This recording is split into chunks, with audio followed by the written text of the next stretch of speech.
101.3 The Fan. First down, handoff. Gibbs, they got the edge on the outside. Great block from the outside. He strolls in.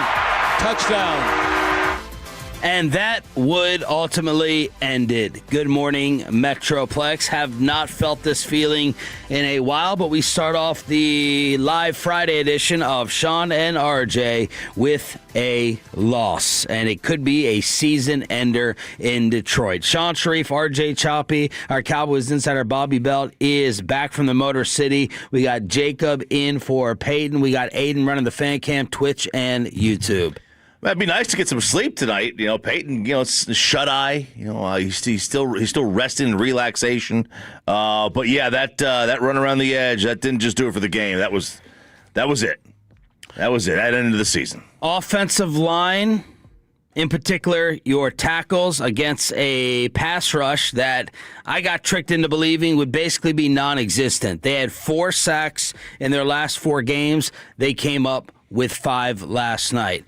A special teams unit, Brad Sham, is trying to do his best. He's trying to hold it. He's about to break and let all the floodgates open over Nick Sorensen, the special teams coordinator, as not only was your defense going back to first half Eberflus of this season where you can't get one single stop. I believe Wolchuk said in the Post, Detroit's last punt came with 8 minutes left. Over 8 minutes left in the second quarter. And oh, by the way, to add to your sucky defense last night, the average field starting position I think Nick Harris put out was Detroit's own 43-yard line. So defense, awful. Special teams, awful. You could not protect the quarterback. You give up 5 sacks, and you lose CeeDee Lamb to the concussion, Bobby. Yeah, there's so many different things to talk about today and go Didn't even after talk today. about Pickens quitting. Yeah, I was about to say, I mean, it's a little overwhelming trying to even look at and go like, what's the biggest thing that you even look at and say that was awful last night? I guess I'll just lead off with this. To me, my big takeaway, and I put it in my notes this morning as we landed at DFW. I know in a big game like this, when you lose, the default typically is coach and quarterback. Coach and quarterback generally at the top of the list.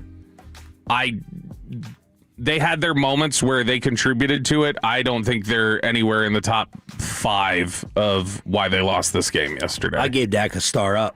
I thought Dak played well Dak overall. Dak's 2 interceptions probably shouldn't have been interceptions. And I mean, he was running for his life, but I mean, one of the biggest moments of that game last night was Dak screwing something up, which was Lamb had 2 steps on Amik Robertson down the left sideline, and Dak throws it 7 yards out of bounds for some reason. Yeah. And so, I mean, there were a couple different times where it's like wind in there. But that was the entire game.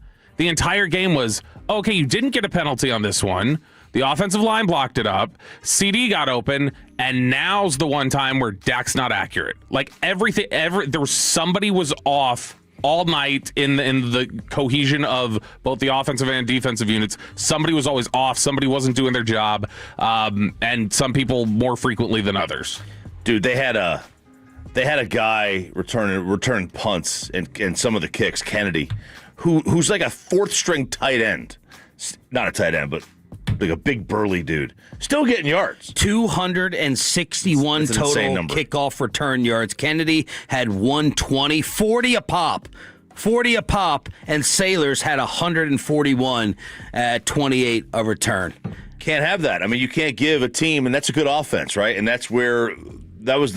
I thought the over was going to hit, and it did easy. But this was kind of the fear. Is that the 3 games that you've played since the bye? It's been against the Eagles' offense stinks, the Raiders' offense stinks. Chiefs' offense is I mean, it's Mahomes, yeah, but it's not the same Mahomes Chiefs' offense.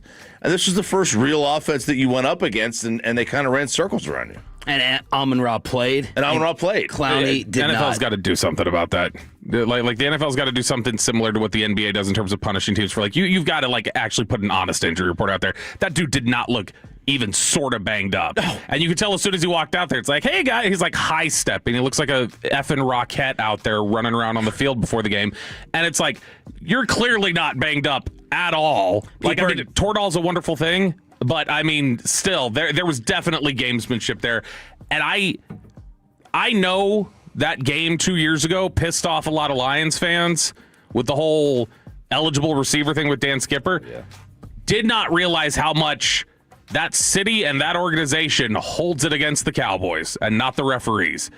Dear God, there is an energy in that stadium from the workers. There's an energy, like everybody, you felt that's the most unwelcome I've ever felt in a stadium. What? Yeah, like it was very much, it felt like they were trying to be difficult. Like it feels organization-wide, city-wide. They hate, they really view the Cowboys as that's our rival. They hate the Cowboys. Wow.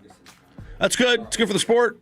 Ugly. I mean, we're talking about IT people giving like just attitude to Nick fake Eatman, Wi-Fi like, passwords. Hey, can I get the Wi-Fi to work? Wi-Fi's working. What do you need? I mean, just aggressive people. Well, look, we didn't even talk about what's going to be leading all the controversy today on TV. And even people who hate, they self-admittedly say, I hate the Dallas Cowboys on Twitter. The first three trending topics, Choppy, at the end of that game were OPI, Hockley, and offensive pass interference. Those are all three trending topics after the Jake Ferguson call that may have ended the Cowboys season. Yeah, I wasn't a massive fan of that call at all. It was like Herb Street is sitting there going, yeah, he grabbed him, the linebacker, right. Great route by like the whole lead up, the whole build up, right. And then when Hockley got on that mic, all of the Metroplex and the announcer team. Again, I just listed a number of different reasons, but I can't gloss over this. Everyone was shocked and stunned when he said OPI. I know. I put on Twitter he pushed off less than MJ did on Russell. Yep. I mean he pushed off less than that. I just don't understand it. You have 4th and 3. You have 4th. What's that? I said don't go after my goat today too. He's everybody's goat, but he still pushed off. You had 4th and 3. Instead of pass interference, and you are first and goal inside the 5 with 3:45 left, and you're down 37-30. Yeah, it's a killer. Killer. It's a killer, man, because you're the game's tied. The game's tied at that point if they let it go, and now you hope your defense gets a stop. Now, obviously, the defense didn't get a stop. Wouldn't have happened. Game's tied at which point? If you scored. Oh, like on that drive with on Ferguson? that drive, yeah. I thought that was that not when they were down 37-27? Yeah, I think I wrote it down wrong. Then you're okay, but still you're within. You're at minimum, right? You're still within 3. You made it 37-30, but you're probably down 3 at that point. Yeah, there's a lot less pressure. Right. When you kick the field goal, you can't let them score. No, the pressure becomes when you on score Detroit. the touchdown. It's don't let them score a touchdown. Right. The pressure then becomes on Detroit to get 7. Not just kick a field goal. This was Herb Street on Amazon. Will be without Branch. Terry, you're going to. He grabs maybe with the left hand there on the jersey to make him lose his balance. Terry, what did you see there? I saw the grab of the hip. Kirk, I just see him kind of swimming through. I don't see offensive pass interference. He swims through right there, which is perfectly legal, and then gets grabbed. This is just. I don't see offensive pass interference at all. Wow. Neither does Schottenheimer. Neither does Schottenheimer. I was hoping Brian lost it even more there. I was hoping he went ballistic, and you can't go back and challenge it. I know, which, I mean, look, they never overturned those things anyway. They tried pass interference for like a year. It was a year. Maybe 2 years. It was a year. Yeah. And I'd be like, and I'm fine with going and reviewing calls. I have no problem with that. I think they should be able to. And that may have been one that gets overturned because that was a terrible call. That's the worst officiating crew in football. Man. Every game I've seen of that, I'm way too familiar with knowing when Sean Hockley's calling a game. And last night, I mean, it was... He had a call where he's like, the team will still have plenty of time to get substitution. That was leading into the Javonte Williams carry where they had spotted the ball incorrectly after Pickens fumbled the ball kind of while he was being flippant, and they ended up recovering it. It felt like more than 15 penalties. It felt like way more. Al Michaels, I know you were at the game, Bobby, in the press box, but Al Michaels was like, surprise flag, surprise flag. The Cowboys had 7 for 76. Detroit had 8 for 50. It felt like way more, but that was a killer. Well, then that's why I'll, I guess, just go ahead and identify my first start down in the game. It's timing. Like, because that's the thing, you're right. It felt like they had 20 penalties last night. When I open up the box score and I look at it, it's like, no, it's just all 7 of those felt like just backbreakers. Yep. From even stuff that doesn't get enforced. Because, like, the Ferguson hands to the face, which undid the George Pickens pass interference, which was a huge penalty. That one, like, that doesn't even go on the ledger as one. But this is a ridiculously flag-happy crew. It is, and it's wild, too, because Ed Hockley, grown up as a kid, obviously watch it, I always thought of him as, like, the best referee, and the guy that I felt like I never got mad at. I felt like his crew was always calling things fair. It's the LeBron Bronny of officiating. Yeah. Well, he's too jacked. You wouldn't want to say anything to Ed. No. Can't criticize him. Brian Schottenheimer with initial thoughts after the loss. I don't know. We're just going to keep playing. We don't control who wins and loses. We just control what we can do. I'm really proud of the group. I told them that. 4 games, 17 days, battled their asses off. Proud of them. We knew tonight that it was going to come down to a couple things. We knew we had to take care of the football and take it away. We didn't do a very good job with that. And then we knew we had to win the trenches. And we didn't really do that. So I thought they played hard, gave up too many explosives. And then, of course, just couldn't. When we'd get a little momentum, we just couldn't get a stop. And so the complimentary football wasn't what it's been over the last couple weeks. And when you play a good football team like this on the road, unfortunately, when you do that, it's going to be hard to win.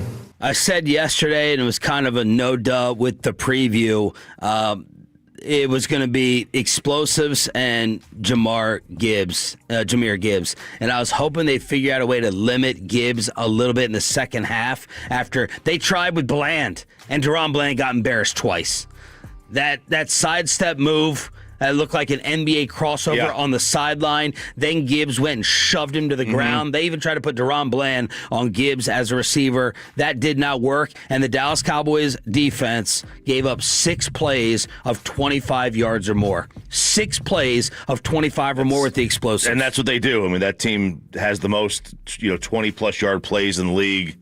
Their whole bread and butter is those big explosive plays. And they don't even Gibbs didn't even kill you on the ground, right? And that's the thing. Like, he killed you in the air in the short passing game. I mean, they barely even attempted to run the football. It's 12 for 43 for Gibbs on the ground. They ran for 109 total. When you talk about timing, like, again, 6 of the 6 plays of 25 yards or more, 4 of those occurred in the first 20 minutes of the game.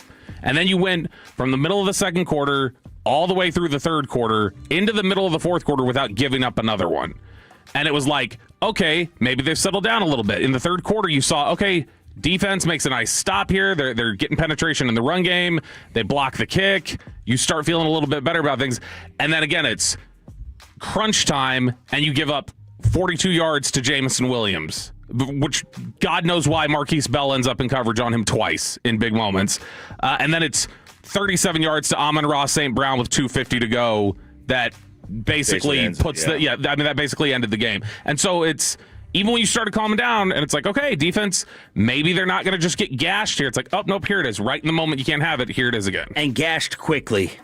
I went back through the scoring drives, and I wrote down 5 different ones. These were Detroit's scoring drives, and pay attention to the time it took. 3 plays, 51 yards in a minute 23. 5 plays, 59 yards in 2:35. 2 plays, 14 yards in 34 seconds. 4 plays, 53 yards in a minute 48.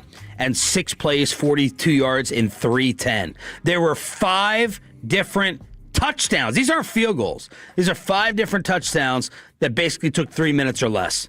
It was that fast. It is. So it's a quick strike offense. It's fast. It moves. I mean, and it kind of puts you in circles. Yeah. It makes you look like you're on skates half the time. Yeah, it's really good. No doubt about it. It's better than the offenses you face, but it's still a major indictment defensively. Yeah, it did. So we were kind of talking about this post game. I heard Brian saying, boy, it looked a lot like what you saw earlier in the season. I don't think it exactly looked like what we saw early in the season, because it wasn't just busts. Right. It was, you were getting your ass kicked. And you were not just that. It was like, it looked like Dan Campbell knew, I know exactly what they're in. I know exactly where they're going to be on the field. And I know exactly where to run these guys so that they're not even going to be in position. It wasn't a whole bunch of Why is somebody running free? Why are there two corners over here?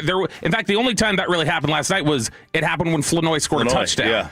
But this was more just Dan Campbell looking like, I know exactly what Matt Eberflus wants to do, and I know exactly how to attack it. Next is your Cowboys report card. Is it an edition of Star Down, brought to you by Johnson Fitness and Wellness and Wild Fork Foods. We do a deep dive into the Cowboys' loss next on Sean and RJ, along with you, right here on 105.3 The Fan.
Lola B product? I gotta remember that. Well, you know, they say in order to remember something, you have to forget something else. Okay, now that is a very cute haircut. That's like a little shag. I've never seen it before. Well, I mean, of course you have. So Rachel. Oh, is that your name? No, I mean, what's your name? No, I'm Jen. My name's Jen. Right, but I just mean like this is your haircut, but that's hair on your head. I'm not saying this is your hair. Okay.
Day-to-day high 54. Weather brought to you by Staples. Have an easy holiday at Staples. Save on top tech and gaming gifts, shipping supplies and services to get your packages there safely, even custom cards and wrapping paper. Staples. That was easy. It's a Fan Football Friday on 105.3 The Fan. Sponsored by Blue Nail Roofing and the On Time Experts. D&M Leasing just delivered a truck to a customer who had heard our ads for over 25 years. He always thought leasing was just renting. But when the dealership offered him an 84-month loan, he realized he'd be stuck upside down in payments again. That's when he remembered D&M Leasing. We showed him leasing isn't about what you can afford. It's the smarter way most people pay for their vehicles. So, are you ready to stop finding...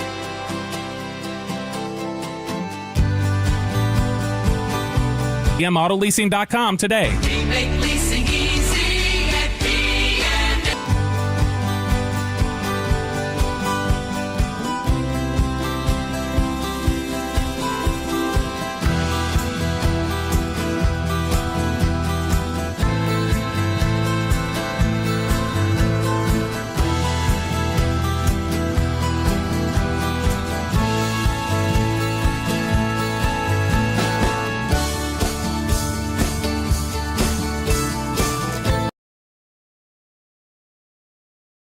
In Frankel, there is never an out-of-pocket cost. They only get paid when you win. Frankel and Frankel, the go-to car and truck wreck attorneys in Dallas.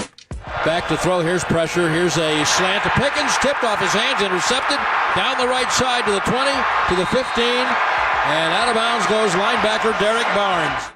It is now time for Star Up, Star Down. Maybe you want to make it Star Down on the home of the Cowboys with Sean and RJ. Our Cowboys insider Bobby Belt is back from Detroit. The way to hit us up for your grading is 877-881-1053 on the Franklin Franco Injury Attorney text line, 877-881-1053. And Star Up, Star Down is always brought to you by Johnson Fitness and Wellness and Wild Fork Foods. And now we have a George Pickens conversation all over again. The larger discussion will take place later on in the show. We have 2 Dave Chappelle ticket giveaways to try to cheer you up after last night heading into the weekend. But Bobby, what the hell? I don't know. Wait, stop. I retract that. Choppy, your boy. A boy. What the hell? Hey, listen, He obviously had a bad experience in Michigan before, and it weighed on his mind. Right, it weighed on his mind there, and that was awful. 5 for 37, 7.4 a catch. That's 5 catches on 9 targets. Yeah, the longest play and catch for him on the night was 11 yards. Yeah, we will not be naming our squirrel after George Pickens. We will not. Maybe the raccoon, not the squirrel. Well, it depends how fast the squirrel runs. If it's like a half-ass 50% running squirrel, right? Does the squirrel get the nut when he wants? Yeah. It's not consistent? Is he always hungry or not? He was a loafer last night. And I don't mean the kind you wear on your feet. He was loafing it up big time. And you just can't have that. And I in that I'm game, sure he, especially with that Lamb game, out. With Lamb getting out, I'm sure he was frustrated. I'm sure they were putting some kind of, the shell coverage on him. They immediately doubled him, Shoddy said. That was bracketing him. I get it. You have to push through that. You can't just say, "Oh, well, they're doubling me. I'm done for the day.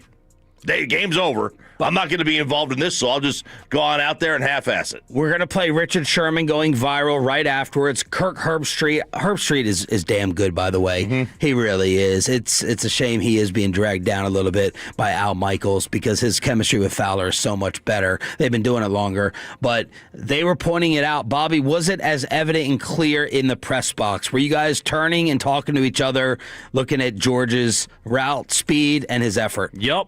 Everybody in there was wondering what's happening here. And I mean, it was definitely made more evident when he's going across the middle and he's going full Todd Pinkston and pulling his arms back over the middle of the field, or that awful sell job he did on the pick route that he was supposed to run. He just kind of goes, and he looks at the ref like, "You going to call it?" Like, I mean, a lot of Tolos are that that play still confuses me. It's way more confusing now than a catch saying, nope, that was not offensive pass interference, where you have to make an effort to run a route. The third down, 3rd and 9 or whatever it was, where he was running the comeback route in the fourth quarter and just did not look like he That was had the any worst interest. one to me. That was the worst one. Then there was, 2 minutes left. Dak throwing the ball deep to him in the fourth quarter. I know they're down 2 touchdowns, but he did not even put his hands out for the ball. Yeah. And I was driving in this morning, and I was like, I don't know if I've ever thought of anybody, I don't know if I've ever seen anybody like this, like who's like this. And so I started thinking of the way he is, and he's one of the most naturally talented players at his craft. He fluctuates between unstoppable and uninterested from week to week, sometimes moment to moment. And he's generally liked by teammates, but teammates will still also tell you, he's a different kind of guy. So that's George Pickens, but that's also Manny Ramirez. That's who he is. He's Manny Ramirez for football. Where it's like, you just go, why is he not doing what he's supposed to do today? Yep. And the whole way that you ended up explaining that way was it's Manny being Manny. And that's the only thing you could come up with. I think with this, it's Pickens being Pickens. That's all you can say. There's no telling why he does it. I think it's a great comp. I actually think Pickens may be a little bit worse and offensive because with Manny, I'm like, does he have it? Is it clicking upstairs? With George, I assume it's always clicking, and it's just a matter of whether he wants to do it or not. And Manny, I'm like, oh, he's ditzy. Manny was a ditz. He's the mimbo. He was. With George, it feels like I'm not going to watch this. Yeah. It's like it feels a little more intentional. I told intentions. I told Todd Archer when we were down in the tunnel, and I know we'll touch on it later, the bigger piece, but he had written a piece yesterday, just kind of like a overview of Pickens' time in Pittsburgh and getting to Dallas and different things like that. And the quote was running through my head, just echoing the entire time watching that game yesterday. And it was a Steelers source telling Todd, when he was having a good day, he's really fun to be around, funny, cracking jokes, huge smile. When he wasn't having a good day, he didn't want to be bothered or coached, and I could never put my finger on why. And that was yesterday. It's like, this is the biggest game of the year, and you don't look very interested. And I was wondering if when CeeDee went out, would that lock him in? It looked like it got worse after that. And I can't figure it out. And he's talking after the game, and he's giving answers that sound like he cares. And he's giving answers as if it sounds like, oh, yeah, I would never want to put this out there. But it did not look like he had. It was a universal feeling around the stadium of oh, he's not interested in playing football today. And Richard Sherman went right at him on the Amazon post. The big story here is George Pickens. George Pickens throughout the game, especially late in the game, just looked uninterested in playing football. And that's what you can't have. If you're going to be a superstar, if you want to be the best receiver in the National Football League, you can never be disengaged. It doesn't matter if the game's going your way or not going your way. You can't just disappear in these games or else you're not going to have impact. And just right here, cruising routes. You're the guy. CeeDee Lamb is not in this game. He's out, and you get intercepted on your slant routes, and you can't be the guy and half-ass it. I'm sorry, that's just, you can't, it's unacceptable. And if you're the Dallas Cowboys and you're looking at him and you're looking to pay him big-time receiver money, $40 million, you got to look at this tape and say, hey, is this a guy we can trust paying $40 million to show up regardless of circumstance? And I don't know. Look, you can have a bad day. It's okay, right? Everybody does. You can have a bad day. It's a stupid old man cliche, but the effort is the only thing you control. Yep. You got. You can have a bad day. It's like I tell my son. Have a bad day, man. Did you try to finish your coloring, or were you goofing off? Were you joking around, or were you focused on the project the entire time? If you were focused on it and you were still behind and didn't get it done, I'm not mad at you. I don't care. It's fine. But you have to try. Right. You have to try 100%. But to be honest, how many times did we finish the coloring ourselves? Right. That's what we do. You had another kid do it for you. That's right. Absolutely. Even at age 5, you're like, here, wuss. You're not going to go to a Power 5 school. No, you're not going. You're going. I'm going to bully you. You look like you're going to UNT one day. Go ahead. You're a G6 school now, Go ahead. Fill in my coloring. Nick Harris got the quotes afterwards. Pickens on the Lions' defensive approach. Quote, they were sitting on the slant. I still caught a slant contested. That was a huge fourth down, by the way. They said it was PI on me. Caught a slant later in the game. 2 of those slants just did not go our way. Whether it was the call or the play, a lot of stuff just did not go our way. And then Nick Harris relayed what Richard Sherman said.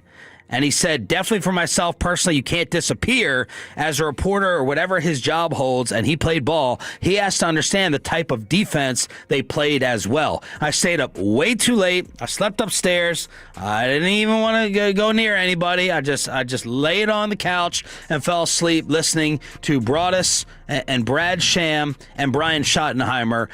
Broadus, I think, has the advantage of sitting here and watching this one on TV because Sham did not light up George in the post. He kind of, along with Schottenheimer, wrote it off to coverage. And he's like, hey, sitting there doubling him. Now, I think Sham may be homering it up a little. Sorry, Brad. That's just my opinion. Shotty may still just be trying to cover and be sensitive for him. But that was Richard Sherman going right at him. And this is Brian Schottenheimer on GP's effort.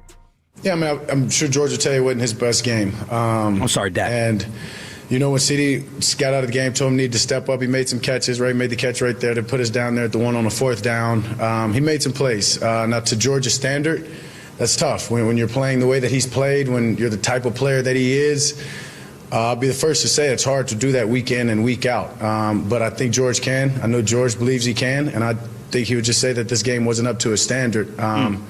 And I'm sure he'll own it, and I know he'll be better. That's kind of a lot coming from the quarterback in the way that he usually talks. And I do have to ask this question because brought this up in the post as well. Are we being tricked at all? This is an attempt to excuse George a little bit, but I'm just asking, devil's advocate. Are we being tricked by his style at all here?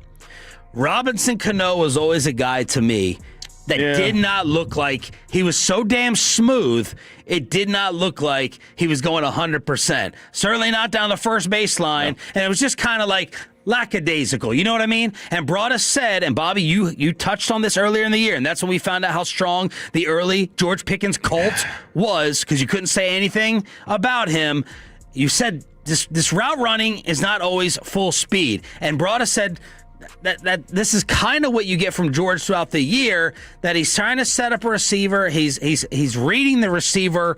Is there any of that to this to excuse last night? Not on this one, no. I mean, there's some of that with, all right, contested catches. Like, is his body language right, or is he attacking the football the right way? That stuff, you can explain it with that.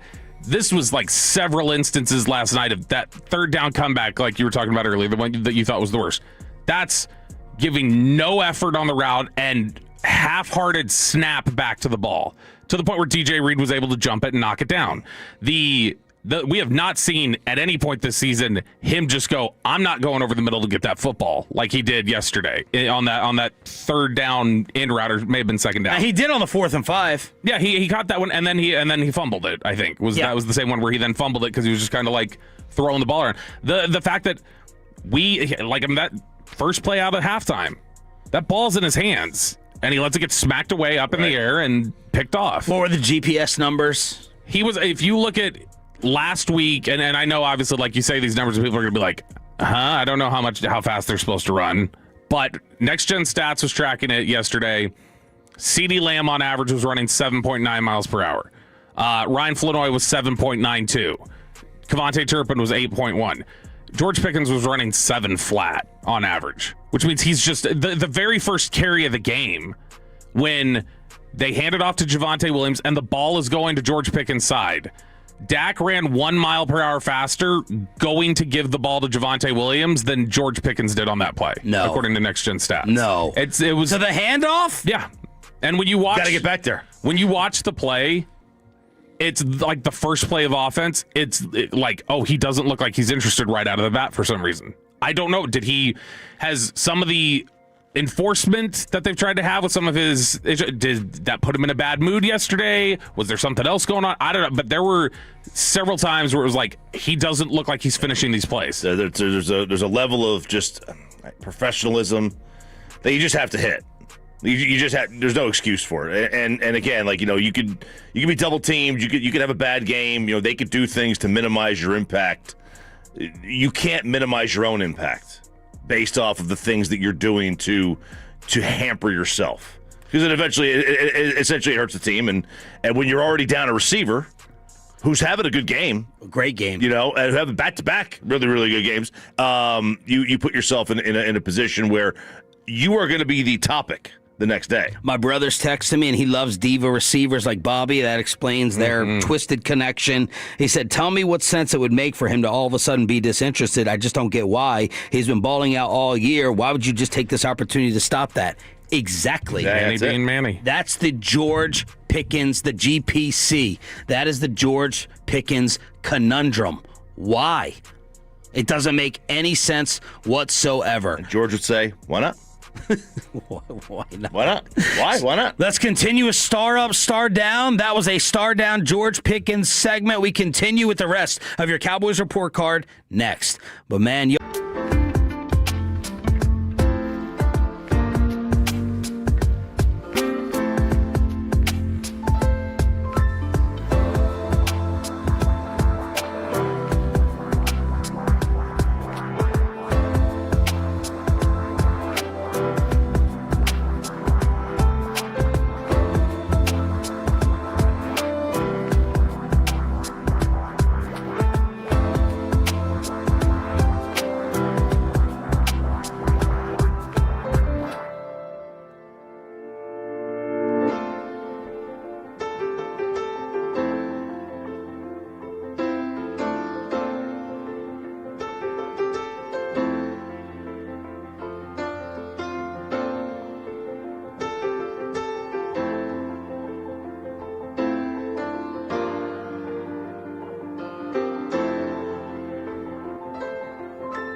more, visit ClassicChevrolet.com.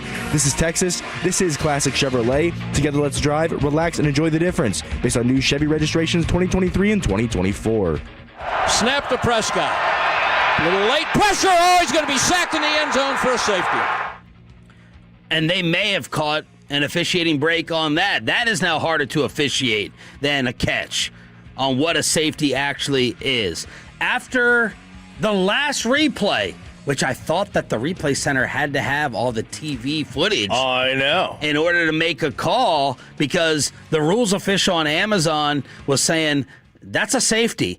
And then they come back from break and they show one more angle and he goes, okay, I think they got the call right. And Herb Street agreed. But we didn't see that replay the entire time, yet New York decided off of the one back from break after the call was made. Which we know there's a pylon cam. We know that. Well, they blamed, New York blamed CBS. Was it CBS that had the Thanksgiving game? Yeah. Against or that had the Eagles game? Who had the Eagles game? That was Fox. Whatever. Yeah. If it's Cowboys, if it's NFC like that, it's going to be Fox. Whoever had it, they were blaming the TV crew for getting the roughing the punter wrong. They're like, well, the TV crew was late getting us an angle. That's why we had it wrong. So, they need to have every angle, but they also don't get them quickly enough sometimes, and that's the issue. But that's right, because it was Brady's play-by-play guy that didn't know the rules. Mm-hmm. Burkhart. Yep. Oh, Kevy Kev. The reason I'm playing that clip, it's Star Up, Star Down, brought to you by Wild Fork Foods and Johnson Fitness and Wellness, is to give a star down to a bunch of different people. The first is going to be an individual who Bobby says needs to be benched, and I do not disagree. This all started because of another stupid, fake, fair catch from Kevontae Turpin. This happens again? Yeah. What is this? Well, what is Nick Sorensen telling him, or what is he telling? And then he tried another little fancy move on a return later in the game. Turpin with the fake fair catch, the ball's on your 4 just like that. The ball's on your 4. You get the break with no safety, but the offensive line allows another sack. Detroit came into the game not able to rush the passer. Every single damn insider said it. They had 4 sacks in their last 4 games. Well, they had 3 of Dak in the first half, including that one, and 5 total. Bobby had told us, stop and pump the brakes on Nate Thomas over Tyler Guyton. I'm done with that. I am done with that. The confusion he had on that 3rd down, when you had the pass rusher lined up like right in front of you, it's like, what was it? I don't recall a stunt taking place. I don't recall a linebacker also coming, and Nate was looking at the second level and just totally whiffing and allowing the pass rush. And the amount of times Detroit only rushed 3, look like they had 3 down linemen and still got pressure. I think it was a 27% pressure rate. So 1 out of every 4 Dak passes, he was getting pressured. And I think Brian brought us in the postgame, said 7 and 11. And I'd even write it down to attribute to which tackle he was talking about. But one freaking tackle gave up 7 pressures. I think it was Steele. And Bobby, please don't tell me that Nate Thomas by himself allowed 11 pressures last night. 11 pressures, and I believe it may have been 8. In fact, I'll look right now. In the fourth quarter, it was he allowed 8 in the fourth quarter. Nathan Thomas on the year now, he has played 116 pass block reps. He has 19 pressures. He's a 16.4% pressure rate. Hey, look, he threw 47 passes. 11, that's not that bad.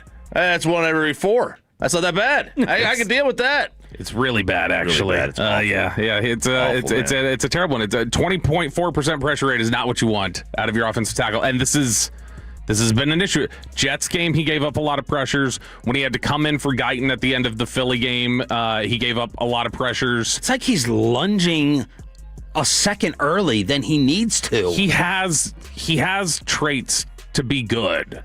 And it flashed. Kansas City, his pass blocking was not bad. He was out there for a whole game, and he did a decent job. So he can do it. And to be fair, he's facing Hutchinson. Man, yeah, but Aiden Hutchinson, you saw, did you reference it? How many pressures he had yesterday? 10 by himself. Quinnen Williams, that first game against the Raiders where he was wrecking shop, he had 5. This is 10, doubled it, and he got, I think, 7 of those 10 were against Thomas in the fourth quarter. Reitman doesn't want to hear about pressures. Yeah, that was a bad take. But Reitman is old school dinosaur sports talk guy. I don't want to hear about a back-to-back, give effort, just try. No, it's not about pressures. He's an influencer now. You saw his Instagram. Dak Prescott got beat up. He was limping back to the podium. He said he's going to be fine. Schottenheimer on the O-line. No, that's the way they play. I mean, this team has a play style that I really respect. I really respect Dan and the job he and his staff do. Told Coach Shepard after the game, ton of respect for him. First year coordinator, and they gave us a bunch of fits, especially early in the first half. We were struggling to kind of find our rhythm in the first half. Thought we made some good adjustments coming out of the half, but Hutchinson, McNeil, I think Muhammad had 3 tonight. And you're not going to win many football games when you're doing that. So that's offensive line. That's Kevontae Turpin for a star down, brought to you by Wild Fork and Johnson Fitness and Wellness. Yeah, you nailed it with Turpin because, he is number one. He was the first one I had written down, at least because it was early in the game. But if they're teaching him that, they're not teaching that. No, they can't be teaching him. Schottenheimer got asked about it. No, Schottenheimer got asked about it after the game, and they're like, "What goes into that?" And Schott was like, "Nothing goes into it. If he puts his hand up, he's not supposed to run the ball back, and he needs to know that." And that's the. I was talking to somebody up there. I was like, "You played high school football, right?" And they're like, "Yeah." I was like, "In your 4 years of playing high school football, did you ever see anyone in any of your games call for a fair catch and return it?" And they were like, "No." And it's a penalty. And it's penalty 2 times in 2 weeks. That should never happen. That should happen. Shouldn't really happen once even in your career. He's done it 2 times in 2 weeks, and this is on the heels of all season he has done these fair catches and gone to let the ball bounce, and I feel like a half a dozen times the ball's been like downed inside the 5 because he's let it bounce and he misjudged it. So either he's off punts, or if it's inside the 20 you have to take him out. This next one hurts. It does. I know where you're going with it. They have the same spot. This next one stings. He is a weekly Radio Gold member of the G-Bag Nation, but this just happens way too often. Prescott back, 4-man rush, and they're going to get to him, and he breaks away, and he looks, and he throws it out to Ferguson at the 50, and then the ball's out, rolling around, not sure who's on it. Lions are on the Ferguson fumble at the Detroit 47-yard line. I had this as my early turning point in the game, RJ. Jake Ferguson fumbles way too much. I don't care if it's trying to make something extra happen. He's too reckless. He's too careless with it. That's the fumble in the second quarter before a punt on the Detroit 47. After 2nd and 26, following a big Lamb catch, David Montgomery then with the 35-yarder with Savon Revel hanging off of him. You had overcome a 1st and 25, and then Ferg hands to the face erases George Pickens. Pass interference would have been 1st and goal, and you're down 11. You need it. You have to have it. You're down 17-6. Ferg fumble, and then the hands to the face. Yep. The hands to the face is a killer. Crippling. Pickens had a hands to the face as well. You can't have that. This is like an offensive face mask. I know, it really was. You just can't have that. And then obviously the fumble. It's just he didn't have a good game. He had a really bad night in terms of from those 2 plays perspective. CeeDee gives you the big catch. I did a bad job of resetting that. CeeDee gives you the big catch, and then the Ferg fumble, automatically you're 2nd and 26. Yeah, it undid. And that was all night. There was something like that. Yeah, that's the Dallas Cowboys. That's the Dallas Cowboys. Now, I'm not going to say always in a big game, always in a big moment. Philadelphia was a big game, big moment. Kansas City was a big game, big moment. But the string of consistency that championship teams play with, this team always has a crack.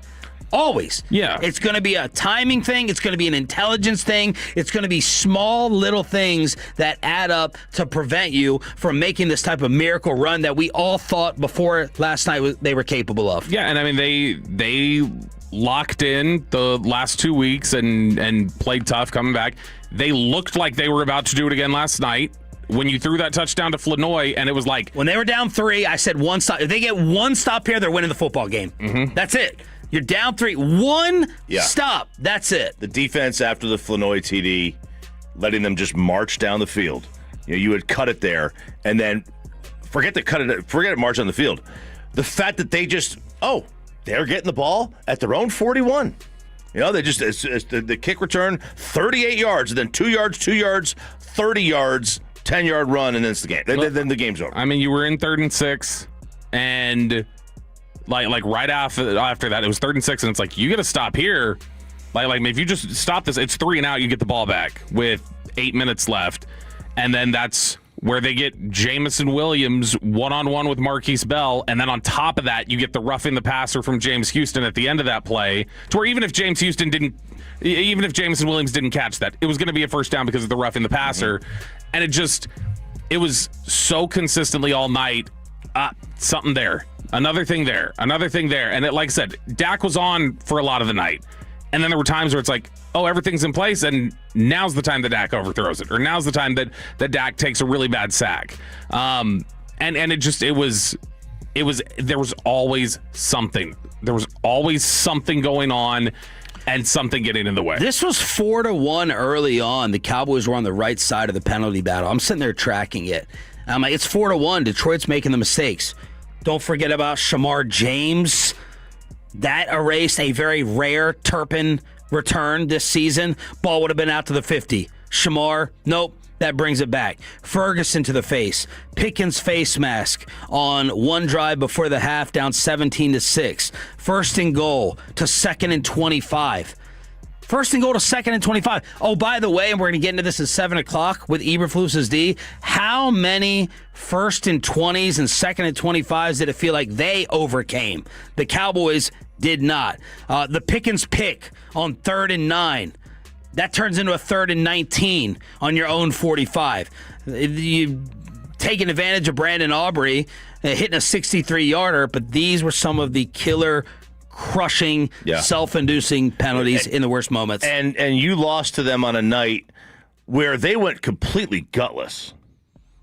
4th and 2 at your own Dan Campbell punting on 4th and 2. They did not have a single 4th down conversion. They were, and you lost the game to them when they didn't even do their own bread and butter, right? Where were they had one attempt at a trick play. They love Dan Skipper. I just don't. It's making me hate Dan Campbell. They did that one trick play, and they never went for it on 4th down, and you still lost. 877-881-1053 is the Franklin Frankel injury attorney text line for Star Up, Star Down. By the way, you mentioned Jake Ferguson's fumble issue. Since the start of last season, there are only 2 non-quarterbacks who have fumbled the ball as much as Jake Ferguson has as a tight end. And it's Breece Hall and it's Ramondre Stevenson, who are running backs. I just don't know how every time when you catch... He had 0 fumbles the first 35 games of his career. It's 7 in the last 25. I'm going to raise my hand for this, and it's not positive. Who else got fooled the last few weeks? RJ Choppy did not. It's the only way I salvaged my money last night. When Amon-Ra was activated, I said, let me go ahead and bet this over. Choppy came through for us on Underdog with that. But who else got fooled by this Matt Eberflus defense? That's next on Sean and RJ, along with our first Dave Chappelle ticket giveaway of the morning right here on The Fan.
has Lola Bee products? I gotta remember that. Well, you know, they say in order to remember something, you have to forget something else.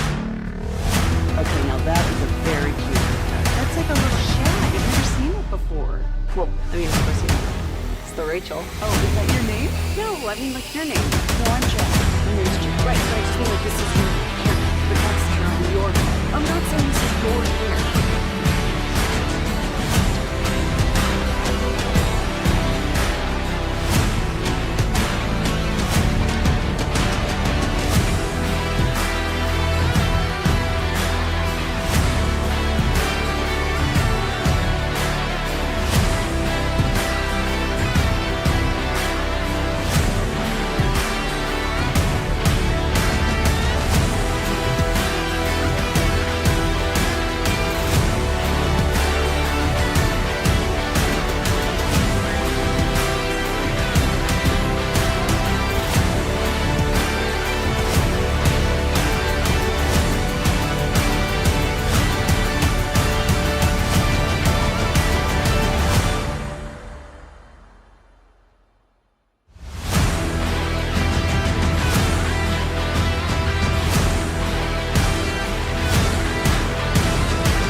The Fan.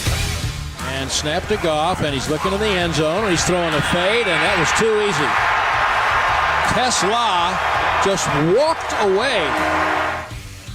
I got fooled. RJ Choppy did not. He said it would be 51-49. We did not quite get there, but still easily hitting the over. If you listen to the Degenerate yesterday, this is a Cowboys Friday with Sean and RJ, along with our Cowboys insider Bobby Bell back from Detroit. We got Jacob filling in for Peyton and Aiden running the fan cam, Twitch and YouTube for Star Up, Star Down, brought to you by Wild Fork Foods and Johnson Fitness and Wellness. And I do agree with Brian Broaddus and Zach Wolchuk in the post game. Bobby got technical with it, and I understand the reasons why the Cowboys defense got shredded, but they still got absolutely shredded, and there was no hope of one stop last night.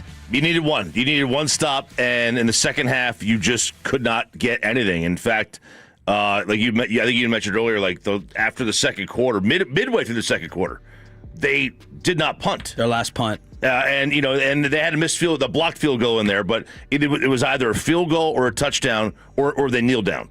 Or they kneeled down to end the game. And that's especially hurtful when you, just before the half, you kick the field goal, you think, all right, we're going to cut this thing to, 17-9, and you got a little bit less than a minute to go, or about a minute to go, and then all of a sudden you let them march down the field to negate that field goal by scoring one of their own. And then the interception that the touchdown we played at the interception is an absolute killer. And that was for me, that was the point. That was the big turning point, was the interception, off Pickens' hands. Gibbs ends up with 3 touchdowns. Their first 4 drives, I'd given a star up to the D-line early on. Yes. Because they had pressure early on. Yes, and Bobby has a tweet that blew up, which he'll get to in a second. But in the first 4 drives where they were harassing Jared Goff and looked like they were shutting down their run game, 2 punts, 10 points, 96 yards for the Lions. Again, 2 punts, 10 points, 96 yards. Their final 7 drives, 0 punts, 34 points, 296 yards. Yeah, just get all you need is one stop. Feels like what we've said for this is like the 3rd game this year where that's happened. Carolina, yeah. Green Bay. I was like, that sounds low. This one, they've obviously had ones where we said it, but like they usually didn't, or they got it in some of these other instances. They finally got stops against the Giants. They finally got them against the Eagles in the first game, even though they didn't come through on offense. They weren't getting, like, it was 5 straight drives of scoring with the Packers. It was all these drives of scoring with Detroit last night. And so that's just, when you look at that, it's like you've got 3 games this year that you've probably lost because you just couldn't get one. And you were hoping that was kind of in the past. And recently it had looked like it. I don't have any clue what they were doing from a pressure standpoint. So on Jared Goff's first 6 dropbacks of the game, which all came on, I believe that was the first series and then his first dropback on the second series. On his first 6 dropbacks, he was pressured on 4 of those. And he looked frazzled on those first 2 drives. They were moving the ball, but you definitely saw like, oh yeah, there it is. That's Jared Goff with pressure in his face. And on those 6 dropbacks where they got 4 pressures, they blitzed him on 3 of those 6 plays. They then pressured him another 4 times on the next 29 dropbacks to finish the game. And they blitzed just 5 times on those 29 dropbacks. Now, like Nick Harris said it yesterday when I tweeted this, he quote tweeted and said it, and he's right. That is a Jahmyr Gibbs stat. That is, they got off of that first drive and they were so terrified of Jahmyr Gibbs leaking out with the blitz that they were like, oh, we can't do that. We got lucky that James Houston got a sack here and kind of stuffed him, but we can't do that all night. And they just decided they had to kill the blitz because they were so terrified of him leaking out. And you know, like the Dak Green Bay game where he was, you know, getting rid of the ball quick. You know, and Goff was doing a little bit of that last night. He only had 3 completions that went 15 yards down the field or more. Everything was a quick, short passing. A lot of crossing routes, obviously. That's what they do. A lot of screens with Gibbs. So, like, it's not like they were taking shots downfield. I mean, everything was underneath. Gibbs with 43 total yards on the opening drive. He had a 26-yard catch. He had 81 yards at halftime. Deron Bland with the embarrassment of the night. He had a 3rd and 8 where he fell down. Is that the embarrassment of the night? Or Pickens. Well, or, I mean, Kenneth Murray also getting his ankles broken and falling in the middle of the field on that first drive. That was the very first one where he shook him out, and he's just, you know how you go to like L.A. and they'll tie your shoestrings together and they'll throw your shoes over the power line? Jahmyr Gibbs needs to do that to the Cowboys defenders that he shakes out of their shoes. You don't bring up Kenneth Murray Wolchuk anymore. He can't take it. What were you saying about Logan Wilson last night? You tweeted as well. I don't know why I still haven't noticed Logan Wilson. No. I mean, like, you don't notice him because he's not on the field a lot. They're not putting him out there. And when you asked Shoddy about Logan Wilson, this has been a bust of a get so far. I use the term bust. I don't know that it has. Like, because when he's out there, he's played fine. Well, he's not out there for a reason. But why? Like, I mean, it's not because of like, oh, we have this evidence of things you've done here on the field for us that have cost us so much. When you asked Shoddy about what has Logan Wilson done, and he goes, man, he's really solid. He's really upped Kenneth Murray's game. It's like, what? Yeah. Why? Like, that's not what this was supposed to be. He's like a player coach. Kenneth Murray is still out there. Like, Kenneth Murray has played better in the last few weeks than he did earlier in the season. Not last night he didn't, but in the last few weeks he's played better. It's still not good enough. And like, I think it was John Owning last night from PFF who tweeted it, where he said Kenneth Murray is the easiest linebacker in the NFL to block, like, consistently. And not just that, he's the easiest one to just get out of his spot. There have been so many instances this year in the passing game and the running game, everything else, where Kenneth Murray is directly responsible for a massive play. And last night, again, it happened a few other times. And he is not a good football player. And there's no way to me that you can say we can justify that he needs to be out there over Logan Wilson, because the numbers have not said that. And then the tape has not said that. I had a mixture of missing and disappointment and anger towards Trayvon Diggs not being out there yesterday with Savone Revel. He was targeted on is the guy Tesla? Is that his name? Tesla. Revel was lost in zone coverage on that touchdown. They targeted him. They're like, that's who we're going at. And that third quarter touchdown made it 27-9, Bobby. He does not look comfortable playing with the brace. And Kalen Carson, you said, was hurt in the middle of last game. I don't know if I don't know if it's like he needs a new brace or he's just one of these guys who he does not feel comfortable playing with a brace on. Ask his dad. He'll give us the medical update on G-Bag. It was last night, almost every single walk back to the huddle. And Savon Revel played 100% of the snaps. He played every single snap. Wow. Because they have to. They have to keep him out there. Going back to the huddle, I felt like every time I looked up, he was touching the brace, like he was moving it, or he was like, and there was the one time where he fell down and they were lucky that Goff just overshot it in the end zone. Yeah. But that was, again, he got up and he was grabbing the brace. And so something that else. Was weird. That was a weird pass, like Dak's downfield. Like, how was that going? Why are you throwing yards out of the end zone? Yeah, I have no idea what happened on that throw. You remember Jerry when he brought up, this may have been with KNC, where, they had asked about, hey, how's Revel doing? He went down and was hurt. Or it was when Fred and Blake were sitting and he looked hurt. And Jerry said, no, he wasn't hurt. He had an issue with his brace, and he had to adjust it. And it's like, okay, well, there's something not right. And by the way, I don't know this for sure. I don't think the Cowboys are like mandating he wear that. I think he's wearing it for comfort, and he's not finding comfort with it. Brian Schottenheimer on the Eberflus D getting torched. Yeah, they're fast. We got guys that can run too. I felt like we didn't tackle great. When they got in the perimeter a little bit, I thought they hurt us. We have to look at that, but it's an explosive football team. Thought Goff played very, very well, but we just gave up too many explosives. Explosive run, Montgomery hits explosive run, big play. Jamison Williams after we made it, one-score game, and those are things that we have been doing over the last 3 weeks, and we didn't do it tonight. 6 explosive plays of 25 yards or more. I can't remember what I set the over-under at yesterday between Jahmyr Gibbs and the Lions explosives that would determine the game, but I know they went over it. I think it was 4. I think you said 4. But, I mean, it's not very good. And one of the reasons, again, because we basically touched on every star down that really stood out to me. And again, how many 1st and 20s did it feel like they overcame? There were a couple different times last night where it's like, 1st and 10, there's an incompletion. And then there's a holding call. Yep. And they would go to 1st and 20. I'm like, man, I think I'd rather just take my chances with second and 10. Because 1st and 15, I still feel like they're picking it up. 1st and 20, I still feel like they're picking it up. Yep. Because of how things have gone. And I hate it. I don't want to put him here, but he's got to be here. Star down DeMarvion Overshown. Bad. Really bad. Like not Kenneth Murray bad, but looked like a shell of the guy that he was last year. Looked worse than he's looked in the first few weeks he's been back. Physically? I don't know what it was. I haven't noticed him make a play either. So I was watching it live, obviously, and so I was just noticing he's not in his spot or he's getting moved out of here. And so I was noticing those things. When I go back and watch it, I'll get a better idea of like, okay, is that he's lacking explosiveness or is he just seeing it wrong? Is he rusty? It could just be that he's rusty. He has not looked as bad as he seemed last night. He has not looked that bad in the other games. So this could have just been a bad game. But man, if you get them in space, Detroit was destroying you if they got the ball in space. Oh, yeah. That was the thing where it's like, you're done.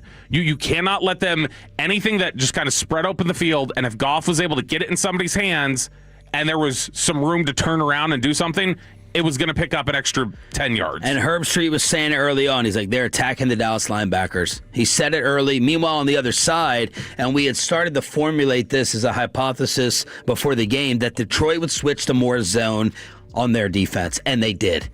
Yeah, and I mean, against man coverage, like Dak was... And by the way, Christy on Overshown, real quick, Christy on the Fan said Overshown will have backup green dot responsibilities for the first time this season. He was also a captain for the game.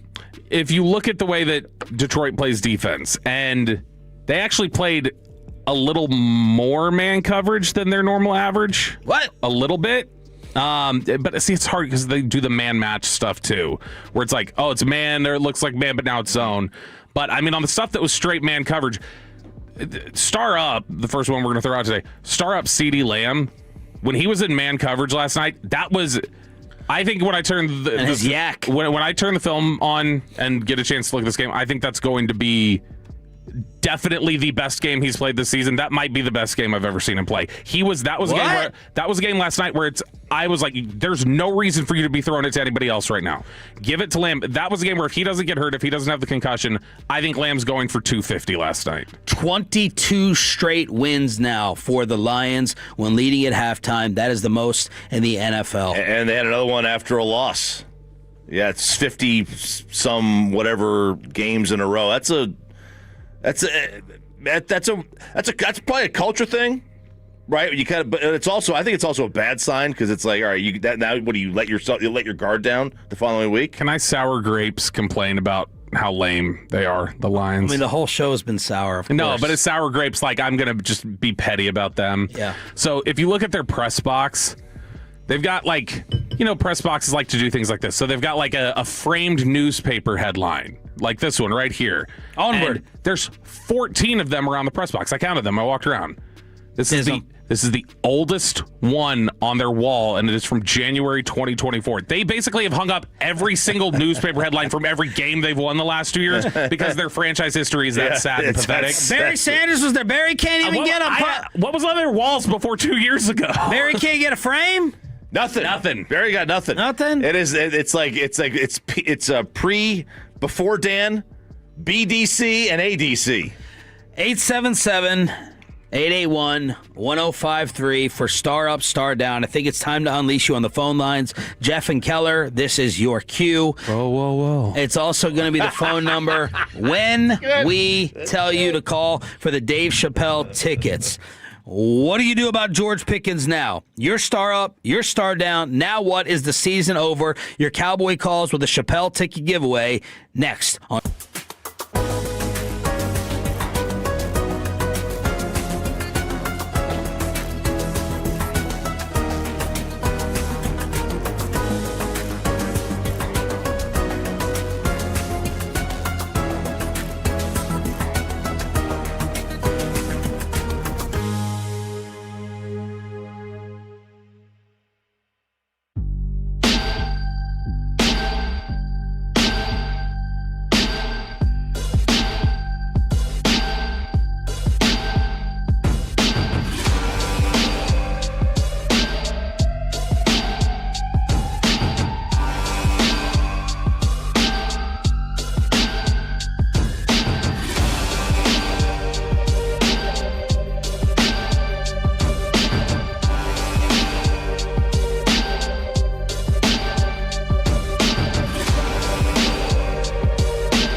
Do you think it's true that you've got to forget something else to remember that Uber Eats has groceries? No, that's absurd.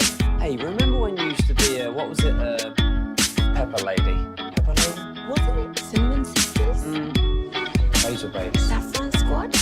Mayonnaise? Paprika. No. Nutmeg. I just said that. Was it Spice Girls? Doesn't sound right. Was it Saffron Squad?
Brad Sham on this radio station, the play-by-play voice of the Dallas Cowboys, as Nick Sorensen's unit gives up 261 kickoff return yards. Is that good? 261. Brought us in the post, said it. A lot of people are just tweeting, kick it out of bounds. Just kick out of the end zone, I should say. If Brandon Aubrey was your best cover guy. Yeah, Brandon, don't do that. Brandon, do not do that. Shoulder. I thought that was a separated shoulder waiting to happen. All right, nowadays you kick it out of the end zone and they get it where? If you kick it at 35. 35. Okay, so it would have been 8 yards of improvement in field position. As Nick Harris said, the Lions' average starting yard line was their own 43. Where do they kick it from? It's from the 35, right? Don't they get it? If it's out of bounds? The rule is actually technically if it's out of bounds, like if you kick it out, because Brian was actually ahead of this a couple weeks back. You remember when there was that weird instance where Dallas was kicking from the 50 and Aubrey intentionally kicked it out of bounds? And everybody was like, what the hell are they doing? It's because apparently the letter of the law rule is it's 30 yards. The ball's to be placed 30 yards from where it was kicked. So if you're at the 50 and you kick it out of bounds, the technicality puts it at the 20. And so I don't think it's actually technically the 35 for kicking out. It's just 30 yards from wherever you kicked it. And Broadus, who's up and listening, he's like, I cannot wait to get in there and see who did this on special teams. That is a football guy. Whereas I can't wait to get in the film room and break down special teams coverage units. Do you see him just surly on Twitter this morning going after people? No. I saw the Pickens thing. So, yeah, the Steelers Pickens fan going after him and like saying, like, this is who he is. And then Brian said, he's been outstanding for this football team. It's a shame you guys don't have a quarterback and treat offense like the 1920s. That's a fair point. All right, your Cowboy calls at 877-881-1053 if you want to vent, attack, or support with your own star up, star down. We're commercial free in the Expressway. Brian Schottenheimer on special teams. Yeah, for sure. The field position felt like it was, I don't know the numbers off the top of my head, but they seemed to be starting around the 40. We certainly didn't cover very well. I thought that that kind of flipped the field. We gave them a bunch of short fields, and we have to look at why that was. We'll do that. Certainly an area for us to clean up. Didn't Nick Sorensen, if I recall, have awful special team numbers coming over from Arizona? Was he from Arizona? He was from San Francisco. He was a defensive coordinator. So he was not the special teams guy for San Francisco. I think he did. He was a assistant special teams guy, I think is what it was. Yeah, so he was the special teams guy for the 1 year that Urban was there. And that's the only time he's coached special teams in his career. I don't think he's been terrible at times when I've heard him explain things in press conferences and different things like that. I like some of his thought process on things, but clearly this was so bad. Sham said it in the post. You literally fought with one hand behind your back defensively after they started at midfield every time. Mm-hmm. Literally. Yeah. I mean, when you talk about the Dallas Cowboys defense for the majority of the year, when we say literally, we literally mean literally. Like not getting one stop. Right. That's literal. That's 100% factual. Like not one stop, and almost every single time they're starting a drive, it's at midfield. It's literally they're starting every drive in Brandon Aubrey's field goal range. Yeah, like just put that into perspective. Not quite, but you get the point. They need to pick up one first down, and they're by that green line where this is your field goal range, and that's just. It's really troubling, and it's very difficult to overcome. This is not a bum offense. If it's a bum offense and you start at the 41, that's bad. But it's an offense that can really get cooking, and when they do get cooking, it's very difficult to stop. It's just crippling when you're down 8 and the field goal makes it 2-score again. You're right there. Yep. You get close, 2-score again. Yeah, and that's the thing is that right out of that, when we were talking about when it was finally 30-27, you're like, all right, get a stop. One. And it's just... like he picks up an extra 10 yards on the kick return because it's like, oh, this is blocked up way too easily. And then it's like, okay, well, you're starting at the 41 here. That doesn't like totally just ruin the drive, but it does immediately start you off on a foot of like, great, already in a hole. Another hole. And I was giving the defense a little slack early. Second half, they were just awful. They were just plain awful. In the first half, though, it was like offense and special teams were not doing you favors. You were getting the... you got the fumble from Ferguson there. You got the special teams giving up big chunk yardage. They were having to defend very short fields. And early on, they forced 2 punts. They tightened up and managed to force a field goal in the first drive. So I didn't think they were like just awful in the first half. Second half, it just completely deteriorated. JK in Prosper, you're up first on the D&M Leasing Hotline. Go ahead, JK. Yeah, I mean, for a lot of fans, man, I think the Cowboys are who we unfortunately thought they were. That they were going to end up showing up to be who they were last night. I mean, this to me as a fan felt like a win or go home playoff game. The other games have been important, but this one was the one you thought, okay, we win this, we go on the run, we get in at 11-5-1. But this is a typical win or go home game for the Cowboys. Unfortunately, it doesn't matter who the coach is. These guys lack the ability. They didn't clean up their mistakes. They came in. I thought they looked unprepared. They didn't look sharp early. And at some point, Schottenheimer's got to say, you know what? Screw the special teams coach. This is on me. I've seen enough. Kick the freaking ball in the end zone. You got to have a pulse on your team and see that what you're doing ain't working. It's demoralizing. They keep getting these big kickoff returns. Yep. And I just felt like the whole, coaching staff got out coached. And something that's been bugging me for a while now is I hated the way that he made such a big deal about games aren't won in the first quarter, not won in the second quarter, not won in the third quarter, they're won in the fourth quarter. That sends the wrong message to your team. Of course they're not won in those quarters, but you can dang sure lose them in those quarters, and I felt like the way they'd come out, they just ran out of time, and then they just couldn't get stops. You can't send that message as a coach, man. You got to come out and get on people's necks early, and then you put them away in the fourth quarter. Good call, JK. Early game play calling was a point of emphasis on social media. Yes. I thought it was a little on the conservative side. Bobby made the point that, Shoddy told us, obviously, that it can... The script, the first 15 plays of the script are oftentimes either you're intentionally attacking them a certain way, you're not calling aggressive things. And if you look up from play 16 on, it did. It did not... Were you counting? I watched. Started to play 16 because when people started complaining about it being conservative, I went and looked at the play. When they got to play 16, it was right around there. They picked it up. It felt to me they weren't prepared for the blitz.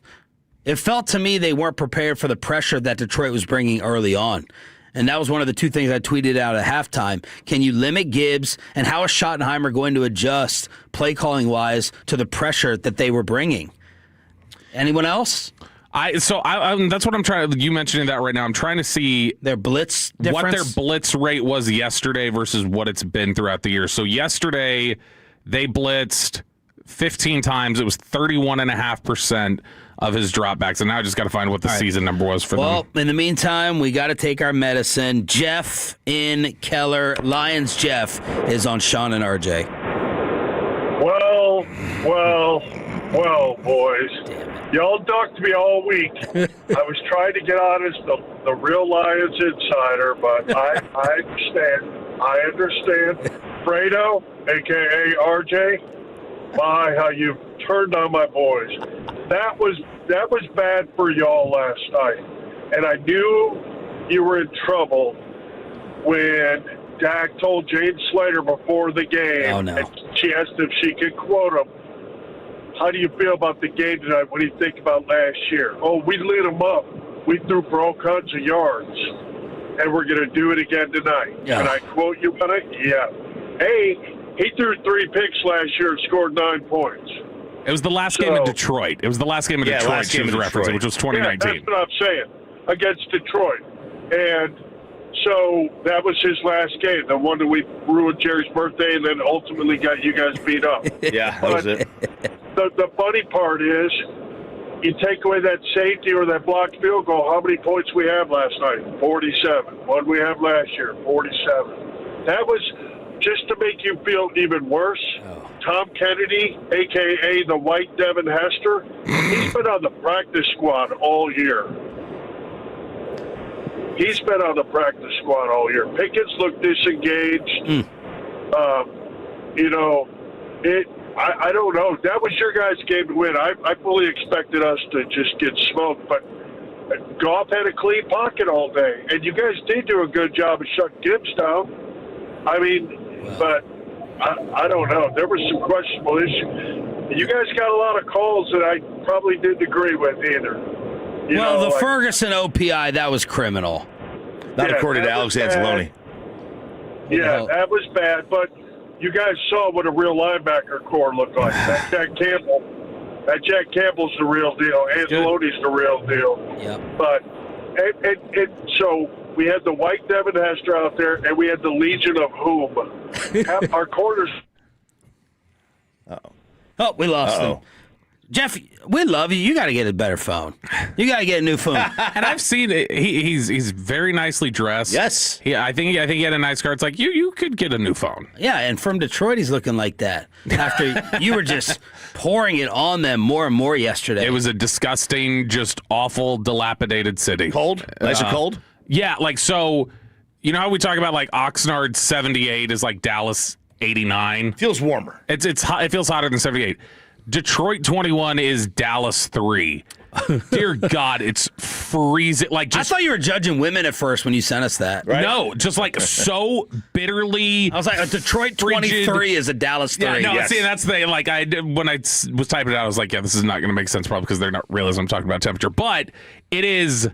I don't know if it's just mirroring the just like cold, bitter like existence of living in Detroit, and that's why it feels as cold as it does. But I mean, no wind. I had to walk to CVS yesterday right after the show. It's 0.2 miles away, no wind, and I was like, this is the coldest I've ever been, and I'm wearing like layers. I wasn't wearing the robe out there. It shouldn't feel this cold. Back in my smoking days, I was in Boston, and it was -7, no wind, and I went outside and. Like, I had to literally put gloves on between puffs. All right? That's my hands. If I were to just sit outside, I was getting frostbite on my hands. Who did you reference? What name did you just drop over the Ferguson call? Oh, Alex Anzalone. Who's that? The linebacker. Oh. The one who got the call. And he posts on social media, y'all, 1:10 a.m. Dude had some time. Dude had some time this morning. Y'all are weird. You can't grab someone's jersey and sling through like that. My body didn't do that for no reason. We declined it anyways. They hate Dallas. Yeah, it should have been called on you. They really, really hate Dallas. It should have been called on you, hippie. Is he the one with the hair? He's the one with the hair. Yeah. Dak afterwards, quote, "Do I get fined for talking about this? I'm sorry that was bad. I got to look at the film. Maybe I can see it from their vantage point. I know I talked to the ref after. He said Ferguson aggressively pulled through. I've never seen a call like that." Max in Weatherford, you are up next here on 105.3 The Fan. Go ahead, Max. Hey, how's it going, guys? Love the content. Look, big star up, I want to say, from what I've seen, just for Terrence Steele. Star down for Deron Bland and Kenneth Murray both. Those guys were getting handled all night. I think Steele gave up 7 pressures. Yeah, Steele was not great. Steele gave up 7 pressures in the game, personally. Gotcha. I think Tyler Guyton being out definitely hurt us. Man, just really, I think special teams and penalties, I think if we took those two big mistakes out of the game, I think that score's a little different. Thanks for the call. Let's get to Jason in Dallas on the D&M Leasing Hotline. Star up, star down. It's a Cowboy Friday, Jason. What's up, fellas? Hey, Sean, I heard you asking Bobby earlier, why does Eberflus keep putting Murray in there? It's because it's Eberflus. He's an idiot. For some reason, he's going to do it. He's going to do it. And for some reason, every time the ball goes to the left and Murray's over there to the right chasing butterflies. Yeah, I saw Eberfluk on Twitter this morning. Yeah, Eberfluk, exactly. He won't give it up. Thanks for the call. All these guys were telling him, hey, put pressure on Goff. What do? They blitz 5 times. Oh, that's working. Let's do something different. Yeah, I still don't have any explanation for why. I mean, I do know why Gibbs was threatening them early, but to me, it's like that's not enough to just justify not going back to it once you were clearly not getting pressure after that. You felt really good about Quinnen Williams getting a sack. Thanks for costing me on underdog. And then you also said Jared Goff. I feel pretty good about him throwing a pick. Yeah, and I mean, because if they were early on that first drive, you're like, he's throwing a pick today, and Quinnen's getting a sack. The Javonte touchdown was right, though. I didn't get it in. Did they change up protections at all? No, so like I mean, they're so vulnerable in the middle. Mm-hmm. Like they had. They're so. It's not as much as like you can chip stuff and do something. They were just able to block things up a little better. That was a problem for them, and that's with as banged up as they were, allegedly, I don't know, they could all be at the healthiest they've ever felt in their lives. They could be in like best shape of my life season, the way Amon-Ra St. Brown looked after they were like, he's literally crippled, he'll never walk again, and then he's out there just running around like it's not a problem. But I mean, that was a compromised offensive line that shouldn't have been that difficult to get home. But you saw when they were pressuring him, Goff looked bad. Goff looked like he was just frazzled and didn't know what to do with the ball. JJ and Rockwall, you're up next with Cowboy Calls on Sean and RJ. Go ahead, JJ. How you doing? Not well. Just going to tell Jerry, Steven, wipe the owner's glasses off for him, please. This is not going well. I don't know what he's seeing. Maybe he needs glaucoma. This is not good. Our division's terrible. And don't let the Cowboys fans jump on this bandwagon. Why? Because this division is terrible. We're just a bad news Bears. We're hemorrhaging. And if you didn't see it last night, I don't know what else you can be proven. Well, you know, I don't know how many people felt that way during this winning streak. You all can talk about it on the text with what you saw or tweets. People were excited. I mean, you win games, you're excited. We all picked them to win. Things were going up. Some of us had them in their power rankings. Yes. Yeah, and you almost had them. I didn't, though. Did I? We did. Yeah. So now what? Because with a win, your playoff chances increased to 39%, and now they're at 9%. I still think that right now, this collection of score, I do think they're a good football team. I don't. Last night doesn't just make me go, the last 3 weeks mean nothing.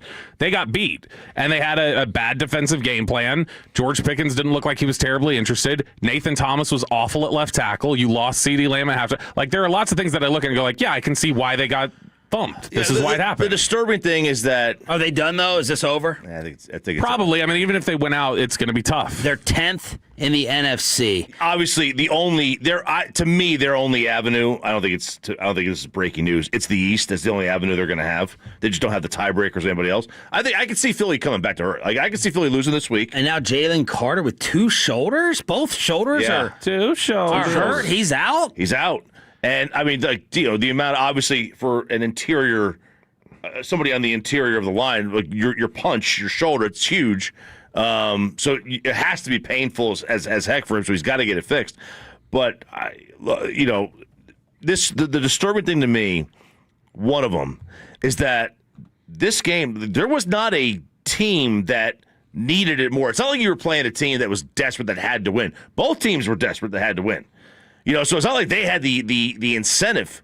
Y'all both should have had the same incentive. And it just seemed like Detroit came out and just played a tougher, more physical, gritty game. Kevin tweeted this out, and Bobby, you got to double check this, but according to the Athletic Playoff Simulator, even with the loss, if the Eagles lose on Monday and the Cowboys go 4-0 in their final 4 games, Dallas would have a 51% chance of making the playoffs. If they win out and the Eagles lose on Monday, yeah. Yeah. Because then the tie would come in to help. Now, and I mean, that, like... And they have Buffalo, too. That honestly sounds... That still sounds like, to me, I would go, only 51? Like, you win out, you're 10-6-1, and Philly even loses, and you're telling me, like, it's still a coin flip if you'd get in knowing you win every game and not even knowing what they do. It is, San Francisco is the 7th seed in the playoffs right now. They're the very last wild card. They're 9-4. You're going to have them lose 3 games to have that in the last 5 to go behind you. 9-4, and I think they're 8-2 in conference, so that's a killer. Titans, Colts, Bears, Seahawks. Depending on how good the Bears are, there may be some tough games there, but I don't know that you see 3 losses there. Kent in Salina, you're up next with Shauna and RJ on a Cowboys Friday. Go ahead, Kent.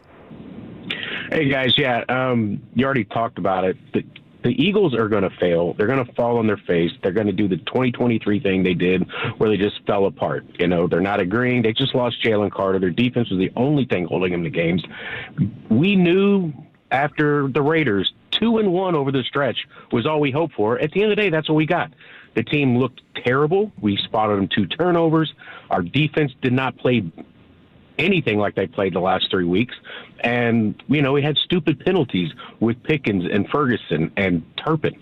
But at the end of the day, at the fourth quarter, we were 3 points down and playing really competitive against a team that is as desperate or more desperate, frankly, because they're going to fall apart. That team, Detroit Lions, have a really small window. I think people have talked about that before. But Kent, what are you leading to? Are you leading to they're going to make the playoffs?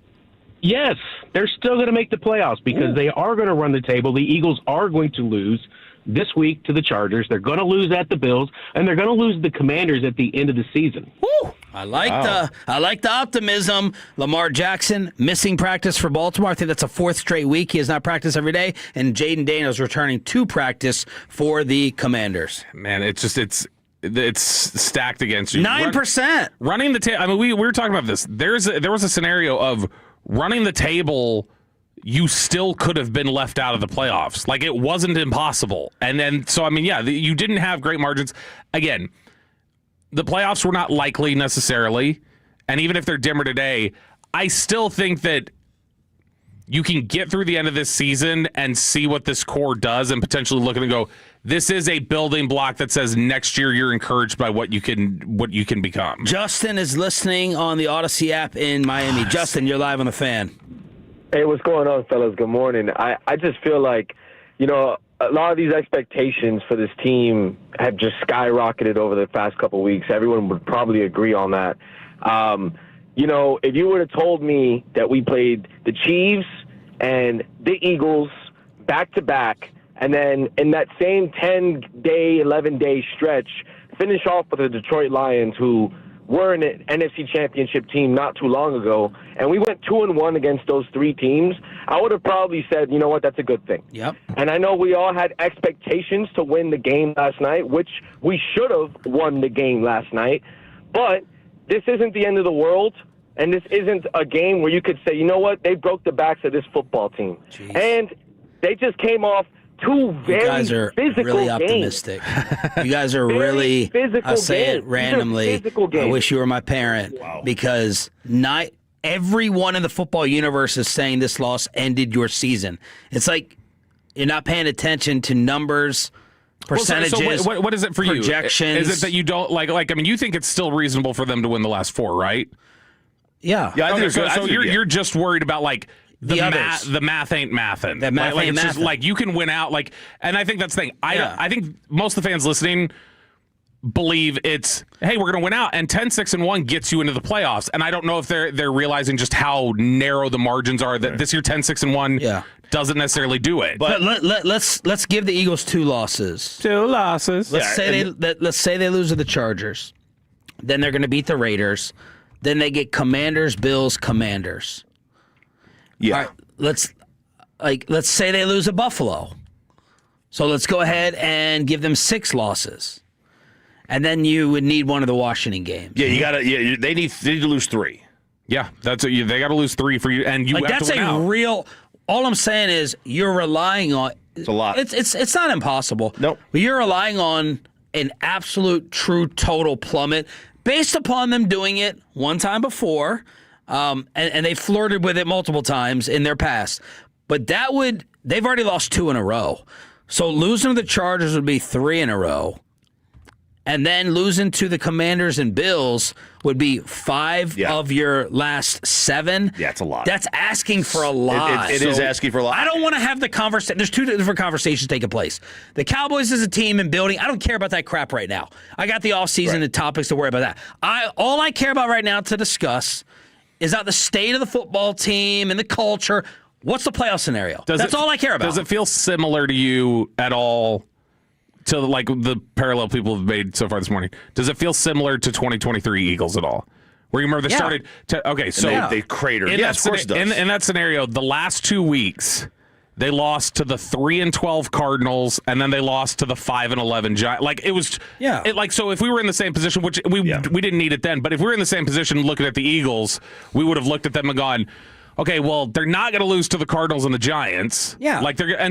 Obviously anything can happen, but I don't think it's likely to get 3 losses out of this. I thought 2 was you'd be crossing your fingers. Yeah. You'd be crossing your fingers. You'd be like, I need the good Chargers to show up, and I need the Bills to be the Bills. And I just don't know how you could say that they should have won last night watching that game. I think you can look at them the way both teams entered the game, not necessarily the way they execute. Yeah, not necessarily the way they executed, but I think when you look at the way they entered the game, they should have been in a position to win that football game. Not with the way they played, but the way those two teams were right now and the way that going into it. Yeah, but forget about entering. Yeah. What Choppy's getting to, and he's right. When you come in the next morning and say who dominated the game, we all know it was Detroit. Right. The Cowboys didn't. They had self-inflicted wounds, but that's part of it. That's part of it. And that's a common theme for them. Yeah. The Cowboys didn't just give one away. They should have lost the game. Yeah, there were games. The OPI was criminal. That's ridiculous. But we can't go down these special teams numbers, these sack numbers, and these defensive numbers and say that they were the better team. Yeah, you can't cherry pick. You can't cherry pick. The thing you have to be able to say is you should have been able to generate pressure up the interior. On paper, that you should have done that. Pickens should have played better football than he did for you last night.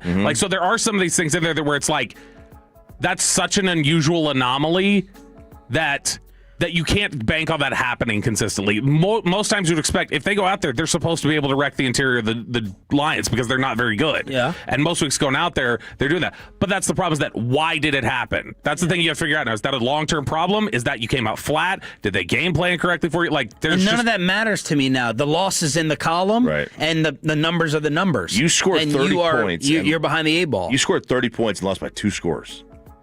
Like, that's tough to take.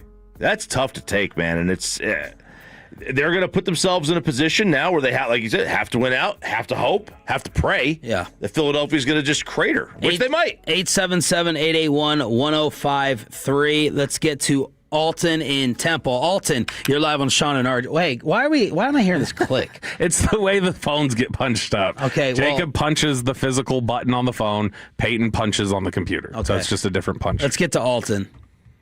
Good morning, man. This Dallas dumb defense shows up in Detroit. I don't understand. It seems as if we always have a lining up in the neutral zone penalty. It doesn't matter who the coaching staff is.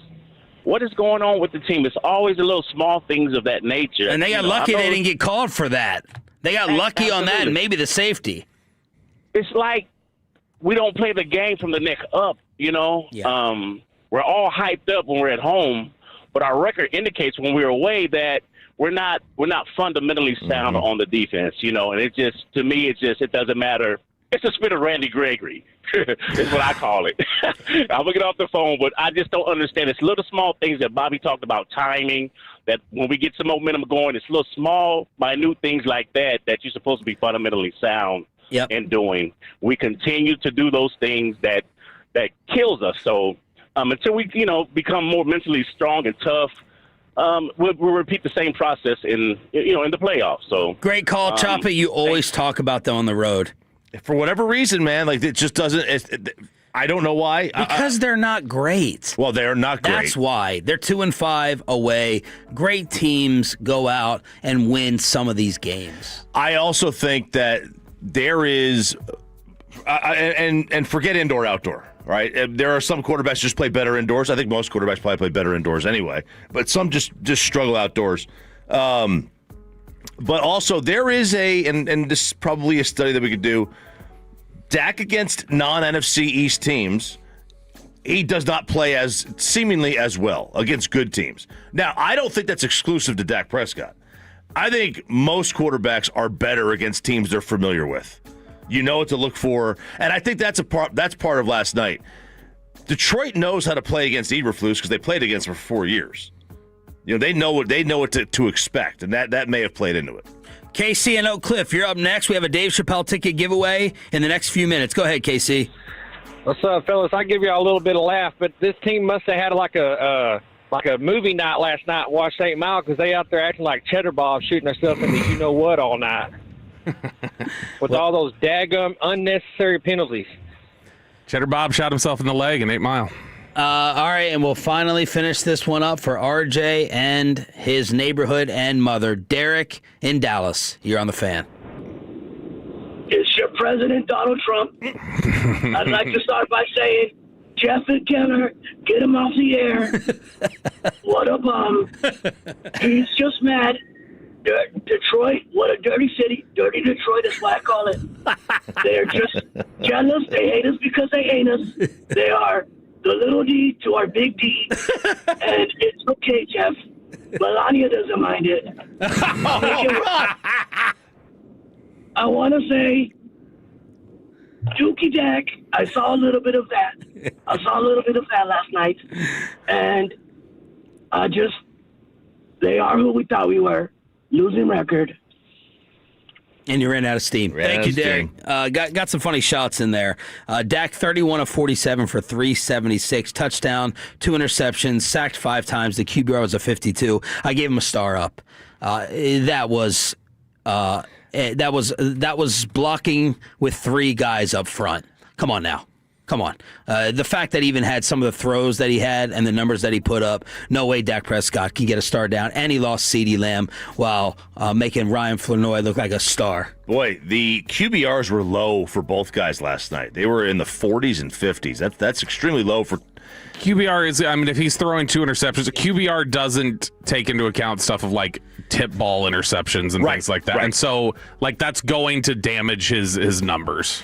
877-881-1053 is the phone number for you right now to win one of our best giveaways ever.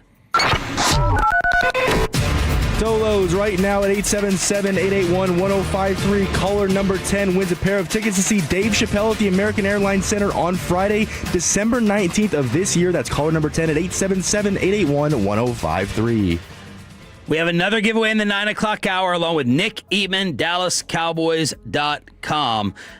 You guys pick what you want next. Do we try to sprinkle in a little positive with Star Up? Brought to you by Wild Fork Foods and Window Nation. A little pitchforks today. Or pour it on Pickens. That'd be pitchforks towards your boy. That is, but... You want to pour it on Pickens? Text 877-881-1053, or do y'all want some Star Up? Pog. Pour on George. Fat-ass white girls. That's right. That's what Pog is. Is it? P-O. Where's the W in that? P-H. Oh. Fat like that. What do you vote? We can talk Pickens. He needs to...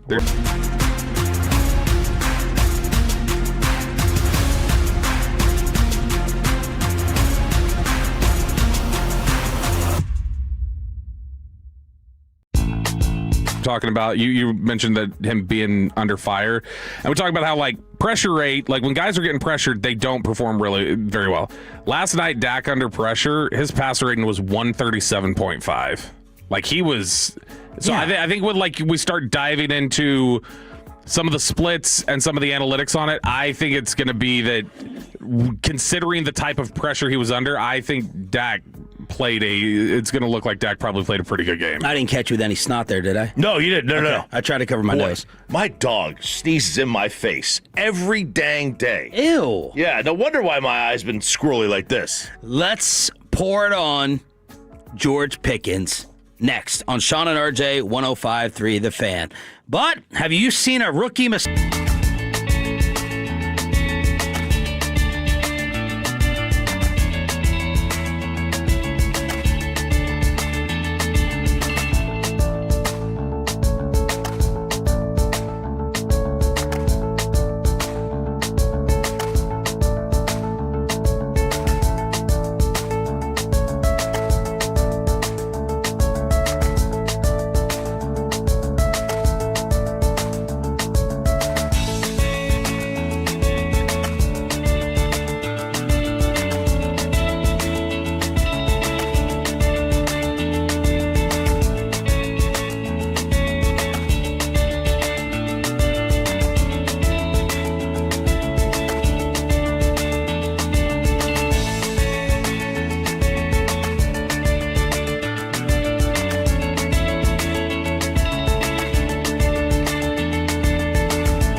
Uber Eats has Lola V products? I gotta remember that. Well, you know, they say in order to remember something, you have to forget something else. Okay, now that is a very cute haircut. That's like a little shag. I've never seen it before.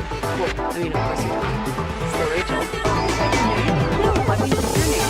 No, I'm Jeff. My name's Jeff. Right, I see that this is your haircut. That's your hair.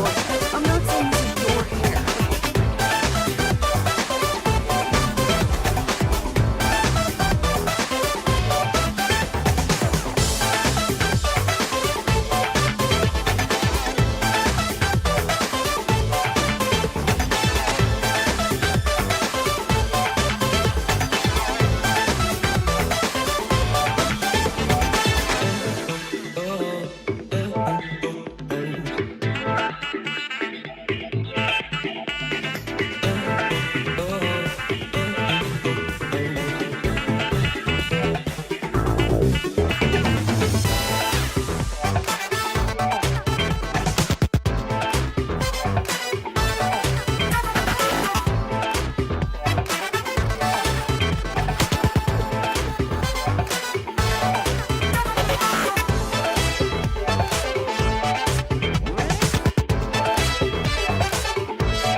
KRLD-FM and HD1, Dallas-Fort Worth. An Odyssey sports station.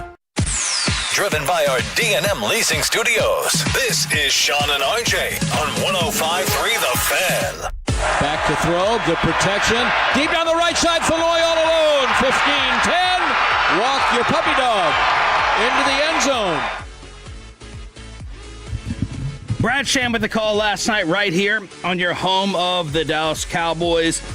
44-30. And we're about to have a very difficult discussion. Sean Sharif, RJ Choppy, and Cowboys insider Bobby Belt back from Detroit. And a loss that may have ended the season with the worst effort of the season, many people are believing, for George Pickens. So last night is why I wanted the franchise tag him. Now, I've been burned. I've been burned with the first Dak extension. It ended up costing more money. I am fine a lot of times with a wait-and-see approach. The biggest problem in tagging him is the cap number. So, and also what the hell David Mulugeta and him could cook up to cause another Micah-type circus. But the premise of me wanting to tag him, I just want to see you one more. I want to see your behavior for one more year. One of the things, and a lot of people don't like it because people want us to be homers, one of the things that we've always done for 15 years and we'll always do as long as I'm on the show is tell it like it is. The Cowboys can be on a winning streak, and if Bobby sees George Pickens running half speed in routes, Bobby's going to say it. All right? We want the Cowboys to win. We root for the Cowboys. It's good for the city. It's good for you. It's good for business. But we got to tell it like it is. And there's been a couple moments this year where we've had to give you the reality of what we're hearing behind the scenes and Bobby's seeing on tape. And we kept hearing, and I kept hearing, that he was chronically late. He's not on the field. He had the Vegas incident. He's not on the field for the first two plays before the Kansas City game really got going.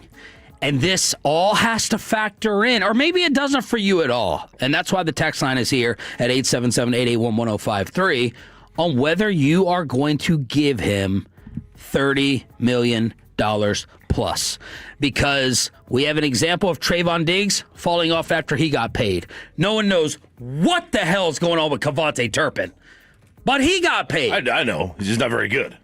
Well, as a returner, he was. He was a Pro Bowler. Yeah. And he's two-time Pro Bowler. Two-time Pro Bowler. And he's got nothing but brain farts with his little fake hand gesture and his fadeaway jumpers he's shooting on the sideline or in the middle of huddles. By the way, those are the only two fair catch penalties called in the NFL this year. Really? Mm-hmm. It's good.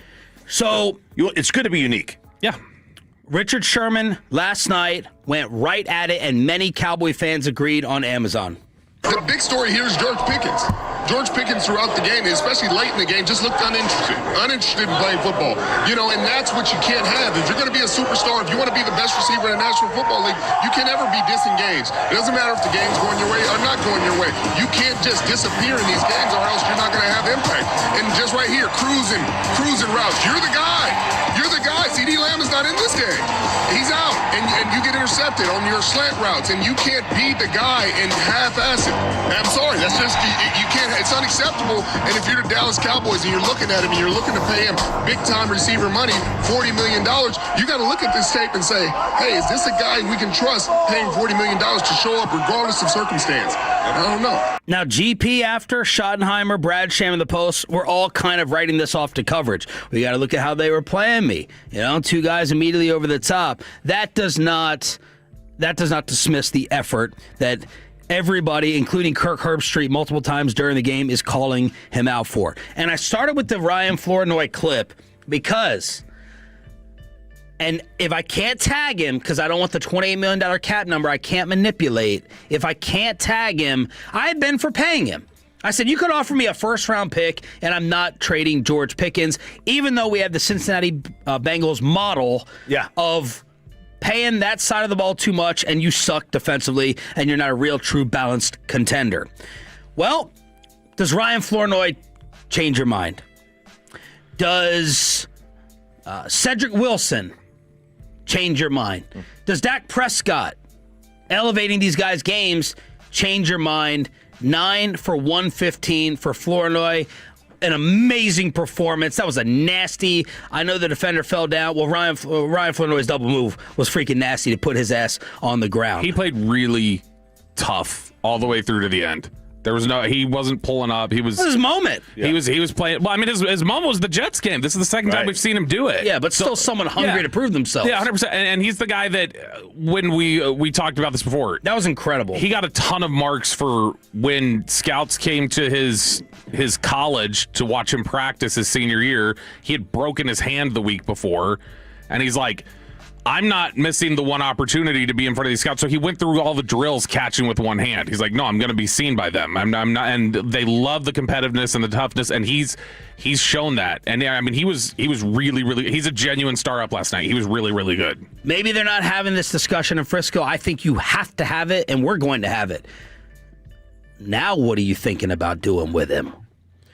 George gave a quote before the game in a sit down. By the way, thank you, Amazon. Tim, just send Amazon to the other shows. No more Amazon Prime in here. Do you know how many times they got recognized for this? Out? You were out that day. They came in here to film us. We record and give them content and commercial breaks. We try to change up the segment schedule a little bit. I heard Bobby's voice for 2 seconds. No visuals. No visuals. That's right. Like what? I'm blown. This is multiple times now. We don't get our TV shine. So I'm blown away by this. Like, just stay out of here. Go to KNC. Go to Fred and Blake. No, I need my shine. But they didn't put you on. People know my voice. It's a very noticeable voice. No, it's wild that we were talking about this. The fact that they took 3 seconds of that, right? That producer is on salary, so they probably didn't need to contract him. But they paid for him to fly, I would imagine. Yeah. So let's say, even on the cheap end, $300. I always do this. Okay? That day rate for the audio and the video person, which they didn't use video for, probably $1,000 each. Yeah. They spent $2,500 to get a 3-second clip that I could have just recorded into a microphone and sent them. It's amazing the amount of money that they burn it. They light it on fire. They don't care. And the clip they played, it wasn't even a take. It was they beat the last two, or they beat the teams that were the Super Bowl last year, and then they just got to Bezos just lighting money on fire. Yeah, but I bet you, how much of that is they can't have you send it in because it's a union thing? They're not really thinking about it. God, your brain goes to the next levels that no one could predict. I know. George Pickens, in his prime pregame interview, it was a great quote. He said, I feel like in Pittsburgh you could hear me. In Jerry World, you can see me. Well, we saw you loaf and give up last night after your boy was concussed and the Cowboys were in a must-win situation. So, Ralph James Pickens, the number one Pickens fan in the Metroplex. I'm expecting some sarcasm and some jokes and some comedy here, but eventually I want to hear your updated reality. Updated reality is I am not going to give him $30 million a year to play football. I'm going to give him $40 to play football here, okay? And I'm going to bring him here, and I'm going to keep him here because he's a diva, and I want a diva wide receiver. This is exactly what I'm looking for out of my wide receivers. I want them to be able to go, I am he, and I want them to be able to go, I am loafing the crap out of this game. Did we put Allen Iverson on a pedestal for admitting he doesn't practice? Oh my God! I don't think we put him on a pedestal. I think we put him on a pedestal. We put him on a pedestal. And he they put him on a literal pedestal in the little 76ers Hall of Fame. People have overrated him for years. Allen Iverson wishes he is the. Allen Iverson wishes he could be as good as George Pickens is at football. No. We praised Randy Moss. We didn't praise Randy Moss, but Randy Moss did the same thing. He took off plays. He took off running plays. Moss is not a bad comparison. And look, you don't want that. You can't have that. You can't have it. But in all seriousness, be serious now. It's not changing your mind whatsoever about signing him up. It's changing my mind about what about and I'm going to offer you. Well. You can't. The problem is you can't. Tag and trade. I'm going to offer you a second and a third. Oh no, I need 2 ones. Come on. I need 2. Be reasonable. I was going to say people thought they overpaid with a third a few months ago. We fleeced them. I am a 1. I could be talked into that. Okay. What I'm off of is like, hey, let's just sign him and let's get our 2 ones for CD. I want them both here. I'm off that, okay? George's, you can't have that game.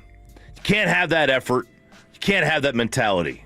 It can't be allowed. And it can't be allowed. The coach staff's got to get on him.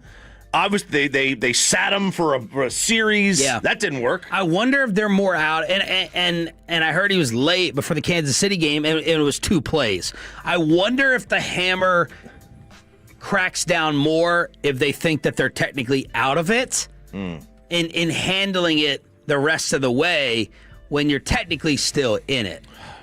Because 2 plays is nothing. That's a joke of a punishment from Schottenheimer. If he was continuously late and missing the meeting. So I think it's generally kind of like a silly punishment for most players. For Pickens, I don't know that it is. Because like we've talked about before, you're just calling attention publicly to the fact that he's being punished. That damages. Nothing was called to it. No, but not one person. Not on that second Not one one. person in Kansas City in the Kansas City game except for us, and that's only because we were told before. Nobody realized he was out for the first 2 plays. Yeah, not on the second one. On the first one though, for sure, like it did have that impact of Vegas. There are probably teams that look at that and go, yeah, oh, so he's being a problem again, right? And that damages him heading into free agency. That's a legitimate like potential punishment that he has to deal with. I'm going to answer your question with another question.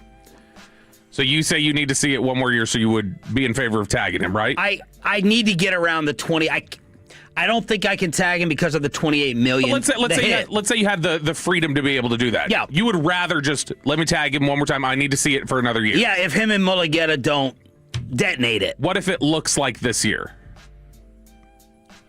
Is this year acceptable to you, like the way that he handles himself?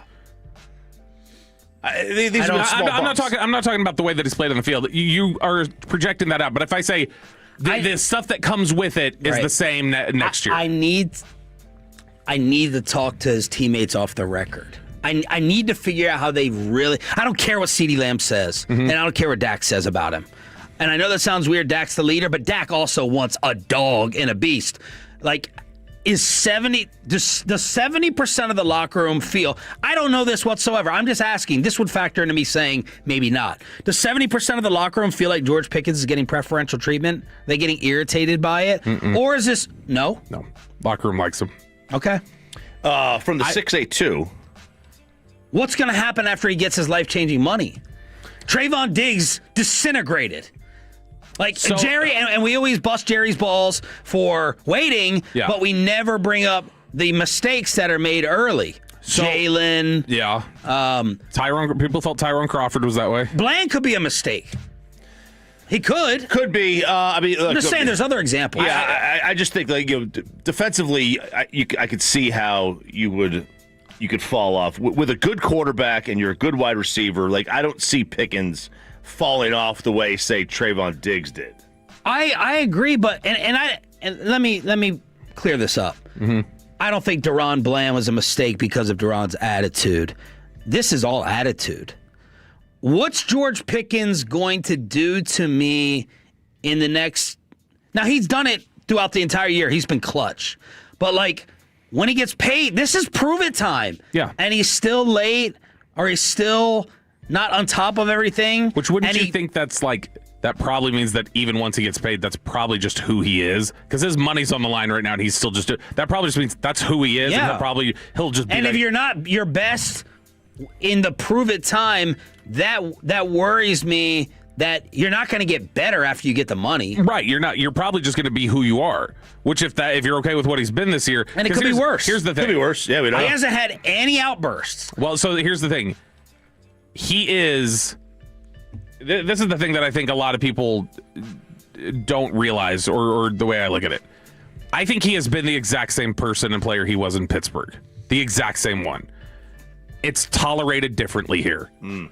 And it's always like, I mean, for instance, Tomlin definitely wouldn't. We've got, sure. Well, he did with Antonio Brown. I'm more Le'Veon Bell. He's put up with some cancers. I'm more strict than Choppy is probably with my kids, right? Yeah. So let's say Julian, who you let him cuss and you do different things like that. Somebody from the outside, if they just saw or heard about Julian in Choppy's house, they're like, oh, he's not in trouble very much, blah, blah, blah. Whereas if he was in my house and he was doing that stuff, they're probably hearing, oh my gosh, Julian's just always in trouble with Bobby. Yeah. It's so, and it's like, it's the same person. It's different standards. It's different acceptance. And I think that Pickens is just kind of allowed to be himself a little bit more, or it's just not nearly as, they don't crack down on it as much. Julian and so Choppy got banned from Christmas. My mother. Did he convert? He was so bad at Thanksgiving. She said, "You're not welcome at Christmas." Well, how was he bad? Is this why he was scared to call Grandma when we were in the car? How was he bad? He was just. He was acting a fool. It was on Thanksgiving. Oh, what did he do? He was acting a fool. He was like just constantly causing a ruckus. He was farting at the table, on people, on the food. He was a complete, utter disaster. And what did she say? How did she ban him? She said, at the end of the day, you're not coming to Christmas. Wow. So he's banned. He's banned from Christmas. See, we need her to discipline George. Discipline George Pickens. Let's continue this. 877-881-1053. I want to see all the texts. I'm going to put out a poll question right now at 1053SS on Twitter. Are you still in on that George extension? Did last night change your mind whatsoever? A Cowboys Friday continues on Sean and RJ.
throw. Here's pressure. Here's a slant to Pickens. Tipped off his hands. Intercepted. Down the right side to the 20, to the 15. And out of bounds goes linebacker Derek Barnes. It's a Cowboys Friday, 44-30. You know what happened. Ferguson actually having Dallas Cowboy haters defend the Cowboys over that Nepo baby, Hockley, who screwed him with that offensive pass interference. Special teams, awful. Defense, it was an Eberfluke, apparently, the past few weeks because they went back to the first half of the season, just totally incapable and helpless when it came to getting one stop. Your tackles were horrific, giving up 18 total pressures. Oh, yeah. And you may have a George Pickens conundrum when it comes to his future. Sean, RJ, and our Cowboys insider Bobby Bell back from Detroit. How have the Tolos texted when we asked if they've changed their mind about GP at all after last night? Well, they are fully, and I do mean fully, on the side of George Pickens. Wow. Not very happy with us. Basically blaming, saying, hey, look, you guys aren't talking about CeeDee Lamb not running routes. CeeDee does the same thing, and nobody complains about it. Does he do the same thing, Bobby? No. CeeDee does not, way more consistently. If you just want to look at the GPS numbers, CeeDee's output is consistently higher than Pickens. I need a social study done on the difference in responses in different social media forums. Twitter was trashing Pickens. I posted Richard Sherman's clip on Instagram. They trashed Sherman. And it sounds like the fan text is like Instagram in supporting GP. Yeah, I feel Twitter is the place where you're not yourself when you go there. It's not a real place. Yeah. Anyway. It's so toxic. It's very toxic. I don't think people generally, nobody really goes there. They're not realists. Yeah, they'll go there for a good time. They go that. When something scandalous happens, I go. The memes and the gifs are the best time. They're great. They're great. But people go there. It's pitchfork. Yeah, it is similar to probably like a radio show. Like for instance, I was talking to Zach Rowe, our former 105 The Fan producer. Because our fan text is also toxic. He says that after every Cowboys game, out of here. He said specifically after Cowboys losses, he has to listen to us in the morning because he's curious what you're going to say. Who, me? Yes. So Zero's like, I want to hear Sean's perspective when they lose. I want to know what he thinks about it, and because I think he's usually very balanced, stuff like that. And people say, when this happens, I need this. So same thing with social media platforms. I feel like depending on what the topic is, I want to go to Twitter for this. I want to go look at this for this. Because that's just, I know how they're going to react. People are saying Dez was the same way, and we all loved him. No, Dez was not the same way. Again, these same are way with tardiness and timeliness. So that's the thing. It's very different in terms of, you got to specify what you're talking about. If you're talking about a performance like that, Dez never slacked in a game. Dez never slacked in a practice. Dez was sometimes too intense, but there was always Dez was a big believer in intensity needs to be up and everybody needs to be pushing as hard as they can. Look, I understand what the fan techs and the Tolos are saying in defense because to me, every play. We got to be reasonable. Mm-hmm. It's like I kind of compare it to running down the first baseline in baseball, right? Jake Reitman wants you to run 110% every play.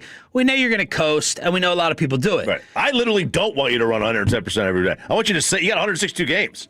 Save your legs. You got September's coming, man. There is some of that I think exists for NFL teams where you don't need to go full 100% on this play. It's not your direction. It's not the first running play, the first play of the game. Yeah. You showed me Georgia. Are you going to tweet out your compilation video or no? Because the rest of your day and weekend will be ruined if you do it. Where you're kind of showing him slacking. I'm going to go through the full film first. I'm going to look and see how many instances were of this and what paints the best picture. We need to set a reasonable standard for how often receivers do this, right? Like the first play you showed me in break, Bobby, was George loafing off the line off a running play. Like, I'm not expecting you in a realistic world to be Hines Ward every single rushing play.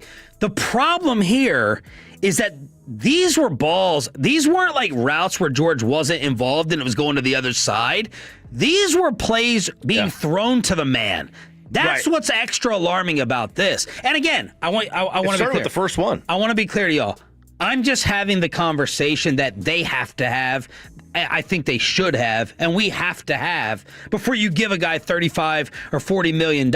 I have not made up my mind exactly what to do yet. I'm not saying don't pay him. I'm just saying, like, last night has to factor in now. If this conversation upsets you, you can't tag him because of the $28 million. It's just you can't manipulate if you tag him. They will tag him. I think they'll tag as him a placeholder. No, but I'm saying have him play under the tag. I don't think they'll make him play it out. I don't think he would play it out. Yeah, that could get ugly anyway. But if they tag him, then maybe they're going to have to do anything. Maybe they're going to have to extend Dak anyway, just because of his contract. Yeah, but he's awesome. He has been.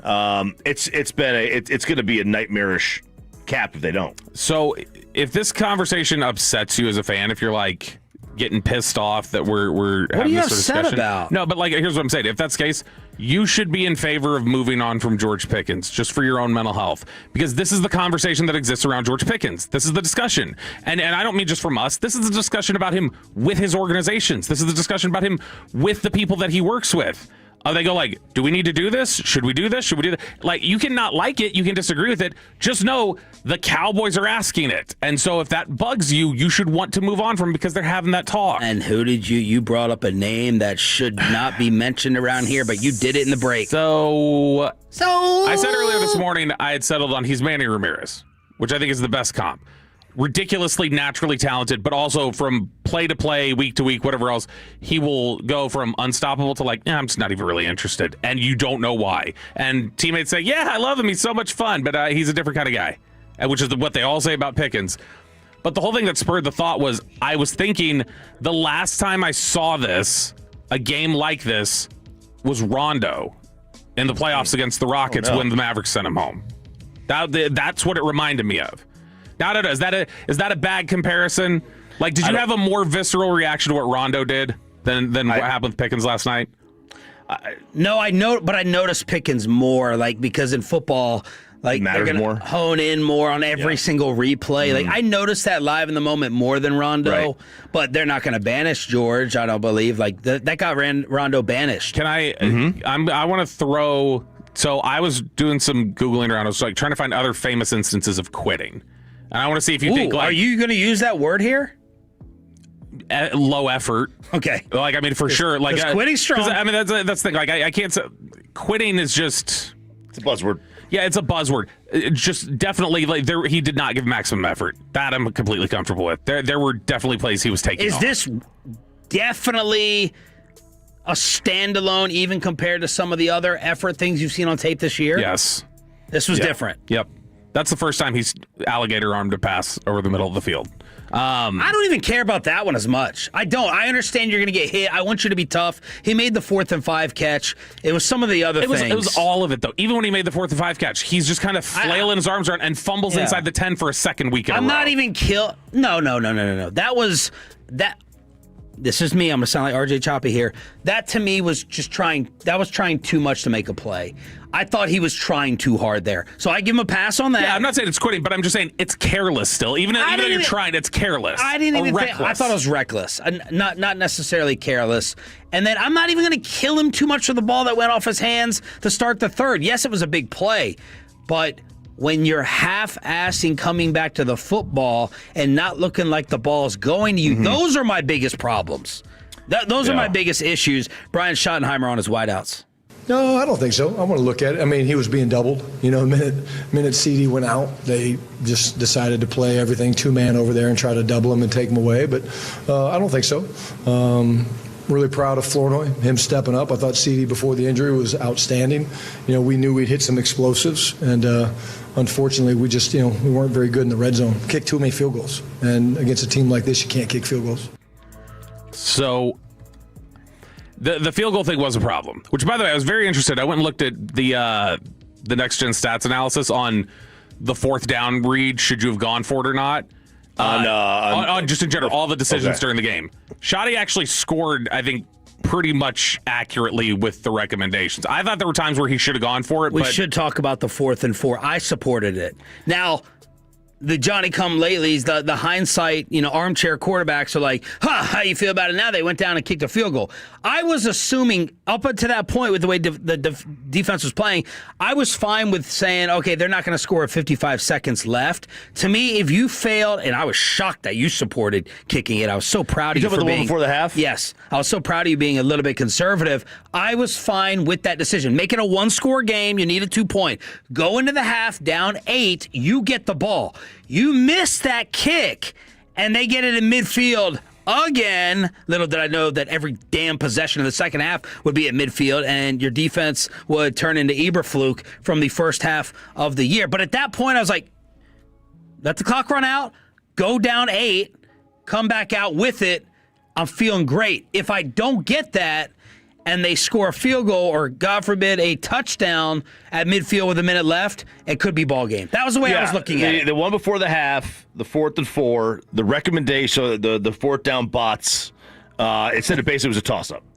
It was a toss-up, 17% win percentage by going for it, 17% by kicking the field goal. And Dak was going off. Here was the problem with the end of the half. Herb Street said the analytics... said no analytics right there that I think kicking was the right move. You can ask Eatman about this at 9:20, and he'll talk about what his problem was with it. Ask his dog. But Nick was watching because there was kind of a question. The clock's running. There's a question of are they going to kick it or not? And Nick was watching down on the sideline to Dan Campbell, and Dan Campbell's sitting there standing going like, what are they doing? And as soon as Aubrey comes out on the field, he calls the timeout. They sent Aubrey out onto the field relatively quickly. We've seen consistently this year, Shoddy will go out there, hard count, and that you could have taken 25 extra seconds that you just chose not to. Yeah, they had timeouts, right? And and I don't know why they didn't, send him right out there. Don't even try to hard count. Don't do anything. Shoddy is not, and I love him, but FAF, fair as you know what. Shoddy's gamesmanship and the little trickery in those moments, he's what's a basic white girl saying that they say? He's basic. He's basic. Basic. There's nothing, like, we know you're trying to get him to jump. Like, he doesn't, he's bland. He's very generic, bland, blasé. Milk toast in those situations. And he should have gone out there, like how many which times he usually does. That? Yeah, he's done that every situation this year. He goes out there, he either takes the penalty or he calls timeout. He's probably scared that they would freaking false start and back up out of field goal range. Well, I mean, they still had like 20 yards to go before they were outside. They were the 37. They were the 37. So I mean, they still had some room. But that would have made it a 60-yarder. It was a 55-yarder. If they false start, I'm half joking. Which 60 is still a chip shot for Aubrey. 63. But so the fourth down bot says that was a toss up. The other fourth down at the end of the game. Did you have a problem with that one? They were down 10. It's 4th and 3 after they got screwed after the Ferg call. I think so. At the Detroit 11, and it was 4th and what? It was 4th and 3 at the Detroit 11. I was fine with kicking it. I was okay with kicking it. It did say it was a strong go for it, according to the bots, the decision bots. But I didn't care because at that point the chances you win the game are slim anyway. You had to get points. You had to come away with points. And the argument is are you going to get that close again? So score your touchdown. That's the argument for going for the touchdown is like, are you going to get that close again? And with Aubrey, you kick it from midfield. Do we dare do a star up? We got plenty. We got a Dave Chappelle ticket giveaway in the 9 o'clock hour. We got RJ's Degenerate Selections and Worst Take, along with Nick Eatman, Chappelle tickets, and Star Up in Below. Email. Next on 105.3 The Fan. But first, let me go ahead and get rid of...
you that you've got to forget something else to remember that the East has roses. No, that's absurd. Hey, remember when you used to be what was it, Pepper Lady? Pepper Lady? Wasn't it Singing Sisters? Hazel Babes. Saffron Squad? Not Magnolias? No. I just said that. Was it Spice Girls? Doesn't sound right. Was it Saffron Squad?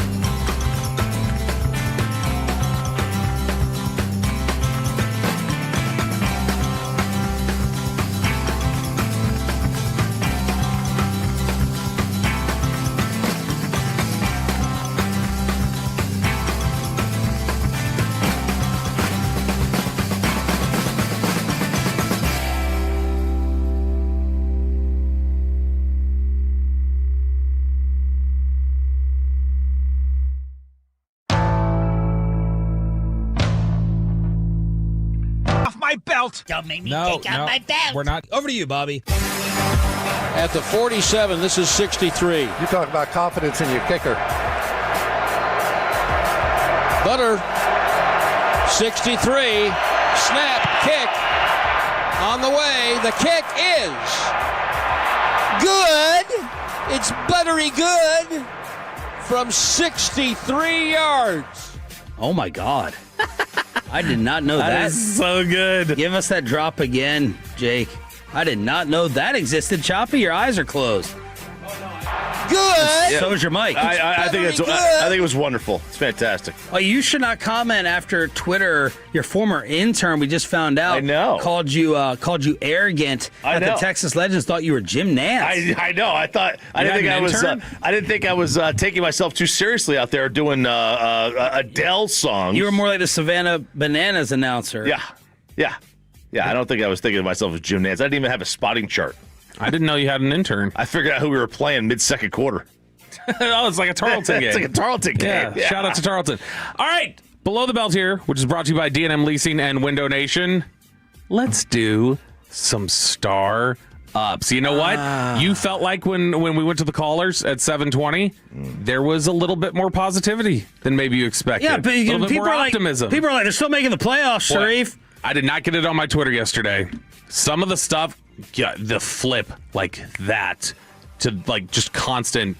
This is why Schottenheimer's a joke of a coach. Somebody's like, tell your boyfriend Schottenheimer on Fridays that he sucks. Because y'all are disingenuous. Yeah, those people are disingenuous and bipolar because you wait for them to lose and then act like the amazing run of beating Kansas City and Philadelphia didn't happen. Say it beforehand. Say it beforehand. They're going to get smoked if you want credit. I'm not giving you hindsight credit. So let's try to find some silver linings. I think there were actually some guys who really stepped up and played well for the entire game yesterday. But I've got mine. I know I've got mine. I'm curious. Do y'all have any? Was there anything you saw from that game? Of course, they scored 30 points. They were down 3. It was a wild back and forth. And Star Up, Star Down brought to you by Wild Fork Foods and Johnson Fitness and Wellness. My Star Ups, Ryan Flournoy, 42-yard touchdown in the 4th. The double move was nasty. He had a 3rd and 8 conversion in the 4th, down 10. I mean, it's making me think about a George Pickens trade proposal. Dak Prescott's Star Up. Early on defensive line. Houston with a big 3rd down sack. Osa and Ezeraku. And I was like, okay, it's going to be that night. Lining up 5 up front. And then Sam Williams. We didn't even talk about. I thought Sam could have had the turning point of the game if they won with the blocked field goal. But he and Quinnen also flashed a little bit later on, early on the defensive line. Obviously, Aubrey, and then CeeDee Lamb. I mean, CeeDee Lamb, did he still lead them in receiving yards after the concussion? He did, 6 for 121. So those were my star ups. I think Sean has a mirror to my computer because I have D-line early, literally D-line early. Aubrey, Flournoy. Like we talked about last time. We watched the same amount of football. We did. Taking the points before the half, I thought that was a star up from a coach perspective. Look, we killed the special teams. You got to give them a star up on the blocked field goal. The unit or just Sam? Sam. That's his third blocked kick of his career. You know what? Don't bring individuals here if you're going to punish the whole team for George Pickens and CeeDee Lamb being out till 7:30 in the morning when it's a team thing. Okay, so it's a unit thing. Don't know that it punished the team, but okay. I've got some other positives. Sam Williams does deserve one, not just for the block kick. Sam Williams yesterday, from what I could tell, was playing the run well. Obviously, Detroit didn't get into much of that. There was a point during this game that I think it was like 25 pass attempts for Goff to like 6 designed runs or something. It was ridiculous. It was like Pete Carroll calling the Raiders game where Ashton Genty just wasn't touching the ball for the first 3 quarters of the game. But Sam Williams, when he was on the field yesterday, the average yards per carry for the Detroit Lions was 2.8 on 14 attempts. The other 8 carries where Sam Williams was off the field, the Detroit Lions averaged 8.8 yards per carry. It was a 6-yard difference when Sam Williams was on or off the field against the run yesterday. I think star up for Solomon Thomas, the little bit that I noticed him yesterday. He was holding contained well. He had a really nice hustle play to the sideline that I liked. The defensive line was, I think, good for the most part. There just wasn't enough of an adjustment when the pass rush was struggling. I think Quinton Williams is a star up. But that's the thing with the pass rush. Mm-hmm. Yeah, it wasn't getting home consistently enough. But once that changed, like once you knew that, the onus to me is on Eberflus, which I know I don't think we've said Eberflus specifically yet, but he's a massive starter. He's one of the top 3 people that I think are responsible for yesterday. And what specifically? The fact that he just refused to adjust. Like, in fact, he actually adjusted away from what kind of worked on the first drive and then stuck in that. So the first 6 plays, the first 6 dropbacks, not first 6 plays, but first 6 dropbacks for Jared Goff yesterday, you saw frazzled, throwing the ball at the feet of people. He sailed another one. He got sacked. On those first 6 dropbacks, he was pressured on 4 of them. And the Cowboys had blitzed on 3 of the 6 dropbacks. The next 29 dropbacks, which was the rest of the game, they equaled their pressures. They got 4. And 29 dropbacks, and they blitzed 5 times. They just completely shifted away. And the reason was, early on in that drive, it was very clear Jahmyr Gibbs was going to hurt you in this game, that he was just as much of the threat that they thought he was. And they clearly, I think, felt terrorized by the thought of blitzing and him leaking out. Now, I wonder if that pivot away from it came specifically because Amon-Ra St. Brown played. Like, I wonder if they planned to blitz. And now with Amon-Ra out there and Jameson, they're like, well, we can't afford to not have resources towards, like, we would have had Jahmyr Gibbs accounted for.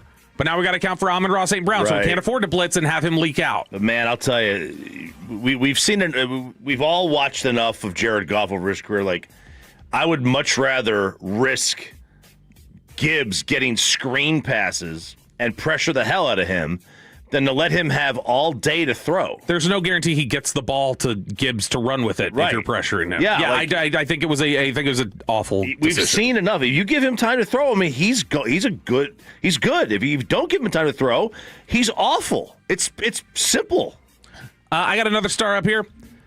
I am giving a star up to Tyler Guyton, who did not play, but secured his job for the future yesterday. So this is the thing that we've talked about with Guyton, is that when we've done post-up clarity, I've said recently, you watch him and it's not technically impressive. It's not like, as Jason Garrett would talk about, the teach tape. You're not showing the teach tape of like, here's how you play left tackle. This is the smooth, just perfect mechanics of how you play this position. No, that's not Tyler Guyton. I have compared Tyler Guyton to the guy who, when he's swimming, you're like, is he drowning? Oh no, he's staying up. He's swimming. Like, just, it's a struggle, but he's staying up. He's staying up. He's not going under, and that's Guyton. Guyton fights. He's scrappy. He battles. His technique's not always there, but he's gonna make sure that he's giving everything he can on the play to keep it in place. And I think when everybody goes, man, Guyton's awful, I don't think they realize how solid he's been until you see Nathan Thomas in the fourth quarter last night. Yep, the fourth quarter, the game. Yeah, the game, but really the fourth quarter was like every single drop back, it felt like. Yes. I mean, he gave up 11 pressures in this game. I think he's third on the team in pressures allowed this season, and he's played fewer than a third of the snaps of all the other guys. Bad help plan? I saw Lipke in there. I saw Spanford on sides. Yeah, I'll have to look back and see what they did in terms of to get help his way. I wonder if part of it was They just felt like he played well against Kansas City, and they thought they could trust him a little bit, maybe. But I don't know how much help they were funneling his way. Both the tackles were bad, like we talked about. Steele was not good either. Steele and Thomas yesterday were just allowing really quick pressure, too. It was always just that fast that they had somebody in their face. Another star up to somebody on the offensive line, Tyler Smith. Tyler Smith did play well. Tyler Smith, there was one sack that Dak took. I don't know if you guys remember. You remember the one where Dak's kind of standing in the middle of the pocket, and he's waiting, and then he starts trying to roll out left, and he gets caught, and it's like, just throw the ball away, dude. Yep. On that specific play, Tyler Smith is just locking somebody up directly in front of Dak, and I think that gave Dak false confidence that he was cool and secure, and that's why he held the ball so long. But 0 pressures allowed from Tyler Smith. He's the only one who didn't allow a single pressure. He was really, really good yesterday. When I would focus in on him and watch him a little bit, I thought he was positive. And then I am going to give a star up. I was on the fence a little bit because ultimately, it's the quote from A Bug's Life. First rule of leadership, everything is your fault. And Dak Prescott, I think, does deserve a star up. I think you were right about that, Sean. Have you ever had like an opinion and then like there's an avalanche of people on the other side and it makes you question? Yeah, like 2 days ago for you. What I just watched. Well, no. See, the difference is that I'm still right. Okay. Man, the amount of people killing Dak on social media and on the fan text saying, how can you guys say he had a good game? He had 2 picks, should have had 4, had all these sacks. Well, the Pickens pick is not his fault. It's not. I agree. I don't care about the final pick. And the final pick was sort of the same situation. It was a ball in somebody's hands that got smacked up in the air. I don't care about I don't necessarily think. To me, there are NQIs, non-quarterback interceptions. If you're putting the hate on Dak Prescott, it's the same old story. It's because you have said for years he's not good, and you just don't want to admit it. It's a male stubbornness problem. We all have it. It's either that or you did not watch. You're only following the football, and I'm not watching up front like Broadus and Bobby and ball knowers like Jackson Dart. Yeah. You're not watching the offensive line enough to see them get absolutely torched and Dak get pummeled and crushed. It's one of the two things. You're just wanting to win your narrative, or you're not watching the offensive line enough to watch how bad they were. Now, there were a couple. Maybe 2 of the sacks, Dak should have gotten rid of the ball, and he didn't. Yeah. So, he got sacked 5 times. 2 of those were on him. He had the one throw that was ridiculously out of bounds. The ball that CeeDee got hurt on was not great. The placement wasn't great. That I got flooded with on Twitter. People who, I think that's where some of this is coming from. Some people were just like, he got CeeDee hurt. It's like, he didn't get CeeDee hurt. Ball it's placement not a hospital was not great ball. there. It wasn't a hospital ball. No, it wasn't. He didn't hang him out to dry. It was an unfortunate circumstance, but it's something where I think that he played really strong. And I was looking it up during the break. Under pressure the last 2 seasons, all NFL quarterbacks, qualifying quarterbacks, that's attempting at least 13 throws under pressure. He had the 3rd highest passer rating last night of anybody in the NFL over the last 2 seasons. And so he played really, really well under pressure. Early George Pickens poll, by the way, is 70-30. The Tolos still want to pay him. So that's at 1053 SS 70-30. Yes, still pay him. No, the money will make it worse. Hey, I didn't tell you who I voted for. Final hour of a Football Friday. Our final Dave Chappelle tickets that we have in our possession. Nick Eatman back from Detroit at 9:20, but RJ gets you set for the College Football Conference Championship weekend and nominees for Worst Take.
seen it before.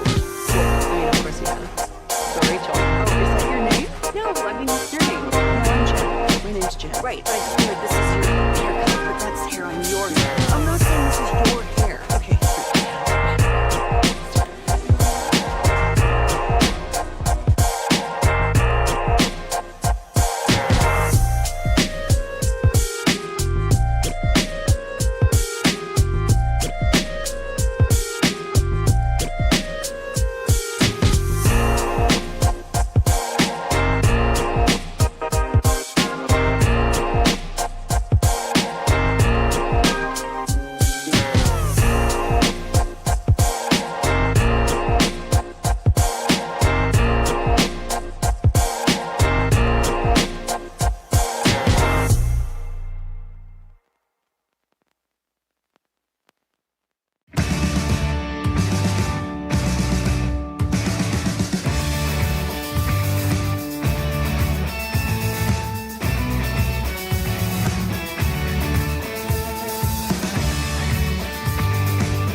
That comes with a 25-year transferable warranty. Visit RhinoShieldTX.com to schedule a free estimate. This is the exclusive home of Dallas Cowboys football. KRLD-FM and HD1, Dallas-Fort Worth. Let's go, Cowboys. An Odyssey sports station. Driven by our D&M Leasing Studios, this is Sean and RJ on 105.3 The Fan. I'd like to know where Lou Holtz is right now. Oh, I win. Google me. We're not hosting an intergalactic kegger down here. Let's go, baby. It is conference championship weekend. Maybe the final conference championship weekend that we ever have. They protected Bama, so they're fine. They'll stick around. Yeah, because if they do drop them out, they get blown out, then you know these games are going away. But we got two games on the Fan this weekend. We got the SEC championship game, 2:30 start, and then we got the Big Ten championship game right after that.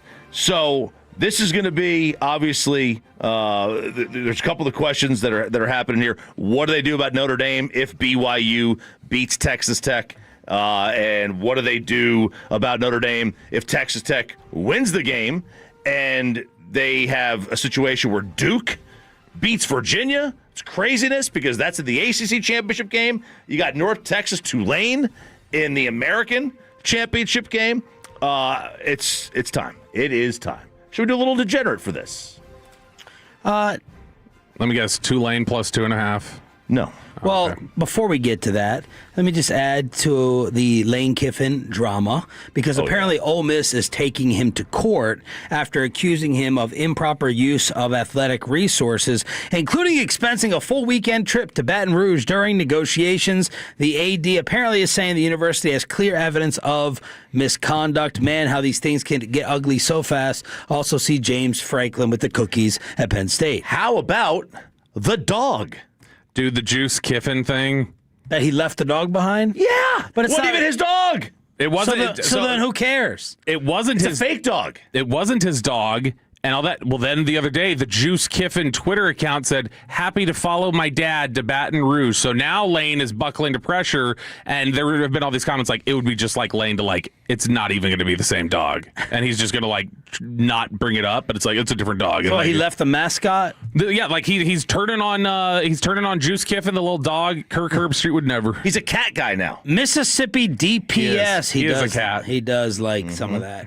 Mississippi DPS is disputing Lane's story that someone tried to run him off the road on his way to the Oxford airport. There's been no incidents where our highway patrol state troopers were involved in any sort of accident trying to run Coach Kiffin off of the road. And Stuart Mandel has said, by the way, just so everyone knows, LSU didn't blow him away with the money in the offer. Ole Miss was offering a nearly identical deal at LSU. How would Lane know? Lane said he didn't even know what he's getting paid by LSU. But the reporter knows.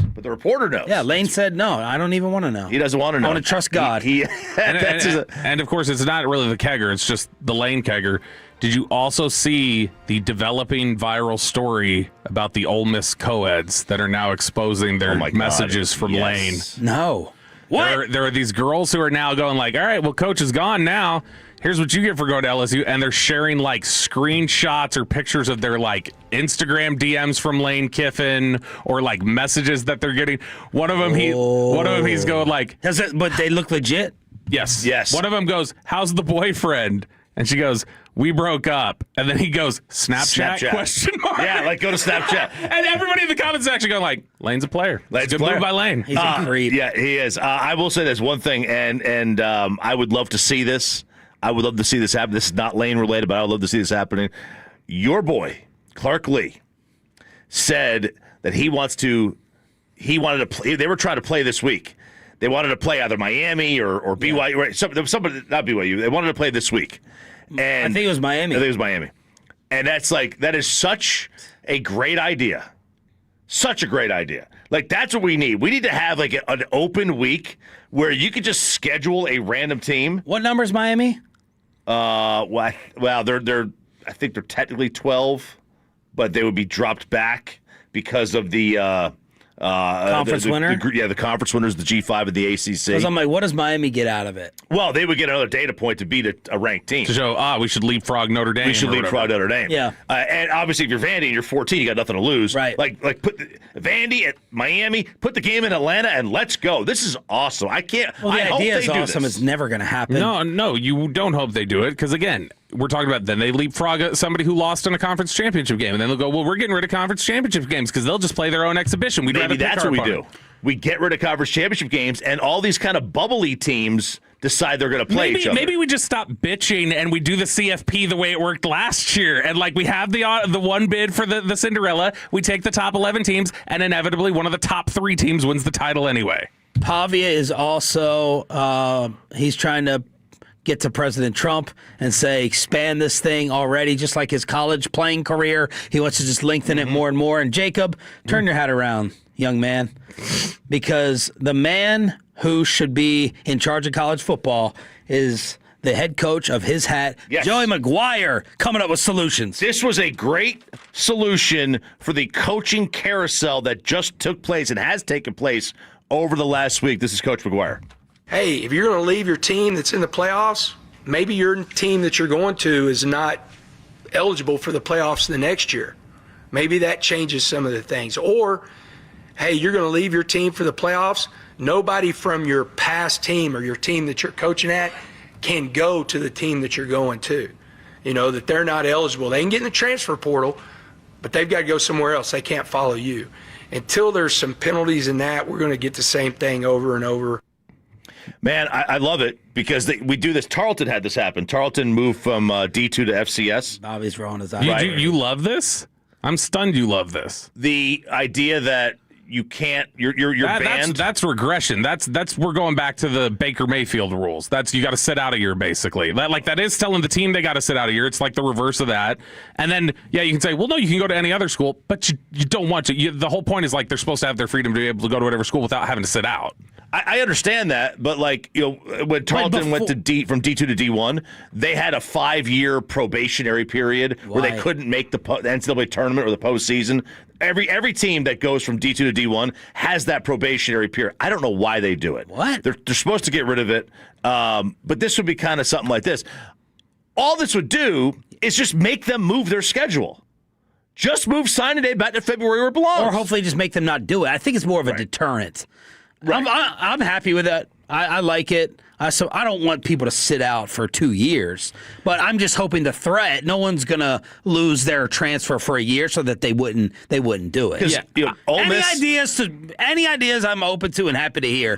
This is a disgrace. Look at the amount of teams that don't have coaches. Ole Miss doesn't have a coach. They're in the tournament. Either Tulane or North Texas doesn't have a coach. They're in the tournament. They're going to be in it, right? James Madison could get in. They don't have a coach. Their coach got hired. So none of these guys. None of them are staying. No, all four of those JMU's got a coach now.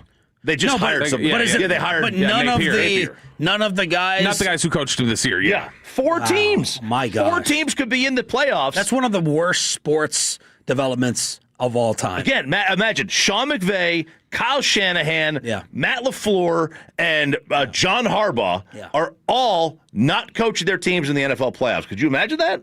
College football kegger with Ralph James Choppy. He saved my bet. I ended up even last night because of betting the over. How did you end up? I bet the over, and I also teased the over and the Cowboys +9, so I lost that one, so 1-1. All right, let's see if RJ Choppy can be even better this football weekend. 4 college, 3 pro. And one of those pros is it's a risk. It's a big risk. But let's go NCAA first. I like Virginia -4 against Duke. I've also seen it 4.5. I don't understand that line. That's too low. Ohio State -4, 4.5 against Indiana. Ohio State is 8-1 against the spread against the Big Ten this year. The only one they lost was a backdoor cover by Purdue. They are 32-18 since COVID against the Big Ten blindly against the spread. If you just bet them blindly against the spread against Big Ten teams, you're 32-18. Ohio State, that number's way too low. Georgia -2.5 against Bama. Georgia's gotten better since they played Bama. Bama has not. They've gotten worse. And I like UNT -2.5 against Tulane. But nobody in North Texas will hear that because they don't want to hear that. They just want they want their pitchforks. NFL. Well, you're not having them face a real program. That's why. Right, that's why I can do that, yeah. NFL. Baltimore -5.5 against Pitt. Jacksonville. Are good? I don't care. Pittsburgh stinks. Okay. Jacksonville +1.5 at home against Indy. Jacksonville wins it outright. Oh. And the upset of the week. Atlanta money line over Seattle. Ooh. Is it in Atlanta? It is. Which they have a terrible home field anyway. But I'm surprised the Jaguars are underdogs. I am too. With the way Indy's been playing and they're at home. Yeah, I was too. That's why I jumped on that. It's got to be a sucker bet, but there you go. Let's do worst take at 9:40 with K and C, so we can have more time. I want to get to RJ's 5 things that he wants to see this NFL weekend. All right, number 1, I want J.J. McCarthy back for Minnesota, not because I want to see him. I just never want to see whatever the hell that was that Minnie put out there last week. Yeah, what was his name? Bosmer? What'd you say? The Sausage King of Chicago. That's right. Number 2, I want to see Trevor Lawrence figure it out. That's a good team. Jacksonville's a good team. They're 8-4. They're going to win this game. They're going to go to the playoffs. They're going to get a home game. They're frauds. They're going to get a home game, but he needs to figure it out. I think we're seeing these guys are getting more time, and they finally figure it out. Well, time is starting to run out. Number 3, I want the NFL to change their coverage map. I should not, just like Texas yesterday, right? Was it the congressional map? Yep. I see what you did there, right? The redistricting. I'm up on things. There we go. I should not be forced to watch Steelers Ravens this weekend. This is the worst rivalry that everybody loves in sports. I think this is I can't stand this football game. What? It's awful. It's awful. From the uniforms to I just can't. There's nothing redeeming about either team. You didn't like it in their primes? Couldn't stand it. Ed Reed, Roethlisberger, Ray? Stand it. Why? Because it's dirty AFC North dirty, football? disgusting football. It's Iowa against Iowa. Yeah. That's what it is. It's great. Watching Iowa against it. It was great. It was great. It was great in terms of just like a pitcher's duel can be great, but you're also sitting there at times going okay, are we going to get anything happen this game? They should play for an axe, like Paul Bunyan's axe or something like that. Number 4. Or Ray's coat. That's right. I want to see the Bears show us their true colors, who they really are. They're at Green Bay. You know, if they win, we can't have any naysayers if they win at Green Bay, right? You know, It depends how. That's not true. Kansas said he was 15-2 and made the Super Bowl. And the whole way I was saying no. So I mean, I could still be a naysayer depending on how they win. But you know, you follow Philadelphia win by beating Green Bay. Yeah, that's a pretty solid run there. Yeah, so they'd have a really good resume at that point. I think Mike is like trying to generate some type of hatred of Chicago. He said something like about hatred yesterday, diving into it like Bryce Harper in Philly. And then number 5, I want the Chargers to not be gutless. That's a gutless franchise. Yep. With a gutless team that never comes up big in a big spot. It's time to end that. Put your cotton dockers on, or whatever the hell Harbs wears to work, and let's go. No more gutless Chargers. There's your 5 with things. Jalen Carter out. What is this injury? This is weird. Out after undergoing a procedure on both of his shoulders? Yeah, and it's so weird because the way they're talking about it, the way it was reported was like he wants to make sure that he's healthy for the stretch run, so he's going to do the surgery now and not be available for the thing that may determine if they're even going to be in a stretch run. Darius Slade trying to get to Philly and bypass Buffalo, who picked him up off waivers? Yeah, this might be some shady behavior there from Darius Slade. So Darius Slade was claimed by the Pittsburgh Steelers. That's one of the reasons why they ended up releasing Adam Thielen, or why they grabbed Darius Slade there. They've got he got claimed, and he's told Buffalo he's not reporting because he's considering retirement. Yeah. He said, I'm not going to show up, I'm not going to do it. And now the rumor is, and some of the little hints that he's dropped apparently on social media, this is basically a Derek Fisher, I'm retiring power play to get to where he wants. I hope Buffalo lets him rot. Let him freeze out in the cold. And NFC Defensive Player of the Month is? NFC. Oh, yeah, I saw this. NFC. Nahshon Wright. Oh, Micah. No, it's the other guy we got right. It's the other guy. Yeah. All right, how depressed is Nick Eatman? He's back from Detroit, not just because he was in that city. Did we get cheated on the Ferguson play? Is he worried about Pickens? And is the Cowboys season over? Nick Eatman, DallasCowboys.com after this. And this is the Tolo team of attorneys. They send me the exact same message every single week. Tell the Tolos that Mark, Scott, and Gene want them to have a fun yet safe weekend. But you know things get a little cray-cray, especially on a Friday. Starting at about 3 p.m., I used to think I could beat Austin traffic if I leave the Metroplex at 2 p.m. Nope. 3-hour ride turns into a 5-hour ride. And my friends from Maryland looking at the Metroplex roads and saying, we've never seen anything like this. I've never seen hazard lights on in middle lanes heading to Austin. And that can be like that on 635, on 80, on 30, on 75. It's a mess out there. If you're the victim of a terrible driver or a drunk driver or that Uber or Lyft or someone giving you a fake insurance card like they did to me one time, hit up the Frankels at 214 or 817 all threes, 214 or 817 333 3333 or frankelfirm.com. That's Frankel with 2 E's, firm.com, and drop my name. Say Sean for the fans. Send me for that insurance settlement, medical bills, and car repairs you deserve. Frankel & Frankel, Principal Office, Dallas, Texas. The more time you give, the more our crush grows. Together we continue to build something special. Keep turning it on and leaving it on 105.3 The Fan and the Odyssey, iHeartRadio, and TuneIn apps. Hey, it's Brian Baldwin here. Makita knows that pros never settle. Get tools that perform at the highest level on every job without compromise. When you shop Makita at the Home Depot, these tools don't just meet expectations, they redefine them. Makita is for the most detailed pros, expertly designed to deliver precision job after job. When the job calls for the best, call a Makita. Makita, built to be the best, available at the Home Depot. How pros get more done. With Target, gifting has never been easier. This Saturday and Sunday, Target gift cards are 10% off with Target Circle. Treat everyone on your list to something you know they'll love. Gift cards for the trendsetters, the techies, the fashionistas, the foodies, and even yourself. The perfect time to save is now. This deal is a yearly fave, so hurry. Get more gifting for your buck and save 10% on Target gift cards with Target Circle for 2 days only. Only at Target. Restrictions apply. Ace the holidays at Whole Foods Market. Build your holiday spread from easy appetizers to impressive mains and limited time desserts. all with strict ingredient standards. Shop Whole Foods Market, your holiday headquarters. North Texas, those summer storms were brutal. Don't head into winter with a damaged roof. I'm Caden Vining with Greystone Roofing. Our licensed inspectors will inspect your roof free of charge. And for a limited time in October and November, we'll upgrade you to a Class 3 impact-resistant shingle, free. That upgrade can save you 15 to 20% every year on insurance premiums. Real savings that help offset those big deductibles when a storm hits. Call Greystone Roofing today. Trusted, licensed, family-owned, and local. Schedule now at greystone-roofing.com.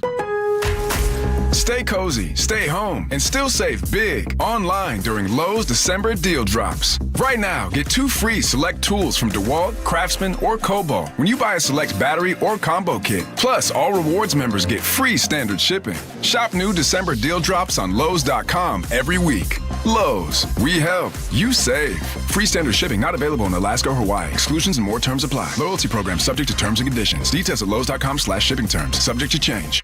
FIFA World Cup 2026 is coming soon, but your opportunity to be there starts now through an exclusive offer with an eligible Bank of America Visa credit card. For a limited time, become a new customized cash rewards or unlimited cash rewards Visa credit card holder, and you will be eligible for a chance to purchase FIFA World Cup 2026 tickets. Learn more at BofA.com/krld-fm26. What would you like the power to do? Bank of America, proud to be the official bank of FIFA World Cup 2026. Bank of America NA in partnership with Visa. Terms apply. Awards reserved. It's a Fan Football Friday on 105.3 The Fan. Sponsored by Blue Nail Roofing and the On Time Experts. On the days when you're thriving. Come on, everyone. You're almost there. The nights when you need us most. Mom, I don't feel good. And every moment in between. As a Blue Cross and Blue Shield of Texas member, we are committed to helping you stay covered at each stage of life. Whatever challenges may come your way, our mission is to be here for you and your family so you can feel confident as the new year approaches. Visit standbyyouTexas.com to see the steps you'll need to take to renew your coverage. And with over 90 years of experience, you can expect personalized guidance throughout the process, helping you stay covered into 2026 and beyond. We thank you for trusting us on your health and wellness journey through it all. Visit standbyyouTexas.com or call 888-672-2583 to renew your coverage today. Well, good morning, kiddo. I love that you're home from college. I've missed you. Still taking your nature-made vitamins? Every day. A multivitamin and a probiotic. You better be taking yours. Still looking out for me, Mom. I'll never stop. Made to care for you every day. Nature Made, the #1 pharmacist-recommended vitamin and supplement brand. Find us in the vitamin aisle, based on a survey of pharmacists who recommend branded vitamins and supplements. Dallas hockey fans, get ready to score big. Freebirds is proud to be the official burrito of the Dallas Stars. And when the Stars score 3 goals, rewards members eat free. That's right. When the Stars put 3 on the board, you get a free chicken burrito the very next day. Not a member yet? Just sign up for Freebirds Rewards and skate on in to claim your victory. Join Rewards today to unlock exclusive offers, fuel up with flavor, and cheer on your team. Because in Texas, when the Stars heat up the ice, Freebirds fires up the grill. Don't forget, when the Stars score 3, you eat free. Only at Freebirds, the official burrito of the Dallas Stars. And it's back to Sean and RJ right here on 105.3 The Fan. This upcoming segment's brought to you by the Frankels. If you've been injured in a car or truck wreck, call Frankel first, 214 or 817-333-3333. With Frankel & Frankel, there is never an out-of-pocket cost. They only get paid when you win. Frankel & Frankel, the go-to car and truck wreck attorneys in Dallas. Prescott back, 4-man rush, and they're going to get to him, and he breaks away, and he looks, and he throws it out to Ferguson at the 50, and then the ball's out, rolling around. Not sure who's on it. Lions are on the Ferguson fumble at the Detroit 47-yard line. He had some moments, but overall, star down to weekly guest of the G-Bag Nation, Jake Ferguson. He's got this fumbling problem. It happens way too often. What was the stat that you had, Bobby? So the first 35 games of his career, he had 0 fumbles. The last 25 games, he has 7. A critical turning point in that game. The hands to the face erases Pickens and the pass interference that would have set up 1st and goal. You're down 11. You're down 17-6. You need it. So star down Jake Ferguson, even though he was involved in one of the most ridiculous calls of the season that even Cowboy haters are saying Dallas got cheated over with that OPI. Ridiculous. Crosstalk with the KNC Masterpiece. They're on the road. Find out where at 9:40. And our final Dave Chappelle ticket giveaway of the week after. Real quick on that one play. OPI, DPI, or no call. How would you rank? Obviously, OPI was third. Yeah. DPI. Do you think it was definitely a DPI over a no call? Yeah. I'm not going like 100%, Sure. but Yeah. I felt like there was 2 instances of grabbing. Yeah, I mean, initially watching it, I thought it was DPI. I thought it was defensive pass interference. The last option is that it's offensive pass interference. That's I've never not what seen it an is. offensive swim move get called. It's kind of like the Randy Gregory defensive, or what did Randy get called for? In that playoff game, defensive holding. Defensive holding from a D lineman. You never see a swim move called as an offensive pass interference, and it could not be replayed. Crippling and maybe the final dagger for the Cowboys game and maybe their season. Nick Eamon, DallasCowboys.com, back from Detroit. He is joining us, brought to you by the WinStar World Casino and Resort, proud to be the official casino of the Dallas Cowboys. Please game responsibly. You want to start with any of those topics or your headline, entire 2025 season on display in Detroit? Yeah. Hey, guys, for me, everything that we saw in that game is gonna be how we, pretty much classify this 2025 season. I mean, that's kind of what I wrote. I mean, it started off kind of so, then it got bad, and it's like, okay, this is going terribly wrong. And next thing you know, they kind of suck us back into it, going, man, is there a chance here? They could come back and win this game? Yeah. And then in the end, it's like, nah, this is too much. It was a good effort. It was a good try, but really at the end, you're just not good enough. And that's kind of, everything about it, kind of a frustrating year for CD, frustrating game. Dak has to do everything. The only thing that's not going to be, described as this game with the whole season is the way Pickens plays. Because Pickens is going to, I think we're going to say that, he had a really, really good year. But this one wasn't that game, of course. But, I just kind of think this whole season was kind of wrapped into a few hours. Yeah, Nick, when you say it was a good job, it was a good effort, the good effort part, are you referring to George Pickens there? No, I'm referring. Honestly, when I woke up, like 30 minutes after I fell asleep, when I woke up, I was like, I think I was a little too harsh on them. I know they lost the game, and it was kind of like what the game meant, but I'm like, they did fight. It was, 27 to 9? Was that the score? Yeah. I mean, like, okay, and they battled 30 to 27 and all that. I give them credit for CD being out, Flanoy balling out like that. But, the effort to come back. But, yeah, not to come back for the ball or some of those plays. But, it's funny, like, as soon as when you guys were talking about that play, the PI travesty, like, when I'm sitting here thinking about it, and I don't think I've ever seen this call, but I think this would have been the right call.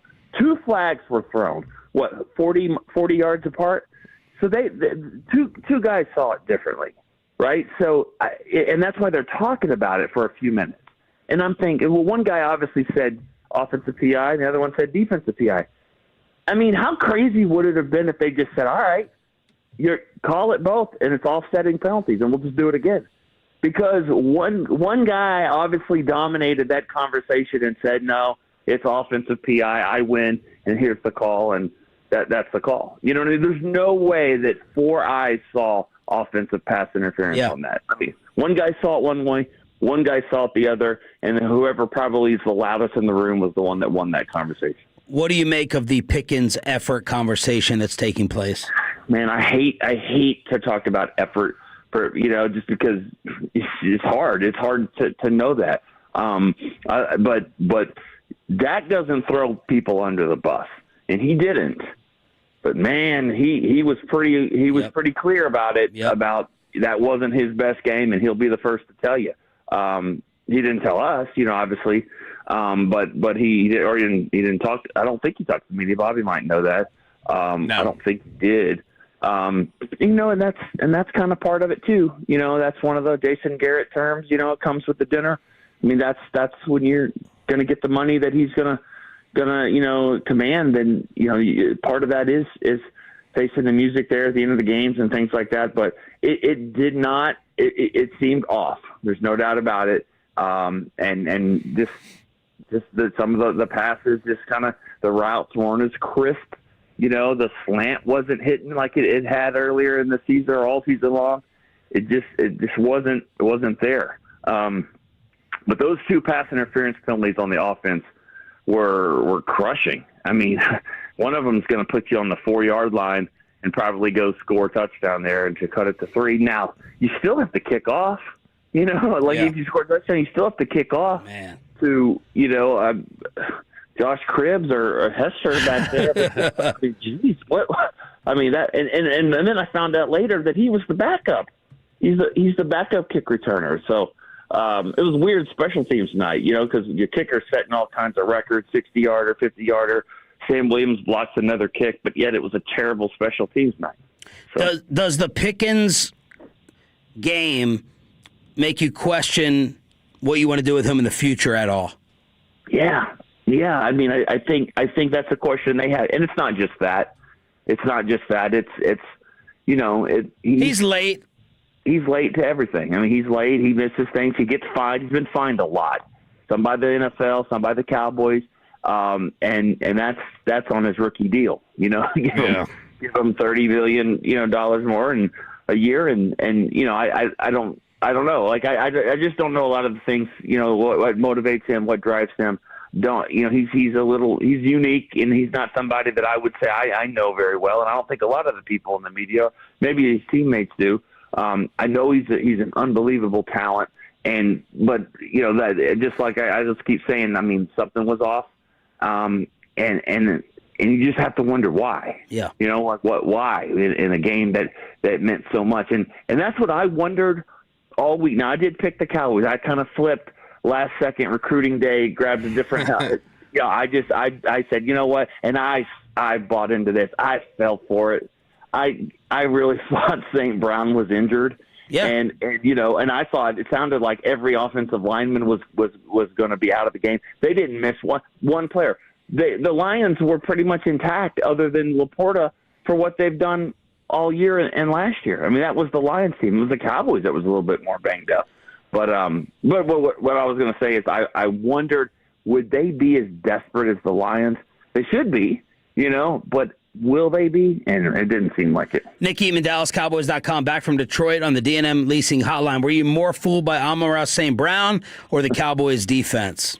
I mean, I was fooled by the St. Brown situation that, his foot was going to fall off, like 3 days ago, and then next thing you know, and the whole like he's gutty, he's a warrior. Nah, I think it was some gamesmanship. I think that was another trick play by Dan Campbell. Yeah, it was good play. But this defense, Nick, went to a point. It gave me the nightmares from the first half of the season, where I found myself begging and ultimately hopeless that they could get one single solitary stop. Because when they were down 3, I said one stop here and they're winning it. And the Lions didn't punt until 8 minutes left in the second quarter. They didn't punt again. Yeah. It was that game again where you're just wondering, you're just trying to get stops, you're just trying to get off the field, and then it goes back to, who are you more unsure about as far as like kind of what's going on, Pickens or Diggs, and that's the thing, I don't know if he's healthy. He said he could play, but then again, players say that all the time, but I just don't know what's going on, but I know this: a healthy Trayvon Diggs probably wins the game for you if he's healthy. If he's healthy and he plays the way we haven't seen it. We haven't seen that in a while. But if he's healthy and back to kind of somewhat close to normal, I think they win that game. So that's what's so weird of what's really going on there, and it's crazy that you're talking about high profile corners and wide receivers, and you just don't know what's going on behind the scenes. But talent-wise, if they were there and they were given 100% of what they've got, it could be a different game. Well, they do have an injury in Detroit. It's just after the fact. Brian Branch has torn his Achilles, according to Jeremy Fowler. But, Nick, you are the Trayvon. Did he walk off the field? Well, didn't Kobe walked to the free throw line. Yeah, Kobe made a shot and then left. You're the Trayvon Diggs whisperer. And oh my gosh. And he was on IR 4 weeks, correct? Mm-hmm. So for him not to have played, this is just thinking out loud, medical common sense. For him not to have played yesterday, you got to tell me that knee was so severely damaged that it's still not fully recovered. After 4 weeks, his knee was that bad and awful to where it still wasn't good for last night. So is it more the former or the latter, and you don't even have to fill in a blank? Well, there's other reasons, and I don't know this, and to call me the Diggs whisperer, man, that's scary. Sorry, the Diggs defender, I guess. I like the guy. You and Calvin. No, this, like I told you guys last time, I think he's misunderstood. I'm the first one in line that'll say I don't understand him. So, but no, I think that there's more things that'll keep you out of the game. You know what I mean? If you're gone for 4 weeks, it's really 5 because he's 5 games. That he didn't play, and he had some swelling there in the knee. But obviously your conditioning may not be what it needs to be to play in a game like that. Yeah, you might feel good, but you haven't been playing football. You haven't been practicing football, and you've got to get yourself back to that. Overshown and Revel, their 21-day windows, they had to exhaust all of those 21 days before they played. So now that he's more of a veteran than that, but I'm just saying there's other reasons than just the knee injury of why he didn't play. Is this it? Was this the final nail? No. I mean, unless you get the asterisk. I mean, if you have the asterisk on the standings that say eliminated, then no. I mean, y'all could talk about it. Y'all say that, but no, I don't think if that's what you're asking. Yeah. No, I don't think so. I mean, you're going to be favored in every game that you played, and let's don't act like that. They didn't win the game. They didn't have 3 upsets in a row. I mean, they were underdogs 3 straight times. They didn't get that third one, and we knew this one was going to be tough. But if that matters, then they're going to probably be favored in some of these games. Most of these games, I would think. Maybe not Washington. Who knows? But I think they'll be favored in most of these games if they go out and win and see what happens. But I mean, even Dak is as optimistic and realistic as it gets, and he even says, it's going to be a tough. They're going to need help. They're going to need help. But it's a crazy world, crazy league. We'll see what happens. Maybe other teams' best players aren't going to have their best games when they need it the most as well. Thank you, brother. We appreciate it. Enjoy the weekend. Right. See you guys. Thank you. I missed him. I missed him with all this rescheduling taking place. Nick Eatman, DallasCowboys.com, brought to you by the WinStar World Casino and Resort. I bet that was special for him, getting his old Friday slot back. I bet that was good for him. Our final Dave Chappelle ticket giveaway of the entire week. Is Jerry joining KNC today, since he did not talk to the media after the game? And your nominees and biggest losers for Worst Take. A loaded crosstalk with KNC after this. And this is Wild Fork Foods. How do they keep it so cheap? Have you compared the brisket prices to other places, including your local butcher or other online distributors? It's insane. The price for a Wagyu brisket at Wild Fork Foods is going to go ahead and match the price.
remember the Uber Eats has No, that's absurd.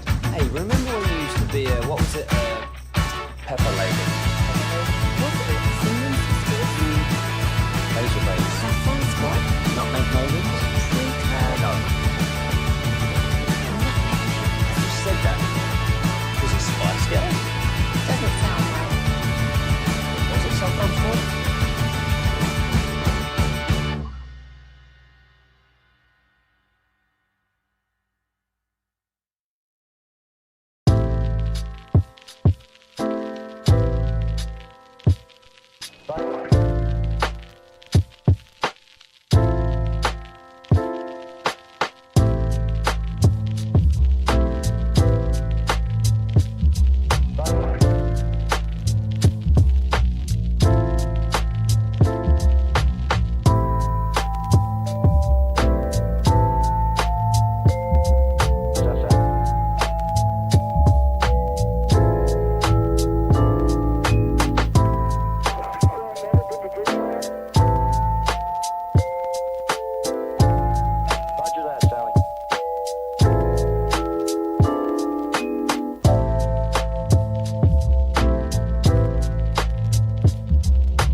All right, Tolos. Caller number 10 right now at 877-881-1053 wins a pair of tickets to see Dave Chappelle at the American Airlines Center on Friday, December 19th of this year. That's caller number 10 at 877-881-1053.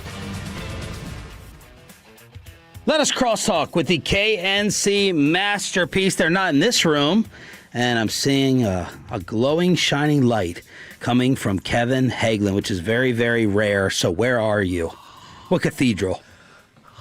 Guys, we are at Taco Bueno in Arlington, and we're right here off of Green Oaks Boulevard, Kevin. And this is a Southwest Green Oaks Boulevard. Wow. This is I love this location. Yeah, dude, this is the one. I love this location. Huge parking lot. We're gonna pack this one in. Usually there is a police officer around. I don't know why. The last time I was here, he had somebody pulled over. This morning, he had somebody pulled over. So be careful on your way over here. And then today, throughout the day, we are going to be talking to each other and to the Tolos, but nothing happened last night. Absolutely nothing happened last night. We just ignore it and wait for the next game. We lost. Do you guys have Jerry? Offensive line was terrible. Rebel was terrible. I do think Shoddy was terrible. I think we have Jerry today at 10:30. As far as we know, nobody has told us otherwise. But I do believe Jerry will hop on with us. How do you think that's going to go? He's going to be exasperated. No, he's going to be perfectly fine. You think? Yes. Yep. That's been his approach this year. Because he's going to find out that he's getting Argentina or something in the group play today at 11 o'clock. Oh, yeah. Do you think he can tell us ahead of time what the actual World Cup draw is? I don't think so. But what is that, Choppy? So today there's the World Cup draw at 11 o'clock. The FIFA's putting on their official DFW watch party at Billy Bob's. So it starts at 11 a.m. I think the party starts at 10, but the draw's at 11. We are looking for groups J and F. Jerry knows. No, he doesn't. I don't. Now he may know. He knows which team. He does. He knows which team is going to be like. I would assume based here in terms of like the hotel. Like he would probably know that. Like they're going to use their facilities. He already knows what the semifinal will be. Absolutely. But so we're looking for groups J and F. If you're in Group J or if you're in Group F, those are the two groups that are going to be having their games here. What? Oh, is that I see what you did there. Yeah. I like that. So I was tuning in yesterday. I was very excited to hear the winnings or losings of Kevin and Corey on the slot machines at Choctaw. And at first I tuned in, I was sad. And then I tuned in after sadness. It was surprise. Hashtag. And it was a little bit of panic. But then it turned into laughter. Because Kevin Hagelin, for someone who makes fun of me for years for replaying the Mike McCarthy interview, their second segment. I didn't replay this segment. Go to a replay on the KNC masterpiece. Alec Medford is throwing it to the midnight snack. So someone who calls me lazy, basically, is sitting there putting a replay in the second segment of their show, not even the 14th segment. No. Yeah, sounds like it. I heard it. We did the segment. It just nobody heard us. Yeah, we were still talking. I really thought that I was like, look, I realized I didn't know exactly what was happening. Neither one of us did. We knew something was wrong, but I assumed like at least the Twitch and the YouTube got the segment we were doing and everything like that. And so then we went. Boss has always told us too. Yeah, just keep going. Just keep talking. Just keep talking if things are going bad. And then we finished up and we're like, hey, did at least the Twitch and YouTube get it? And Alex like, nope, nobody heard it. It was an award winner. It was a Marconi award-winning segment, and it didn't get it. This is just like the Brandon Whedon interview that we did. Yeah, so just the people at Choctaw heard it, and nobody else. And I didn't even go back and listen. I didn't know until after the fact that segment was not on the air. So how much did y'all win and lose? I'm not going to lie, Sean. I can run pretty hot, and I was pretty angry after that, and so I did not gamble because I was worried that I was not in the right headspace. You want to rage? You don't want to rage bet? Rage dime into the casino machine? No. Corey's more level-headed. I was like, I'll show you Wheel of Fortune. Yeah, screw you, nickel. Give me another token. Corey, did you pull the levers?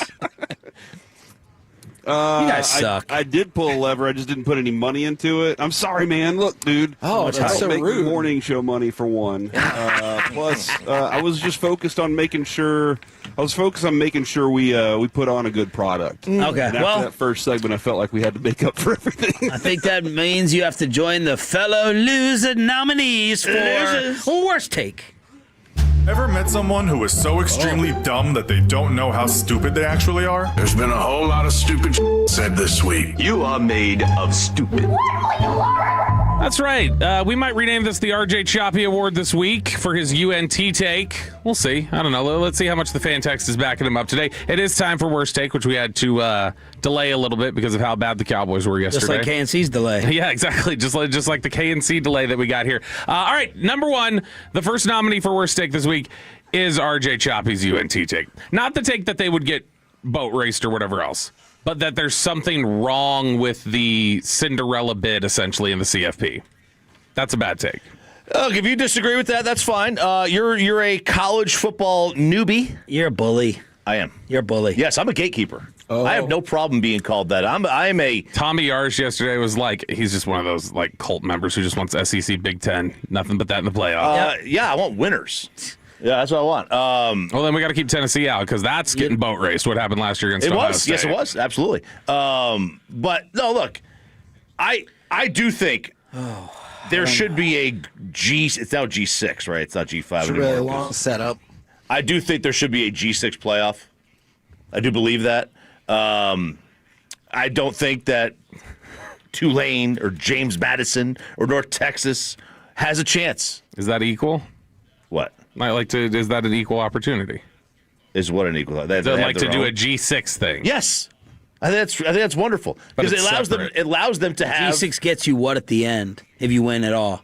G6 championship. Okay. Just like the FCS, right? Like Tarleton's playing in the FCS playoffs. They get a championship. Right. Just like the NIT is just as profitable to all those schools as the NCAA tournament. It's a separate tournament that nobody really wants to be in, but it's just as good for your recruiting. We can do this again on Monday. Yeah. We don't have enough time. That's the one. So Choppy wins, but we'll go ahead and name the runners up here. Oh, you're naming Choppy? The Fantex has to decide. Yeah, because the Fantex has basically been on my side. Even at the gym yesterday, guys are coming up. Dude, you're absolutely right on your UNT take. And it's not UNT, it's just the G5. For fellow bullies at the gym. Right. Oh, yes, it is Southlake. I've got one more nominee before we get to RJ Choppy's nominees. I'm nominating Jackson Dart for just his terrible takes on getting down and going out of bounds. Like, bro, you're soft. You're not about tough football. And he dropped no vacation for me bye week. I'm just going to study ball, which should make you retract your use of balls and your love of ball because Jackson Dart used it. No, that's Jackson Dart trying to co-opt ball knowledge, and he doesn't have it because he's gotten his bell rung so many times. So, no, he's out of it. So Jackson Dart is another nominee. Choppy, what did you have? All right, I had two here. One, I had a CEO, a billionaire CEO, who said that he's going to give assets to anyone who can prove that the earth is flat. This is going to cause big-time problems. Because, first of all, you can't prove that. Someone's going to sue him and say, and I proved it to you. You just don't want to believe the proof that I showed you. That's what I would do. All right? And then the other one is, this is a local story. There's a football player named Legend Bay. He goes to North Forney. Okay? Legend Bay, one of the great names. He had committed to Ohio State. He signed with my school at Tennessee. He then posts on social media, I didn't want to sign with them. I was coerced by my family to sign with them. He wants to sign with Ohio State. That's according to his social media. He deleted that. So the worst take of the week is to his family for trying to pressure him or coerce him into signing with somebody. Stay out of that player's business.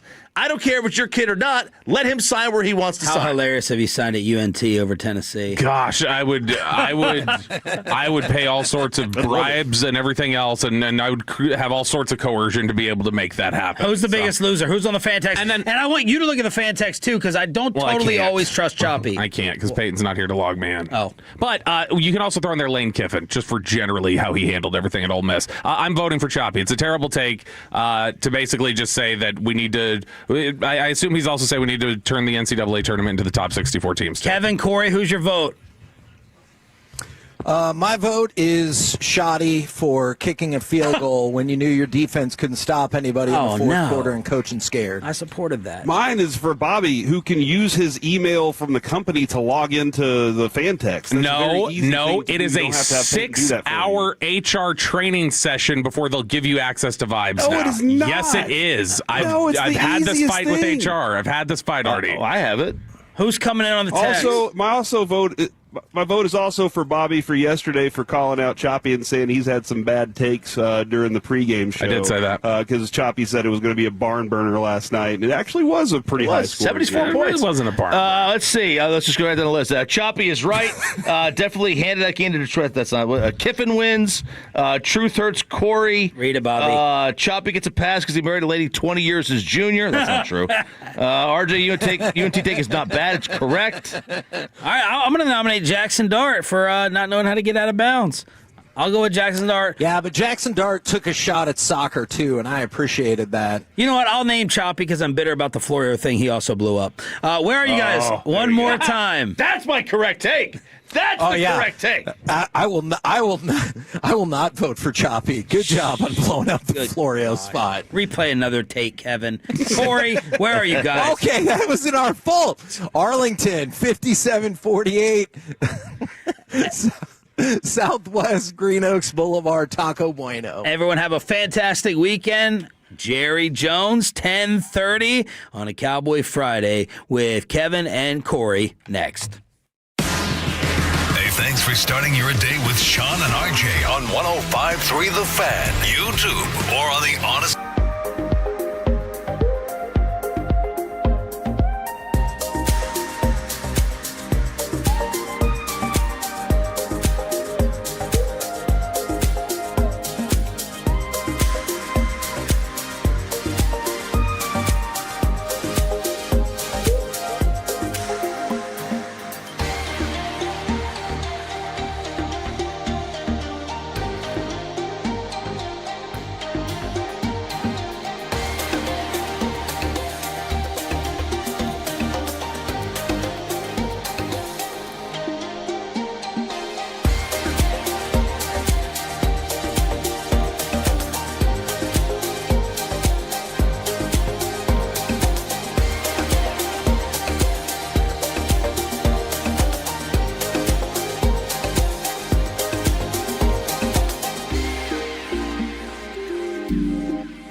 you know, they say in order to remember something, you have to forget something else. Okay, now that is a very cute haircut. That's like a little shag. I've never seen that before.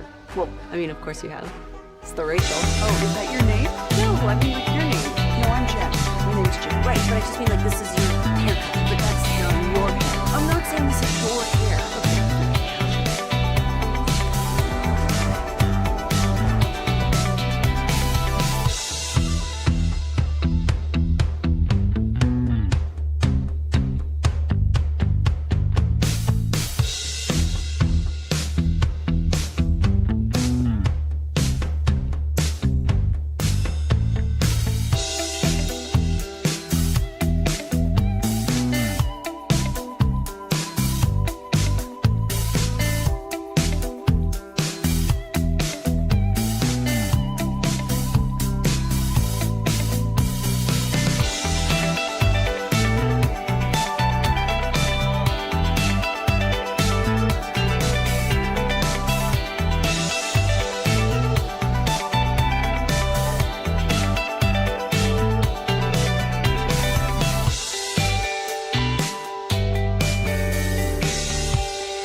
Do you think it's true that you've got to forget something else to remember that Uber Eats has groceries? No, that's absurd. Hey, remember when you used to be a, what was it, Pepper Lady?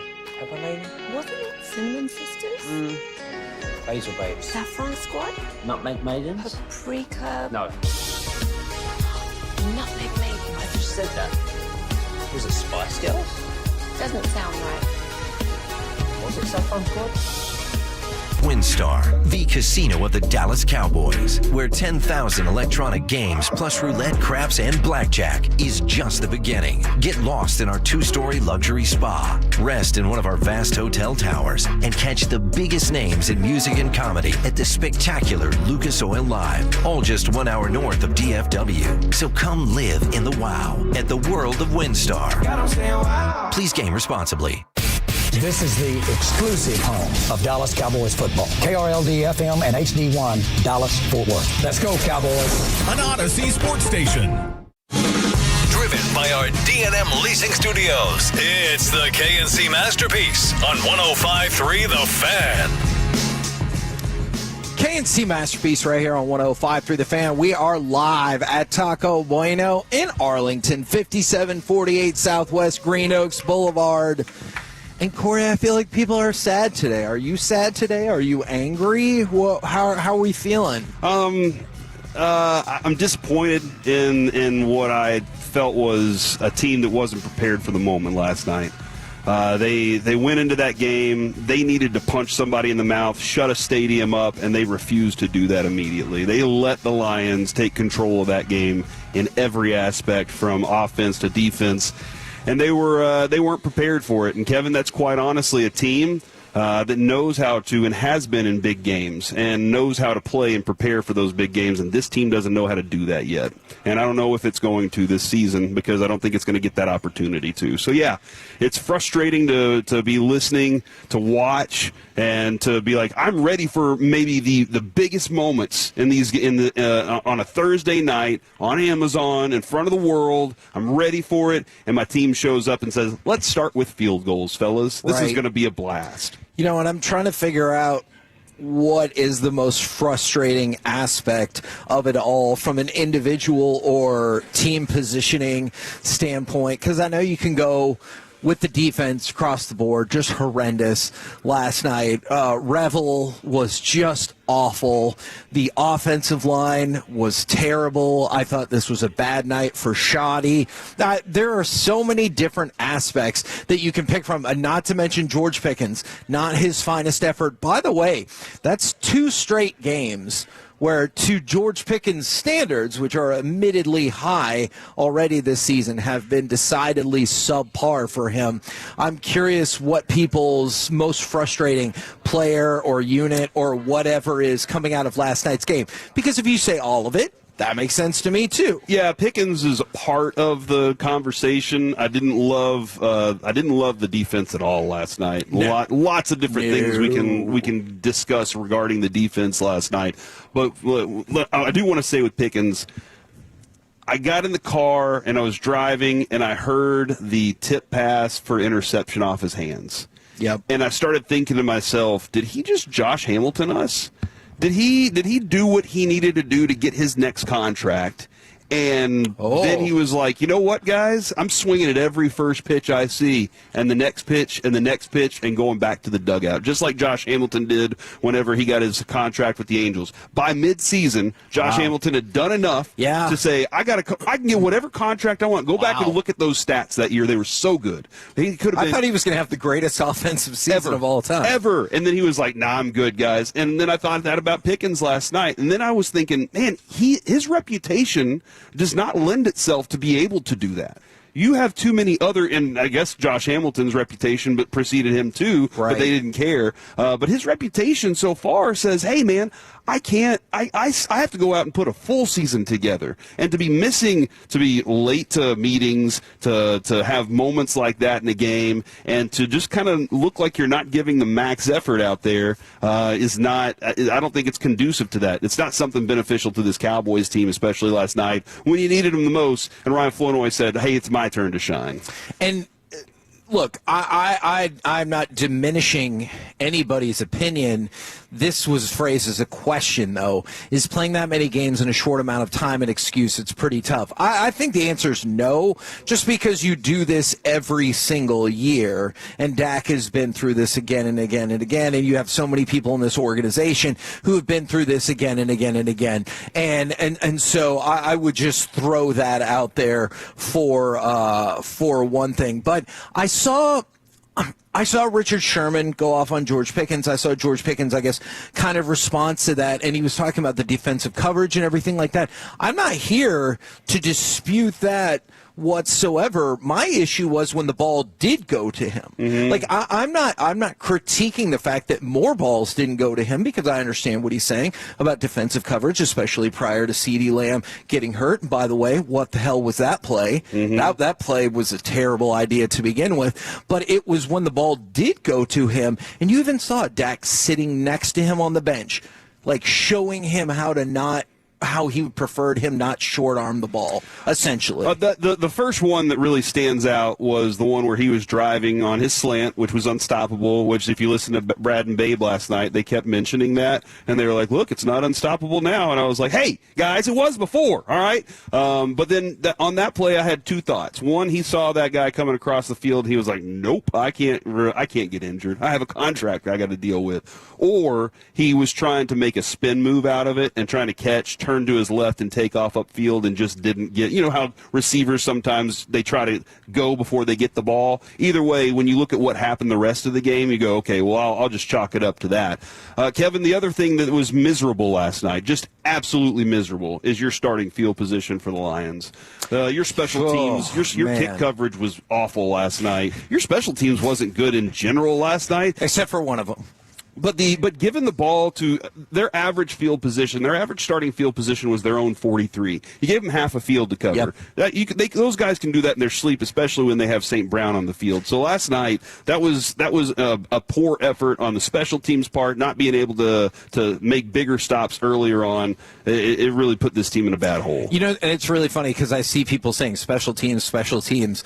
Outside of Anger and Brandon Aubrey. And Sam Williams. Yeah, because, and there were plenty of positives, like Brandon Aubrey, I don't think this will end up mattering in the long term, but first player in the history of the NFL to kick 3 55-plus yard field goals. But then the Brian Anger play that I thought was going to be huge, end up meaning nothing, was when they didn't get the safety, and he punted it like 62 yards out of the end zone on a short snap and everything like that. But the most important part of it all was it felt like the touchback should have just been at the 45 because just again and again and again. And look, I hated Schottenheimer kicking the field goal at 37-27 because I was like, your defense hasn't been able to stop anybody for 6 straight possessions. But then when they returned the ball almost to midfield, I was like, okay, well, I guess the game is over. I'm curious and about it took this. 5 seconds for them to score a touchdown. I know Brandon Aubrey's a weapon because we talk about, hey, dude, he can kick it from 63 yards.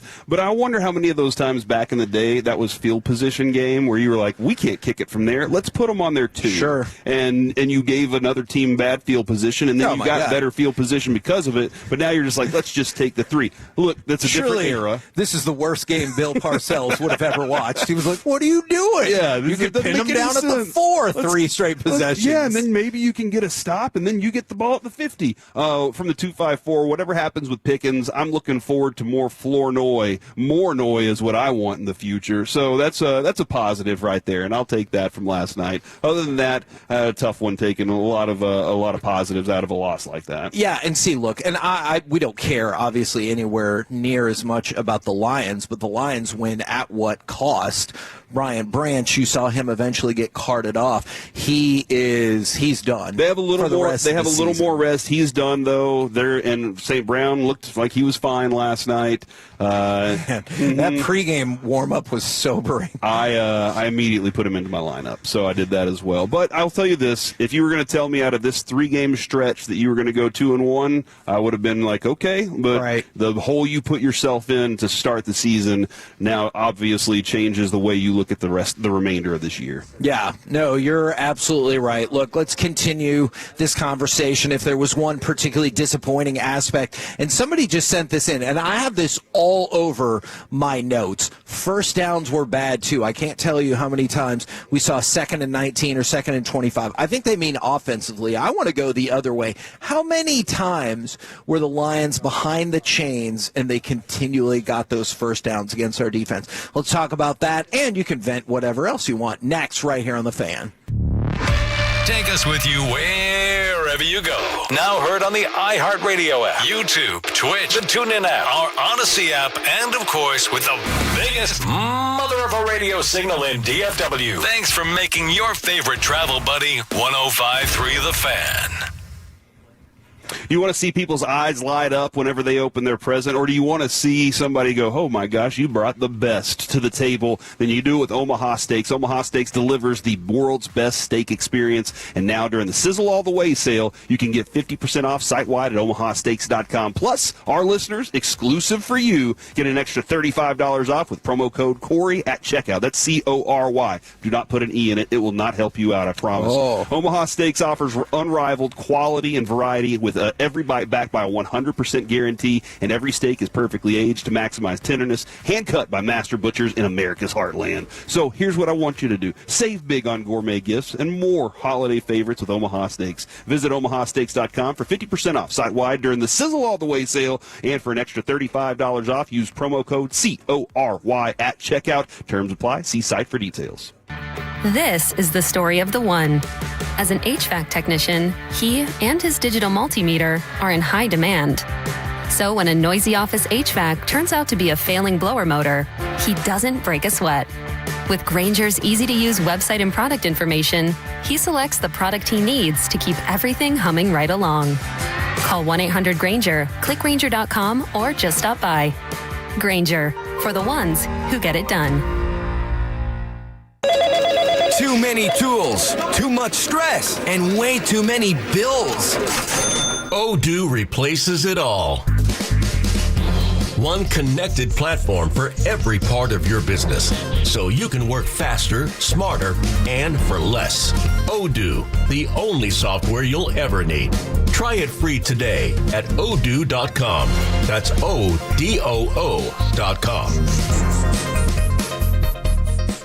I'm worth more. I'm worth a little more. I'm worth a lot more. You are worth more, and your car is worth more at GiveMeTheVin.com. Sell us your car. GiveMeTheVin.com. So easy you can do it in your underwear. Hi, this is Pete Thompson from the Consumer Team. If you're dealing with a furnace breakdown, call the On-Time Experts. 7 days a week, they'll be at your home same day, or the service and diagnostic fee is free. And their technicians are here to fix your furnace and get you warm again, and not just try to sell you a new system you may not need. Set your appointment online right now at theontimeexperts.com. Theontimeexperts.com. The On-Time Experts, the official HVAC partner of the Dallas Cowboys. It's a Fan Football Friday on 105.3 The Fan. Sponsored by Blue Nail Roofing and the On-Time Experts.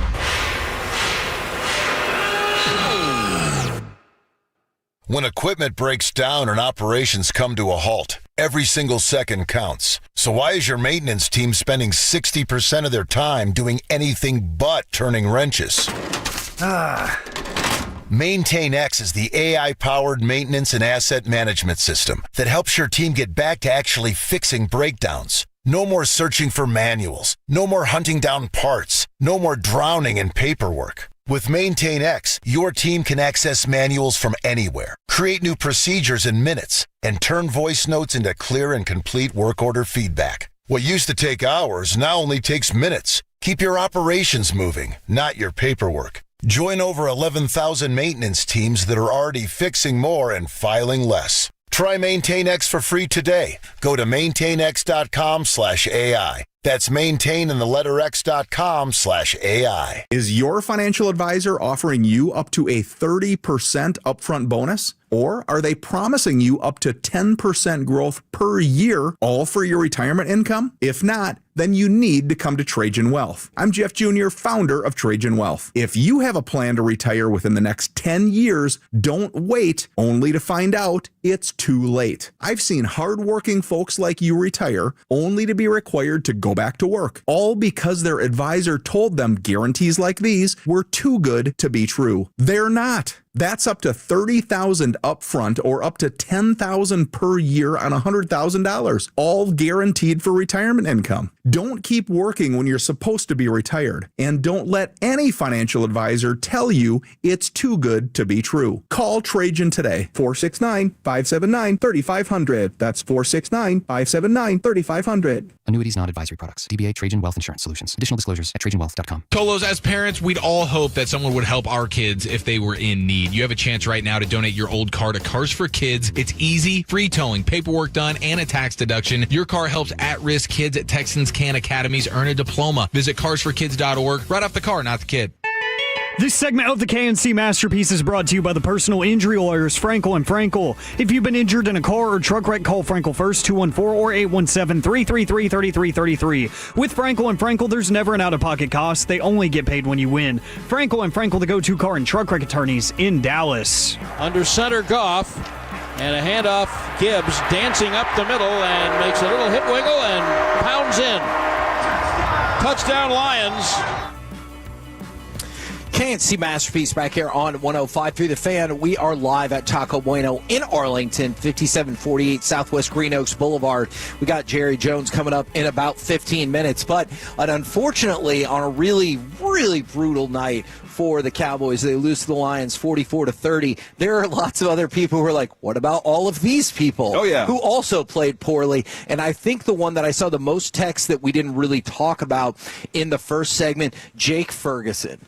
Jake Ferguson had a rough night, and this continues to be an issue that this team has had with turning the ball over. Look, we talked about it, and you know what? I thought Dak Prescott had a really good line yesterday because somebody was asking him, is it a tip pass or whatever? And he goes, look, if you're -3 in the turnover battle, who cares whose fault it was? Like, you're never going to win that game, and we talked about it. Detroit, they don't turn the ball over, or at least they haven't turned the ball over a ton this season, and so you're at a huge turnover deficit yesterday, and that was yet another thing that spelled doom for this team yesterday. Yeah, if you can't get the ball from the opponent and you're giving the ball to the opponent, and you're giving them half a field.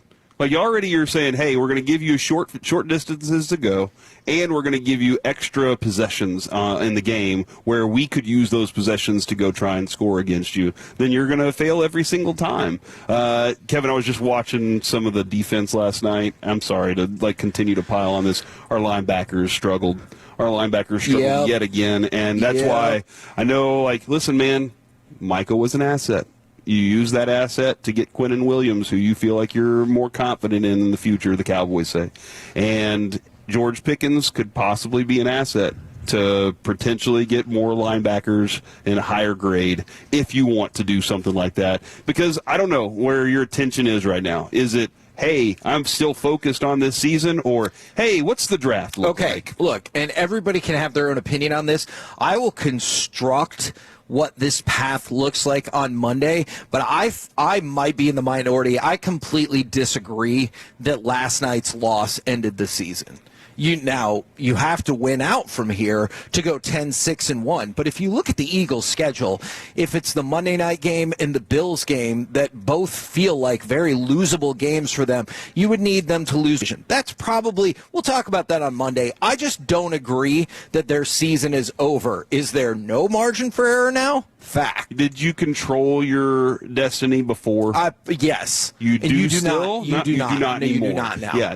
Now it comes down to, all right, you had, like you said, margin for error 0. Yes, and that's absolutely. And that's because of the way that things went last night against a team that was fighting for their lives at home in front of their crowd, trying to say we still belong in the playoffs. You play it's a tough argument to make, and they have the experience against it too. Like, they've experienced that. They know what it takes to get to the playoffs and to play in those big games, and they showed it last night. Now, a couple more things. Somebody just brought this up, and I looked at this in my notes, and I don't want it to get lost. This is the second week in a row that Kevontae Turpin has had a faux fair catch, and then started to run, and then started to argue with people about what he was doing. I feel like he did it twice in a game, too, already. So I feel like this is multiple times. Do you ask Jerry, hey, what's going on there? Do we tell him to just tie his hands behind his back until it's time to catch the ball? I think you could put a list of 10 people in a row, and every question to Jerry could be, hey, what's going on there? What happened or here? What happened last night? I just want to point out one thing, and this would have had to have been an incredible play. Go back and watch when Bland, he would have had to have been an amazing bit of acknowledgement that St. Brown was going to have some trouble staying upright for whatever reason, and he would have had to step over him. But go back to when it was, I believe it was 3-3. He had a pick six. He had a shot at a pick six when he was on St. Brown, because whether you think there was a little bit of a bump, now, it would have had to have been an incredible play, and he would have had to preemptively step over St. Brown.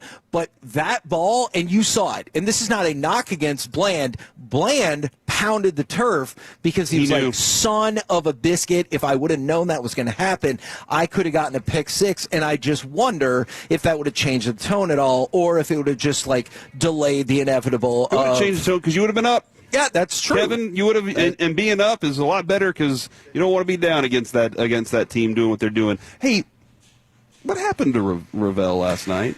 He Revel might have had the Gibbs, I'd have to think about this for a second. He might have had the toughest individual game last night, right? Is it the rookie Yips? I don't know exactly. They picked on him in the third and fourth quarter, and they were like, "Oh, we got this guy." And he had some moments that looked very, very bad. He's had some really good moments this year. Yeah. And listening to Jane yesterday in the pregame show, she was like, "I don't know. Have y'all noticed that like since he's been on the team, this team has won?"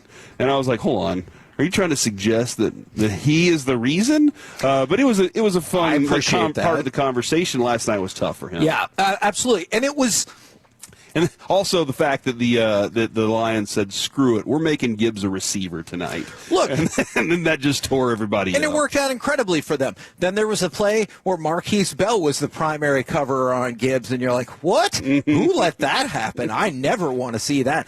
But for Rebel, it was concerning because there were a couple of times he got beat. And look, people get beat. Bland was getting beat up by Gibbs a couple of different times last night as well. But it was the play where he looked like fundamentally he did not understand the play. And I'm sure that happens to everybody, and I'm sure it happens to all rookies, but it just came on a night where he was already getting bullied, and it felt like that play really exposed him. He felt lost on that play, and he was like, "Wait, which way do I break?" And I'm like, "Come on. I know I can say that just sitting there." You sitting there watching, you're like, the other way, you dummy." I get he's it. Like, I get yep, it. I feel like I should have done that too. That is a very fair critique, but I think he would say the same thing. I think he would be like, I have to know which way to break on that play, and I went the wrong way. Dude, and also...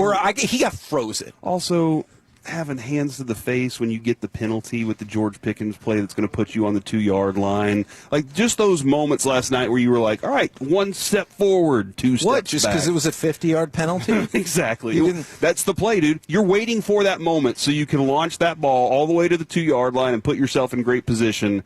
And then you screw yourself over, and now you're in a 15-yard extra yards back. Yeah, and see, like, and this and is... we had a couple of those moments last night where you were like, okay, 2nd and 29, good luck to us. Yeah, and on the flip side, that did not seem to be a particular problem with the Lions. You can see, because I usually have handwritten notes for the game, where I get particularly mad because caps start to pop up or circles happen, and you're like... Multiple exclamation points. Yeah, exactly. So whether it's a 2nd and 19, a 3rd and 8, a 1st and 25, you saw the Lions behind the sticks again and again and again offensively. And what difference did it make? Little to none. After the second quarter, it made no difference. Kevin, how much time do we have here? We got to go. All right, let's go. All right, coming up next, whatever question you were just about to ask, you should ask to Dallas Cowboys owner and general manager Jerry Jones. We'll do that next right here on The Fan. Our goal is to have you winning every sports debate with your buds. We'll do the homework. You just listen and enjoy. Turn it on and leave it on. The Fan and our Odyssey, iHeartRadio, or TuneIn apps. Hey, everybody, it's Corey here. And Tolos, when it comes to retirement, timing your Social Security benefits can make a huge difference in how much you actually get. My friend David Dustin with MoneyWorks Group helps people all over DFW navigate the system so they don't leave money on the table. And right now, David's giving away a free copy of his book. Read it. It'll be good for you. It's going to help you make smarter decisions about Social Security. Get a free copy of his book. David Dustin and MoneyWorks Group helping you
retailers. Ford is the best in Texas. We bring you Dallas Cowboys owner and general manager Jerry Jones. Good morning, sir. Hey, man. Good morning. Hadn't been much sleep. Going to Detroit and back yesterday. And but let's have some energy and let's go get it. Okay, all right. Well, let me ask you straight away, because there are a lot of different things to analyze from this game. Were you surprised at all that it seemed like the defense had that level of regression back to some of the same struggles they had before the last 3 really strong weeks? Yeah, you probably knew this was coming, but Detroit had a lot to do with it. But frankly, they were doing some makeshift work with their personnel too. They had to really design their upfront offensive line blocking scheme. They had some new faces in there. Of course, they had new faces in that secondary. It's particularly frustrating when you think about that. They're a good team. Goff is outstanding. You can't give him any time. We did. We had a tough go of it inside in our trenches last night. That was unexpected. I thought we had worked all week to basically be ready for them, and this was a real puzzler for me as well, sitting there watching it. We've got to use our inside guys on defense. We've got to get some pass rush out of that, as well as stop the run, and I wasn't at all satisfied with what we did either place. Now, Detroit is a solid, good football team that could very easily go a long way in the playoffs. They could. So all of that's the type of thing that's going through my mind this morning. Very frustrating. Yeah, yep. And that is very understandable. And you were talking about the pass rush. So early on, it looked like the pass rush was going to be a problem for Goff all night long. You got pressured 4 times in the first 6 dropbacks, a lot of blitzes on those early plays. Then the rest of the game, the blitz really eased back. Do you happen to know if there was anything in particular that led to that? Because the pass rush in the first few plays, or the first 6 plays, was outstanding.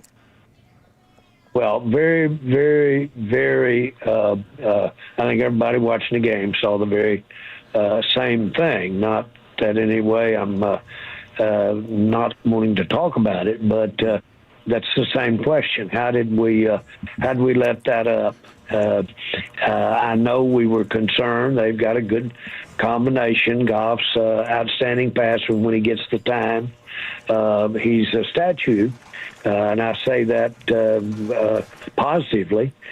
He's not the move-around guy, escape guy out of the pocket. So we had our ears pinned back. And so we should have been able to do better on stopping the run, plus get some pressure on him. And no, really, we're going to be analyzing everything with real detail as it would pertain to, how to use our personnel in there. I really want us to take advantage of the talent we've got in the middle of our defense.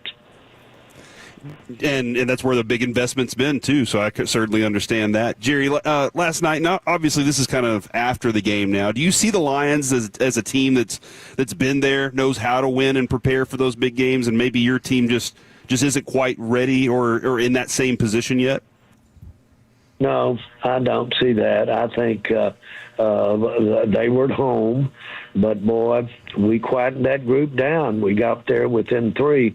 Right there at the end of the game. I really thought it was going to happen for us right at the end of the game.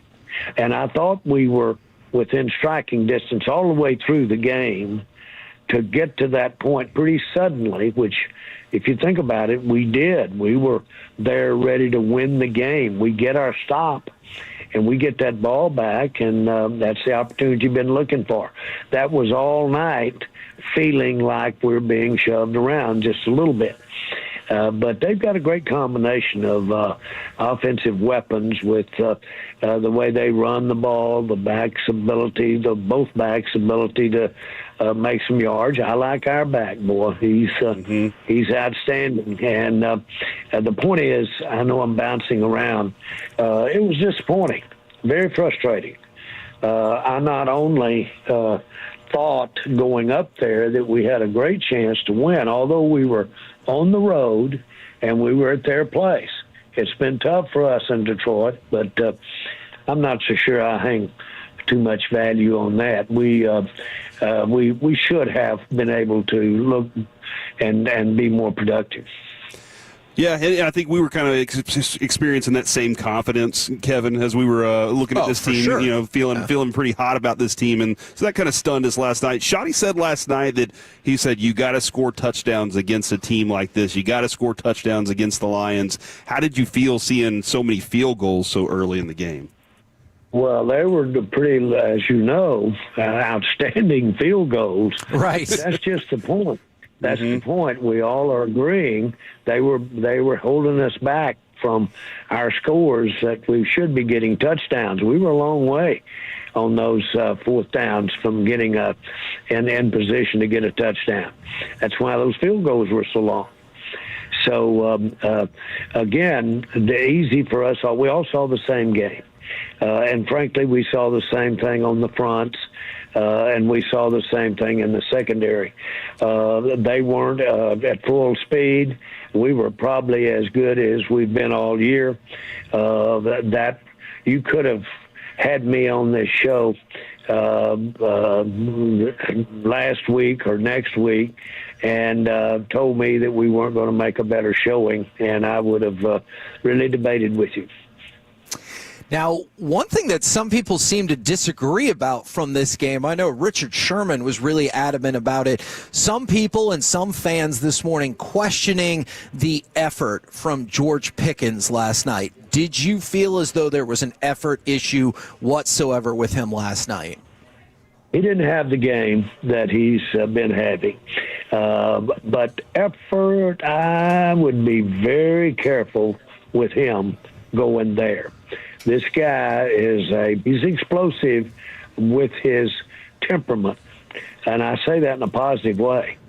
So I don't think so much it was effort, but I might not. But I don't necessarily have a good explanation as to why he didn't show up more, especially again against the backdrop of they were limited in their secondary, and I thought, although we have a lot of respect, I do, for their defensive front. And their defensive front did whip us on the offensive line. It did. Yeah. And so therein lies maybe a little bit more of the problem. You say, well, I thought Dak got some balls out there that should have been caught. Fournette had a really good night. I know we're all positive about how he's coming along, sure. But he made some really outstanding plays. But I would have thought it would have been Pickens Grand Central. I'm not disappointed, other than the fact that it could have helped us win that ball game. But no, I'm not at all concerned going forward about Pickens. I would agree with you. I thought we would have more with him than we did. Well, regarding that, because we've seen all the big games that he's had so far this season, and then to see that feel uncharacteristic, is there any more that you would ask of Pickens within what he's done this season? Like any more that you're asking of him to continue being the guy that he's been so far? No, he's exceeded. He has exceeded our expectations, and he's having an outstanding year, as is our running back. And both of those guys have done their part to the positive we've had. But from having just viewed the game, not studying the tape, but having just looked at the game, I would have I thought we could go to Pickens more than the opportunities that we took with him. And so I think that had something to do with us not getting in the end zone, but I'm not questioning one thing that I actually thought Dak, even though we had the interceptions, I'm not as hard on Dak last night as you might think. I thought he played a good game. I felt pretty comfortable in how he played last night. There was a lot of action around him for sure, and obviously we'll go back and look at that film along with you. Do you have any update on CeeDee Lamb right now? No, I do not. And I'm not being negative. I just don't have any word. They didn't get in till at wee hours of the morning, so I'm not so sure that we have any more information. What was your feeling when you saw him on the ground last night? Scared me. Yeah. Really did. And that's I'm sure when Dak ran over there, and that was a hard hit. I know he is just really getting his NFL legs under him. You talked a lot about Savon Ravel going into the season. We were all excited to see him. I know the potential is there. It did feel like, or did you feel like last night was a particularly difficult game for him last night? Well, I just saw a guy that's in his, third, fourth, NFL game, and with fairly limited live practice time under his belt, and that's exactly what I saw. And but I sure am excited about him as a player for the future, and he'll learn from last night. And we don't want to think about it, but you put some growing pains out there when you're dealing with first-year guys. It did feel like and I know he's more of a veteran, some growing pains for Nate Thomas out there last night as well. Can you tell us anything about the update on Tyler Guyton, and if you think he might be able to plug back in there at left tackle next week? My thoughts are that he'll be available. That's just Dr. Jones thinking that he could be available, and I know how you need to take that information. But bottom line, my opinion is that he'll be there. But I'm going to tell you this: Nate Thomas is a rookie. He is a young player, and his reps are few and far between, relatively speaking. So I'm really pleased with what he has done, his upside. Boy, these offensive linemen are so hard to come by that have all the physical tools that go with it. So I think Nate's got a real future. I'm fascinated because we got to talk with Sam Williams. I think it was his rookie year, Kevin. Yeah. We got to talk with him, and we learned how raw he was still in the game, Jerry. And he's had a couple of things that have set him back here and there, but this season's been pretty interesting with him. Gets the blocked field goal last night, and then he also had a couple of good plays. What are your thoughts on how Sam Williams has grown since you've drafted him? Well, number one, it is if you see somebody that has blocked enough to be talking about him, field goals and kicks and punts. That's actually a rare skill. I had a guy named Jim Lindsay that I played with in college, and he was on the cover of Life magazine as the new gladiators of not just sport, but he was special teams captain for the Minnesota Vikings. And he was outstanding, boy. He was a self-made great player and was a great special teams player for years and years. But I played with him in college. He was sharing with me the idea of blocking kicks. He said of all the things that he practiced on, he did every way you could, almost went to psychiatrist. There's something about a knack for blocking kicks that's a gift. And if you don't have it, you can just seem your hand or your body you just don't get in front of it. Somehow you don't do it. And so I've looked at that with interest for years and years since Jim played special teams. That would have been in the 70s. And I've noticed the same thing as well. Sam Williams can block kicks. You have to watch that because obviously you get some of that kicker or punter now, and that ruins major turnover, but I was impressed with, have been impressed with his kick blocking this year.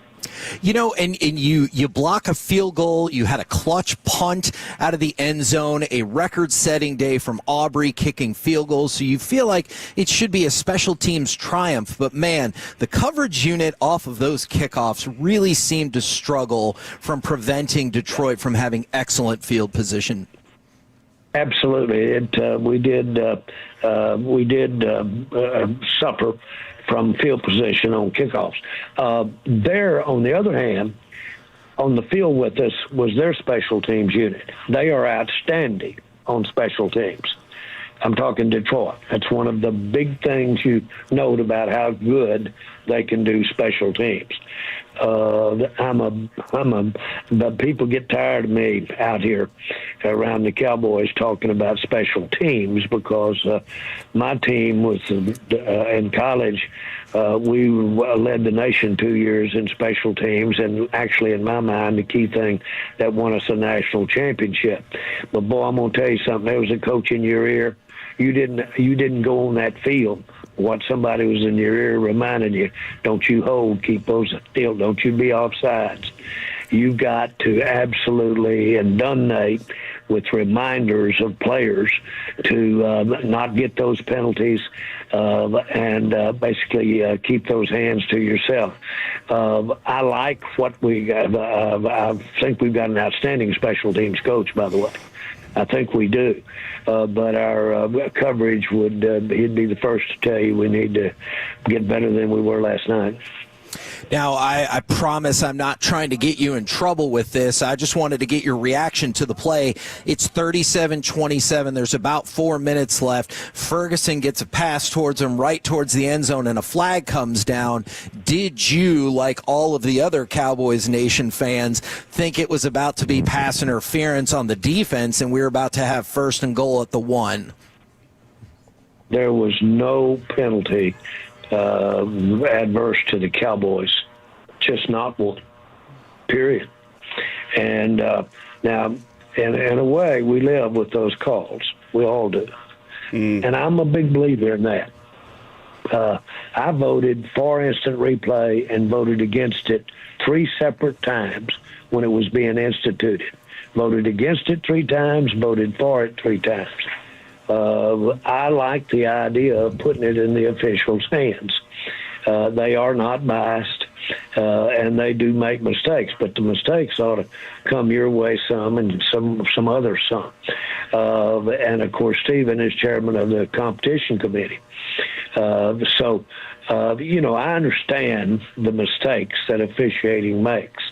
Where I always look for improvement is the determination back, whether it's be the off season or back in New York, about how we're going to emphasize certain calls, because they vitally make a difference in the outcome of key games. But we did not have a penalty on that call, and these things have been going against us a little bit. Not bias, I want to be sure and emphasize that, but we touched the ball the other day when we actually touched the kick, and we didn't get that done. So it make you maybe want New York to have more input into what they're seeing on television. I'll say it for you, Jerry. We were frustrated as fans last night with some of the calls. But hey, before we let you go, I know there's. Go ahead. Okay, let me just say this: the business of instant replay is great. Okay. I like it because it's accuracy. I thought 25 years ago that it would be disruptive. It turns out it's one of the entertaining parts of the game for our viewers and for people watching the game. It's really a very strategic thing to do as a part of your enjoyment of a game. So I like our system, and I'm not trying to cover my butt here. I'm just saying I like our system. Well, Jerry, I know there's still a lot of emotion going into this and everything. A lot of fans, you're seeing, the season's over. You're seeing some people say, no, you still have these, you got the 9%. Where are you? Where are you mentally after the morning after that loss last night? Well, I, too, knew what was at stake about our odds of getting in the playoffs. We have a better team than we played last night. We do. Detroit is a good team, but we have a better team. And so can we literally win out? Of course we can win out.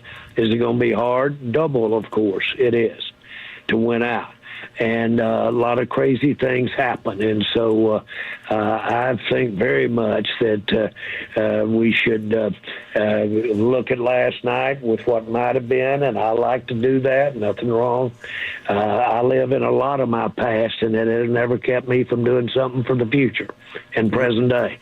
So I like to daydream. I like to do it all. I like to remember all the years with everybody I loved and all of that stuff. So I don't walk around in a daze, but it's a big part of living to me. But we've got to look at the very narrow chance that if we get out here and play better than we played last night, yeah, we can be still playing when playoff time comes. And then the last thing for you, World Cup draws in just a few minutes. Do they tip you off ahead of time? Can you tell me who's going to play at AT&T Stadium? Can it be a legitimate draw?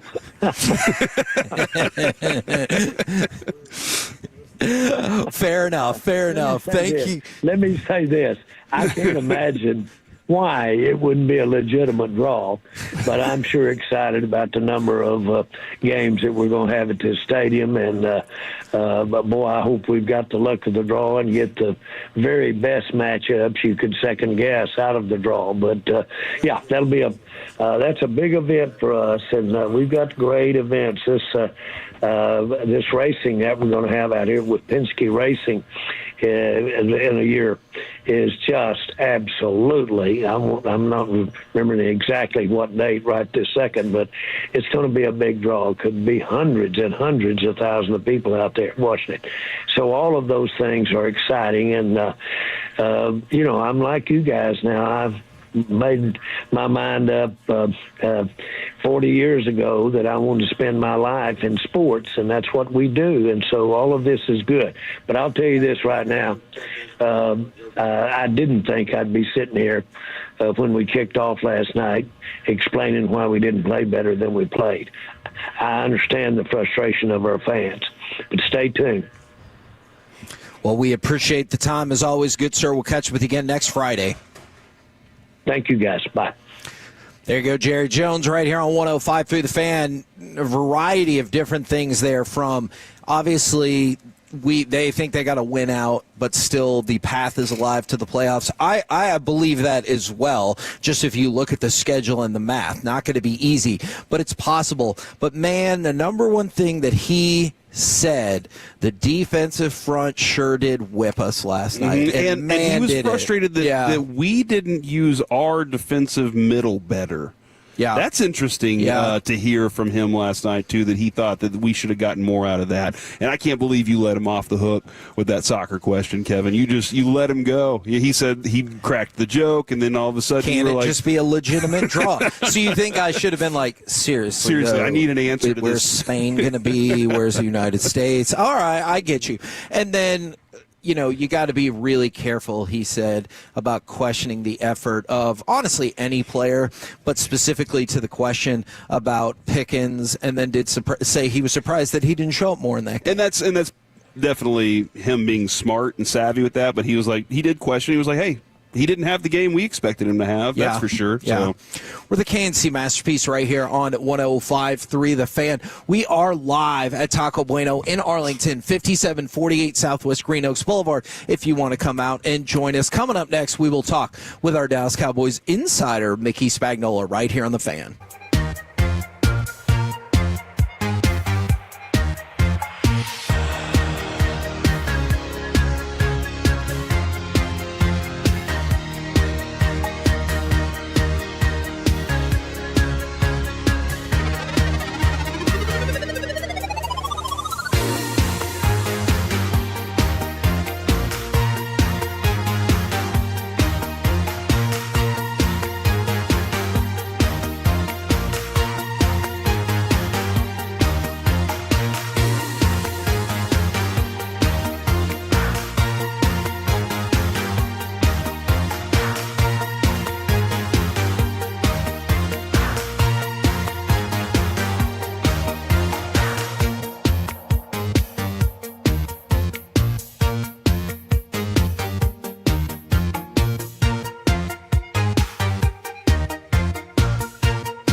review products. I gotta remember that. You know, they say in order to remember something, you have to forget something else. Okay, now that is a very cute haircut. That's like a little shag. I've never seen that before.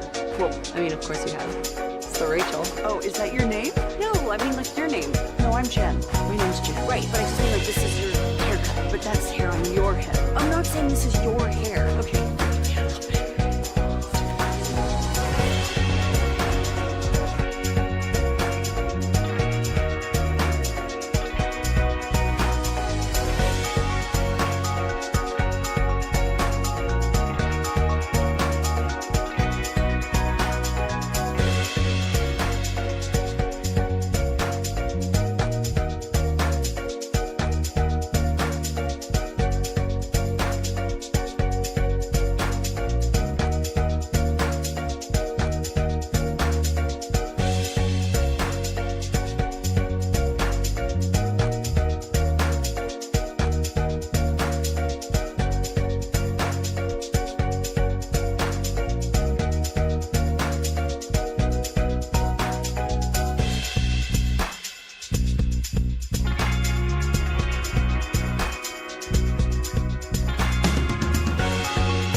Doesn't sound right. Was it Saffron Squad?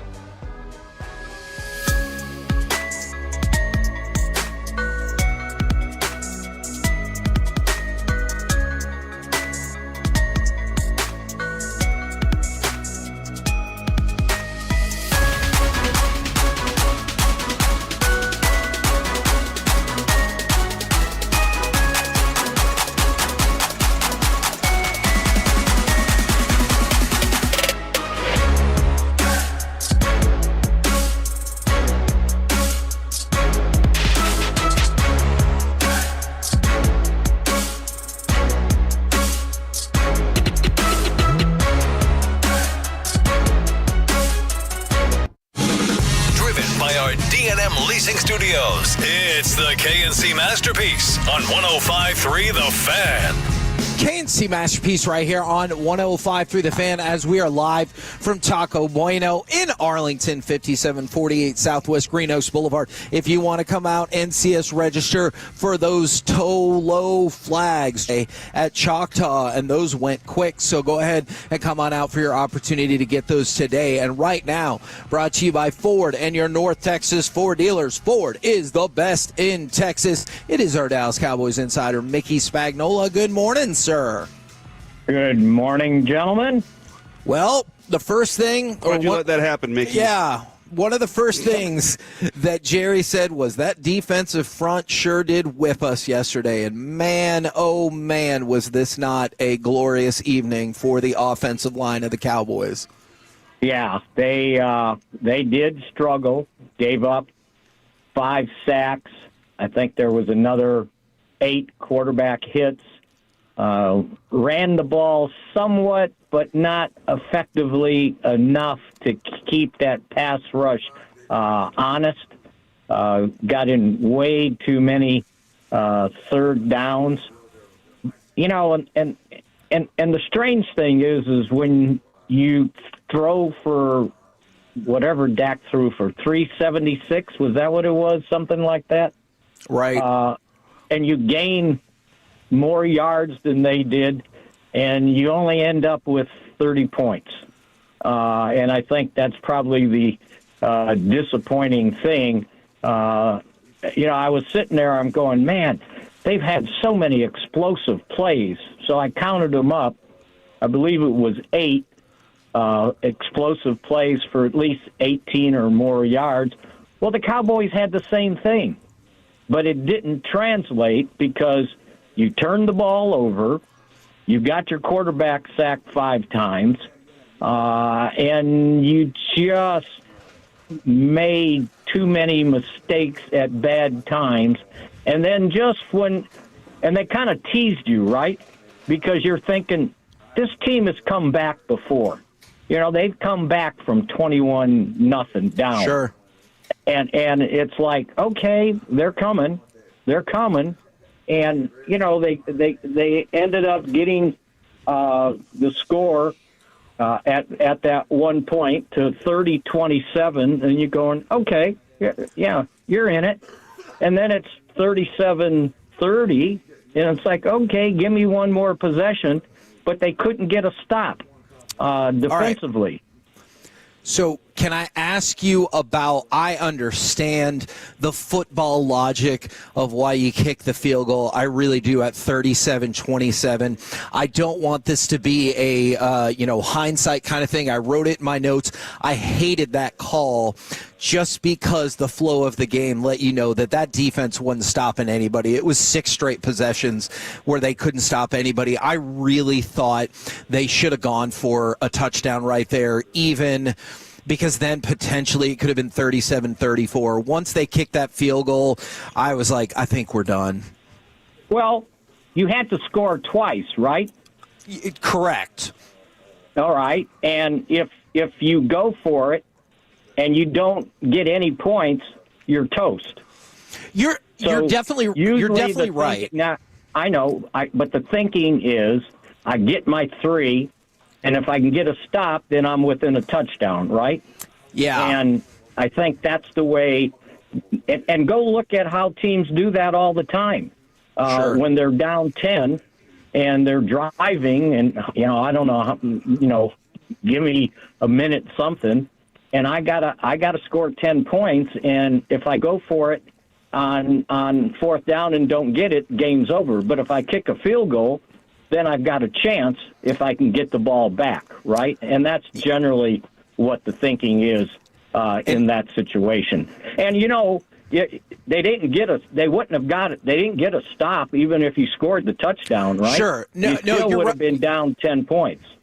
You're right about that. I guess I had just seen like you had, and I know Detroit had the one field goal block. Props to Sam Williams for that. But they had scored on the 5 other possessions, and so you'd gone 6 straight possessions without like forcing a punt. I guess in my mind, and I totally get what you're saying about cutting it to 1 score, I thought our best chance was getting a touchdown there and maybe hoping you stop them with a field goal. Because I guess at that point in the defense, I had no confidence that they could force a punt.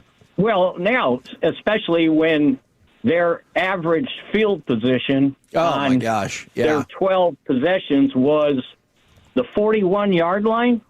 Are you kidding me? Yeah. They couldn't cover a kick to save their lives. Something's got to give there because Agreed.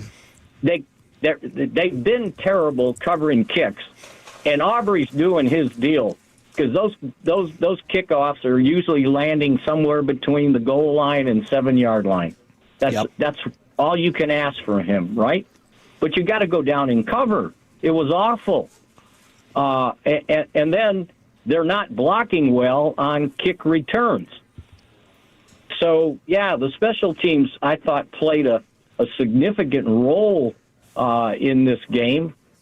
I mean, if you look at it, Detroit began drives at the 36, the 47, the 42, the 47, the 41, the 49, and I'll give them the 2 at the 14. That was, the turnover and then going for it on fourth down. But that's got to be better. That offense is too good that they only got to go, half the field to score points, and they're just way too explosive with the speed they have. And I thought one of the things they did that was pretty smart, and it was kind of an adjustment they made after the Cowboys did get some pressure early, is they said, okay, now I'm going to give you some problems. I'm going to go 3 wide, and one of those 3 is going to be Gibbs lined up wide. And they did it repeatedly. And now if you got 3 wide receivers and then you put him out there, somebody's not going to be covering that should be covered, that needs to cover, right? Yeah. And I thought that was a really, really good move on their part. Now, you can't lose the turnover. So you lost the average possession yardage. You lost the turnover battle. Your quarterback was getting the hell beat out of him, but he's still in there throwing the way he was. And then you kick too many field goals. And I don't need to tell you about my field goal philosophy, right? I'm with you, Mickey. Impressive field goals, but frustrating nonetheless. Yeah, it sure played out. You kick that many field goals, you're falling behind because you're leaving 4 points on the field each time. Now, sometimes you got to kick one, like from, 50, 55? Yeah. Was there a 59? Well, it was 63. I mean, he was kicking those like extra points. Yep. Amazing. But, again, 15 points when you needed to score touchdowns. So... and then you might have seen the 2 most atrocious offensive pass interference call you're going to see for the rest of the season.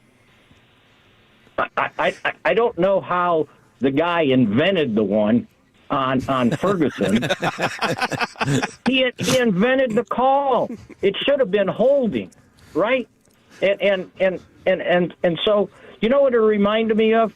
I forgot who the Mavericks were playing, and they got the layup to tie the game, and they called a charge because he swiped his arm off his body. That was against Brandon Williams, right? Brandon Williams. Yeah. Right, yes. Well, that was the same thing. He swiped the guy's arm away from his leg that was clutching him. And they called offensive pass interference? Seriously? So you just had a lot of things going against you. And I think the hard part of that game was we knew the Cowboys had this propensity to come back from behind. They would fall behind. They fell behind 21-0 and came back and won a game. And I'm thinking, okay, this is going to play out. This is what they do. And they just sort of teased us. They got within 3. They got within 7. It's like, okay, here they come. And then the defense just faltered. So, yeah, it was not a good night. And a great night for the Lions. Jerry mentioned multiple times with us just now the defensive middle, those tackles, and he kept saying the way they weren't used a certain way. Was it that they weren't used, or were they just not getting what they needed up the middle?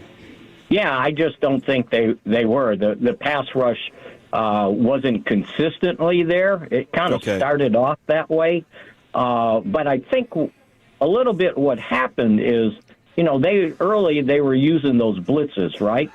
And so if you're blitzing, it's usually a linebacker. Well, they started throwing, if they picked it up or slowed it down and you didn't get there, they were running their Gibbs behind where the blitzes were coming from. Oh, yeah. And that started to burn them quite a bit. you got to be able to get pressure on Goff. And you saw early, it forced a field goal of all things. But they just weren't consistent enough. And look, I don't know if playing 4 games in 17 days caught up with them, but I think maybe not from a energy standpoint, but you're not practicing because the games are coming at you so fast. I'll guarantee you for 17 days, they probably haven't been in pads one time. And so, but this is the life you made for yourself by digging you that 3-5-1 hole. Because think about it, when they were 3-5-1 and you saw what was coming up the next 4 games, if you said, you know what, if they can win 3 out of 4, I'd be happy. Well, you win 3 straight and then you get beat and nobody's happy. Yes. That's a great way to put it. And so and you say nobody, and last night Dak said that he thinks everybody in that locker room's pissed off, is the word that if I can use it that way, Kevin. Too. Did you kind of get that sense that last night after the game? I didn't get in the locker room. Okay. Just listening to Schottenheimer, I don't know if he was pissed as much as he was disappointed that they didn't play better. And to his credit, he'll point out, and we got to coach better too. And I get that. But they kept hanging. That was the hard part. It was like the big tease, right? Here they come. Oh, no, they're not. And it happened repeatedly. Yeah. Mickey, I'm really glad that you said that, because when you get the deep touchdown to Flournoy and all of a sudden it's 30-27, in that moment, I'm thinking, how did this happen? Because it felt like you were trailing or really getting handled all night, and then all of a sudden you were right there. And I know I watched the whole game, but I was like, I still don't quite understand how this game is this close. So I agree with you on that. Or how about getting the completion down to the 2-yard line? Yeah, and then you get getting a 50-yard penalty. Yeah. Right. Or the what was the other one? They got the big play to get down inside the 20 or whatever it was, and then you get a 15-yard penalty piled on top for roughing the quarterback. Yes. And it's like, okay. There were things like that. The tip pass for an interception. And even when they came out at halftime, right, it's 20-9. But again, you had to kick a field goal when you were in position to score a touchdown. But it's like, okay, it's 20-9. I get the ball. If I score, it's 20-16. First play. Well, first play, they get an interception. And it's like, are you kidding me? A really uncalled for fumble by Ferguson. Yep. Yes. Look, give it up. You got 3 guys tugging on you. Just go down. You caught the ball. You got yardage. You don't need to keep acting like you're Mike Ditka or something, trying to drag everybody along with you. Just what a go contemporary down. reference, Mickey. I love it. I think it's all. He's always. I'm not lying, but you can ask Babe. I told him one day he asked a question about tight ends with the Cowboys, and I said usually the first person I think of is Mike Ditka whenever it comes to questions like that. So I love it. I'm just giving you crap, Mickey. Is it time though to replace the rookie with Diggs after what happened last night? I don't know about replace. Did he have a tough game? Yeah. It was. Yes. Now, is Diggs ready to go? Because obviously they decided that he probably, 3 limited practices after missing 6-7 weeks wasn't enough. It didn't help that Clowney wasn't in there. But everybody's got injuries. And they worked him out before the game pretty extensively. And he was petitioning to play. I was just watching from afar.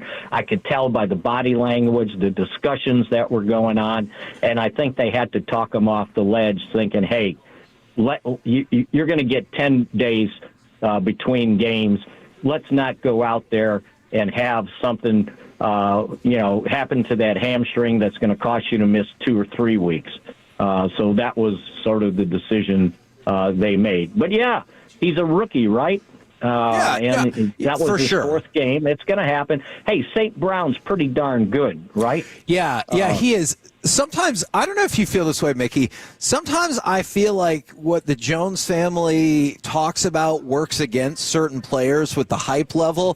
And I feel like Jerry and Steven have talked about Revel all year, that people expected him to come in there and be like Revis Island, you know? I'm not saying that's his fault, but I think that's like the anticipation got built up really high there.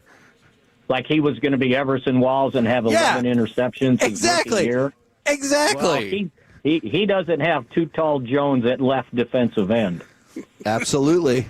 You're right about that. Thank you very much, good sir. We will catch up again on Monday and talk about how we got to win out.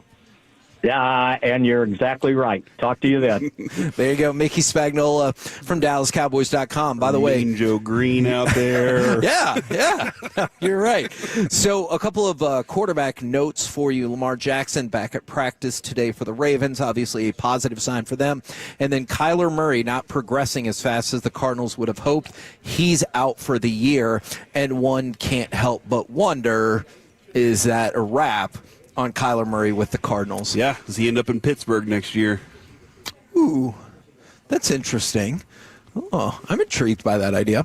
We're the KNC Masterpiece right here on 105.3 The Fan. Coming up next, how about we do some AM on the FM? We got the question of the day plus a choose your own path, how to make a few $1 billion or a Florida man story. Next on The Fan.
Masterpiece is brought to you by the personal injury lawyers Frankel and Frankel. If you've been injured in a car or truck wreck, call Frankel first, 214 or 817-333-3333. With Frankel and Frankel, there's never an out-of-pocket cost. They only get paid when you win. Frankel and Frankel, the go-to car and truck wreck attorneys in Dallas. Snap to Prescott.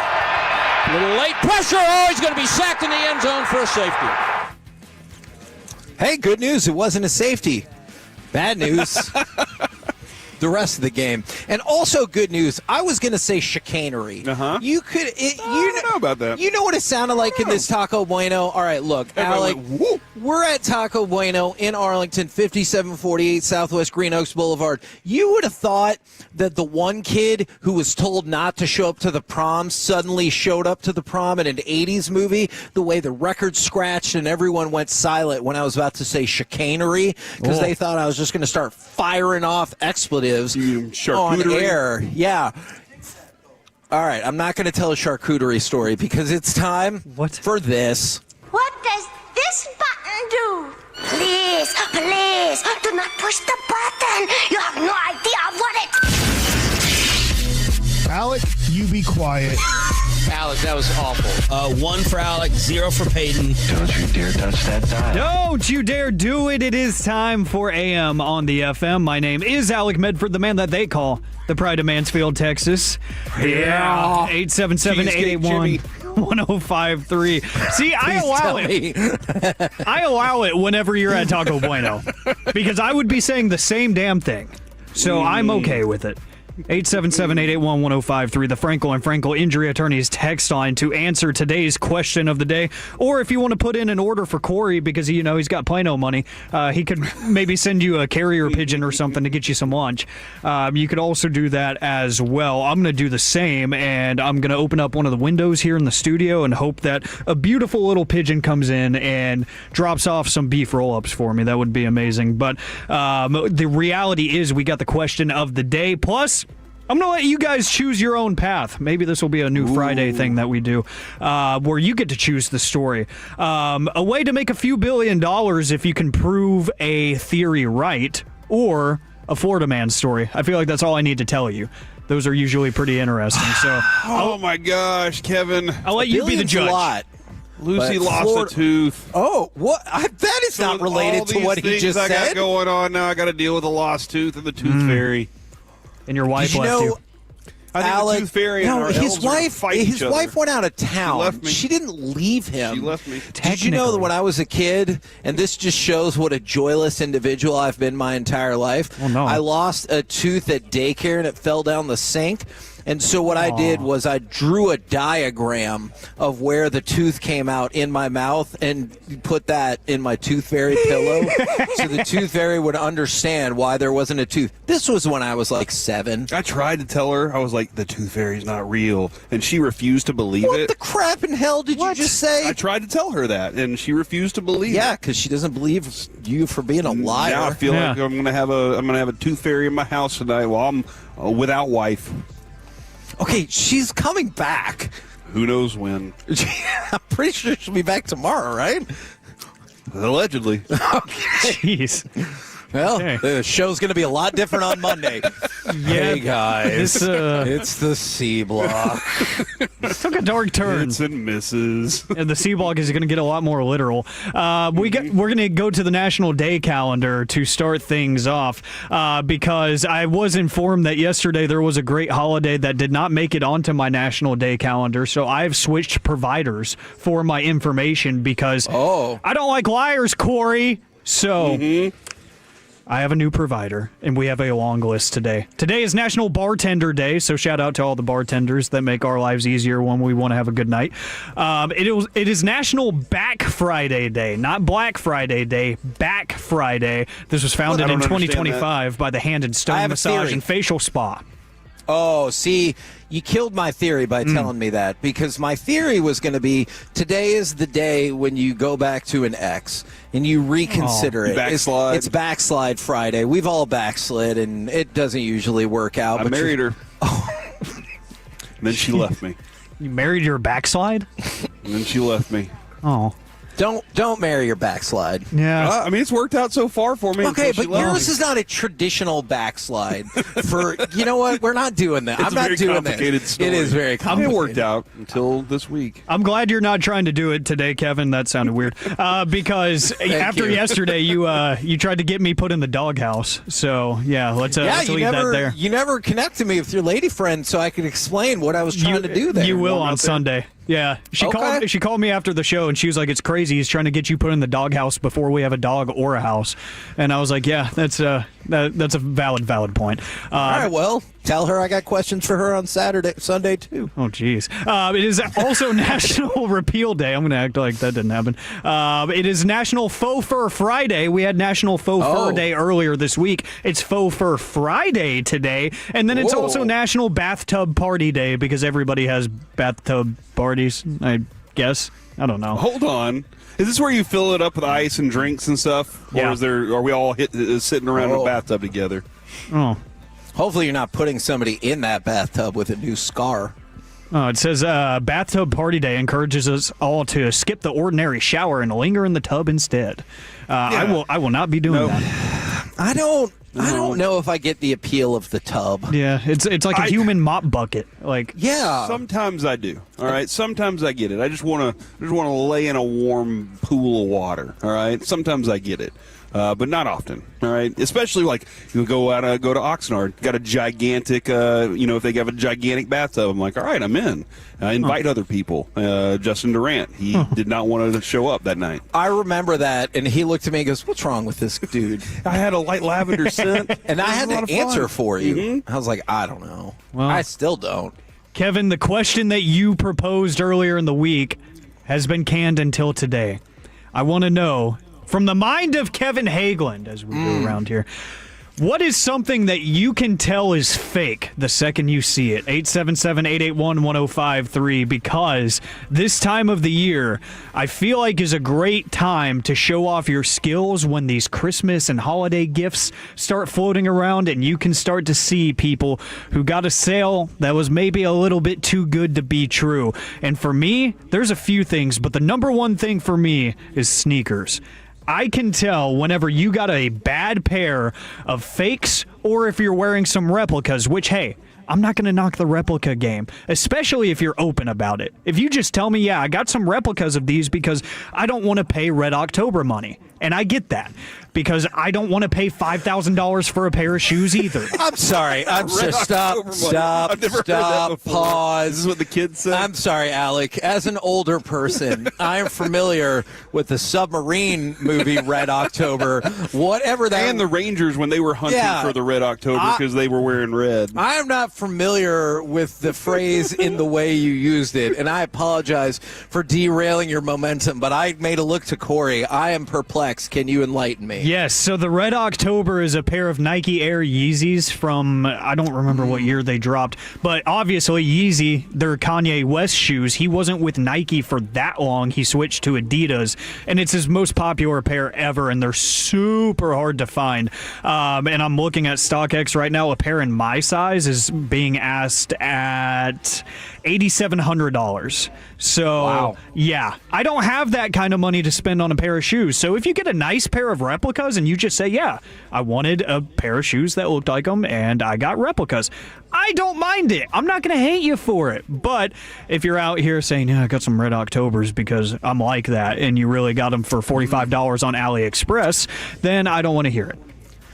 Yeah, just to hammer home my point, I don't know what that last thing that you said is either, but I will tell you, I feel like I'm really good. Look, I'm an old person. I feel like I'm really good at spotting fake trading cards, and that was one of the things that popped up, as well as the belts, because, I was looking for an old school 80s, first half of the 90s Intercontinental Championship as a potential Christmas present. And I just saw so many knockoffs that I was like, no, that's not real. That's not real. And it wasn't just the price, because some of the spots on eBay had the right price that you would think. But I'm like, nope, fake. Anthony Jeselnik has a good story about using a glass of bourbon to find out if something's fake or not, but that's a different story for a different time. You want to tell that joke? Cash. I used to be very good. I was not ready for that. I used to be very good with fake IDs when I was working in the bars. That makes sense. I had to kind of keep an eye on that, especially knowing the vicinity we were in. We were down by SMU, and there were a lot of kids that were coming in there, and they were trying to use Dad's credit card, and also trying to get drinks when they were underage. And TABC was always around there, trying to make sure that people weren't drinking underage. You know, it was always weird. That also was the Texas Association of Basketball Coaches. Oh, really? So sometimes when I was trying to look up like high school basketball rankings at the newspaper, I would also get information about rules of alcohol rules. But cash. If you ever seen the difference in dollars, like a real dollar bill and fake dollar bills, and counterfeit money is what I'm very good at checking out. I had a friend. His name was Frank. He became quite a well-known counterfeiter. He first started by faking checks, and then he became a fake pilot and a fake stewardess or steward, and then eventually he started counterfeiting money. He got busted by Tom Hanks, but they formed a friendship along the way. It was nice. That's a movie reference. That was the movie Catch Me If You Can. Yeah. That's a good movie. Yeah. You can always tell Kevin's setup. Yep. When he's like, well, there was this friend of mine. Yep. You don't have any friends. You know, I would say that was really rude. The same thing. First of all, that's hurtful. But I would say the same thing to anybody listening right now with babies, because when Noah was little, we were playing peekaboo, and you have to be careful because they could get hurt, and then they'll have to go to the ICU. Gonna go ahead and lay out on laughing. That one. There's one person laughing. I heard it. I think he was laughing out of pity. Whatever. That's really out of pity. That's a clever joke, and I don't care what anybody thinks. Felt bad for you. Our own Jake Rietma has texted in and said, my estranged family members. Jeez, shots fired. Oh, you can tell if they're fake or not? Yeah. I don't understand. Like, fake as in they're not good people. Or they're not actually there kind of thing. Okay. I think that's what he means. Unless they're just lying, like that episode of SpongeBob with Patrick's parents. I don't know. How close are we? How far away are we from being unable to identify AI videos and pictures from real stuff? Is it getting too convoluted now? I think we're there, because I've really fallen in love with like the little kid who pretends to go and shoot a puppy when he goes bang, and then the puppy falls over. It's just pretend. It's with his hand. Okay. A little toddler can't. Well, yeah. But I've come to realize that I think not all of those videos are real. But I thought it was the cutest thing ever, because it would go bang, and then the puppy would play dead, and then the next one would do it. And I was like, this is amazing. Too many kids do that with puppies to make me think that those are all real. Like there's the bunnies that were jumping on the trampoline, and everybody was like, oh, that's so amazing. They can already jump pretty high. Now they're on a trampoline, and everybody's like, hey. Okay. Huh. I often think that. And Alec is so disappointed with this. Yeah, I'm just. It has gone in so many different directions that I wasn't ready for, but that's usually what happens. I can't act like I'm surprised. I did see. The 817 said blue cheese for wings. It's all fake in Texas. Huh. From the 940, fake lips. Can spot those a mile away. There's lots of comments coming in about plastic surgery and stuff, which, hey. What about trees? Like, can you spot a fake tree? Like, my favorite tree is the dogwood because it has the best bark. All right, I'm going to pick the story for you. You lost your privileges. We're going to go to... Man, so many head shakes. Lord. I'm going to try to make you some money, Kevin. 2.5 hours left. Thank you to the 940. Thank the Lord.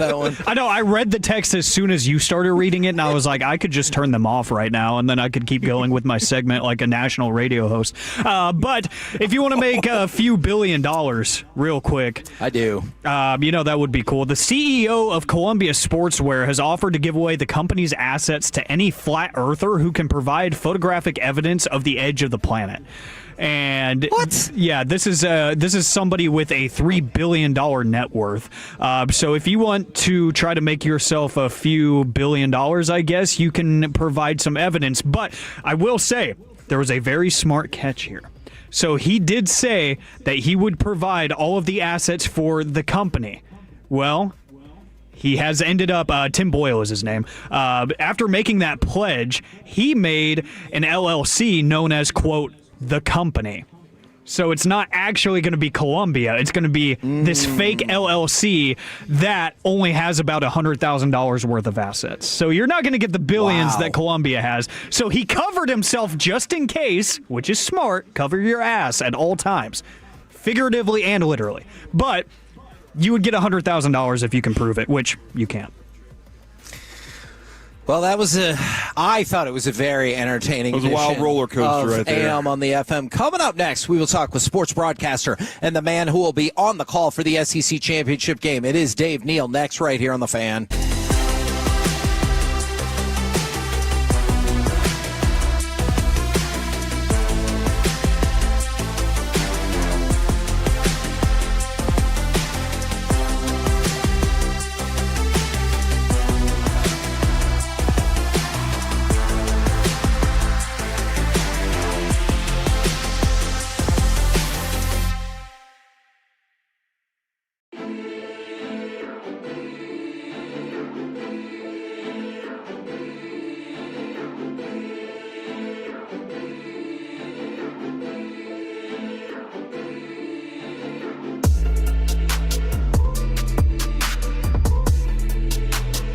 Has low fee products? I gotta remember that. Well, you know, they say in order to remember something, you have to forget something else.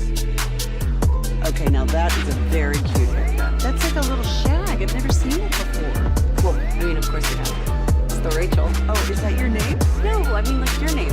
No, I'm Jen. My name's Jen. Right, but I just mean like this is your haircut. But that's hair on your head. I'm not saying this is your hair. Okay, freaking me out a little bit.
got to forget something else to remember that Uber Eats has groceries. Nah, that's absurd. Hey, remember when you used to be a, what was it, pepper lady?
is brought to you by Classic Chevrolet. If you're in the market to upgrade your vehicle, get the Classic Chevrolet in Grapevine. Back-to-back #1 Chevy dealership in the world. They've got more new Chevys than anyone, all priced to sell. Visit ClassicChevrolet.com. This is Texas. This is Classic Chevrolet. Together, let's drive. Based on new Chevy registrations 2023 and 2024.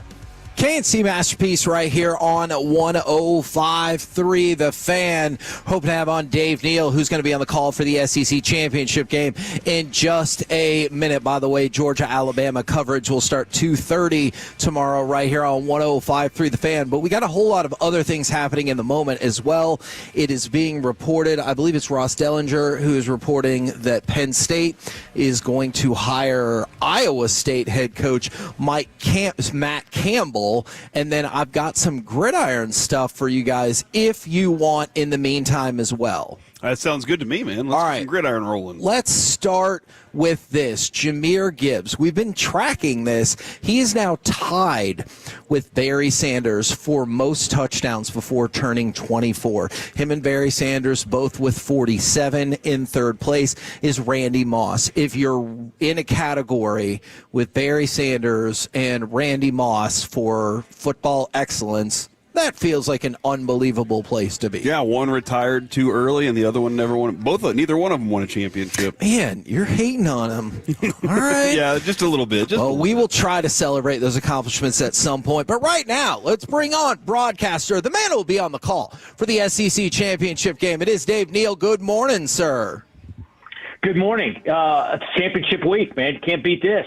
See, and I know there's a lot to talk about there, but the news breaking like in the last few minutes, and I know it's been building up. What do you think about Penn State picking up Matt Campbell, or at least it would appear to be their next head coach? Look, I had a chance to cover some Matt Campbell games before he got to Iowa State, and I was just impressed with him then. I think Matt Campbell's a really good coach. I don't think he's going to be one of those guys from Penn State fans who are going to be jumping up and down, but I do think that he's a good segue. I mean, I do think with everything that's happened with him the last couple of weeks, I think he should be able to kind of calm the Nittany Lion fans, but I know it's not what they were looking for. But I think he's a good football coach and a good man, and, best of luck. I mean, that's all you can really say at this point. You got to put together a recruiting class. You got to figure that out.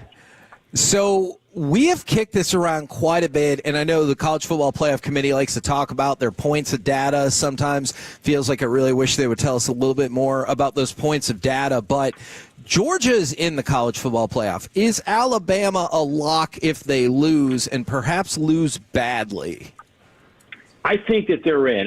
Here's why I say that. I think that there's a lot going on, bigger picture than just this year. Obviously, the Big Ten wants to go to a 24-team playoff. Part of the reason is they want some automatic qualifiers where the big conferences get 5 teams automatically into the playoff. Right now, the Big Ten will only have 3, the way the format is now. The SEC has a chance to get 5 into this format. Why would they want to expand it? The system now seems to be doing just fine for the Southeastern Conference. But I will say this. Alabama has, according to the ESPN College Football Playoff Predictor, has a 96% chance to get into this playoff regardless of the outcome of this championship game. They're the one team, I think it drops down to 50-something% based on all the math and the numbers and the outcomes of games. It drops down to 59% for Notre Dame, 56% for Virginia. James Madison's at 50%. I think Alabama, regardless, back to your initial question, we'll get into this. But this is an interesting dilemma in this discussion. And, they've got to figure this out. I think there's been an extension until the end of January, mid to late January, to figure out what the next iteration of the college football playoff will look like. I think it'll stay at 12 because I don't think anybody other than the Big Ten really wants to go to a massive 24-team playoff. My personal feeling is let's get the 12 best teams. I don't know that we're getting the 12 best teams. When you start adding in some of these group of 5 teams or group of 6, however you want to phrase it these days. Now, if they're one of the 12 best, great, go at it. I don't care who it is. But just giving automatic bursts to some teams that don't even fall into maybe the top 12, I think takes away from the teams that have earned the right to be in that mix. So there's a lot to talk about, a lot to digest. Is there anything particular on that front or any new things that you would introduce to help kind of tighten that up while still keeping some of the other conferences happy? Because you mentioned it, James Madison, around here, we're looking at UNT. I know Virginia's got the possibility, but I don't think most people would argue, to your point, that those are like better teams than Texas. So is there anything specific you would try to introduce to like maybe make that more likely that the best 12 would get in? Well, I will say this. I love college football. I love it. I do some of these, midweek games on ESPN that involve the North Texases of the world or, the South Floridas and et cetera. And these guys work as hard as anybody else in the country. And sometimes they get lightning in a bottle and have those type of seasons. But people look at them and go, well, they played in a conference that, is the 7th-ranked conference, power conference in the country. I do think that there are times where you can include those teams, but at the same time, don't penalize a team because they're in a big conference and play the best competition. And when the SEC goes to a 9-game conference schedule, Alabama shouldn't be penalized to be left out. That's the only argument you could make to expand the playoff, is that you would give, if you went to a 16-team playoff, that maybe you can do that with a Power 5, a group of 5 team. I think the bottom line is, if you want to do this the right way, man, it is, life's not fair sometimes. But you want to have the 12 best teams, and these people that sit around in those meeting rooms to decipher who the 12 best teams are should look at it top to bottom. Who are the top 12 teams, and let's go get it from there. That's all I'm saying. And I'm sure the underdog's great. It's a great story. But I just don't think you should penalize a team that would be number 10 or 11 because they play in a power conference.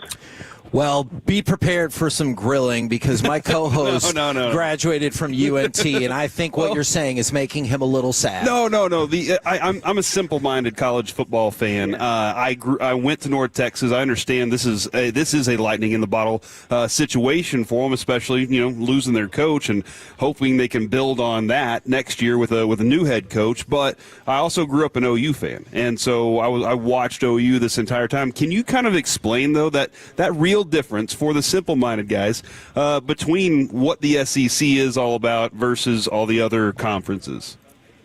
Well, I will say this. First off, it's almost an unfair playing field. It is what it is, but the resources certainly in the Big Ten and the SEC, and I think the ACC is still kind of falling behind. It's really the two best conferences, the Big Ten and the SEC. I don't think anybody's really going to argue that at this point, but it's an unfair playing field in terms of resources that the two biggest conferences have against everybody else.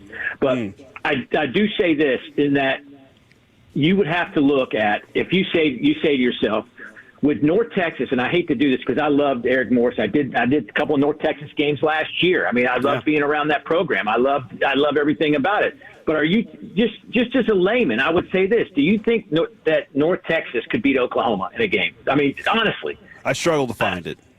Right, and I think most people would. I'm not saying that they wouldn't win a game, but I'm just saying that it would be hard pressed to knock Oklahoma out of that, as you brought them up, to put a North Texas team in there that might have 1-2 losses. Now, if a team runs the table and they go 12-0, I don't care where you play. At some point, you played some elite competition. You know what I mean? Whether you're in the group of 5 or not.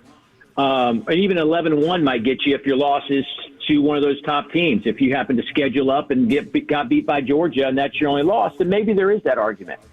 I would say right now maybe James Madison might have the only true argument based on a record right now, and it's even hard for me to just fathom James Madison beating an Oklahoma or an Oregon or an Ole Miss or Texas Tech. That's where I come in with, is it the 12 best that we're throwing out there this year, or last year was it the 12 best?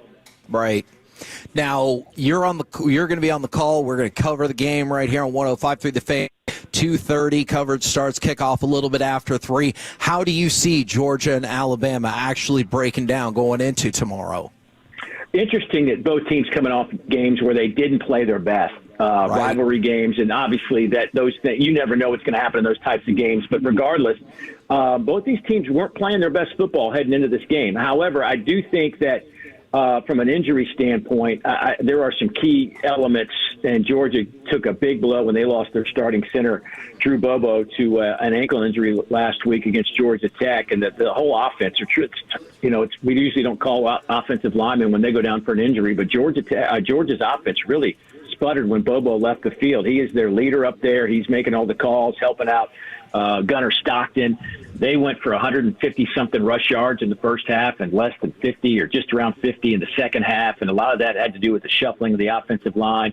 I think that's going to be a huge, storyline for Georgia. Can they figure it out? Georgia started to run the ball pretty well here in the second half of the season, but ran into a problem with Georgia Tech. And meanwhile, Alabama, I like Alabama's team. I think that they're, maybe not as good as they have been in the past, but there's just something about this group that really impresses me. And Ty Simpson has just been fantastic for them as a leader. And I have a hard time thinking that Alabama is going to get run out of the building. And as people talk about that, if Alabama loses by a big margin, what happens to them? I don't think that's going to happen.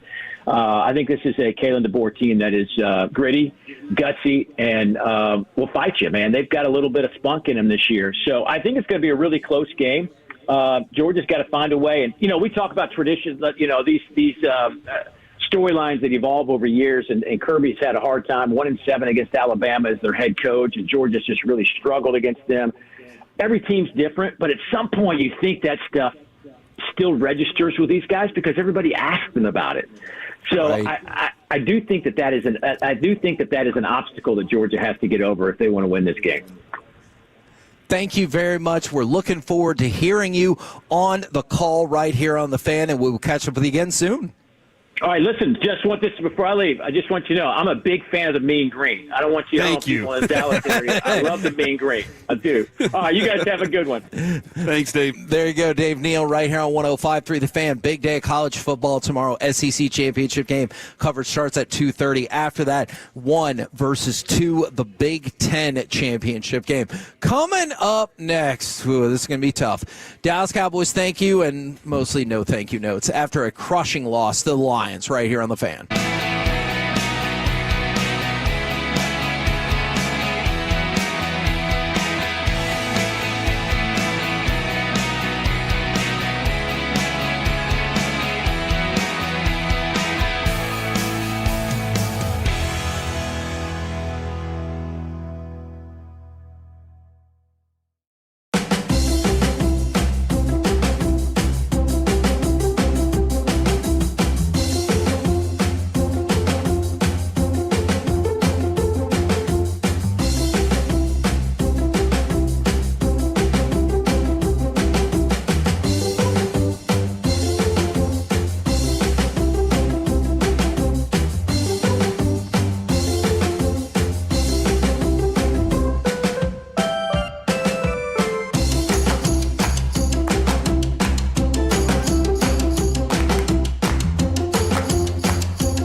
say in order to remember something, you have to forget something else.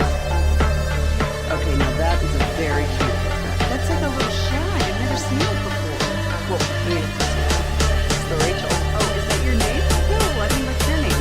No, I'm Jed. I'm Ninja. Right, but I feel like this is your name. That's Carol, your hair. I'm not saying this is your hair. Okay.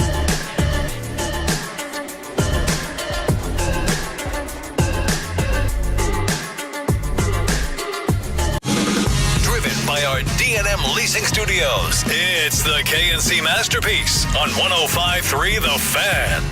KNC Masterpiece right here on 105.3 The Fan. We're live at Taco Bueno in Arlington, 5748 Southwest Green Oaks Boulevard, and this should be fascinating. It's time for Dallas Cowboys thank you, and I would assume mostly no thank you notes after a crushing loss to the Lions. Corey, would you like to start? Would you like to go to the fan text? I'd like to thank Javonte Williams for giving me about 15 fantasy points last night. That was nice. So I appreciate that. He got a touchdown. I would have appreciated a little more, a better run game last night. I thought it was good. Yeah. But I didn't think it was fantastic. Now, did I think it was going to be fantastic going in? No. I kind of have an idea of what I'm going to get out of him each week. But is it just me, or does it feel like Dak throws to Javonte Williams behind him more than he throws to him in front of him? Well, unfortunately, that is your notes? Yeah, I was going to say, unfortunately, that's something that he does to a lot of receivers, because he had an easy touchdown to CeeDee, but he underthrew him, and that led to problems. So I get it. I know people are really excited, and the offense scored 30 points and rock on to that. And I'm not saying that the offense is the reason that you lost that game, but you've seen plenty of times where Dak has underthrown a wide receiver, and this time it was to CeeDee Lamb. You were down, I believe it was 17-6. You had a plethora of issues there. You had the pass that went down to the 3, and then you had a 48-yard penalty because of hands to the face that offset the penalty that would have been against the Lions. Then an awful throw by Dak from the 43 to a wide open touchdown, CeeDee Lamb. So he's had some underthrows that are concerning. Couple things here. One, no thank you to the refs. I don't think they did their best job last night. I thought there were a couple of misses. Yeah. Two, the 817, I just ordered Bueno from Uber Eats. I hope they bring y'all with it. We've talked about car shows for a really long time. Fingers crossed, and then Kevin, you've had a back and forth with Atolo. I'm not going to go into too much detail, all right? Right. You've had a little bit of a back and forth, and he just texted, I still think y'all are the best show left on the fan. Well, I appreciate that. I appreciate do. that. But yeah, I think, and no thank you to CeeDee Lamb's concussion last night. That stinks. I kept hearing cognitive from Christy Scales last night on the drive home. Can I ask you a question about that? What the hell was that play? In what universe? I gotta go back and watch it. I heard it. In what universe was that play going to succeed? I hated that play for a variety of reasons. I hated the throw. I hated the play, the way it turned out. And they try to run that play a couple of times when I understand the concept of the fade, but they're trying to run a fade a couple of times that the ball was 4 yards outside the end zone. And you're like, what is that? But I hated that play, and I thought it had little to no chance to succeed, and then it also ended up CeeDee Lamb getting concussed or had to go into the concussion protocol. And he was ripping apart Reed last night. There were so many moments. Oh, that my gosh. You were like, man, CeeDee Lamb has found his groove right now, and then that happened. That was an unfortunate thing, because I still think CeeDee Lamb, he did. He still had the most yards. He missed a large portion of the game. Right. Still had the most receiving yards for the team last night. See, and you know how sometimes stats don't tell the story of what you feel like you actually saw? No thank you note to Jack Campbell and to the stat keepers, because they say he had 1 quarterback hit, 1 sack, and 1 tackle for loss. I say that Jack Campbell had 8 pass breakups, 10 sacks, 14 quarterback pressures. It felt like every time there was a defensive player that was there to break up something that the Cowboys were trying to do, it was Jack Campbell again and again and again. Well, Kevin, one of the benefits of doing these Bearded Monkey events is that I'm driving and I'm listening to the pre- and post-game show a lot, which I do anyway. As you should. When I'm at home and I watch the game, immediately after the game I turn the YouTube on and watch the post-game show. But listening to the pregame show, I was hearing Babe talk about it with the guys, and he was like, hey, this Anzalone and Jack Campbell guys, note say, good tackling defense. Yep. These guys never... We talked about that, yeah. These guys never leave the field. They're always on the field. And, yeah, they were, Jack Campbell, effective last night. Kevin, the Cowboys had 1 pass deflection last night. 1 pass deflection. We did it. Detroit had 11. Detroit had 11 pass deflections. That's and a I think it was Anzalone had 3. Anzalone, I think. Yeah, he had 3 himself. So, yeah, that was their defense came to play last night, and I didn't expect that. I really didn't. Yeah, I thought it was kind of a tough night, kind of a really tough night for Deron Bland as well. He got beat bad by Jamison Williams on a 2nd and 17. He was your leading tackler. See, and that's not because he actually had to set the edge a few times last night because Clowney wasn't out there. Yeah, and so he was the one having to set the edge, but also the way that they lined up Jahmyr Gibbs on the outside put a lot of that pressure on him and those cornerbacks to say, you know what, we got to stop a running back now too because this running back plays like a receiver. There's so many things in here. I made note of the yardage because I went back and I was like, man, I feel like this is an issue all night long. You have a 2nd and 15 when it was 10-6. Is 2nd and 15, you just let Gibbs go. And he catches a pass for 13 yards. So all of a sudden, you're not only behind the sticks, you're way behind the sticks. And now it's going to be 3rd and 2, and you're like, oh, okay, great. Really appreciate that. You get back-to-back Detroit penalties to force a 1st and 25. And then that's where Jamison Williams beats Deron Bland for 17 yards. All of a sudden, you get that chunk back. In the 4th quarter, we got the news that they had already had, Detroit, that is, 6 plays of 25 yards plus. And that doesn't surprise me because 3rd and 8, can't get off the field. 3rd and 6, can't get off the field. We've talked about how awful the Cowboys' 3rd down defense was prior to the last 3 weeks, but there were so many situations yesterday where Detroit was behind the sticks and it made no difference. Jahmyr Gibbs averaging 3.6 yards per carry doesn't feel right. Yeah, because that's what he averages in losses, but then he was like, I'm going to become the greatest receiver you've ever seen. Yeah, and he's averaging 11 yards per reception. Again, that's wrong. If you would have asked me after the game, what were Jahmyr Gibbs' receiving yards, I would have said he had 12 catches for 400 yards. Like, that's what it felt like. Yeah. Like, play after play after play. Can I mention one more no thank you? And this one stood out to me because I was like, come on, dude. I thought Dak made a horrendous decision when he threw what ended up being a lateral when he clearly had the path to throw the ball away. Yes. So yes, and that's at that point. Lots of people were exclaiming on my group texts, "Why does Dak never throw the ball away?" And that one was particularly egregious because he stepped through the pressure into a spot where there was a clear zone to throw the ball away. I get it. Like, it's tough when there's all kinds of giant men chasing you down, trying to hurt you. But if that's not an analogy for dating, I don't know what is. But he stepped through. He stepped through the pressure. He stepped through the pressure. He saw that there was nobody there and he was in trouble. And he could have easily thrown the ball away. Instead, he threw the ball, and it was clear as day when he threw it that was a lateral. I don't understand how the broadcast team didn't pick up on that quicker. It was clear as day. You had 1st and 10 from the Lions' 42-yard line. Then do you know what it is after that? 2nd and 26. That was an awful play. Now, would it have ended up changing it because the defense couldn't force a punt after the 2nd quarter? Don't know. But that was an awful play right there. Yeah, and see, this is the thing, too. Like, Dak had good moments last night. He did. He definitely did have good moments last night. And then he had some moments. There were some moments where they would zoom in, and as they're zooming out, I'm like, he looks so flustered. Yeah. He looks like he can't get himself under control. He looks like he can't find his own emotions and just stall it out for a second and say, all right, we're gonna settle here. And that was a kind of a terrifying thing for a guy who we've seen be in such control. Look, and I'm going to go back to this. I understand the football logic. I hated it, and I disagreed with it in the moment. I disagree with it now. I will always disagree with this.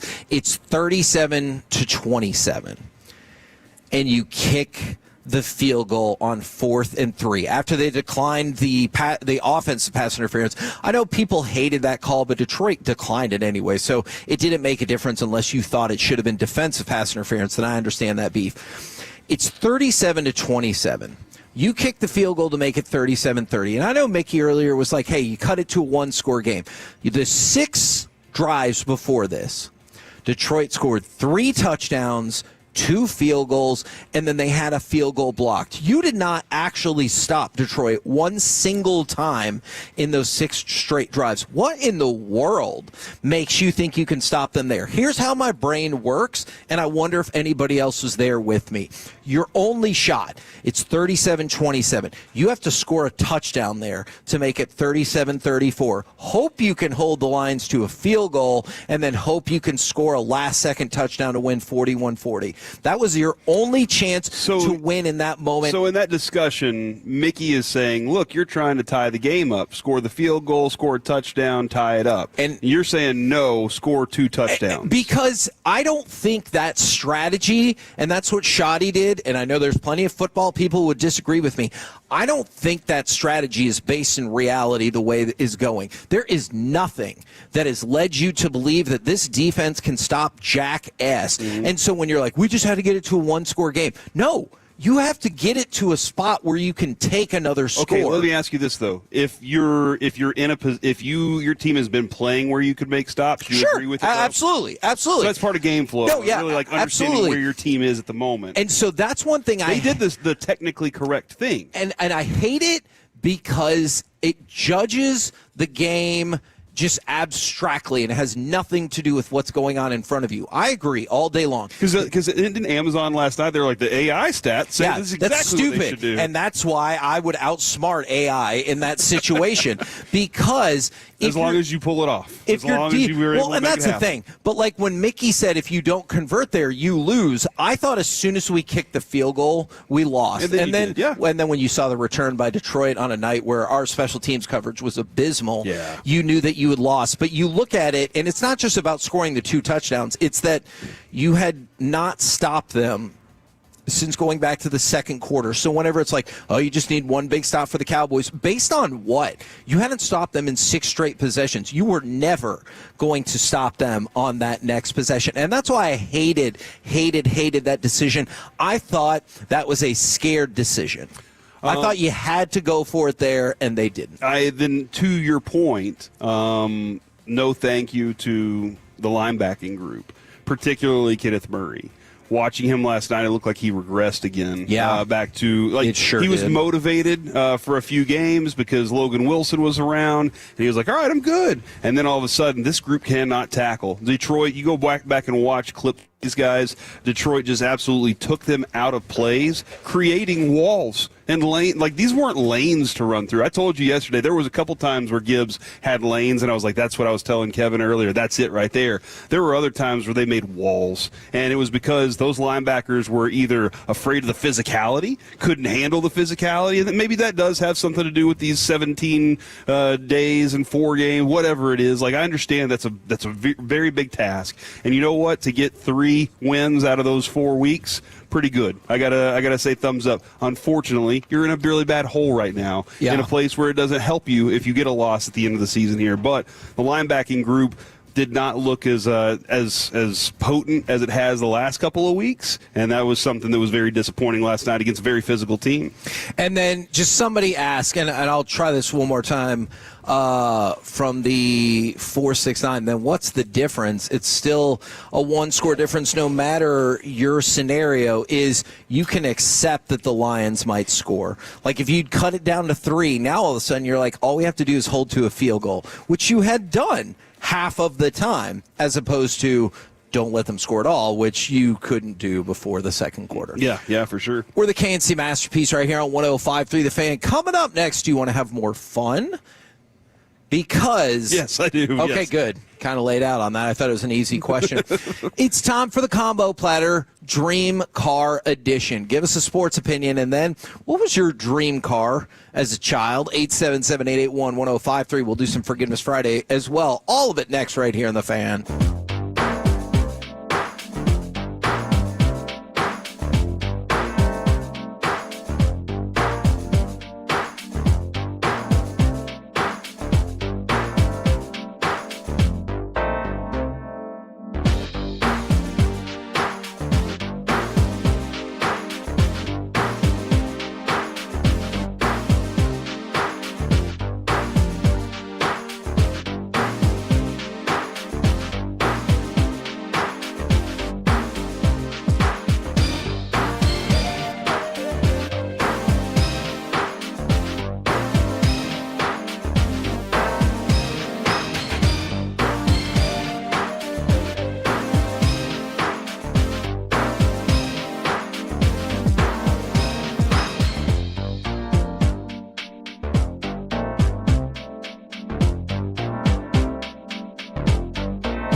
Pepper Lady. Pepper Lady? Wasn't it Cinnamon Sisters? Basil Babes. Saffron Squad? Nutmeg Maidens? Paprika? No. Nutmeg Maidens. I just said that. Was it Spice Girls? Doesn't sound right. Was it Saffron Squad?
Expressway on 105.3 The Fan is presented by the On-Time Experts. Goff in the gun, back on his right.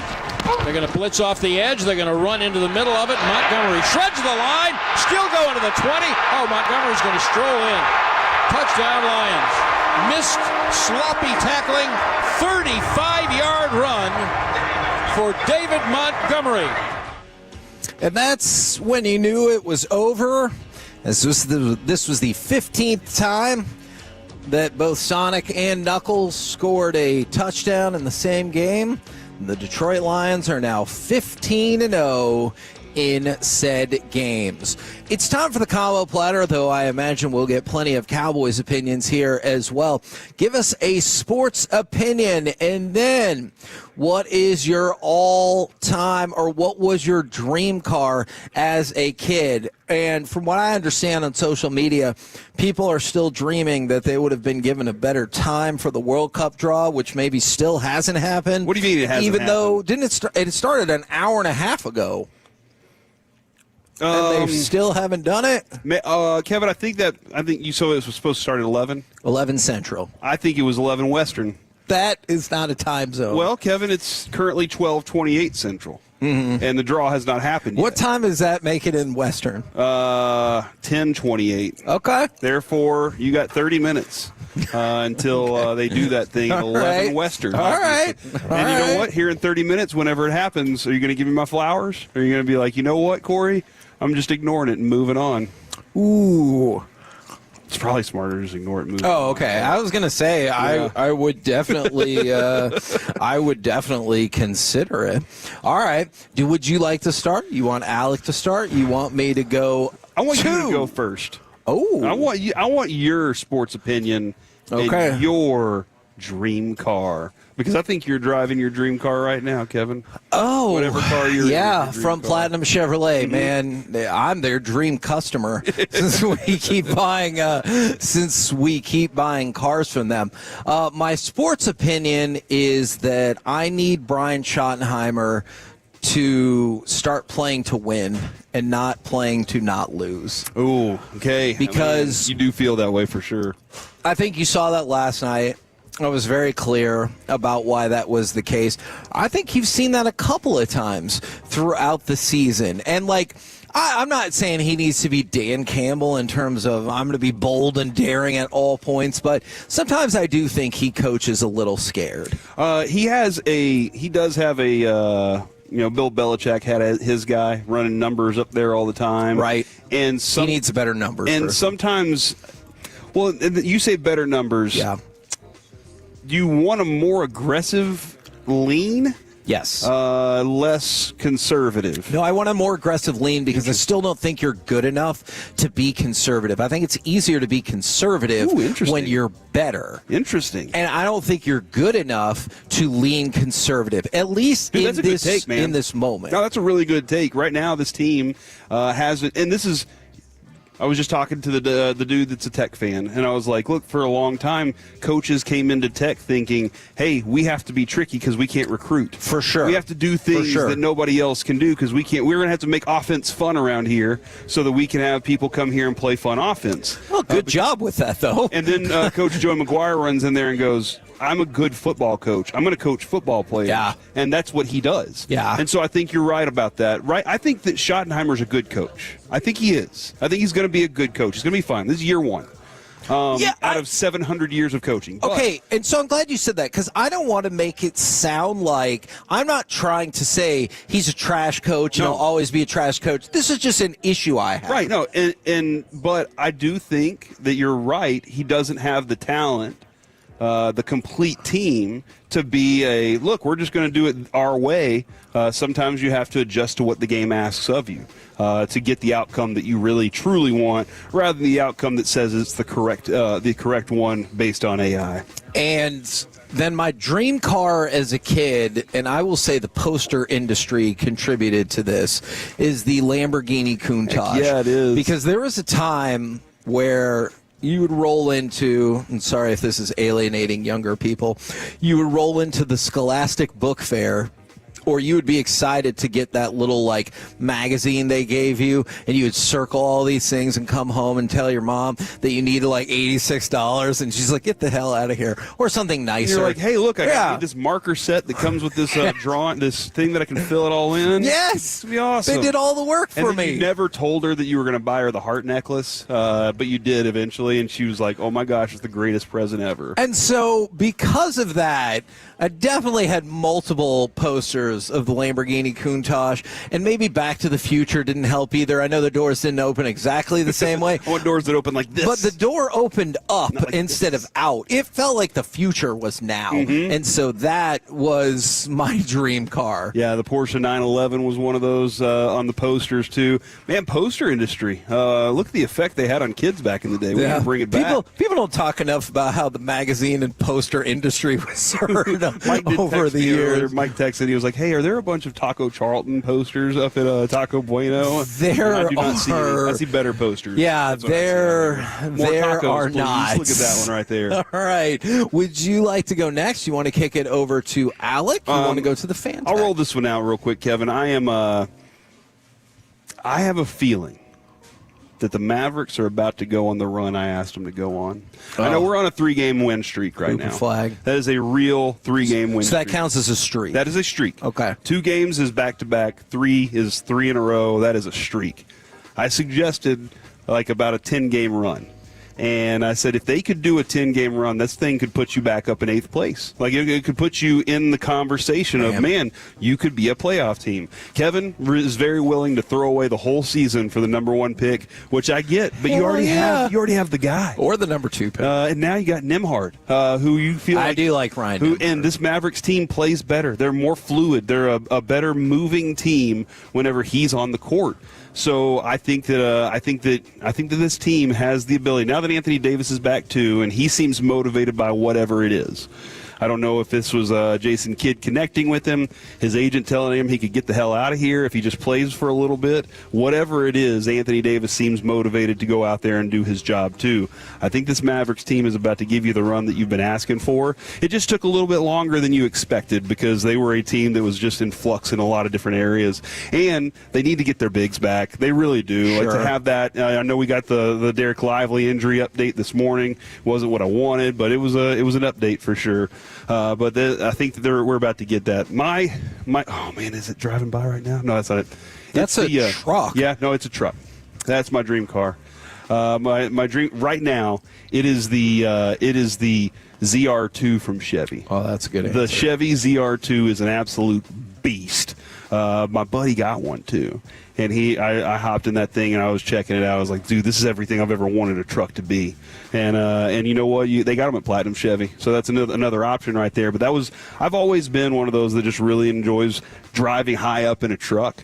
I would like to add the star ceiling from the Wraith into that truck, and also some of the options from the BMW from James Bond's cars. That would be pretty cool too. So if I could just make my truck have lots of gadgets, that'd be cool if you can do that, Chevy. Thanks. Okay, I will see what I can do. Yep, I need gadgets. From the 480, Pickens will sign an extension, and their dream car is the Pontiac Firebird Trans Am red T-top. Man, I love the specificity on that. From the 817, Cooper Flagg will win Rookie of the Year in the Mustang GT, and I've already owned one. Man, the moment I think I would be worried to own my dream car because I would be like, now I would be paranoid Would you just cover it and leave it in the garage all the time? But like that's pointless too. But I feel like I'm driving on the highway. There's no one in the next lane and a car in the next lane over. They move over one lane into the lane next to me, and I'd be like, "Whoa, hey, buddy, you're getting a little close." Even though they're just driving like a normal human, I feel like I would be worried about that with the dream car. I got a question about cars. Okay. When it's rained and your car now is dirty, do you feel like I can't wash my car because it's just going to rain again, or do you immediately wash your car?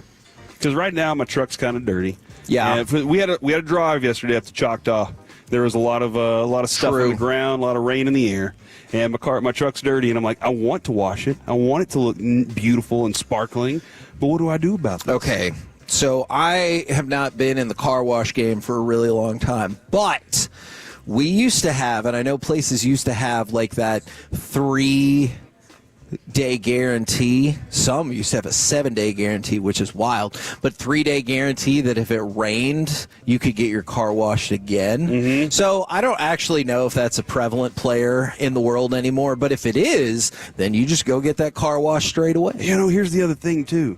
My dog licks the windows or his tongue will stick to the window. I'll roll it down for him. Okay. But his tongue will stick to the window. He'll drool all over it. Okay. And he's going to be in the truck anyway. Sure. So do I just say, screw it, I'm just going to have to live with a dirty truck forever? Or do I just wipe it down every time he sticks his tongue on the window? Your thoughts? I feel like you can get an interior clean at most of these places. Okay. So dude, that was one of my jobs at the car wash. That is a clean great the interior. idea. So I could see that. Do I have to tip that? I think you should. They have a box at the place I'd go. You just go put it. Can I just act like I put tips in the box? And they're like, that's a good guy right there. Okay, you can, because I don't know if I ever watched it all the way through. But what I learned when I worked at the car wash, and again, this is a long time ago, is I was a chump because every time somebody handed me a tip, I walked it over and dropped it in the box. In the big box with the share pool? Yeah, the share pool. And then what I learned along the way is that's why people were hustling to get over to a car, because they were like, that's a big tipper right there. That's my tip. And so everyone just put it in their pocket, and then finally another person who worked there is like, hey, you don't have to, if they put it in the box, great, but like, they finally clued me in that everyone was kind of in it for themselves. Dude, I wonder if you had put like $400 or $500 in there, it was just sitting there because nobody ever checked it. Yeah, I don't know if I was that good to get those kind of tips. From the 682, the Stars are going to win the Stanley Cup. Love it.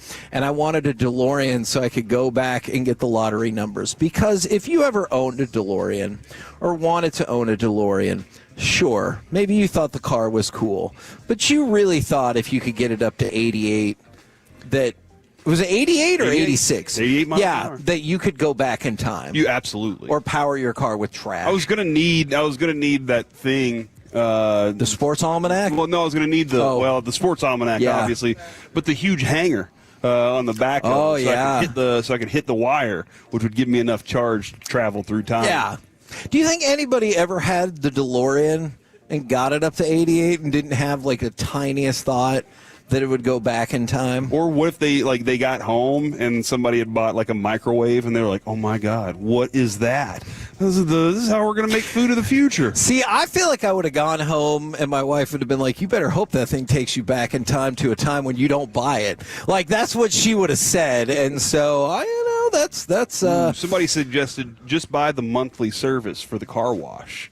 That's true. Right? A lot of people, I don't know if you have like monthly service fatigue or anything. By the way, I think the Netflix thing, I might be wrong about this. It could turn out better because people are like, oh, they're going to jack up the price of Netflix. And yes, they are. But if you have Netflix and HBO Max and maybe, or, whatever other service, then maybe you can get rid of it. This feels like a step to getting back to the old days of consolidation. And is Netflix going to buy everything? I don't know if they're going to have the money to like buy Amazon or Disney, but That would be really cool if Netflix was like, all right, guys, we've decided we're going to take all of them and put them together for you in one nice tight package. Well, look, I want everybody in society to remember we had that. This is something new we've never seen before. It was called cable, and eventually we didn't like that, and we're like, no, but we had it. So whenever everyone's like, why can't we just have all the services like together under one thing? We had that. We had that for years and years, and then people said,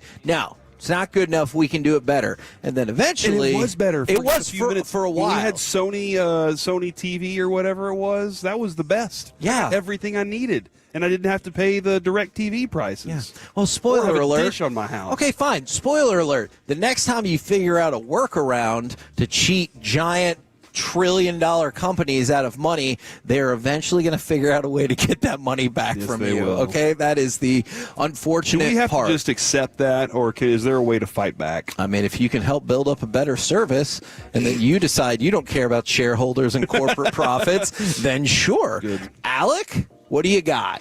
Sports opinion, gentlemen. The MLB winter meetings are right around the corner, and I think they could get crazy. Do they start on Sunday?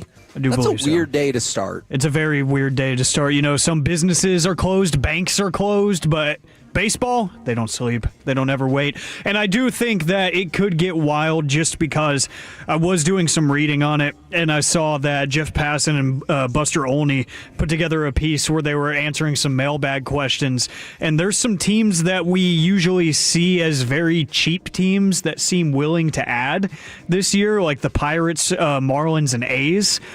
Seem to be the most aggressive teams early on, is what Olney is reporting.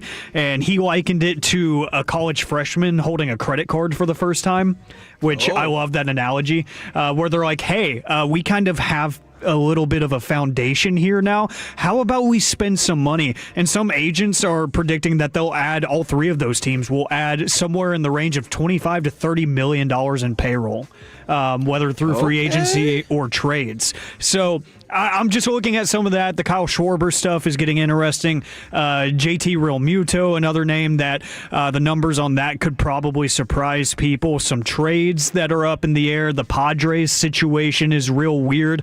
A lot of star power ownership that wants to get out of ownership, and they want to, lower some of their debt. So maybe they start selling off pieces. I think the winter meetings could get interesting fast. I like this. I want the winter meetings to get interesting fast. I really do. Baseball has been a lot of fun the last few years. Even when the Rangers were kind of, teetering back and forth, you were like, you still won a World Series, and you felt like you had boats, you had a chance. But it was fun to have baseball in my life. I do still think that. Yeah, I loved it. Alec, dream car? Let Alec do what he's doing. Oh, okay. Yeah, I always He's about wanted to cut you off, Alec. I know. That's I could what's tell. about to happen. I could tell. It was sandwich time again, I guess. But I always wanted the Bumblebee Camaro, and I got that as my first car, so I'm not going to count that. Pause, and I need you to admit this, all right? Okay. It's a cool car, but also there was the tiniest part of you that thought it was going to transform too, right? Oh, absolutely. That was the reason that I bought it, if we're being honest. Because all right. I just needed you to tell me that. Yeah, it had the trim on it and everything. I was ready to go. If it decided to happen overnight, then I was ready to defend the world, I guess. But I was a kid that collected posters like that, and especially of cars and just like some of my favorite characters and whatnot. And I had two other car posters. I had a Lamborghini Murcielago and the original Ford GT.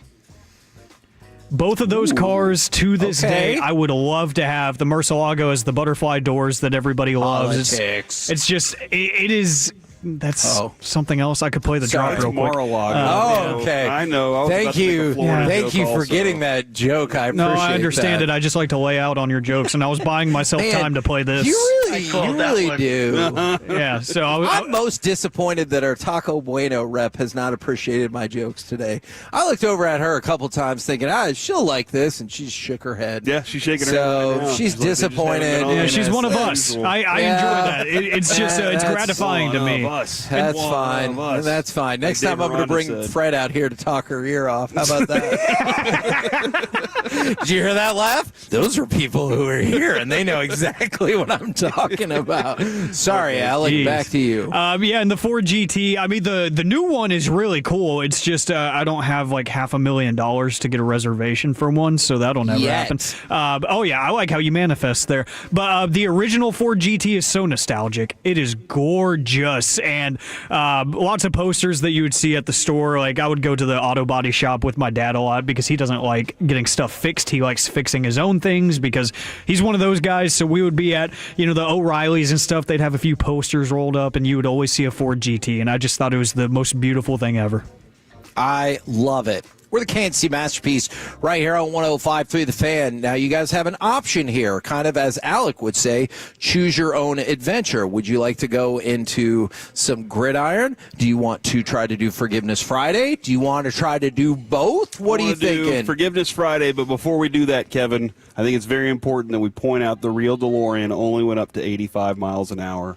What? Yeah, according to AI Overview and the internet and the people that were texting in, it only goes up to 85 miles an hour. So it actually they rigged it and put 95 on the one in the movies, but it really only goes up to 85, which means nobody could actually try to get it to 88 miles an hour. Yeah, that's if you believe Big Auto. But really what was happening is they didn't want to lose all these citizens just going back in time their DeLoreans. That makes a lot of sense. And that's why they're like, oh, yeah, Corey, you can only go 85. Because they're like, you follow the rules. Kevin, Shout Out Friday from the 720 Shout Out Friday. Shout out to Corey, even though they spelled it with a K and an I, for taking care of his kids after his wife left him this week. Stay strong, bro. It'll get better. I don't want to downplay how difficult the week has been for you. Thank you. I just want people to know that your wife didn't leave you in terms of like, y'all are not going to be together anymore. Kevin, she's I out of town. Understand. One day I left and went to work. When I got home, she had left during the middle of the day. All right? How do you think that makes me feel? Did I know it was happening? Yes. What? Do I know how long she's going to be gone? Yes. Does she call me every day? Yes, she does that also. Do I want to talk every time? Sometimes not. Sometimes I'm frustrated, I'm tired and worn out, these kids. But I do care for her, and I hope that she comes back soon. Okay. I feel like I need to send her a song on the radio or something, to be like, hey, put this out there in the world. If you're listening right now, Did you ever do that back in the day? You'd call into Young Country 105.3 and be like, hey, is that what the station used to be before Young live? Country was Stubby Doak. I used to listen to his top 8. Oh, I do. I remember Stubby. Yeah, and say, hey, can you play the Thunder Rolls for my wife, or one of the Garth Brooks songs from back in the day? Yeah. No. Or John Deere Green. No. By Joe Diffie. Because it's kind of my same theory about cards. When they're like, here, I bought you this card with already pre-written stuff that I would have said to you. Like, Corey, you should have written your own song. Oh, you know what? That's a great idea. You still could. I'll be back. Convince her to come back. I'm going to go get my guitar. Write her a song tonight and convince her to come back. And then play it on Monday. Yeah. Guys, I played this song for her, and she came back. All right. Now, let's start with Forgiveness the 817 Friday. Praying for you, Corey. I know. He's I know fine. She'll like be back tomorrow. Down, but it'll get better. You'll see her. She'll be at the event on Sunday, I would assume. One can only hope. Okay. All right. Oh, you know what? I want to be supportive, so I hope it's okay. See, all this time, that's all I needed from you, man. And I hated touching people. All right, Group B has been announced, Kevin. Okay. According to the fan text. So I'm going to go look it up and see if they're right. All right. Well, aren't they going one at a time and just really dragging the process out? All right. I don't know if you think this entity needs forgiveness or you think this is genius. Vanderbilt explored a way to improve their college football playoff chances by playing essentially an unsanctioned game this weekend. Really? Yeah, so while all the other teams were playing conference championships, Vanderbilt looked at a way to get an impromptu game set up this weekend to give another data point to the college football committee. Nobody's going to let it happen? No. So they determined, because apparently they asked the coaching staff and the players, and they were all like, yeah, let's do it. I'm sure Pavia's like, yeah, help my Heisman chances maybe. But, yeah, they said the logistics of getting it all done and finding a venue and everything like that, and perhaps the rules prevented that from happening. Is there going to be a point? I don't think there is, to answer my question. But is there going to be a point, and I wanted to ask Dave this earlier while he was on with us, where we just tell the other schools, hey, you don't have a shot this year, no matter what, before the season starts. So what you're playing for is, fun. Like you're going out there to play for maybe be in the NFL. Yeah. But these are the schools that we've already decided because they're all better and have more resources. But I kind of feel like that's what they proposed on the morning show. Yeah, today, hey guys, we've already decided this is going to happen. And so y'all, because that's my question is, if I'm UNT or if I'm another lower level school, what am I playing for? Right. If I don't stand a shot because y'all believe your conference is the best and we have, we've been playing our butts off, even though, what am I really playing for? And I think going back to when we had Dave. It is fun. When we had Dave Neal on, I think that's one of the reasons why the playoff is set up the way it is now, because you have to give that little glimmer of hope to Toledo, UNT, James Madison, that's whatever. Yes, I agree. You get one the Boise State last year. Yeah. Genty was the whole thing. Sure. But we wanted to see Genty play against other teams. But it is any school could make it in, and I think that's a big deal. And if that leaves out of Texas, I'm sorry. This is part of the big process of it all. Otherwise, again, Texas gets to tell the other schools,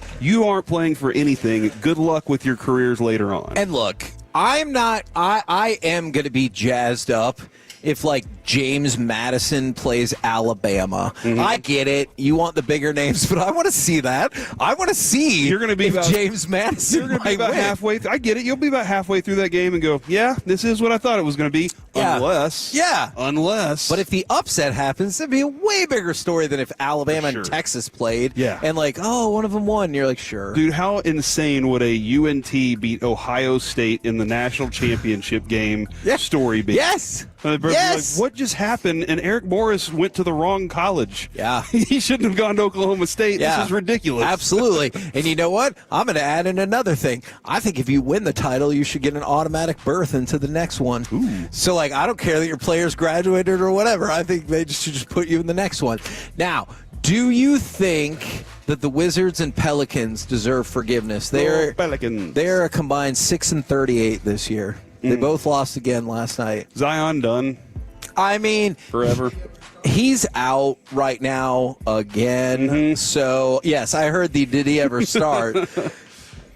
That's a fair question. That was always the question of his health and did his career peak right before he blew out his shoe in the North Carolina game? Did. Yeah.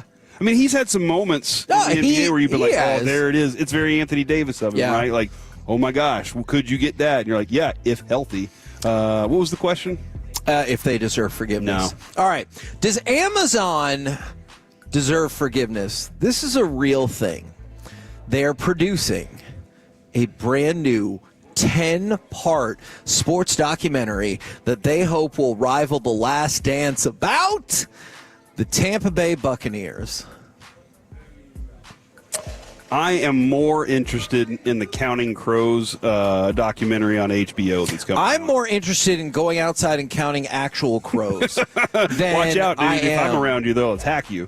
That's a crazy thing that happens. Yeah, I'm not very interested in that. They do not deserve forgiveness because that's a terrible decision. Well, it is. But every team deserves. I mean, Tampa actually has had a lot of love. The city. I mean, they got the hockey championships. But this is just about the Bucs. They had a Super Bowl. The baseball team plays. It's baseball. Again, just about the football team. It's being paid for and produced by the Glazer family, who also own. Yeah, that makes so sense. I hope they're just giving it to them for free. Because the only part I want to see is when their old coach was asked about their execution, and he goes, "I'm in favor of it." That's the only part of that execution. That's what he said at the time when their team was so bad. They go, "Oh, what do you think about your team's execution?" And he said, "I'm in favor of it." And, that's an amazing quote right there. I mean, that comes off so bad. And that, you know what? That is exactly what he meant in that moment, too. We're the KNC Masterpiece right here on 105.3 The Fan. Coming up next, it's time for the C Block starring Corey Majors and I do believe special guest Kyle Yeoman. I should text him. Oh, next on The Fan.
Okay, now that is a very cute haircut. That's like a little shag. I've never seen it before. Well, I mean, of course you have. So Rachel. Oh, is that your name? No, I mean like your name. No, I'm Jen. My name's Jen. Right, but I just mean like this is your haircut, but that's hair on your head. I'm not saying this is your hair.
It's true that you've got to forget something else to remember that Uber Eats has groceries. No, that's absurd. Hey, remember when you used to be what was it, Pepper Lady? Wasn't it Cinnamon Sisters? Basil Baby. What? Nutmeg Maybe? No. You said that. Was it Spice Girl? Doesn't sound right. Was it something called?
K&C Masterpiece on 105.3 The Fan. K&C Masterpiece right here on 105.3 The Fan. We're live from Taco Bueno in Arlington, 5748 Southwest Green Oaks Boulevard. And I want you to be jealous, Corey. Somebody brought me a Rolando Blackman Hoops card. Oh, Mike's going to be jealous. But I want you to not be jealous of me because they brought it in this little Samsung box, and I stared at them like a moron because I was confused and didn't know what to do. And he goes, it's inside the box. If it had been an Apple box, you'd have thrown it back at him. Yeah. And he would have had to catch it and been like, somebody will give me $150 for this box. So, yes, thank you very much to that. Kyle Yeomans has the Cowboys flu. So Kevin, I'm assuming. As if it wasn't bad enough that my wife's left me. Now Kyle has texted me and he said, Corey, I can't be with you. See, I'm really sad about that because I needed Kyle to come on and confirm that he said one of the voice things was he took the top off the throat spray and just took a shot of it. Yeah, you've been just chugging that stuff like it's a bottle of bourbon. Because it makes you look like a crazy person, but it really does help. Well, it does help, yeah, and I've noticed that. Kevin, Mike did text me, and he said, ask Kevin if he wants anything from this place that he's at. I wish he would show you more sympathy since your wife has left you. And then I said, I know this is some BS. He's sitting here just teasing me that she could come back Saturday.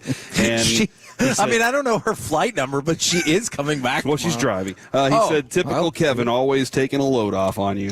And that's true, man. What the hell? It's so weird to take a load off, though, is what he says. All right, Kevin. I like that. You know what? Since my friend Kyle has left me, for a dental appointment that he probably knew about, right? He probably knew about this dentist appointment. Definitely. But since he's left me, I have to revert back to a question I've been trying to get to all week, but just could not get to. And now that it's happened, I think this is a fascinating, is even more interesting conversation. Kenny Clark said earlier in the week, the momentum we have from this 3-game win streak is fantastic, but it doesn't mean anything if it stops. It's true, and it's gone. And so I think there's two things to kind of discuss. There's actually three things to discuss here. Thing number one, text in, 877-881-1053. What do you do to keep things going well whenever things are going well? Because Jerry says this all the time. 95% of life and football is getting kicked in the teeth. 5% of it's good. And you don't really realize that because you're in these peaks and valleys a lot of times. You're going through things are going well, and then you're in a rut if things aren't going well or bad, right? Isn't that you're in a rut if you're in neither one of those areas? But when things are going good, you're just like, man, how do I keep riding like this? When things are going bad, you just feel like it's one after another. But sometimes you don't truly appreciate it. That's the thing I do. And Kevin, you know me, you've known me as long as we're on 20 years now of knowing each other. I am a historically optimistic person. When things are down, I'm always giving you, hey, man, this is going to work out this way. If the boss comes down on us, I'm trying to figure out a positive angle on it. And so there's always this And we have learned over the years, I need a little bit of time to be super mad about it. Yeah, and that's exactly how you are. Me, on the other hand, I know when things are bad, I'm just like, okay, at some point it will turn around. I guess just the balance of life, and some people are like, you got to go out there and make your own, good. And I'm like, okay, that's fine too. But when things are going good, I try to appreciate in that moment. And I know a lot of people do that in a different way. Prayer is definitely a way to give thanks and say appreciate what's happening in this moment and reflect on it. There are a lot of different ways. I like to talk about things with my kids too, to really let them know, hey, things are hot right now. Do you see the good things that you have going on? Yeah. And try and make sure they appreciate them. So I think, and that feels like it lasts a little longer because even when things start to go a little awry and the momentum stops, I'm like, well, I had that though, and so something else is going to come along for me here soon. I think the thing that's a little complicated about like life momentum versus football or whatever sports momentum is, you can still do that as a human, but the Cowboys can't afford to do that this morning. We'll get to that, and we'll get to them in just a minute. Okay. Yeah.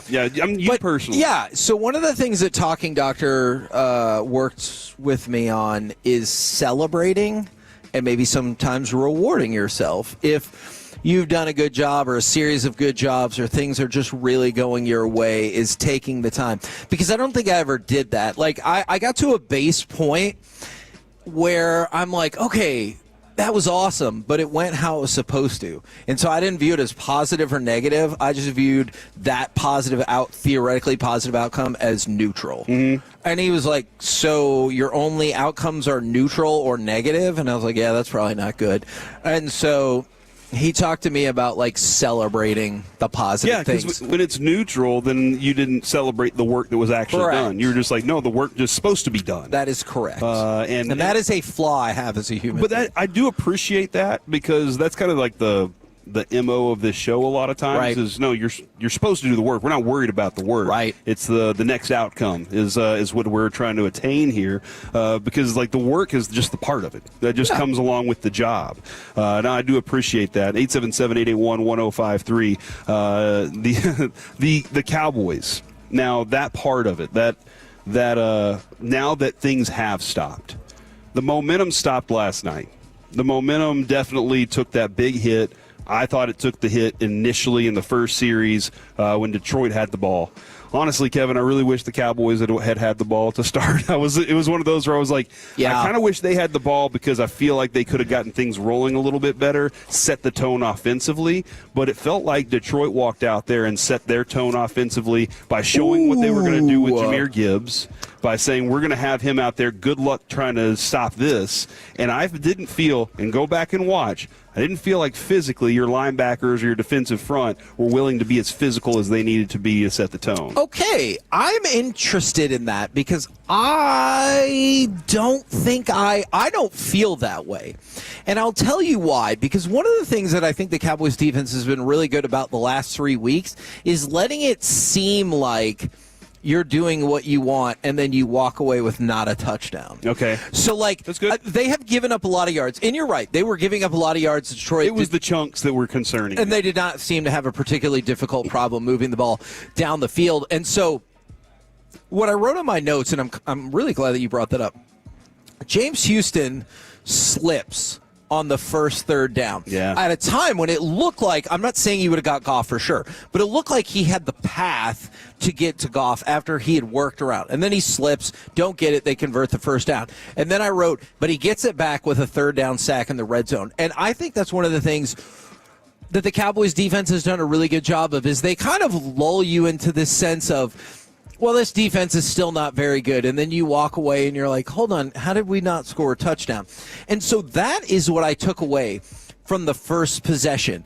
I thought, you only gave up a field goal, even though it looks like the Lions can move the ball. Now you get the ball, you get a chance to impose your offensive will, which has been phenomenal as of late, and you still get the ball back first to start the second half. So you were thinking you were going to be up 4 at the end of that first drive. Yeah, so believe it or not, I took that first drive as a win. And so then the frustrating part is, think about how too important Brandon Aubrey was right after that, because you get the Brandon Aubrey 57-yard field goal.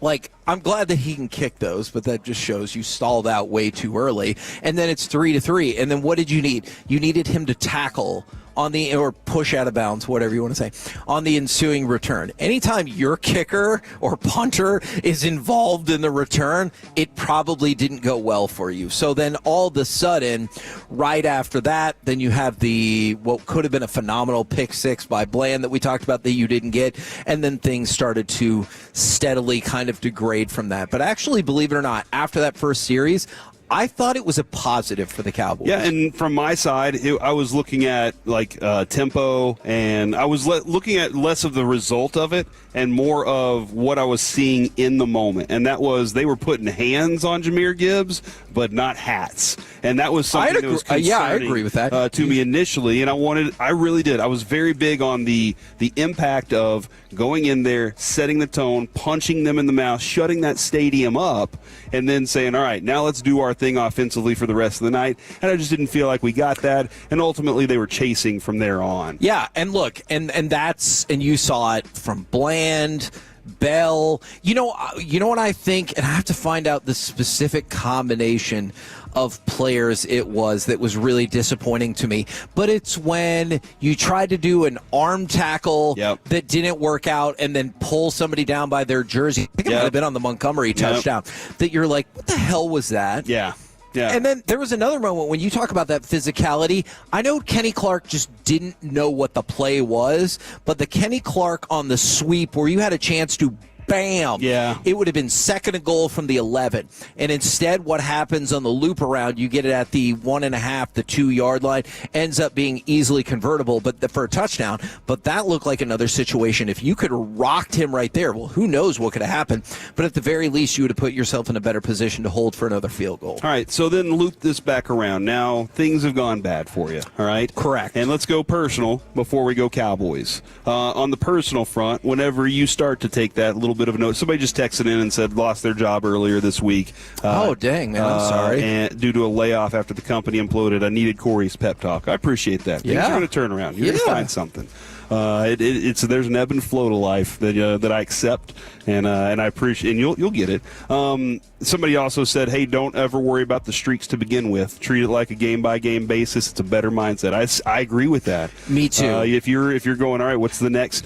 Dak says this a lot. It comes from Frozen 2. Do the next right thing. He always says do the next thing right. Yeah. And that is an approach. Like, you can't change that. Yeah. But what can you do next? And that's a good approach to things. So here the Cowboys are, and you personally, what is your approach whenever things have kind of, all right, I took a fall. I took a kick to the teeth. How do I turn things around? Yeah, so for me, I love to plan. Ooh. Maybe I love to plan, or maybe I too. feel like I'm better suited to plan. It organizes things in your mind for you. And so that's immediately what I do. And so, like, we'll go longer form on this on Monday. But immediately... We'll get to that in just a second. Oh, okay. Yeah, we'll get to that. I was going to say, immediately I start to plan. And I would think that makes a lot of logical sense in sports as well. I think I've said this to you many times, and I stole it from Sports Night. The new guy was coming in to buy the place, and this is a big term you hear all the time. Comes in to buy the place, and he's talking to one of the producers. She's all stressed about stuff. And he says, whenever things are bad, I always collect my people, and I say, where are we and where are we going? Yeah. And I think that's part of planning. Sure. What are we doing right now that's screwing things up so much that we got to fix it? And where are we going to go? What do we want to do next? Somebody said plan at the end. Start the plan at the end and work your way back. I get that. And that's a good approach, too. You might, just in crisis situations or in really down situations, I don't know if you always have that luxury or the answers. I like that as a plan. I really do. It's just sometimes you might not have that luxury. Yeah, but that makes sense. But even in the personal part of, all right, where am I? Yeah. Where am I going? Well, if I keep going down this path, I'm going to end up there. Yeah. If I make this change, I'm going to end up there. All I need to do is make that change. Let's see if that works for me. Yeah. And usually that does, following a couple different paths turns out to be pretty fun. The adventure can be fun for sure. Now let's look at the Cowboys. Now that things look to this team, this defense had moments last night where it looked like it did against Chicago.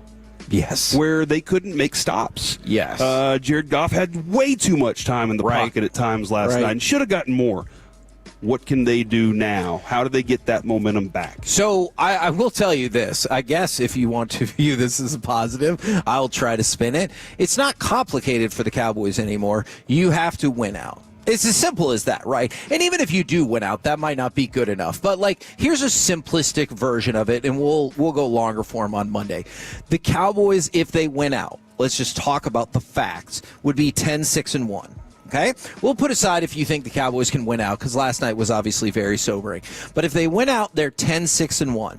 Now, stay with me for just a second. Might not have been a lot of sober people after that game. That is a very good point. Could you see a world, especially without Jalen Carter for this first one, could you see the Eagles losing on the road against the Chargers and on the road against the Bills? Yes. That's not a crazy thing to think of. All right. Not crazy at all. So that would put them at 8-6. I know that's not the order their schedule goes in, but just stay with me.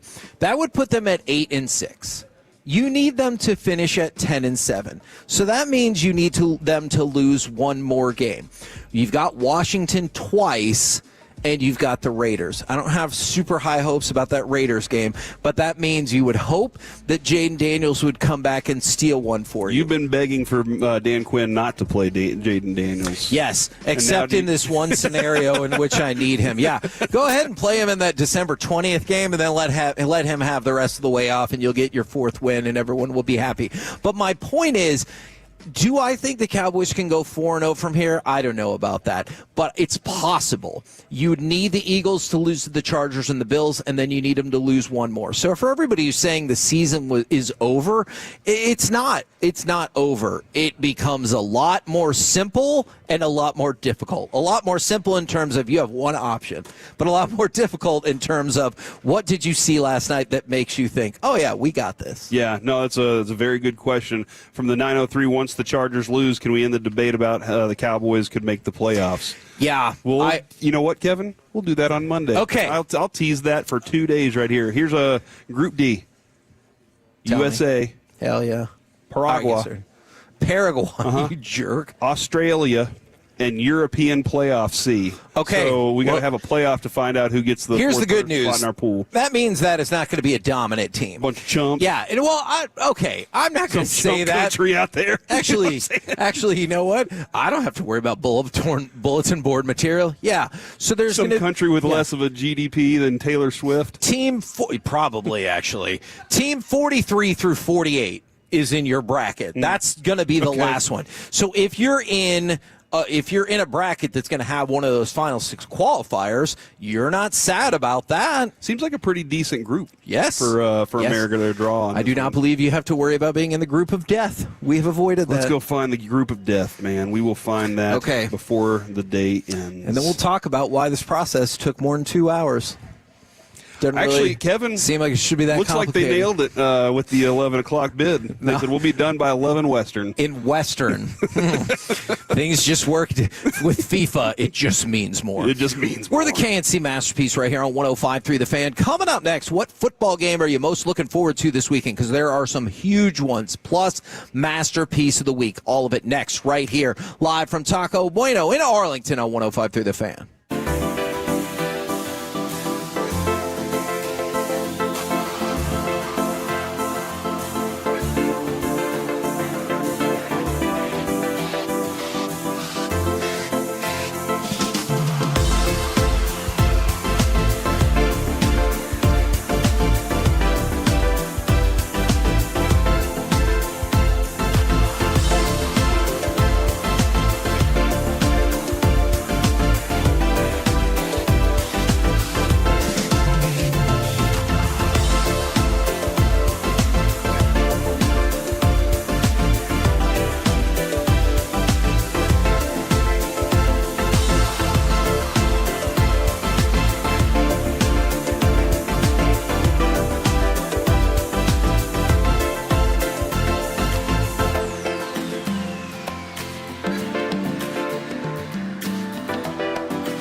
remember that. Well, they say in order to remember something, you have to forget something else.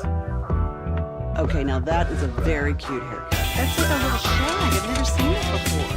Well, I mean, of course you have. It's very cool. Oh, is that your name? No, I mean like your name. No, I'm Jen. Your name's Jen. Right, but I just mean like this is your haircut. But that's hair on your head. I'm not saying...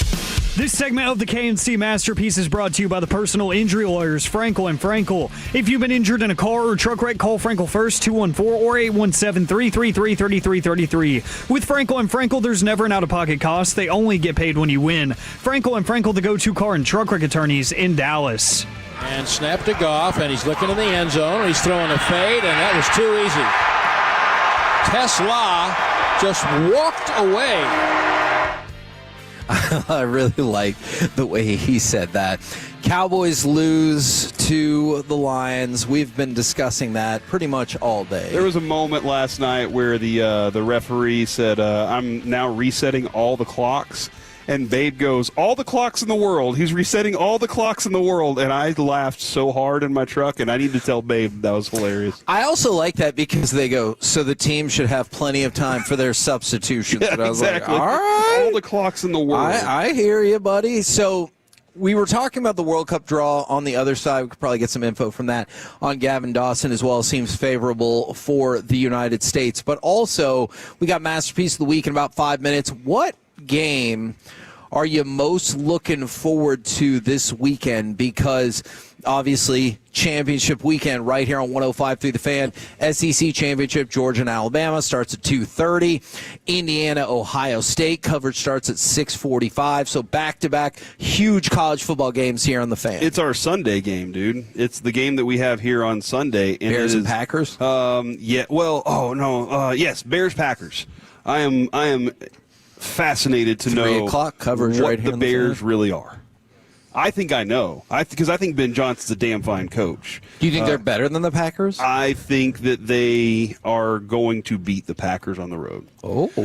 Whether or not I think they have more talent, that's a different story. I think that Jordan Love's having a hard time trying to find himself with this group. Him and his receivers sometimes don't look like they're completely on the same page, and I don't understand exactly what that is. Christian Watson at times I feel like should be better, and they're just like, just chuck it up in the air to him. Yeah. Like, no, he's a better receiver than that, and their defense can be stout. But it just seems like Ben Johnson has this team with an it factor of we believe we're going to win if we just keep applying ourselves to it. You know what? And I'm glad that you said that, because that's one of, I think you can easily... Roma Dunze is out, by the way. Oh. I just learned.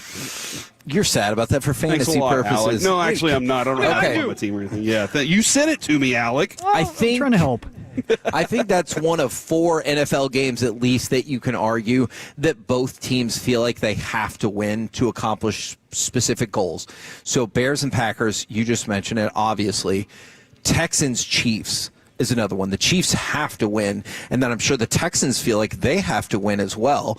Colts and Jags, and I don't mean just in terms of like, hey, you want to win all these games, but I mean in terms of either winning your division or just making the playoffs. Very next one, Colts and Jags. Obviously, that feels like that's going to have potentially decision-deciding implications on it. And then Steelers-Ravens. Does anybody want to finish that division with a winning record? We shall see. But I think Bears-Packers, Texans, Chiefs, Colts, Jags, Steelers, Ravens, all 4 of those games have humongous playoff and divisional implications. I did see T. Higgins was practicing. He's back. He's good. That's good to see.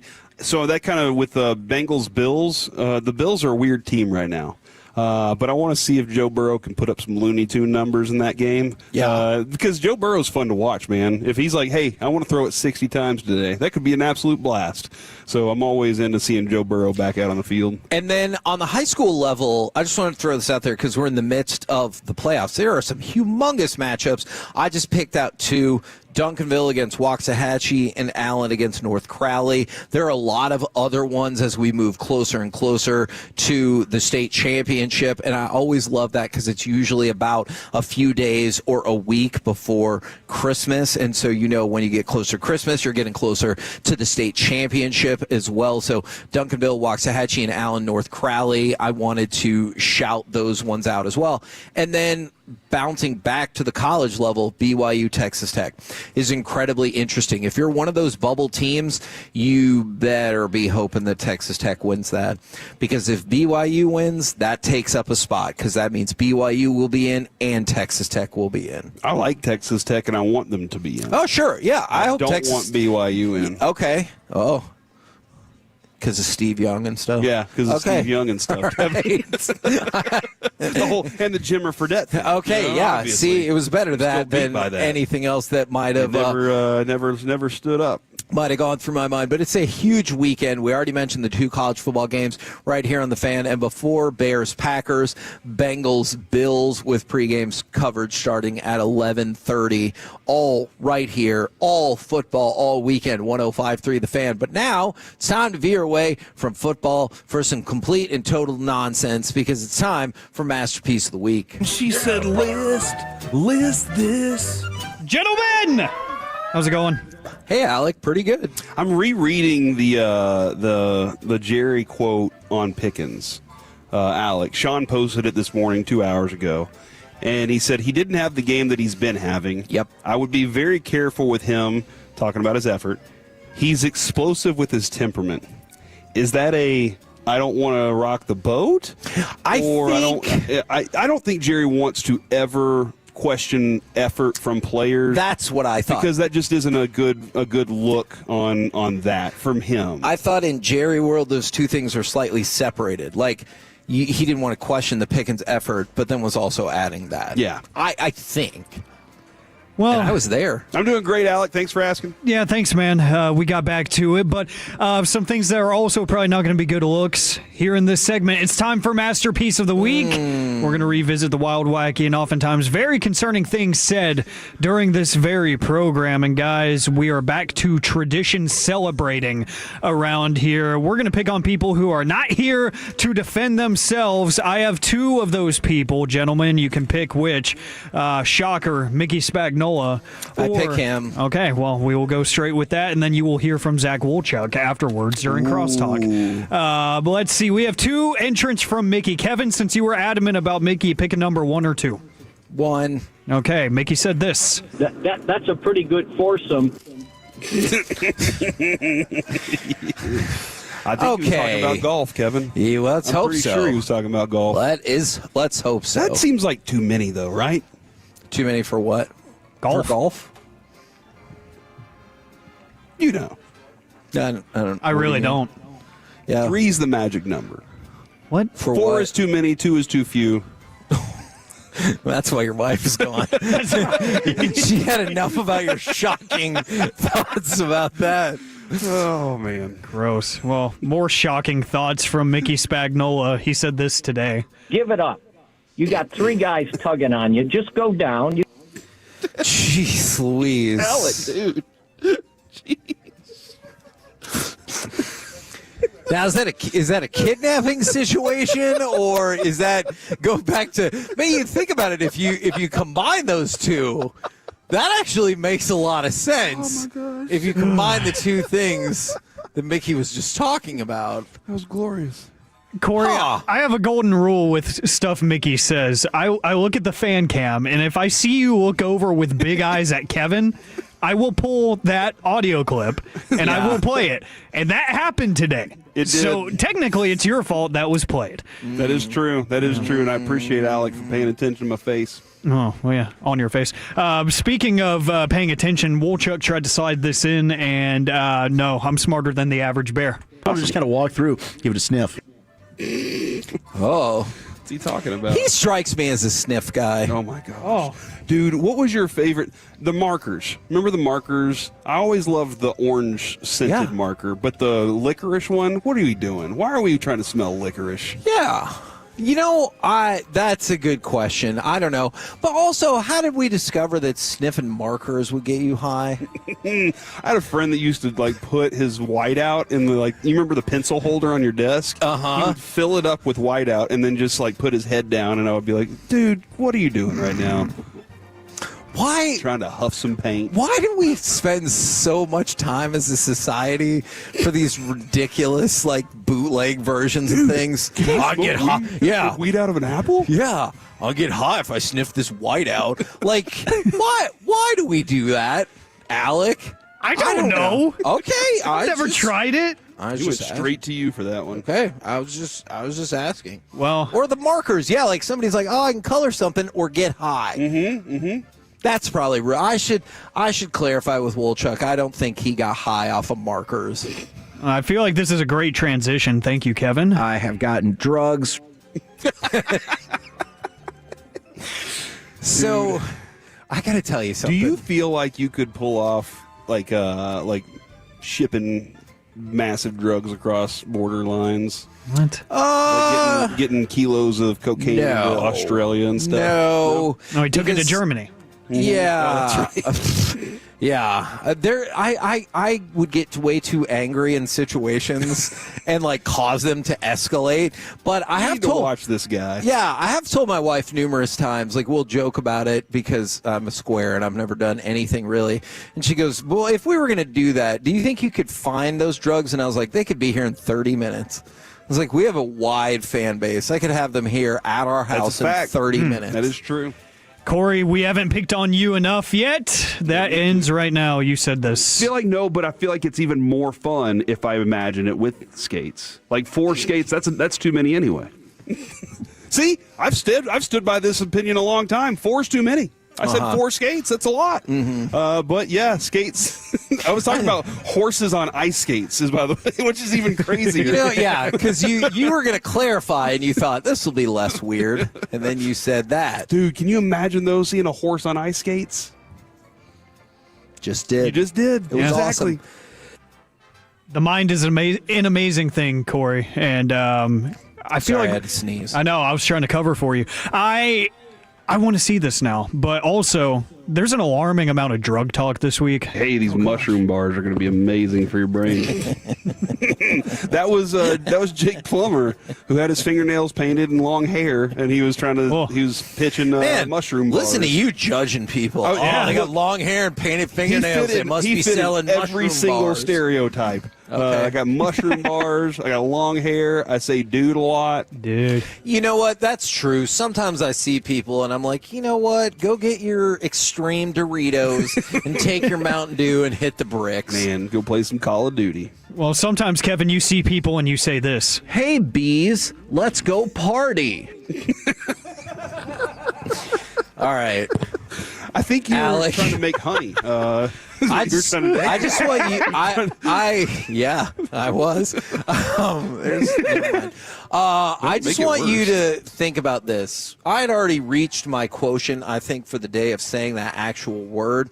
Can you imagine if that drop was me not editing myself? That would have been much worse. We've had a couple of drops where you've been very emphatic like that. Oh, yeah. That's great use of that drop. Look, I still think you lost the best one ever when I was talking about how sometimes I'm a DB with the way I say things. Even the way I said that was just the worst. Yeah, I'm not going to repeat it. I'm going to get a lot of use out of That wasn't so bad. I'm going to get a lot of use out of the front part. Hey, bees. That's going to stay around for a while. That's going to stay around for a while. Let's see. That sound one more time, Alec. One more time. Do I sound like I could be kind of friendly in that cut? Hey, bees, let's go party. Yeah, party. I can be kind of friendly. Sounds like everybody in college. I like it. But let's see, Corey. This one, I don't even remember this one. He's got booty. Oh, it's true. Who? Him. Pirates. Oh, pirate booty. Is all I can imagine. This used to be a respectful show. Oh, until I started talking about a child's snack? No, it was probably when I brought this up the first time from the 682. It said, imagine Kevin in a Winnie the Pooh shirt saying this. This is one day, and I'm pretty sure it's off the air, I described in vivid detail this website I saw describing Winnie the Pooh and like what's actually happening when he gets stuck in that, honey hole or whatever. It is horrifying. Okay, well, This feels like an awkward transition. Guys, usually I don't mark anything I say, but I gave you the enjoyment of 1 week and 1 week only because I don't know what to do with this. A booty call from the past magically appears. I feel like that's in your hands, not Santa's. That's fantastic. Alec, look what I have brought you today. I would That's run amazing. so fast. I would run. I would be terrified. And then Corey, very demonstrative to wrap things up. We do things to our bodies. Thank you. Fact. Every day we wake up and choose what we're going to do to our bodies. Mm-hmm. What's your choice today? Oh, feasting. Stayed in bed. Did you say that was the last one? That was the last one. All right. Well, look, obviously, I am voting for Mickey talking about the three guys tug of war in him. Yeah, Corey, do you want to add on here, or are we going to run it here? I absolutely have three guys pulling with Mickey. Okay, and that's going to be my vote too. So one time to send off the champ. Give it up. You got three guys tugging on you. Just go down. Amazing. We're the KNC Masterpiece right here on 105.3 The Fan. We are live from Taco Bueno in Arlington, 5748 Southwest Green Oaks Boulevard. Coming up next, let's chit-chat with the fellas from the G-Bag Nation right here on 105.3 The Fan. Hey, bees. Coming up Monday morning on Sean and RJ.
brought to you by Classic Chevrolet. If you're in the market to upgrade your vehicle, get to Classic Chevrolet in Grapevine. Back-to-back number one Chevy dealership in the world. They've got more new Chevys than anyone, all priced to sell. Visit ClassicChevrolet.com. This is Texas. This is Classic Chevrolet. Together, let's drive. Based on new Chevy registrations 2023 and 2024.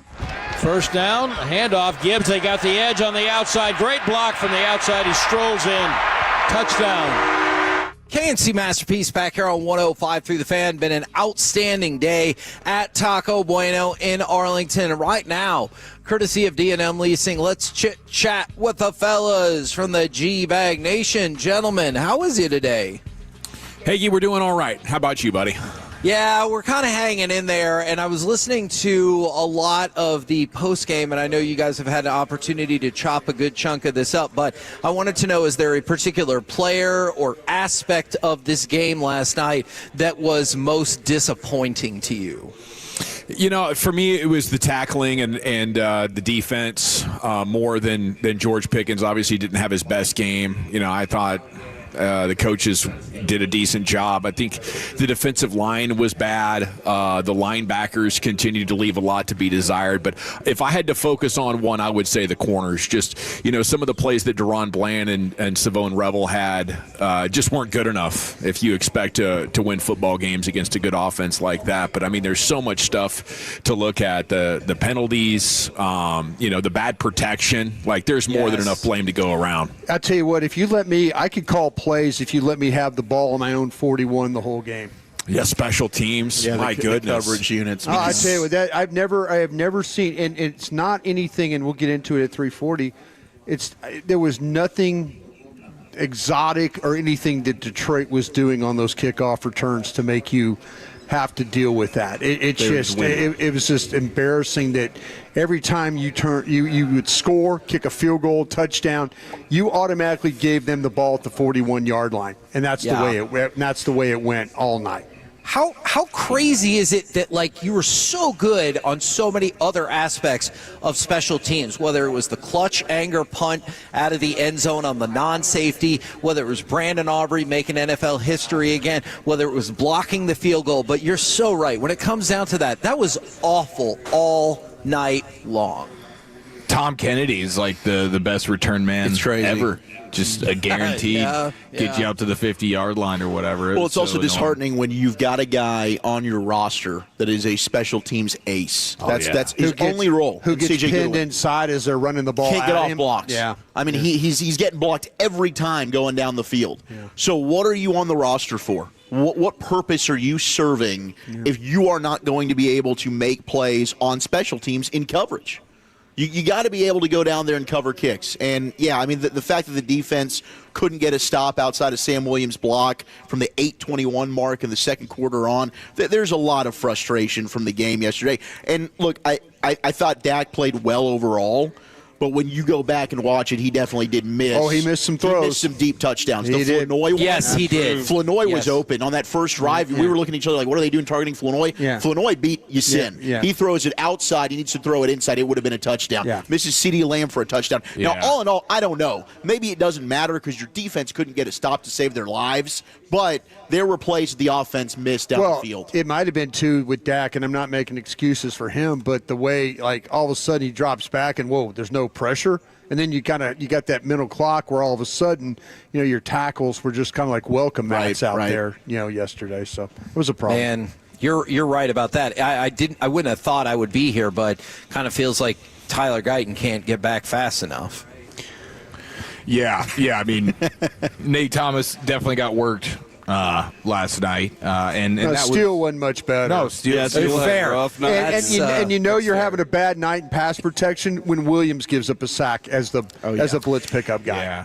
Yeah, that was bad as well because it felt like, and I know we talked about this going in, it felt like Campbell was there on every single defensive play about. That's how he plays. He was awesome yesterday. Well, that was a massive discrepancy, right, Hagee? Because their linebackers were phenomenal. Yes. And flying to the ball and swarming in the running game. Your linebackers looked average to below average.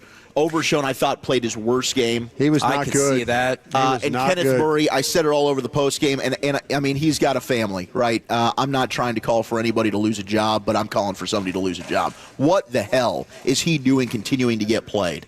I've never seen a line. I mean, the Jahmyr Gibbs dump off, just like steps aside. Well, those are the things we worried about. No instincts. Come and block me, please. Can a lineman please go ahead and just get a hand on me so I can just get myself out of this play? It's absolutely embarrassing. And that's coaching malpractice to continue to have him on the field. I don't know what they see that the common person watching a game sees. Like, I don't know how they think he's a good player. Everyone else in the world can watch and say he might be one of the worst linebackers in football. Oh, he is. Is it also coaching malpractice on the defensive side when you go up against one of the most statuesque players in the NFL and you start to get to him in those first 6 dropbacks and you're blitzing and then you're like, nah, I'm good. We don't need to really blitz anymore. Yeah, that was a big issue. I'll tell you what an adjustment, though, that the Lions made. They were in trouble with their guard at the time. You know, they were trying to kind of figure out some things. And that left guard. Yeah, it was with Colon. There, and he was or Cologne. How do you? I think it's Colon. Colon, yeah. Endoscopy. Yeah, he played like Colon. And he's out there, and he's giving up pressure after pressure after pressure.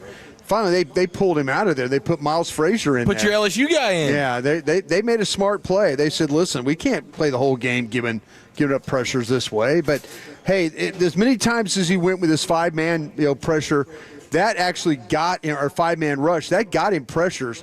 And then he went back to his 4-man line for like the majority of the game, and that just doesn't get it done. Didn't get it done.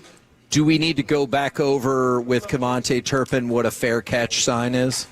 Well, I don't think we need to because he would never return another punt for me. Let me ask you guys this real quick question. Do you feel like that he looks at himself now as a wide receiver and not a returner anymore? He should. Man, that is what he looks like to me that he is running to darkness. You know, when you watch, there was a guy that used to explode through there, spin in the hole, make people miss. This is my only opportunity. Got to make the most of it. It's kind of like he's like, okay, tackle me on the 32, and I'm going to go play wide receiver now. Yeah. You know, I don't know. He looks like a guy that's kind of like looking at himself that way and not a guy that's one of the best or was one of the best returners in the league. Aren't his numbers still pretty good?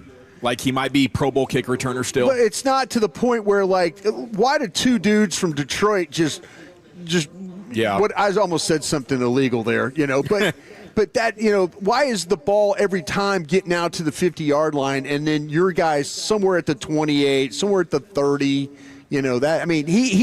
There's been games where I felt like you watch it kind of open up and you're like, bro, just bounce it over here, And let's not. Hey, and by the way, they don't block great either. They do not block great across the board. They're just bad. That's a problem. Yeah, their special teams are a big-time problem. I wonder if, Turpin should be taken off a punt and just be kicked because I think he's too nervous trying to look downfield and it's just scrambling his brain. I think he's got some, punt return yips right now, and, I wouldn't trust it anymore. It's just, do you have anybody else that could do a decent job? Probably not. Right? We need new candidates. What do you guys got coming up on the program today? Pure Gold, as always, thanks for asking. We got Stephen Jones right here at the top. We're live at Tolbert Garage Door in Mesquite right off the Love it, love it, love it. Roll home or go see the G-Bag Nation in Mesquite. We've been the K&C Masterpiece. We'll be back on Monday, 10 a.m. to 2 p.m. right here on 105 through the Fan. Say Twitter, eat this up. Oh.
Driven by our D&M Leasing Studios. You're rolling with the G-Bag Nation on 105.3 The Fan. Welcome in. It's a Football Friday. We're live at Tolbert Garage Door with Toys for Tots. Bring an unopened toy for the kids. We sure would appreciate it. And right out of the gates, we're going out to the phones where Stephen Jones joins you now here on your home of the Cowboys, 105.3 The Fan. And a good afternoon, sir. How the heck are you?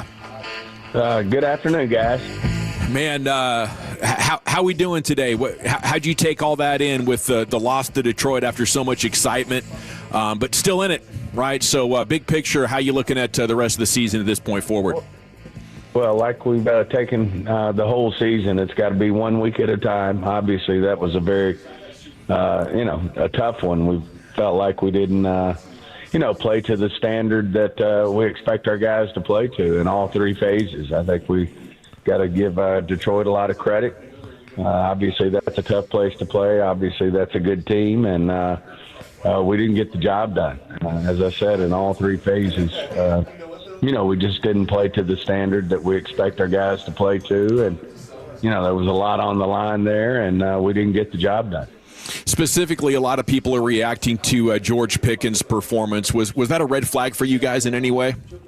No, that's they obviously had a plan for George, and the good news is CD was on his way to a career-type day before he had his concussion, and hats off to Flo. He stepped up, Flournoy, and stepped up and picked up where CD left off, but. We just, you can't be in a game like that and them score touchdowns and us kick field goals. And then, the killer, of course, which we always know is, they had 3 turnovers and we didn't take the ball away. And on top of that, we gave them too good a field position on special teams. And, it just led to, the situation that we ended up in. We gave ourselves a chance there at the end, but, when we cut it to 3 but couldn't get the big stop. And unfortunately, we didn't get the job done. Give a lot of credit to Detroit and Dan Campbell. He had his team ready to go, and we came up short. You brought up CD, and he truly was unguardable until that scary injury in the end zone there. Is there any update on how CD's doing today?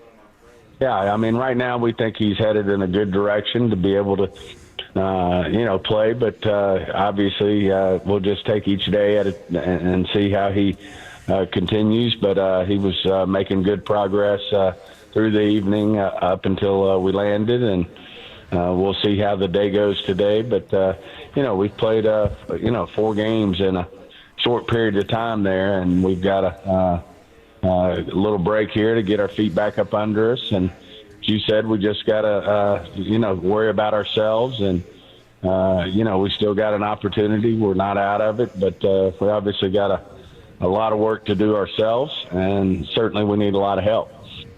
Stephen, what do you think happened to the pass rush as the game went on? It seems like they started out pressuring Goff pretty good and then just started to wane a little bit as the game went on.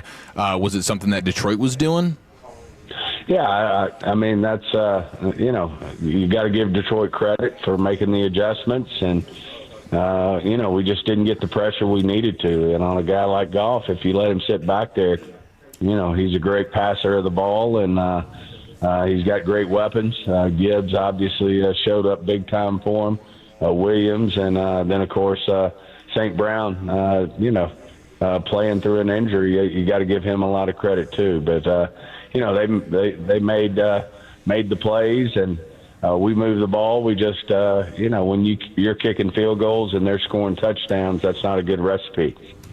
How close was Clowney to being able to play, and how much was his presence missed?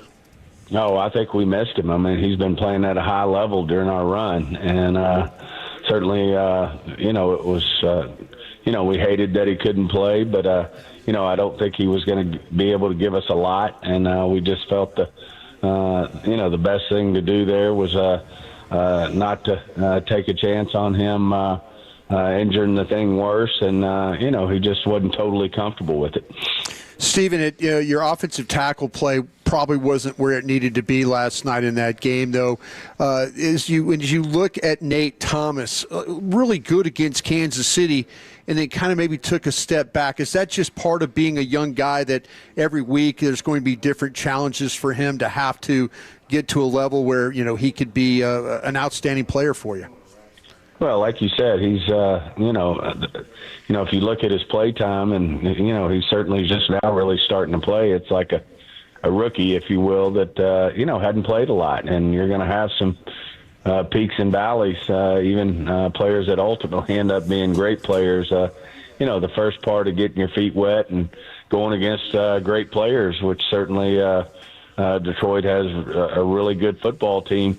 That's part of the growing pains. And, we just, got to work through that. And, we still, in spite of kicking a lot of field goals, we still, put some good points on the board. But, in that particular game, they needed to be touchdowns and not field goals. Steven, you mentioned about the field position and stuff like that. Was that maybe one of the most frustrating games you've ever had, with you kicking a field goal or you getting a touchdown and then all of a sudden the ball being on your own or on the Detroit 41 to start a drive? Yeah, I mean, that's, we got to be better than that. I know Coach Sorensen expects more. I know, of course, Coach Schottenheimer does. And we got to be better than that. You got to give them credit. They got one of the better special teams units in the league, and they certainly played to that level. And, obviously, that's a tough place to play there in Detroit. Their fans are, with Dan there over the past 3 years, they've turned into a really good football team, and they're all out to support them. And, it's a tough environment to play in, but still we've got to overcome those type of things and got to learn to win tough games on the road. What was your perspective on the decision to give Jake Ferguson that offensive pass interference? Yeah, I mean, calls. There's calls sometimes that you think, boy, that went our way. Obviously, that one. Everybody has their own opinion as to how calls should have gone. I mean, that was a difficult one for us, but those guys certainly are working to do the very best job they can do. So. In any given game, there's calls that go for you and calls that go against you. We've got to do a better job as a team executing and doing the job that we need to do so that a call here or there, one way or the other, isn't the difference in a game. Think Philly keeps the door cracked open for you on Monday night? Jalen Carter out? I mean, obviously, what we're hoping for, but I'm not. I can't speculate on. How that game's going to go. You certainly know who we'll be cheering for. Well, thanks for making this interesting. The 3-game winning streak going into last night, it's been a lot of fun, and there's still some fun to be had, so appreciate that. Tough breaks there in Detroit, but have a great weekend, and we'll catch up with you next week. Hey, appreciate being on with you guys. Hope you guys have a good weekend. Take care. There we go. Stephen Jones here with you on 105.3 The Fan. And, it's a good time to have a long week. Get Trayvon Diggs back. Hopefully get Jadeveon Clowney back. Work on the special teams, the kickoff coverage stuff. Can't wait for Krusty's Corner coming up at 3:40 with the takeaways on that. And hopefully there is hope. Brad Sham, I was on my way back from Choctaw last night, and that was one of the first things he was talking about, I think, after the first field goal was the kick coverage. And he said he talked to Nick Sorensen earlier in the week and sort of asked him, how are you feeling about this? Coach gives it we'll be fine. We're doing great. We're working at it. We'll be better. Yeah, well, really? I mean, do you have the right guys on the field? See, this is the thing that always with the backup players. This is the arguments that personnel guys get into with coaches. Like, okay, you have guys on the field that you absolutely have to have, and we have to keep them on the roster. But are they doing the job? Are they the ones, give Sam Williams some credit for being a guy that either blocks punts or blocks field goals. Mm-hmm. Okay, I could see how you have, but there are certain players on this 48-man roster for game day that don't, when you watch the tape, you say, oh, well, why are they struggling? Well, watch 7 kickoffs and tell me why.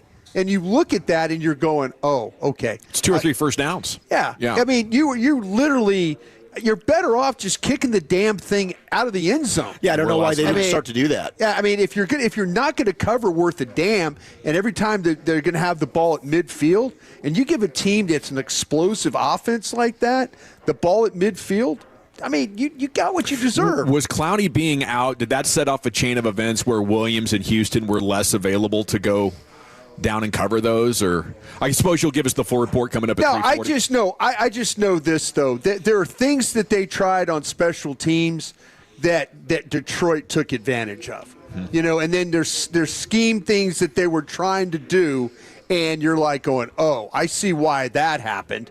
But, yeah, I just think they have to now look at the group that they're addressing every week and saying, is this the best special teams unit that we can put out there for our various teams?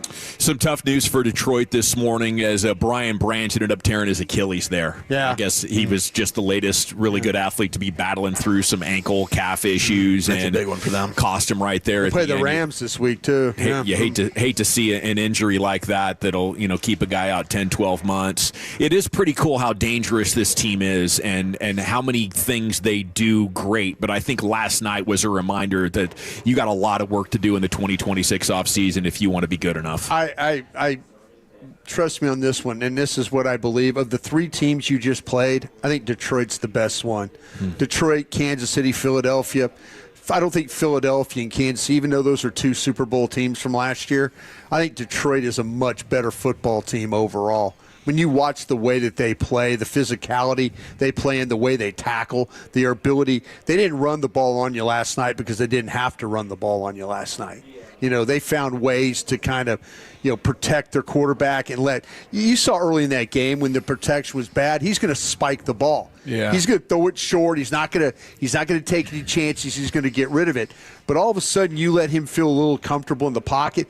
All their plays are run after catch. You saw last night a really, really good example of that. And having to deal with those running backs catching the football makes them even more dangerous. Yeah, Gibbs out of the backfield. Holy. No, he's sensational. And they didn't have an answer for him. And I think that it might have been a panic move why he moved out of the five-man lines. Yeah. Because he thought, oh, no, is Gibbs just going to feast in the flats and in the checkdowns? Now, they got off the field in the red zone. Overshown was able to step up and cover him at one point. So I don't love – I mean, I thought Flus really struggled last night. Obviously, the safeties and the linebackers, which we knew were a weakness, it was evident last night. Well, you look at overall when we've talked about Logan Wilson and – I thought Overshown was – I don't think Overshown – we've all talked about a level that we think he plays at. Mm-hmm. I think this whole thing of him coming back has been a real struggle for him to have to be able to – because that bar is so high for what we've seen him.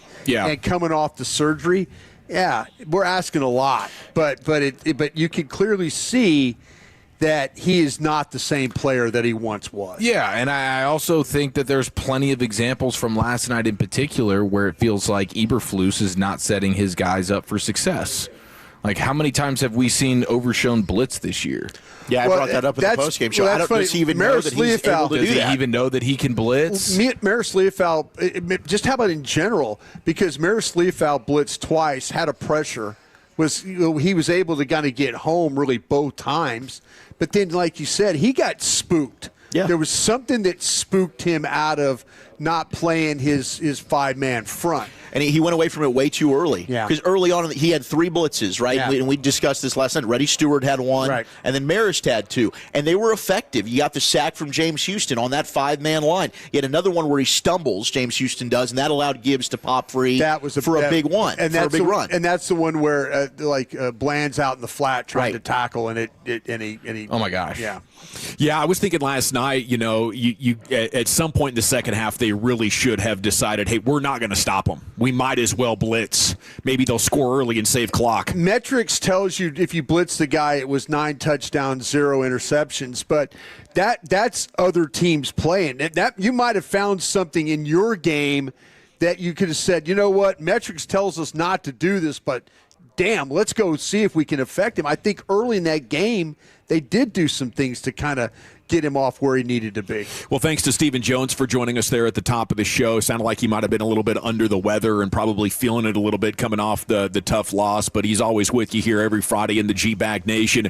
U.S. Men's National Team World Cup draw is set. I know the draw was a major point of stress for fans throughout the day as it got a late start, and it was way over commercialized. Yeah. You know, a lot of build up for it, but we're going to get Australia, Paraguay, and then the winner of Turkey, Romania, Slovakia, Kosovo. They're a little play-in thing that they're going to do in March, so it might be the easiest group possible. We could use all the help we can get. Maybe the U.S. getting out of the group here for the first time in over a decade now could be on the cards. So that's fun, and it's fun to be here at Tolbert Garage Door in Mesquite, right off of 30. Yeah.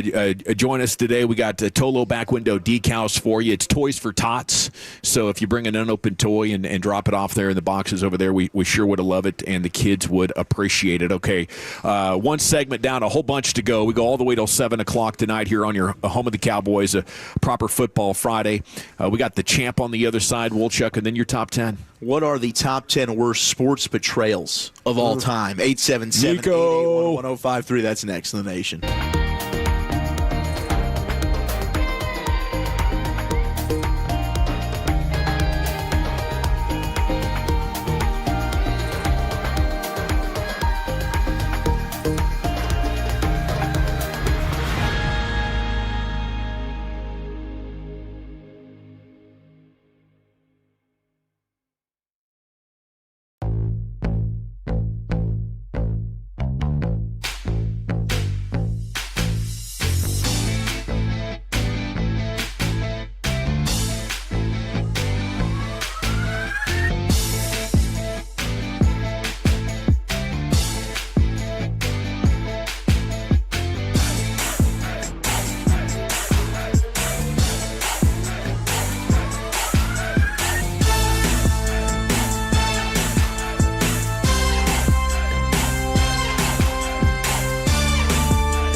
Okay, now that is a very cute haircut. That's like a little shag. I've never seen it before.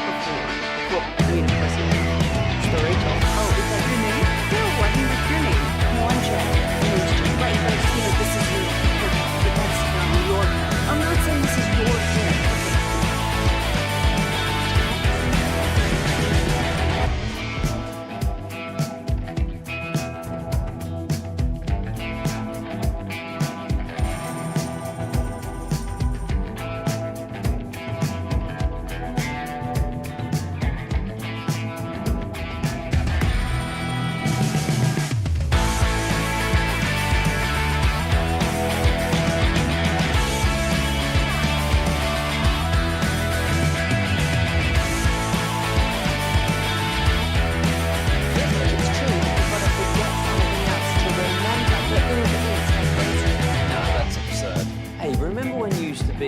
was it?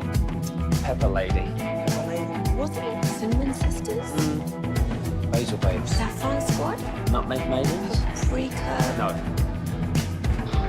Nutmeg Maidens? I just said that. Was it Spice Girls? Doesn't sound right. Was it Saffron Squad?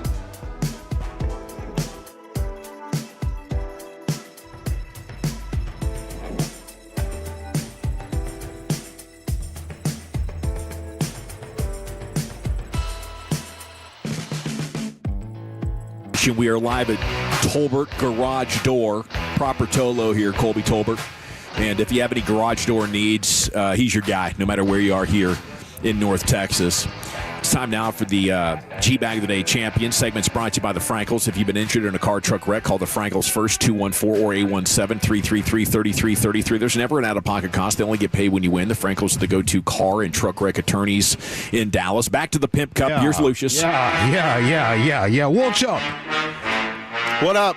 Check your phone, Playboy. I just did. I'm sorry, bro. I am so sorry. We got this figured out. We're working on it. That's all love. Just letting you know. All right, our winner and champ of G-Bag of the Day.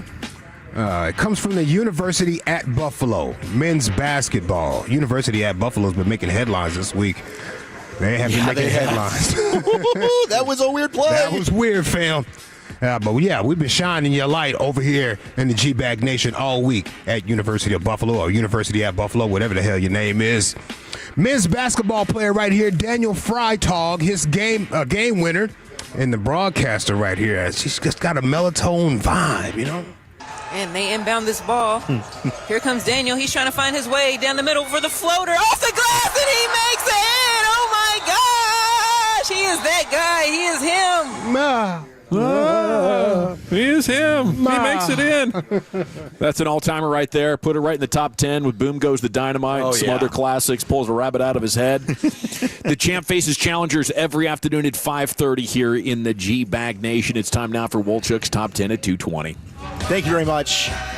Ranking the biggest, and I mean, we had a lot of sports portrayals of all time. I didn't realize how many sports portrayals. Like, this list went 30 deep on this. 877-881-1053. If you've got an all-time sports portrayal. Is this in honor of Lane Kiffin betraying Ole Miss? Yes, it is. That's exactly what it is. Doing what he's got to do in the industry that's been set up just to make jumping him up, look bad. taking a job that I think most people probably would have done as well. But I think the way in which he left is what people are. How should he have left, Wolchuk? I think you might have been able to do it a little classier. I think there was some behind-the-scenes stuff that maybe he did that rubbed some people the wrong way. I think he wanted the Alabama job. Florida State apparently was also sniffing around behind the scenes. Yeah.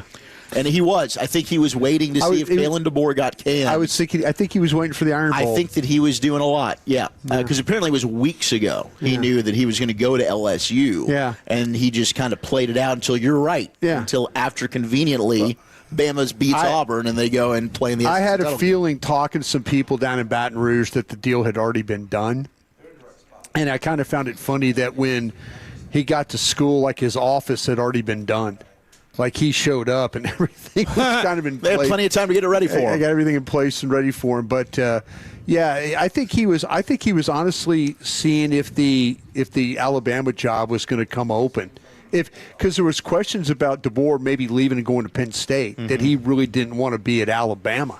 Could he get ahead of this? Because obviously, I mean, he was almost. I think he'll leave LSU to go to Alabama if that job came open. Is Alabama that much better of a job?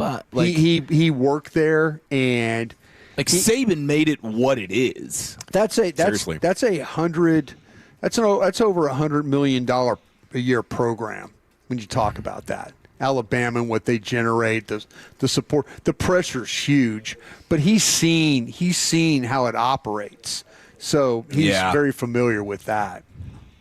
Yeah, I think if you're going to learn anything from it is try not to be trying to control the narrative as hard as Kiffin did. I think that's when you can kind of get into trouble. Like if you're going to do something like this, be transparent, acknowledge that you're in a tough spot and, it's sort of unfair to everybody involved. But when you try to operate in secrecy and, and you're, I mean, I think a lot of people would understand it if you'd been a little bit cooler about it, but it's a tough spot to be in. Yeah, I mean, the way that the system is and the scheduling, these coaches and, the players, I mean, it's it's a difficult deal. I know Coach Morris has been talking about it leading up to North Texas and our championship game tonight against Tulane, and he's obviously sticking around, and it's super different. We've talked about it. Like, it's a rival in the SEC. Lane wasn't going to be able, if you're going to LSU or to Alabama, you're not going to be staying and coaching Ole Miss. Like, this is a totally different circumstance where you have Eric Morris and Tulane's head coach leaving to go to Florida, Coach Morris going to Oklahoma State, and they're coaching Tulane and UNT,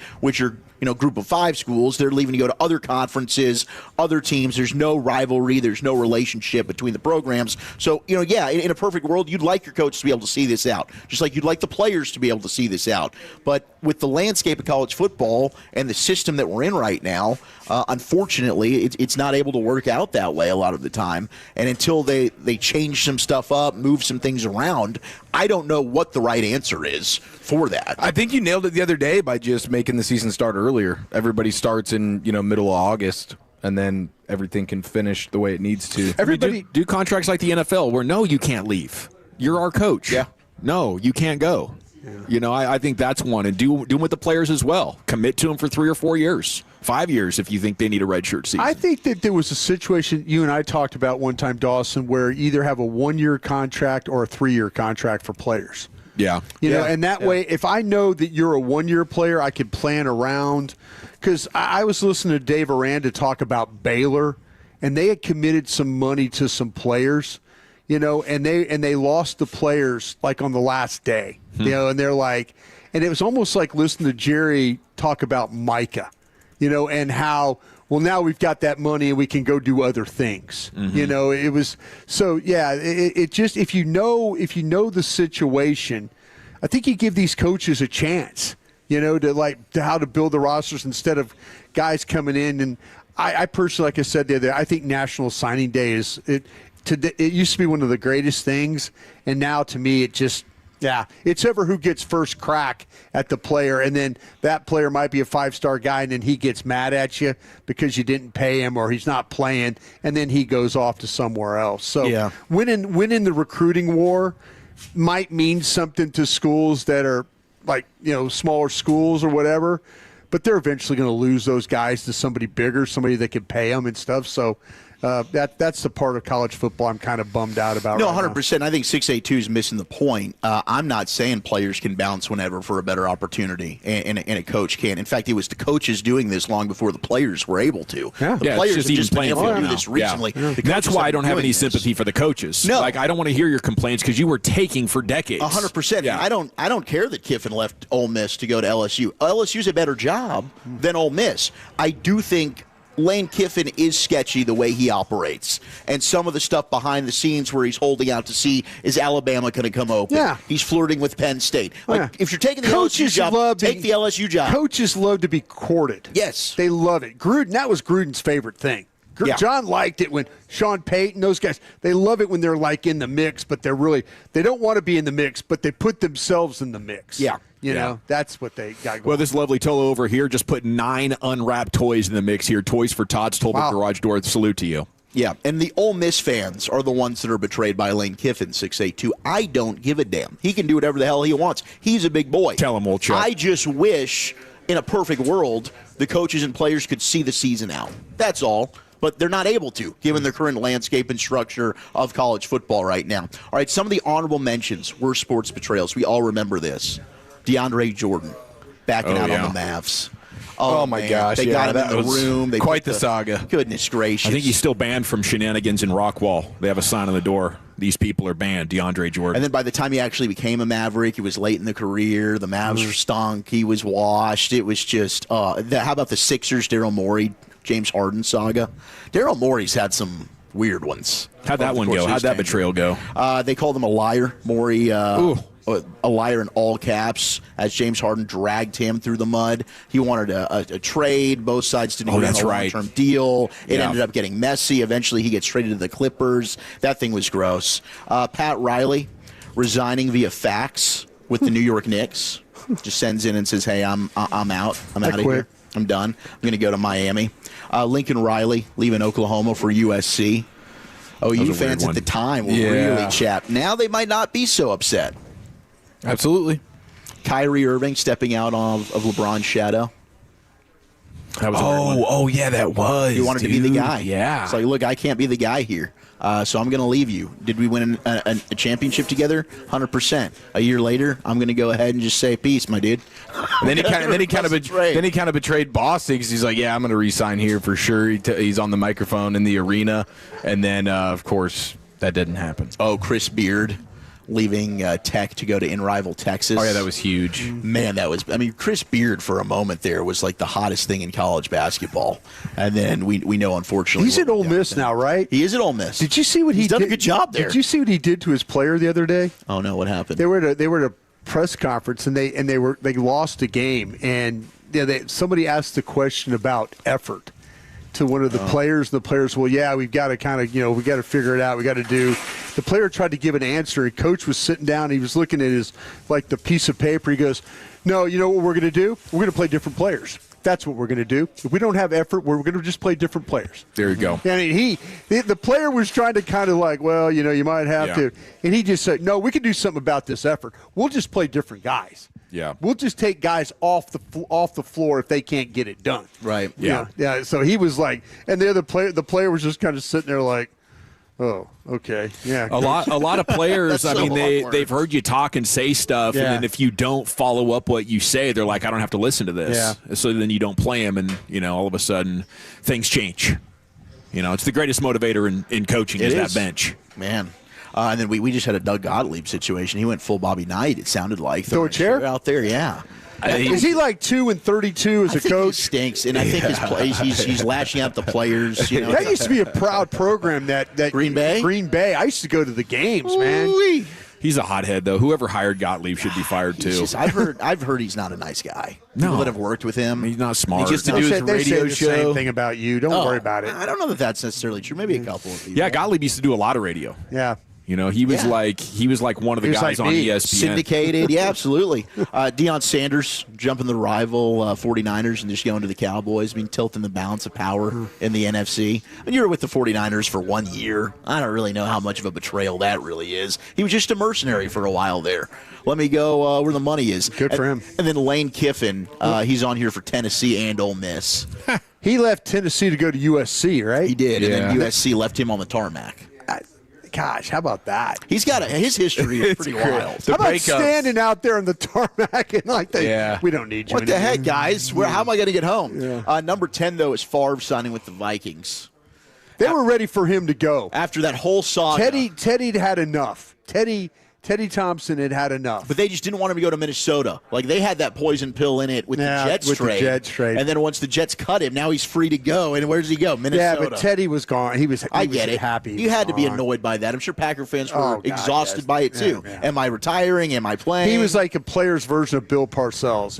Yeah. Like Hamlet. Tell me how awesome I am. Yeah, exactly. That's what I want to hear. And, I'm coming back. The Giants letting Barkley walk, and then he goes to the Eagles, wins the Super Bowl. That's awful. Red Sox trading Mookie Betts to the Dodgers. That's hurt Red Sox fans as Mookie's gone on. How many championships has he won over there now? Is he at 3? 3? Yeah. He might be at 3 now. Then he won 1 with Boston. Yeah. None of these even compare to Nico. No, Nico's going to be up, I think, at number 2. They're all like a 2 or a 3 out of 10. Bill Belichick resigning as Jets coach on a napkin. Yeah. Number 7 on here. Told Leon Hess that, I'm out of here. Man. I'm not coaching this thing. Nick Saban leaving the Dolphins, saying, I'm not leaving. And then what does he do? Proceeds to leave and goes and takes the Alabama job. I will not be the head coach of Alabama. I'm not going anywhere. I guess I have to say it. I'm not going to be the Alabama coach. And then what happens? 12 days later, he's the Alabama coach. He spoke got him Drew Brees. Spoke it into existence. I think a doctor failed Brees on that one. Yeah. Doctor failed him on the shoulder. When they went Culpepper. Mm-hmm. It's crazy. Culpepper's knee. Yeah, he had checks off. But the shoulder didn't. He had an obliterated knee, and that was still better than Drew Brees' shoulder. KD signing with the 73-win Warriors after they came back. Oh, I don't blame him. 3-1 lead. That's got to be up there even more. That's a direct rival. Like you're going up against these guys deep into the postseason, and you're going to leave the team that drafted you and join them. That's an all-timer, dude. It's a pretty good one. I'd say it's a really good one. It's 5 or 6 out of 10, maybe 8. 4 Oilers trading Wayne Gretzky to the Kings. which that sent shockwaves in the entire country of Canada. They were stunned about that one. The LeBron decision at number 3. Then he's getting Cleveland Cavalier fans burning his jersey as he takes his talents to South Beach. Yeah, especially the way he did it, making it a television program. Was Jim Gray the guy that? Oh, yeah. Of Okay. course it was Jim Gray. Of course it was. Hey, but it was for the Boys and Girls Club. It so worked it's all out, good. though. He had to go so they could get Kyrie and Kevin Love. It did. Big picture. Yeah. And then he brought the championship back home. Yeah. I'm hoping Luka follows a similar arch because number 2 is Nico Harrison. Trading Luka to the Lakers. Oh, we're going Babe Ruth. We're going Babe Ruth at number 1. Red Sox selling Babe Ruth. Colonel Rupert on this one? That's number 1. Did anybody care about baseball that much at that time? I think that it was America's pastime. It was pretty big then. What year was it? It was like probably in the 20s. Right. I don't know. Were games on radio? Oh, yeah. Yeah. Might have. I mean, did we have the black and white TVs yet? No. We were still just listening to. We're listening to I think it was becoming America's pastime at that point. Red Barber and those guys. It was on the rise. Yeah. I mean, look, we had the Curse of the Bambino for how long? And then finally they break it in 2004. They sold him to get money to have a play. That's right. Or a That's musical. Right. Yeah. Like $100,000 to have a musical. Wow. We are live at Tolbert Garage Door, Guys and 39 Dolls or 1630. Frontage Road here in Mesquite. Very special time of the year with the Toys for Tots going on, and you can bring by an unwrapped gift and drop that off. We sure would appreciate it. Tolbert Garage Door, if you have any garage door needs, just get it, Colby. Okay, we got coming up at 3 o'clock. We'll talk about the top reasons the Cowboys lost last night. Chief, what do we have next? 877-881-1053. Where have you taken some L's this week? More importantly, where have you gotten those personal victories? Biggest L, biggest dub, next right here in the nation. You've heard Eric and I talk about Trajan Wealth for a while, but we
you're in the market to upgrade your vehicle, get to Classic Chevrolet in Grapevine. Back-to-back #1 Chevy dealership in the world. They've got more new Chevys than anyone in their all-price of sale. Silverados, Tahoes, Blazers, Malibus, Equinox, and more. Visit ClassicChevrolet.com. This is Texas. This is Classic Chevrolet. Together, let's drive, relax, and enjoy the difference. Based on new Chevrolet registrations 2023 and 2024. Thank you, Lucius. We're live at Tolbert Garage Door right off 30 here in Mesquite. We'll be here till 7 o'clock. Swing on by, get a Tolo back window decal, drop off a present there in the Toys for Tots bins. Sure would appreciate it. Thanks to Tolbert Garage Door for having us out here. If you have any garage door needs, just look them up, and they're going to fix whatever you need. Here's the Chief. 877-881-1053. Where have you taken some L's this week? More importantly, where have you gotten those personal victories? It's time for Biggest L, Biggest Dub. Oh, yeah. Now listen here. It's time to toss things over to that silly twit, Eric Chiafalo, to give us this week's L takers and dub makers. On and off the field, no one is safe from this imbecile's tongue. It's Biggest L, Biggest Dub. All right, I'm thinking about the good things right now, and that is that tonight we get to be at Cosm in the Colony. Winner. Grandscape. Yeah. Mavericks and Thunder watch party. Woo! We obviously have the UNT game going on at that time as well. So Wolchuk and I are going to be locked in, and we cannot wait to hang out with the Tolos, man. It's going to be a fantastic evening. Looking forward to that Wagyu double smash burger. Already thinking about that. 4 patties in your case, 7 right? maybe. Yeah. Combine them. Yeah. I'm going to try and set that up to get as many patties as possible. Yeah. So we'll see what Cosm's talking about. Clearly, they go big, right, with their screens. Oh, they do. So they go big. in their events. So I'm going to go big with the burger. Man, other than the Cowboys game, I feel like we're catching dubs right and left here, because last night at Choctaw, we got off the air at 4 o'clock, headed off to the pregame show. Lucius and I were hanging out, played the ponies. I actually left with more money than I started with. Hey, congratulations. Was there a specific track you were betting with? No, all of them. You were just going simulcasting them all? Yeah, huh? all of them. And things were not going well until I just decided to play a long shot. Like, I wasn't looking at the pages that they give you at all and trying to guess on the track conditions and the weather. I just said I want that one to place. Son of a gun came in second. I tripled up. It was all gravy from there. It's so funny because I had my TrackWiz, my app up when you were talking, and I was going to ask you what tracks you were playing, because it tells me, like, it gives me all the tracks and all the odds and like the favorites. I should have been texting you, but I figured you were busy. But I know you got.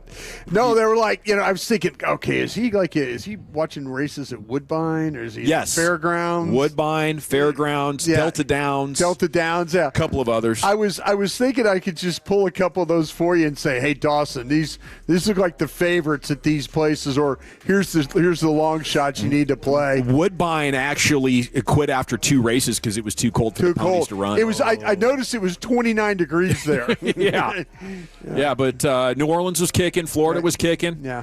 We had action all over the place. Every 5 minutes or so, there's a race jumping off there starting at about 4 o'clock. That's the great thing about going to these, like where they have, like, you sit in the jockey clubs with all the simulcasts, and you got it from the you just wall to wall. You start on the East Coast, and you got Churchill Downs and all these, and then you swing across the country to get the West Coast tracks. I think bucket list life goal is to be one of those grumpy old men that are talking about the horses. There's like little cliques of them. They're talking trash to each other. They're like 80 years old. They got all their papers. They just having a time. Yeah. Nothing else to worry about, man. Nowhere to be. Awesome. I'll see you tomorrow, Jim. Yeah. All right, buddy. Fine. We'll be right back at it tomorrow. That's fantastic. And then on Sunday, of course, we have the Sandlot charity event at Globe Life Field. We will be there. And that is just going to be weekend. Spectacular. Yeah, no question. Eric, are you taking an L right now? Am I taking an L right now? I am taking a monster L. Yeah. Yes. I wish there was a way we could help you here. I know. I wish there was a way that the people, the powers that be, could help me. I am dealing with a phone service issue that is so disastrous. I have 2 phones. I have the old phone. And I have the new phone. Neither one of them are working. The service is jacked, and I've spent countless hours being in these stores trying to figure it out, and it's been miserable. So are they encouraging you to try and buy new ones? No, it was just service. They've just effed it up. Yeah, it's just the service. They effed it up in the biggest possible way, and so I will be at a phone store tomorrow for the 5th, 6th, 7th, 8th hour over the course of the last couple of weeks. It's been miserable. deal. And today was the final nail in the coffin of that misery in terms of and they just shut it off. Nothing works. Yeah, nothing works. I couldn't access my account, so I couldn't pay the bill. And everything is their fault. And so not you need mine. somebody high up at Verizon. But I have a feeling this has been up the flagpole, and it's just like it's boggling the minds of their best engineers. They don't know how your phones don't work. Yes, everybody is saying we've never seen this before. That's like the worst thing to ever hear. Wow, it when seems you're like at places. it seems like they need to give you one with better service. Yeah, they need to. They just any service, service would be nice. It's been bad, and it's only gotten worse. And so we try to remain positive, but it's difficult. I mean, think about it. Your Google Maps don't work. Like I'm driving here. I live in Fort Worth. I'm coming to Mesquite, and all of a sudden now I'm just having to sort of wing it. Like this, it's not like the hardest place to get to. You took the service road from the fairgrounds here. I know I got to get to 30, so let's just get there. And I'm like, oh, there it is. Boom, here we go. But yeah, trying to get to Cosm tonight. That'll be probably a little bit of a pain in the rear end. But yeah, it sucks. It really does. But right now I want to focus on the good things, and that is like Woody in the 214 getting new lenses today, and got some good greens to drown his sorrows after last night. Is the opiates and benzos guy? Yeah, still running. Yeah, still running strong. There you go. Okay, so he's just hanging out with the flower from time to time, but otherwise, my man is still rocking. And shout out to the 806 sobriety. No L, just a dub, 78 days sober. There you go. Congratulations to you, 806. It's a good start. Let's see, 972. If you're Ron, you got to double that, didn't you, right there? Ron got to 60 days. Something like that. Was it 60? Thought he was pushing. Maybe the most shocking thing I've ever heard on radio. Well, it was a different. Seriously. The fact that he went 60 days sober? No, the fact that he came on and he was drinking. And we're like, how do we react to this in the moment? We did. We all give it to like. Should we be like, oh, is everything okay? That's what I'm saying. Cheer him on. I'm back, guys. It was so shocking to hear. I'm kind of jealous of him, to be honest. Let's see here. We got a few more dubs to address. We have the 214 biggest dub. Today's my 31st birthday. Congrats. My girlfriend is the love of my life. All my bills are paid. Oh, wow. Biggest L, he says, now I'm broke till next payday. Yeah. But hey, at least the hay's in the barn, dude. It's nice. Now you just run them up. Now you get creative with how you're going to eat and stuff over the course of the next couple of weeks. 940 biggest L got a ticket for rolling a stop sign. That freaking sucks. So it's so the rolling of the stop sign. The roll. It's like, dude, that person needed to find somebody to write a there ticket. There was no other cars around. I wasn't rolling where there was a bunch of action. Give me a break. Make a I got eyeballs. stop, if I have eyeballs and you have a brain, let's just move on here. Like, right? Biggest dub, though, he says, cashed out on a Flanoy anytime touchdown last night. I bet he cashed out fat on that. My guy. Congratulations, dude. Good stuff. 707, biggest dub, taking my son to the Stars game tonight. He loves the Stars. I'm a diehard Sharks fan, but we're in this together tonight. Nice. Congratulations. Aubrey giving the 214 24.5 fantasy points last night. 24.5 fantasy points last night? 5 for 5? Yeah, he was banging them through. Did you get points more for long field goals? You get 5 for the 50-yarder, 6 for the 60s. Wow. Yeah. Yeah, and he made that tackle. He should have gotten points for the tackle. he should have got points for the tackle. He lowered the shoulder. No I was doubt. impressed. 817, big dub for me. I got hired for a home inspection, first one in about a month. All right, so that business is picking back up. Good for you. 817, big dub. My Buckeyes signed Henry Dutcher in Keller. Keller's got a Buckeye-level talent? Yeah. I knew Southlake did. I did not know Keller did. Congratulations to him. Congratulations to you. And there we are, live from Tolbert Garage Door. Yes. Thank you, Chief. All right, it's the G-Bag Nation. We got 1 hour down, 4 to go. Top reasons Cowboys lost last night. Let's have those on your text at 877-881-1053. And we're back here in Mesquite at Tolbert in a second on the Fan. But Tolos, I want to tell you about my friends at...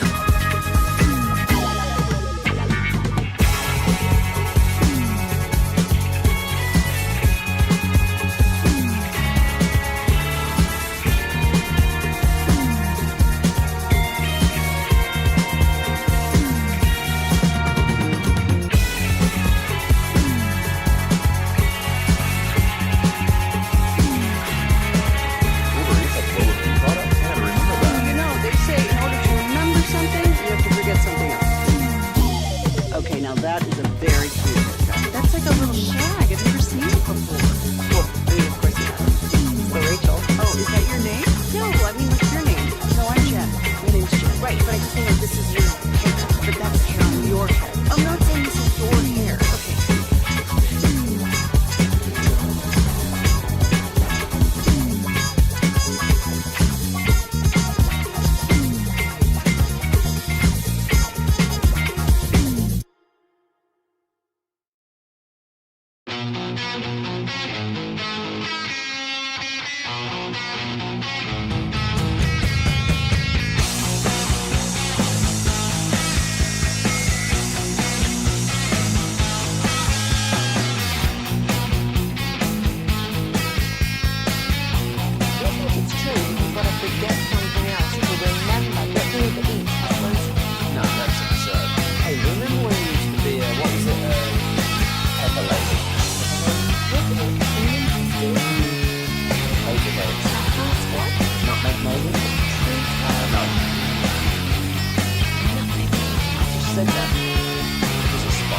Let's just get the year over with. And that's probably what will end up happening. Sure. It'll probably end up being that way. But 90% chance, 91. There was like something about these last 3 weeks, these last 3 games. It wasn't even 3 weeks. We didn't even get that far. There you go. It was so much fun. That joy. I was so happy.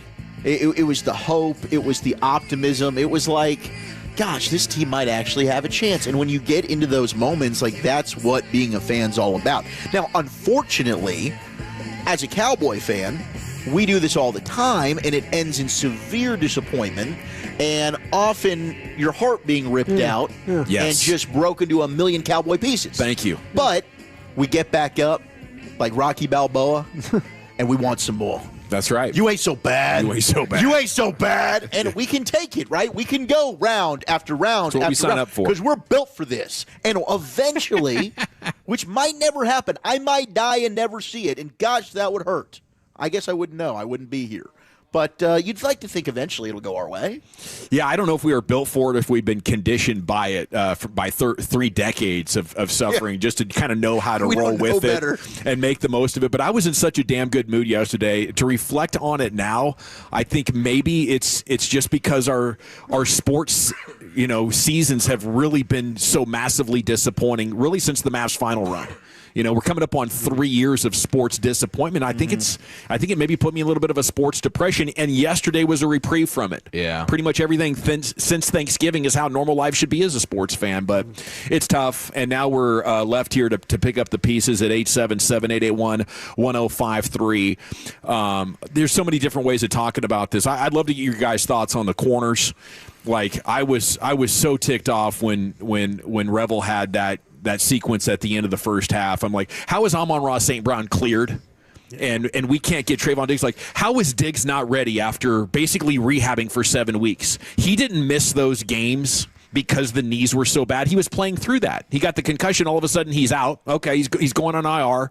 And now, he's, oh, cool. We're getting ready to have Trayvon Diggs back. Nope, sorry, not ready. I think this organization is being too careful, and I don't want to point fingers. I don't know who's responsible for it, but I think this organization is too careful bringing injured players back. It happened with CeeDee Lamb. Might have cost you the Carolina game. You saw last night Amon-Ra St. Brown, what a professional athlete with a sprained ankle can do in a week's time. Right, and CeeDee Lamb's ankle, was it worse than Amon-Ra St. Brown? Was it less extreme? I don't know, but I do know Amon-Ra didn't try to come back in that game last week for the Lions, and CeeDee Lamb did against Chicago. He was like, yeah, just don't have it. And then he said, yeah, they're going to protect me from myself. Revel played one of the worst games for corner that I've seen. Yeah, it was bad. I mean, he should have picked off that ball in the third quarter if you just stick with the guy. I mean, that's. I don't know. I guess he turned his head and looked at the quarterback for a split second. The receiver was gone. But if you're with that guy, that's an interception. We're going back the other way. Totally different game. The tripping on himself, the pass interference, like, Revel should not be on the field for a team trying to steal a playoff spot in December. Yeah, I mean, that's a great point, and I don't think they're using him appropriately. When Broadus talks about him as a prospect and the way he was a press man corner, and you're probably not putting him in that type of position right now.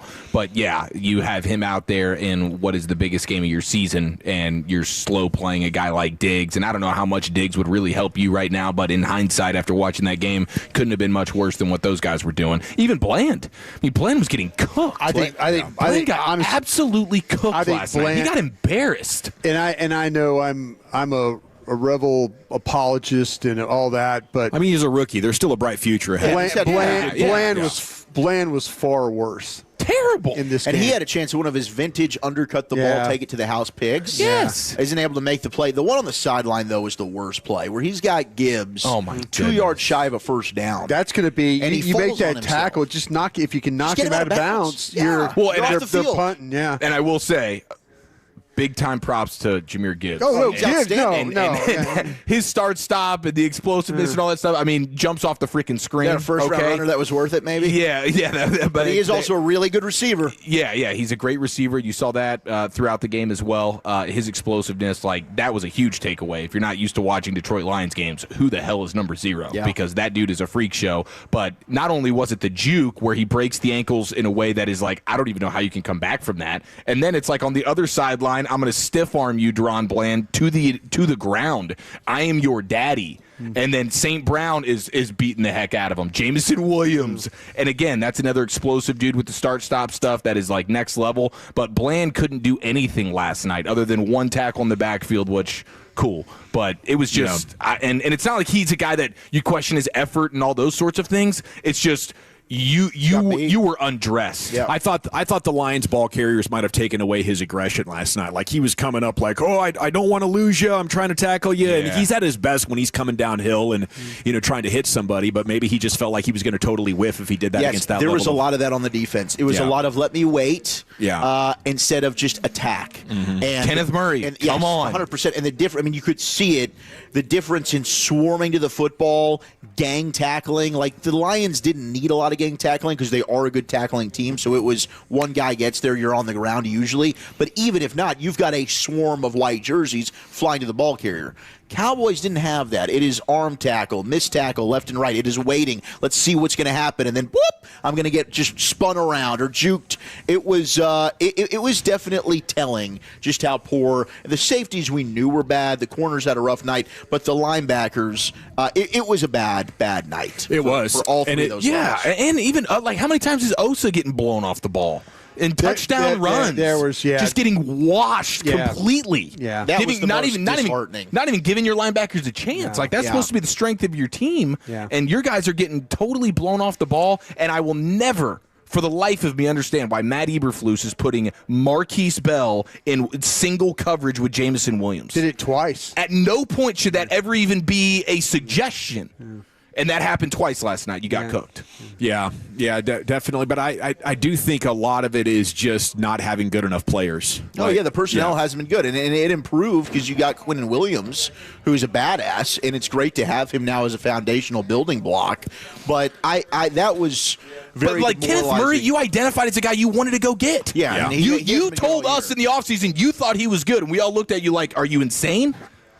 Right. Osa Everybody knew it. Osa, you just paid him $20 million a year. And I don't know how much better Logan Wilson is. He really hasn't showed up in a big way. He's definitely better, but he's also not great. But he's better than what Kenneth Murray is. Now Osa's contract, I think, looking back, like he's the 16th highest paid defensive tackle. Like it's really not a bad contract. I get that, but I get that, but you still made him like what? One of your highest paid defensive players. Yes. Like this is a guy you thought, okay, we're building around and you. And he has been much better with the addition of Quinnen. He has been, yes. But last night. That was what really was upsetting to see because that was what we pointed to as the difference. Yes. They were physical at the line of scrimmage. They could finally line up, and they would be the bullies and not be bullied. Well, they got bullied again last night, and it was on the offensive and defensive lines. They lost the game. Kenny Clark, hey, man, we want this guy. Yeah. He got pushed around last night. Yeah, so you had that side of the line of scrimmage that was disappointing. That mismatch never really materialized as the Lions were ready. They felt like their season was on the line, and many of their players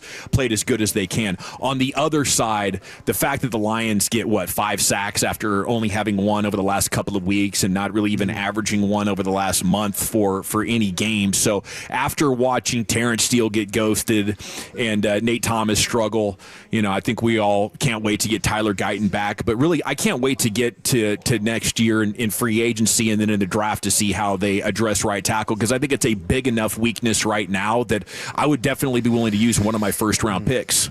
So I looked up Dane's list. I jumped on there. I'm looking at the Utah guys. Spencer Fano. And he's awesome. Yeah, he's great. So I mean, if you have the 10th pick and he's there, I'd take him. I mean, the good news is you need linebacker, corner, tackle. Right, really bad, and maybe even edge. Like wherever your first round pick is, there's going to be a player at a sufficient position of need. But I wouldn't rule out tackle for late April or early May, whenever we get to that first round. Offensive tackle. With this team, I don't think you ever can. You can't ever rule out an offensive lineman. Yeah, I mean they might end up taking a tackle first round in 4 out of 5 years. That might be. Okay, Brian's going to tell you more about special teams and that kick coverage coming up. Yeah, I will at 3:40 and take a look at the film for you. Amon-Ra St. Brown playing. It's a big surprise, and he looked. I mean, honestly, the Cowboys went into that game thinking knowing about the injury that he wasn't going to play. But all those guys, like the linemen, we thought, okay, well, how good will they be? They all looked fine. They all looked really good. They really did believe that St. Brown was not going to play in that game. Yeah, and it had a big impact in some key moments. I don't think he was 100%, but he wasn't too far off. And salute to him for being tough. Now, the officiating was annoying. It didn't end up being as bad as I thought it was going to be when I looked at the box score at the end of the night. But it seemed like there for a lot of the second half, like you couldn't go any play and trust what your eyes had just showed you. But I thought the OPI on Ferguson, 37-27, that could have been a first down if it had gone DPI. I thought that was actually fair by the refs. That was because Ferguson's left hand comes up and it catches the shoulder, right? He grabs him. He pulled himself around. That's why dude reached back and hooked his hip. Yeah. Was because Ferguson had kind of turned his body. I think a finger caught the jersey, kind of like Pickens' finger caught the helmet. On tape, he grabbed him. He grabbed him. Yeah. Really? Yeah, he did. I was pretty ticked I'll off pull it up about and that show one. you guys. I'll pull you up and then show it to you. I don't care if he grabbed him. It was a horse-ass call. I think they probably didn't want to give the free first down on a play where both guys were getting handsy. Yeah, then just keep the flag in the pocket. Yeah, that's what I think they should have done. Just said no flag on the play. And the other one was that's impossible for that crew. The Pickens call on what was the rub route or the pick play. Yeah. Obvious. I mean, he's got to fight through that. He's trying. He doesn't block. That's the thing, though. Usually they're calling that if he's blocking and you engage before the ball's gone. Oh, that one on the pick play. Yeah, his hands are. He's not touching anybody. He's just trying to run through traffic. Yeah. And I don't know really what else he he's shouldn't try to do. sell it. He should have just kept running. The DB did a good job of selling it. Yeah. I think that's what really caught the ref's attention. Yes, and the way that Al Michaels and Herbie reacted to it, I thought when we went to the replay, it was going to be like he had obvious redirected his path to run into the guy, but it kind of looked like he was just running a route. Right, exactly. And the DB slid to the left and ended up there. I didn't love that call. And then the hold on Quinnen Williams on the big third down. I mean, look, the holds, I get it. It's tough. They didn't lose because of the penalties, but I did think it was a poorly officiated game, really on both sides of the ball. I thought there were probably some calls the Cowboys got away with, that Lions fans, I'm sure, are frustrated with. We just have such an issue with consistency across the entire league. I mean, Brian, you're giving us the breakdown of every crew and how nobody sees these things the same. There's an issue from week to week depending on who is officiating your game. There is not a consistency of how these games are officiated, and that's a problem. Facts. Yeah, they need to do a better job at this. Okay, George Pickens with a struggle game. We talked with Stephen Jones at the top of the show. He said it's not a red flag. I don't think it could be. You're going to have ups and downs. It's really unfortunate that in the Chicago game and in this game as well, you have drops that end up just like deflecting right to a defensive player, and it has a massive impact on the game. They went down, 18 points, 17 points after that play, just as they did against Chicago, and I thought it was effectively the end of the game, although the Cowboys rallied to get within 3. They couldn't get any more stops. But 5 catches for 37 yards on 9 targets for Pickens. I wondered if the article in ESPN talking about how the perspective from Pittsburgh maybe got into his head a little bit. He was a child, and yeah, I wonder how reading that, because is it a coincidence that hours later he has his least focused game for the Cowboys? I mean, he'll talk about the game plan that the Lions had. I've seen some metrics that say he was covered the majority of the night. But, I mean, Dak was throwing a lot to Flanoy early. So maybe there's something to it. But I guess my thought on George Pickens would be he's not the most locked-in guy. His personality is totally unique to anybody. I don't know that his attention span or his internal compass on which way is north at all times is even that functioning. I think that's part of his charm. Like, he is just a free spirit in every way, and it can be difficult to harness it. And if he's not having a good day or a good game, I don't think there's anything he or the coaches can do about it. Like, I think there's been some slander about, like, George just doesn't want it. I think that's a disservice to what mental health or focus or attention span actually is. It's just brain chemistry, and he's a different guy, so you take the ups and downs. Yeah, and I used the word effort last night in the post-game show, and I do agree with what Jerry said. It's hard. I shouldn't have used that word. because I don't know that I wanted to question his effort. The deep ball. The third down was bad. The deep ball is why I said that, right? Because those are plays like we've seen him, extend or go make a play on the ball. When you watched the play, what did you see? I thought he had a chance to make a play on it, and he kind of pulls up. Yeah, the thing that I noticed was, to me, he's going to sell the route like outside to buy him some space. So he does a head fake. Mm-hmm. The one thing we all know George Pickens can do is what? Track the ball. Right. Better than anybody. Better than anybody. So he gives a head fake to the outside. And so now it's like he's cleared himself, and then he kind of looks up and he sees Maddox coming over. So you kind of see his eyes there. You never really see him look up for the ball. I don't think he knew. And then he just kind of came down and landed on his foot. Yeah, I don't think he knew where the ball was. I think he was dealing with the head fake to clear and then try to get to Maddox and get past him, the safety. Which is a distraction, I guess, that he's been able to limit, right? No, throughout the year. It was really like strange. Those are plays that he'd been making. No, he tracks the ball better than anybody. And in that play, you could see that his eyes weren't anywhere looking up at the ball. There was a route that he ran really early in the game. Again, this was after Maddox comes into the game. They're down there, and Pickens is running the end, and it's like all of a sudden it's like he kind of like alligators the arm a little, or his hands, because I think is that the one that was thrown inside. Yeah, I think Maddox almost picked it. Yeah, I think he was worried that Maddox was going to light him up. Which and is usually, so weird. Yeah, that's not what we'd seen from him. No. Yeah, but I don't know if it was engaged or it was maybe distraction. It didn't look like the same player. I'm just going to say this though about him: if you watch him play all year long, his routes are not good. He is not a good route runner. Yes, and you could almost call him like lazy running routes. But you watch, I watched all of his plays. I sat down this morning and said, just give me every time he's on the field. And whether the ball is to his side or it's a run, he is not coming off the ball and doing what he needs to do. But that's how he plays. But when it's like it's determined that he might be like he's got a shot to get a corner, like on the 2-point play, like he's got a shot to get, or the touchdown before to get to 2-point. He's got a chance because he's going up and going to the corner, and you see like knowing that, okay, I got to go get open. If he doesn't feel like that it's probably going to be hit in his direction, yeah, he's not as engaged. He's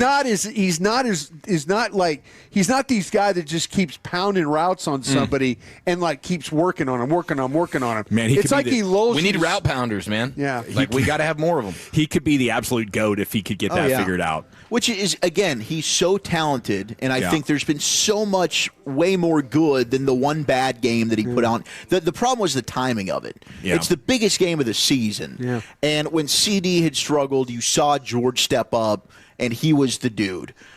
Last night, I think that was happening. I think George was struggling. CeeDee was unguardable. The unfortunate part was CeeDee gets concussed and he's knocked out of the game. So then the onus is back on George. We need you. Well, and he wasn't able to live up to that expectation. What happened was Detroit's plan for him, they had one. They weren't going to let him run the slant. They weren't going to let him play. Once Lamb went out of the game, you could clearly see that they got into cover 2, and then once Lamb was out, they went single high, and they shaded that safety to the side of Pickens, and so he's over there running routes against a corner and then a safety to that side, and the Lions are determined. They're like, okay, Flanoy, you if you want to beat us. And I think that's why the ball kept going to Flanoy. And it did. And I will say this, and you're right, but George is so good that I don't care what the team's doing. And I think Dak has proven this. He can be double covered. He can be triple covered. He will go up and make plays no matter what the defense is doing on him. He is that talented of a player. He's one of these guys that no matter what their plan is, do whatever you want on him. He talked about it this week with that slant. No matter how they want to defend it, he's going to find a way to make a play. Well, this is the first time that I've seen somebody play him where they buzz that outside linebacker into that area. Like they're like, listen, we're going to take whether it's Anzalone or Campbell, and to whoever's the side of of Pickens, that linebacker was buzzing into that, and I mean buzzing like going into that area where the slant could be. Yeah.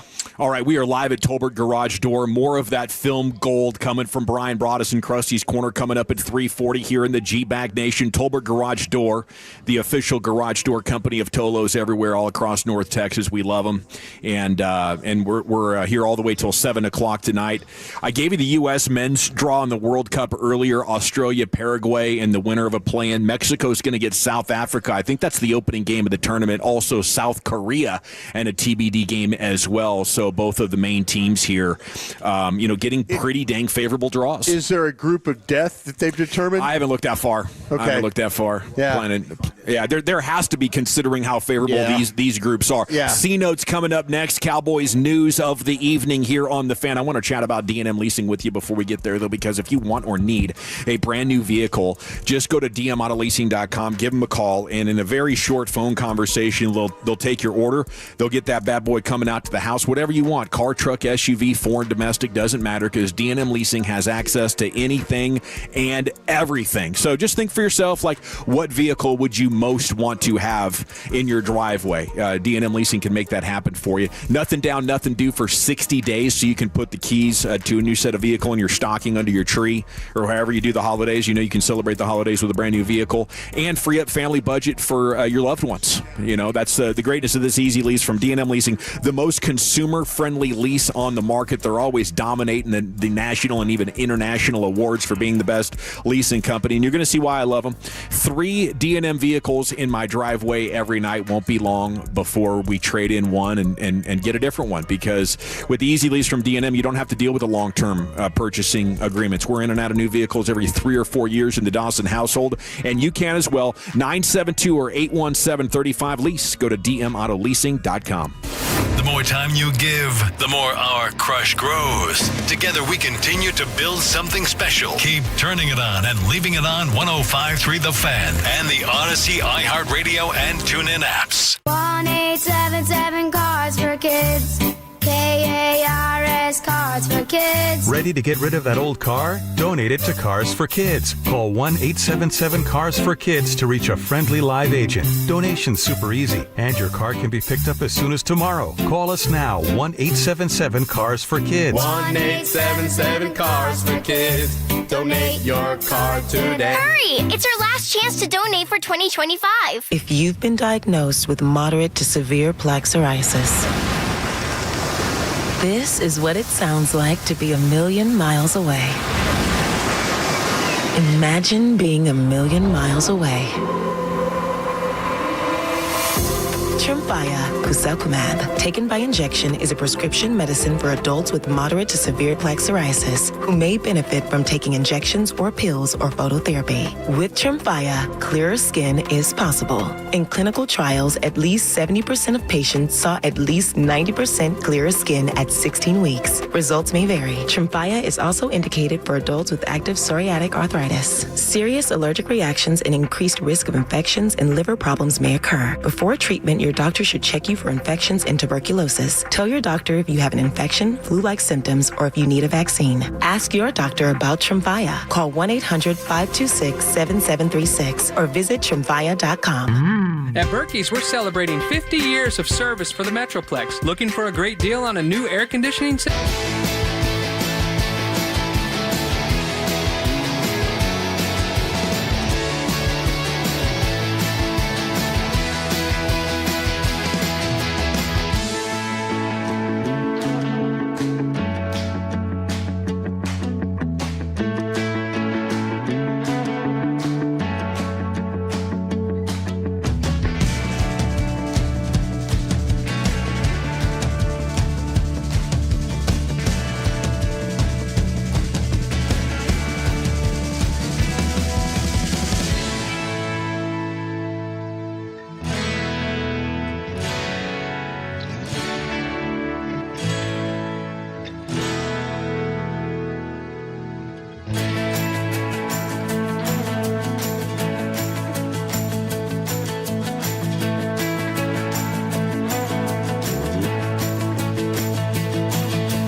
He's got beverages in the cooler over there. We have Tolo back window decal for you. It's a party here Friday. Football Friday. I thought we were going to be victorious, not the Football Friday show I was expecting to do yesterday. Hey, but we got the North Texas Mean Green tonight, baby. Yes. Conference championship game. Let's go. Let's go. Join Wolchuk and Shia follow at Cosm this evening for a Mavs watch party as well. So Sports World doesn't stop. We're here to talk about it with you. But we're going to get the C-note here. Coming up at 4 o'clock, we'll get you Richard Sherman, how he went off in the postgame last night, and then GP's reaction to that. Segment's brought to you by the Frankels here. If you've been injured in a car or truck wreck, call the Frankels first, 214 or 817-333-3333. There's never an out-of-pocket cost. They only get paid when you win. The Frankels are the go-to car and truck wreck attorneys in Dallas. Okay. Our guy Jake Ferguson's in a bit of a spot. What's going down here? Man. He did not have a fumble in his first 35 career games. That was his 7th fumble in his last 25 games, tweets one Roberto Belt from Sean and RJ weekday morning, 6 to 10 here on The Fan. Level of concern here for Jake Ferguson and ball security. Like this, we need a solution on this quickly. Got to bring back that tight ends coach. What was his name? Mike Pope? Like 10 years ago? Used to throw him in the portalette and open the door and throw the ball at him and stuff like that. Yes. This guy would get ball security issues figured out one way or another. Yeah. He'd dunk your head underwater and ask you to pull it out and turn around and catch a ball coming off the jugs machine at 100 miles an hour. I'll never forget that. Were you standing there, Dawson, when they were sitting in the portalette and they opened the door? I was not there that day. The ball comes flying in there. It's a reactionary thing. They were jugsing it in? They're sitting with the door closed. Then they open the door, the ball comes flying in there, and you had to Gosh. Wow. Yeah. He was a wild man. He did this at camp. He was like the Holger of tight ends coaches. Yeah. Like he would just wacky This stuff. was Parcells. Guy's going to lose an eyeball in there. Maybe, No, you had your helmet on.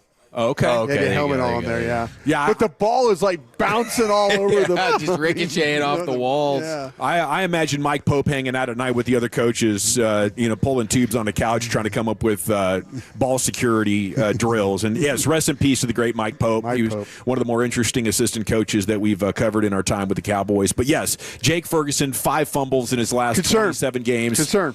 That's a healthy concern right there. Well, so absolutely. You got guys now. It's very obvious, though, him trying to kind of fight and do the yak thing. Go for it, and all of a sudden the ball gets away from his body. What Campbell, the linebacker, smart thing.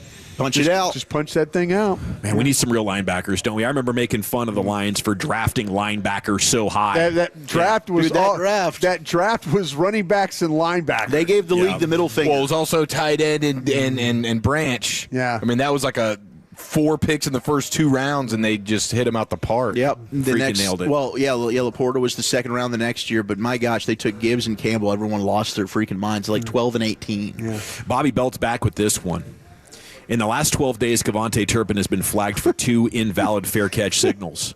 In the last 2,265 days before that, the entire NFL was flagged for an invalid fair catch signal 1 time.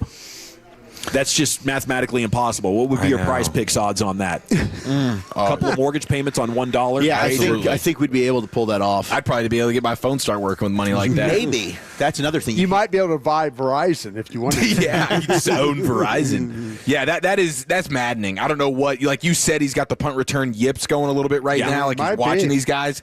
I could see it. Like terrifying. You can't. It would be terrifying. Man of that size. Yeah, I mean, a man at any size, really. Like you're waiting for that ball, and you got these dudes screaming down the field. Like that's a miserable spot. But 32 dudes do it every week. 32 dudes have been doing it every week for however many days you just listed, and it happens 1 time. You do it in back-to-back weeks, you got something going on in there. If I was the coach, Sorensen's his name, Nick Sorensen, I come up to Kevontae Turpin right before he's about to go handle the punt, and I say, let me see your hands. And if his palms are sweaty, we're done here. Knees weak. I get that Arms feeling. I get that Take feeling off your gloves when I'm about to do the high five overpass things. About 2 miles out, my hands get sweaty. I have to turn on the air and put them up to the vents or something to try to get my hands dry. But I think nerves are getting the best of him, and he's probably seeing those old highlight clips of the punters just getting lit up. And, I understand. Yeah. It takes a brave man to go back there and do that job. And I still think he's good enough at kick where they can't run at you. Well, and to be fair, if I was Turpin, I'd be doing the same thing to Sorensen's palms every time we go and kick that ball off. How nervous are you right now, you just bro? send that into the end zone, your team please? sucks. Good Lord. Yeah, you guys don't know what you're doing. And that's the thing with the special teams right now. Like you mentioned C.J. Goodwin. Like the landscape of special teams has totally changed. Just because C.J. Goodwin was a good special teamer and a good kickoff coverage guy and everything like that for all these years, it's totally different now. Yeah. He might be useless there. Any coach that's been coaching special teams, you might not be good at it anymore because they flipped it on its ear. Yeah. It's a totally different play now. We did have some good stuff from last night and some players to salute, including Brandon Aubrey. Unbelievable. Set more history. First kicker He was ever. our player of the game. I think it's happened twice, isn't it, Woolchuck? 3 of 50 plus? I think twice that he's been player of the game. Player of the game. That's It was between him and Flanoy. Let me tell you what, we go to him for the interview in the locker room, and he's kind of like talking about, well, we need to look at the tape and kind of figure some things out. Remember that? Yeah, he did. I mean, he's talking like he actually, like he suited. Well, he did suit up, but he's talking like he was He's a playing, real player. like he was nickel corner in the game. He's like, well, of course, we got to watch the tape. We got to make the corrections. We got to find a way to get better. You got to find a way to improve. And I'm like, bro, you just kicked the 63-yard field goal. Don't tell me about watching the tape. How'd you get the thing home? Speaking of improving, Sam Williams. He's got a job. Sam Williams. That is not a player I want anywhere near this team next year. Last 3 weeks been pretty good. Yeah, it's okay. Really? I'm good here. Down in, down out, not producing, just flashing. Well, I think that you've got a guy that should be supremely motivated to be playing his best football right now to get a contract. Yeah. I'm good here. I think we've seen the 4-year Sam Williams experiment. His best trade has been he's got 3 blocked kicks in the last 3 years. Yeah. That's pretty impressive. They've got 6 blocks since 2023. He's got 3 of those. Yeah, he's your special teams ace, not C.J. Goodwin. Hey, I'm fine with that. I mean, we've seen him as a gunner. That dude will chase plays down. He's a freak athlete. He is, but I think it depends. We'll see what the salary is and everything, but I think that you can upgrade there over You know Sam. what? It's funny. I think I looked up that number. I was just curious. Like, when he was on the field during run defense, like, his number was way low. Like, when he was on the field, number low, running the ball. Like yards per carry? When he was off the field, it was a high number. Oh, really? Yeah, like he was playing at a better level. He's definitely better than Fowler is. I think he's coming around, man. And sometimes guys can take 3 or 4 years to get it kind of figured out, especially with an injury like that. Fool's gold. Fool's gold? Yeah, I'm not buying that. I don't know, man. I think maybe you thought it was fool's gold when Al-Quadin Muhammad was making plays in training camp, and he showed you last night that it wasn't. No, I was cool with keeping Muhammad around. He didn't really make plays at training camp with us. That was the sad thing. We were talking about that with Brad last year. He didn't. Carl Lawson was the guy, and Lawson ended up having a great year. So they ended up going with him over Muhammad. I can't say that he made the wrong decision there. I guess last night was the James Houston-Muhammad game. Both of them had a couple of sacks. They should have just kept that 5-man line. James Houston was doing some good stuff there. I think the 5-man line was the only play at like only to bring like in 9 snaps. You bring 5. Okay, let me ask you this real quick to maybe my level of delusion about how good this team was. I don't know if it was delusional. I think you line this game back up tonight, and the Cowboys would still win.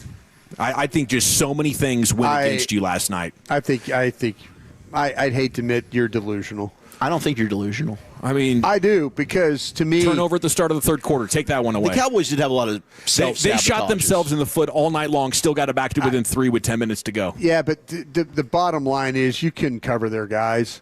You couldn't cover their guys. You couldn't cover their backs. No, but the pressure on Goff. If you could line it back up, you would try things differently. You would blitz. You would do more 5-man. Yeah, and they might try something differently too. I'm just saying. I kind of feel like the 3 games that they played, this is the best team you've played.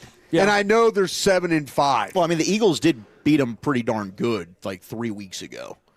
It depends on what Eagles team shows up. I mean, they played head to head. The Eagles beat the Lions pretty well. Kept them under 10, I think. 9 points. Dealing with that team, and with their weapons and at home the way it was. I don't think you're beating them. We're live at Tolbert Garage And I Door. picked them to win. I in mean, Mesquite. I picked the Cowboys to win. That was you guys tried to convince me to pick the Lions. Yeah, You're you like, should have. you're I think sure you jinxed us. Yeah. Okay, Krusty's Corner's coming up next. Where are you taking it? Yeah, we got some more conversations about what we saw in the film. We'll do that next. Coming up Monday morning on Sean and RJ, did the NFL weekend hurt or help the Cowboys? And Choppy has your entire college football.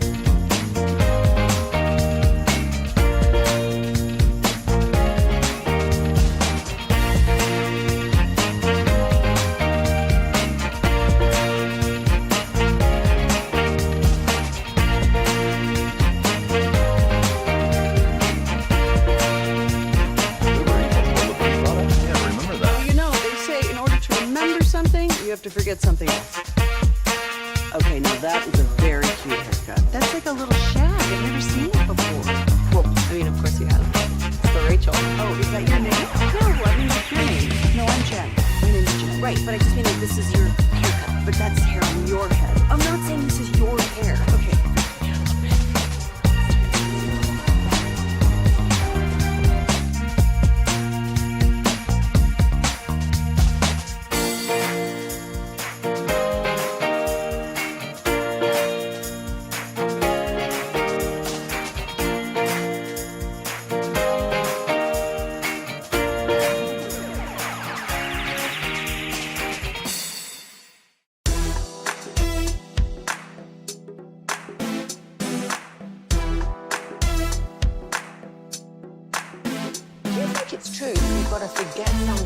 To remember that Uber Eats has groceries. No, that's absurd. Hey, remember when you used to be a, what was it, Pepper Lady? Wasn't it Cinnamon Sisters? Basil Babes. Saffron Squad? Nutmeg Maidens? Pre-curb? No. Nutmeg Maidens. I just said that. Was it Spice Girls? Doesn't sound right. Was it Saffron Squad?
more information, go to Rangers.com/toy drive.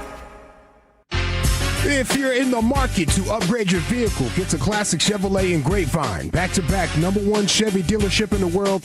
They've got more new Chevys than anyone in their all-price sale. Silverados, Tahoes, Blazers, Malibus, Equinox, and more. Visit ClassicChevrolet.com. This is Texas. This is Classic Chevrolet. Together, let's drive, relax, and enjoy the difference. Based on new Chevrolet registrations 2023 and 2024. Shoot chat, welcome back. It's the G-Back Nation here on 105.3 The Fan. We are live at Tolbert Garage Door in Mesquite. Colby ordered a bunch of pizzas. He's got refreshments. We got Tolo back window decals. Toys for Tots is here, and they're looking for unwrapped toys for the kids. Okay, it's time now for Krusty's Corner, brought to you by Greystone Roofing. Go to greystone-roofing.com. Here's the king. Hey, kids! Your old pal Krusty's gonna teach you 5 new words. You're not wrong about that. From Dallas, Texas, number 55, Brian Waters. Thank you very much. Hey, Lucius, got a question for you. Yeah, what up, though? The song is what, California Love? Is that what the one's called? Is that the song you play? Mm-hmm. Do you play songs that when you have to do a read, that the rhythm of it kind of goes along with your read? Sometimes I do. Sometimes I just want to hear something else. Because it's the cadence. It's funny, when you read that, it's like the read kind of matched what you were doing with the music and how it was with the vibe, bro. That's what I was saying. I was thinking, man, look at Lucius. He's like playing this music to like make his read flow smoother. So it's just I thought maybe I was just sitting around when you had about 3 hours of sleep. There's things you notice, So yeah, pop into your head. Just ideas pop in your head. So anyway, but thank you guys, appreciate that. Football last night. Mm-hmm. Football last night. Football was played. Did it happen last night? Football was that real? Football was played last night. I was so bent. I know. I know. What if there was an area though? If there was an area of the game that you were bent about? Yeah. The thing that and I'll talk about it here in a little bit. The special team stuff, because to me that's that. Bill Parcells, as much as he hated me, he always talked about the hidden yards. Yeah. And like, wasn't that hidden last night, was it? Well, the hidden yards, are the penalties you get, hidden yards, the kickoff returns, the punt returns, those are the hidden yards in a game. And I'm sitting there watching that, and every time you felt like that you had a chance, Aubrey would kick that ball off, and you would go, this damn thing's coming back to the 50, and it just that they were already like you basically in field goal range. Every time I thought they got to do better this time. Surely they've cleaned this up. Yeah, but it didn't. It didn't. No. It didn't. And what's really disappointing about it is they've had some trouble this year with this. This hasn't been. Yeah. This isn't one of those things like, oh, look, in week 14 we're just going to not play. We're not going to cover kicks. But what they tried to do a couple of different times, and I mentioned this earlier a few hours ago, that when you watch it on tape, there's nothing really exotic that the Lions were doing. And it's hard to really be exotic with a bunch of, when you're not full running down the field. There used to be a time where you could like crossers and you could do all kinds of things to kind of set up blocks. Yeah. But Detroit played you whoever didn't get the ball went and attacked what you would call L1 or L2. That's, left or right, So that first guy is who they would attack with the off returner. Okay. And now it was about, let's use the others to try and kind of kick in and create like a seam. And they were just taking it. They were just taking it at the seam or taking it at that. They get the kick or get a tie-up and then get the pins inside, and then they get it out on the edge. Guys weren't getting off. I mean, there was one of the big returns that they had, not the last one, but Dallas tried something where they were going to run Maris Leofau, and they were going to run Hunter Lipke. So here they are stationary. They run them. They kick the ball deep left. So, everybody knows, okay, when the huddle call, deep left, ball is going to be so, there's some guys that say they used to have a thing called avoid right, avoid left. So whatever side the ball was kicked to, everybody knew avoid blocks left. Mm-hmm. So if you were going to avoid a block, you had to go to your left. Because if you didn't, if there was one person that didn't, there would be a natural gap there. Well, Dallas has a situation where they run Hunter Lipke and Maris Leofau like down inside. They run him like inside, like they're inside players, but they run them to the edge to try and get to the ball. And then you have with James and Clark are going to fill behind them. So you got two going to the ball, two trying to fill. Well, what happens is Lipke and Maris get blocked, and now two to the fill get blocked. Yeah. Okay. So there's this big gap in between where Brandon Aubrey standing at the end of it. Yeah. So what's happening is they're trying to get ball. They're trying to get defenders to the ball, and then fill behind it. And they didn't get it filled because when they got there, they got blocked. So now there's this crease that you're dealing with the return. So a couple of times, like I say, Dallas tried to do some things like, okay, let's see if we can mess up. Let's see if we can mess up their account, their count across the board, and they didn't do it. And so unfortunately, Dallas. They had to deal with a couple of those. Do you think it's player fix, or should Sorensen be out of here? To me, that's why are we – give me the why here. Give me the why. What are we trying to get – I mean, we all know Maris will fight his way in there. We know Hunter Lipke will fight his way, Yeah. To me – I'm just kind of looking at it as why if we're struggling with some defending returns, why? I mean, I can understand trying things, but how about just maybe like hit the basics? Let's just try and like let's kick it deep, avoid all blocks left. Everybody take off, avoid, and that way you got all the gaps accounted for. But here, it was pretty simplistic what the Lions were doing to you, and now. You had to, every time you look up, the ball's their starting field position was at the 41. Wow. Yeah, and what annoyed me was it was just, why not kick it in the end zone? Yeah, like if you're consistently just getting beat with the returns, just boot it in the end zone. Aubrey can do that easily. Yeah.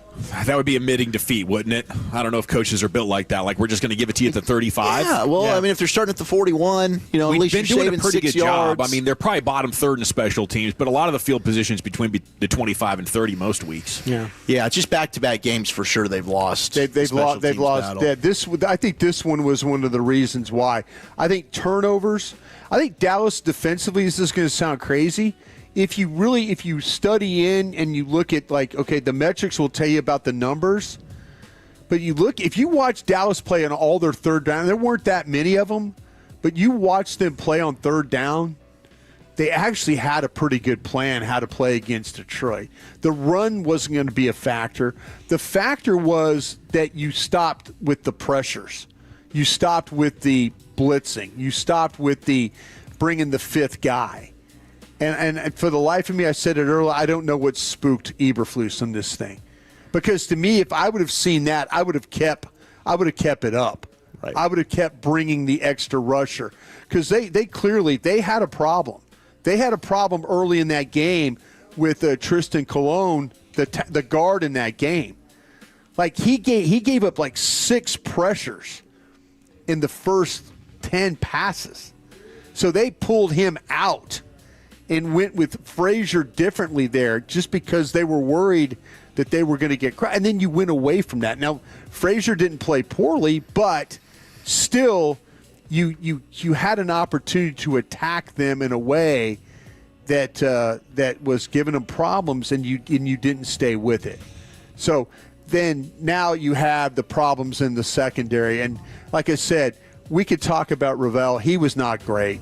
I'm not going to sit there and sugarcoat that at all. I think Bland was worse. I think Overshone had one of his poorest games. I said it earlier. I feel like that Overshone, we might be asking too much of him. Even in his prime, he was a splash guy who would over-pursue and not see things, and he'd be trying to recover late in a play. Yeah. You know, so he was. To me, he was never going to be that like menace of a linebacker, constantly shutting things down. He's going to be a fast, great athlete, try hard. That every now and then is going to totally change the game in your favor. Yeah, I kind of felt like that. To me, that we were all thinking that like, plug him in, everything's going to be cool. He's back, playing great. Yeah. That as a unit, like I say, the metrics, the numbers, the eye test, some good things that were done. The problems that they ran into, though, was the stuff with the run after catch, and we mentioned that. Poor tackles. and just did not have a really good answer for St. Brown in that football game. Need a beast middle linebacker. Did you notice anything on Logan Wilson, or do you take a hard look at him or anything? I think Logan Wilson, though. I think overall as a unit, the back seven, that was a problem. Like I mentioned, Overshone, Logan Wilson, Murray.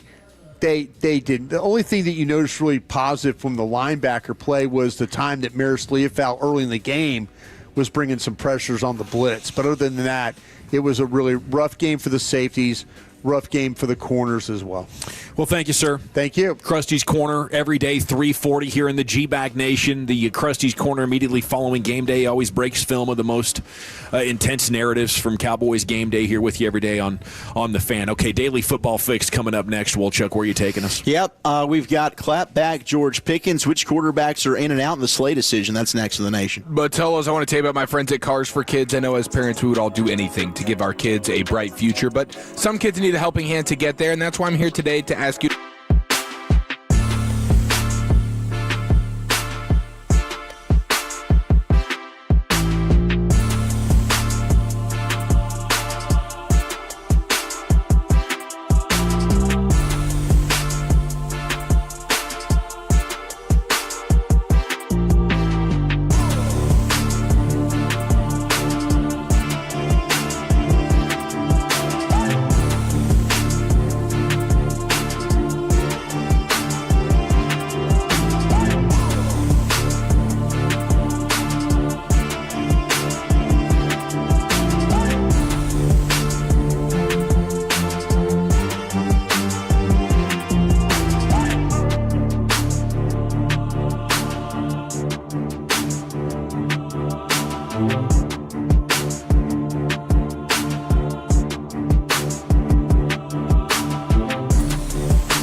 V products? I gotta remember that. Well, you know, they say in order to remember something, you have to forget something else. Okay, now that is a very cute haircut. That's like a little shag. I've never seen it before. Cool. I mean, of course it's the Rachel. Oh, is that your name? No, I mean like your name. No, I'm Jen. My name's Jen. Right, but I just mean like this is your haircut. But that's hair on your head. I'm not saying this is your hair. Okay, freaking me out a little bit.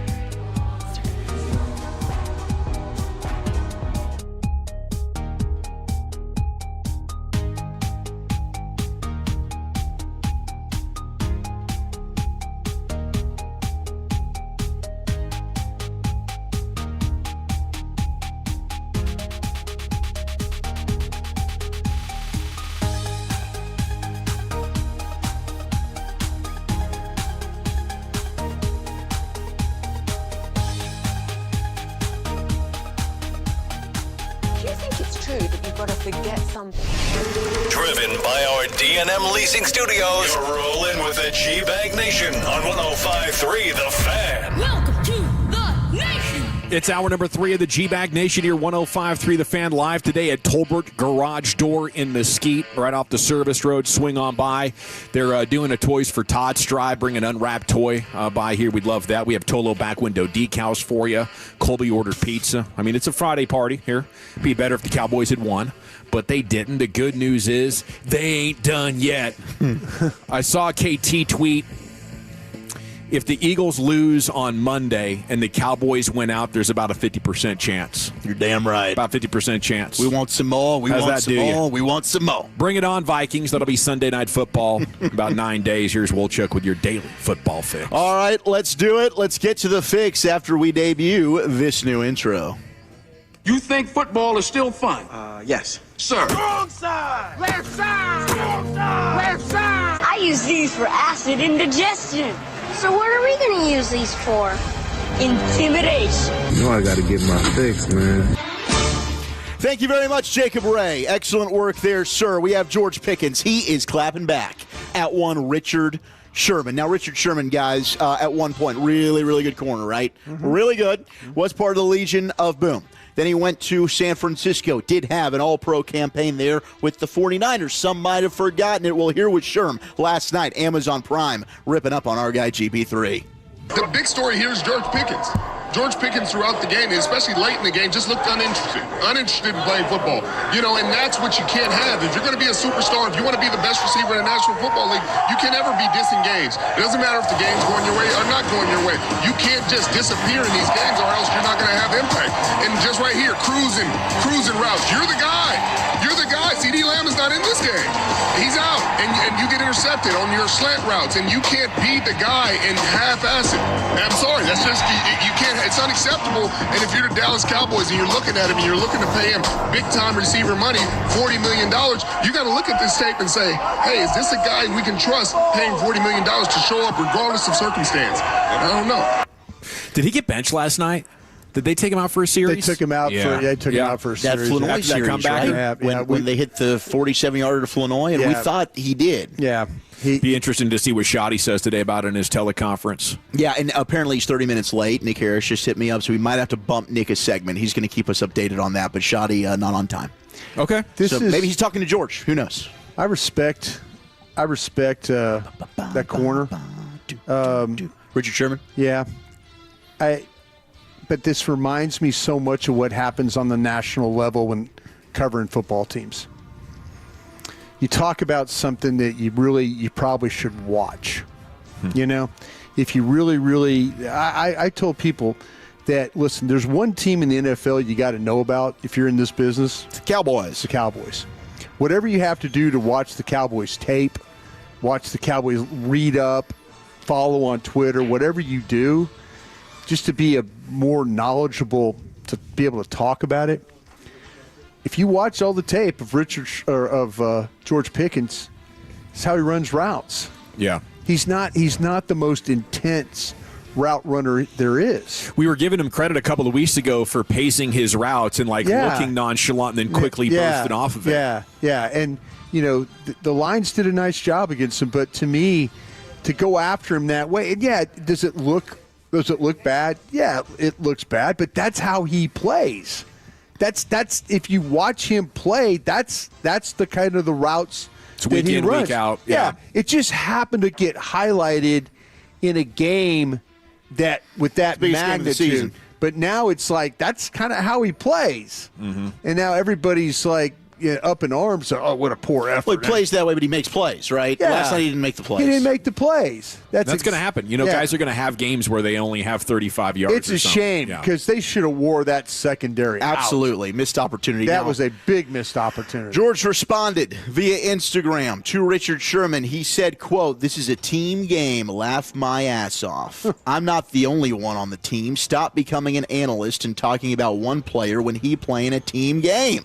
Lots of shh has to go right for explosive plays." And it's funny because I thought former players would know that. Richard P.A. Sherman, who, by the way, ain't shh without the Legion of Boom. We all remember San Francisco, brother. Much love. Don't speak on me unless you know the game of football as a former player, not a bleep writing fan/analyst that act like double team is not a thing or certain bracket coverages don't exist. Knowing you played ball would show me you a Leach weirdo. Now, Twitter, eat this up. Clouded. That was his response. Man, that's an ultimate clapback right there. He wants Pickens Richard Sherman. was, Hey, don't just call me out. Call the rest of my teammates out because we all suck tonight. We all stunk. I'm sure the locker room appreciates that. Yep, everybody did. But Lamb and Flournoy were pretty damn good yesterday. Lamb was awesome. I mean, Lamb could have had a record for most yards. I mean, he might have challenged Calvin Johnson's record in his own building. I'm just glad he's okay, man. That was a scary one. That was scary, dude. Now, Richard Sherman did take to Twitter. Somebody said, hey, someone might want to tell Pickens that Sherman was an all-pro for the Niners. Sherman said, kid hasn't done enough to merit a response from me. I'm on my third. He's number one in a ton of stats. I was working on my third consecutive first-team all-pro and second Super Bowl appearance at the same point in my career. LOL, I made an all-pro team in Super Bowl in San Francisco, but that's the fall-off for me.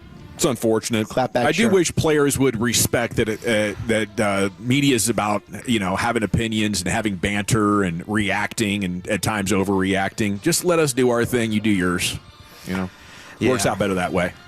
Well, the bad news for the Lions. We mentioned this at the top of the show. They lost their safety. Brian Branch suffering that torn Achilles. And that's going to be a match. I mean, they're already on their third safety with Avonte Maddox. As soon as Maddox came into the game, I looked over at Brian. I'm like, that dude is poochies.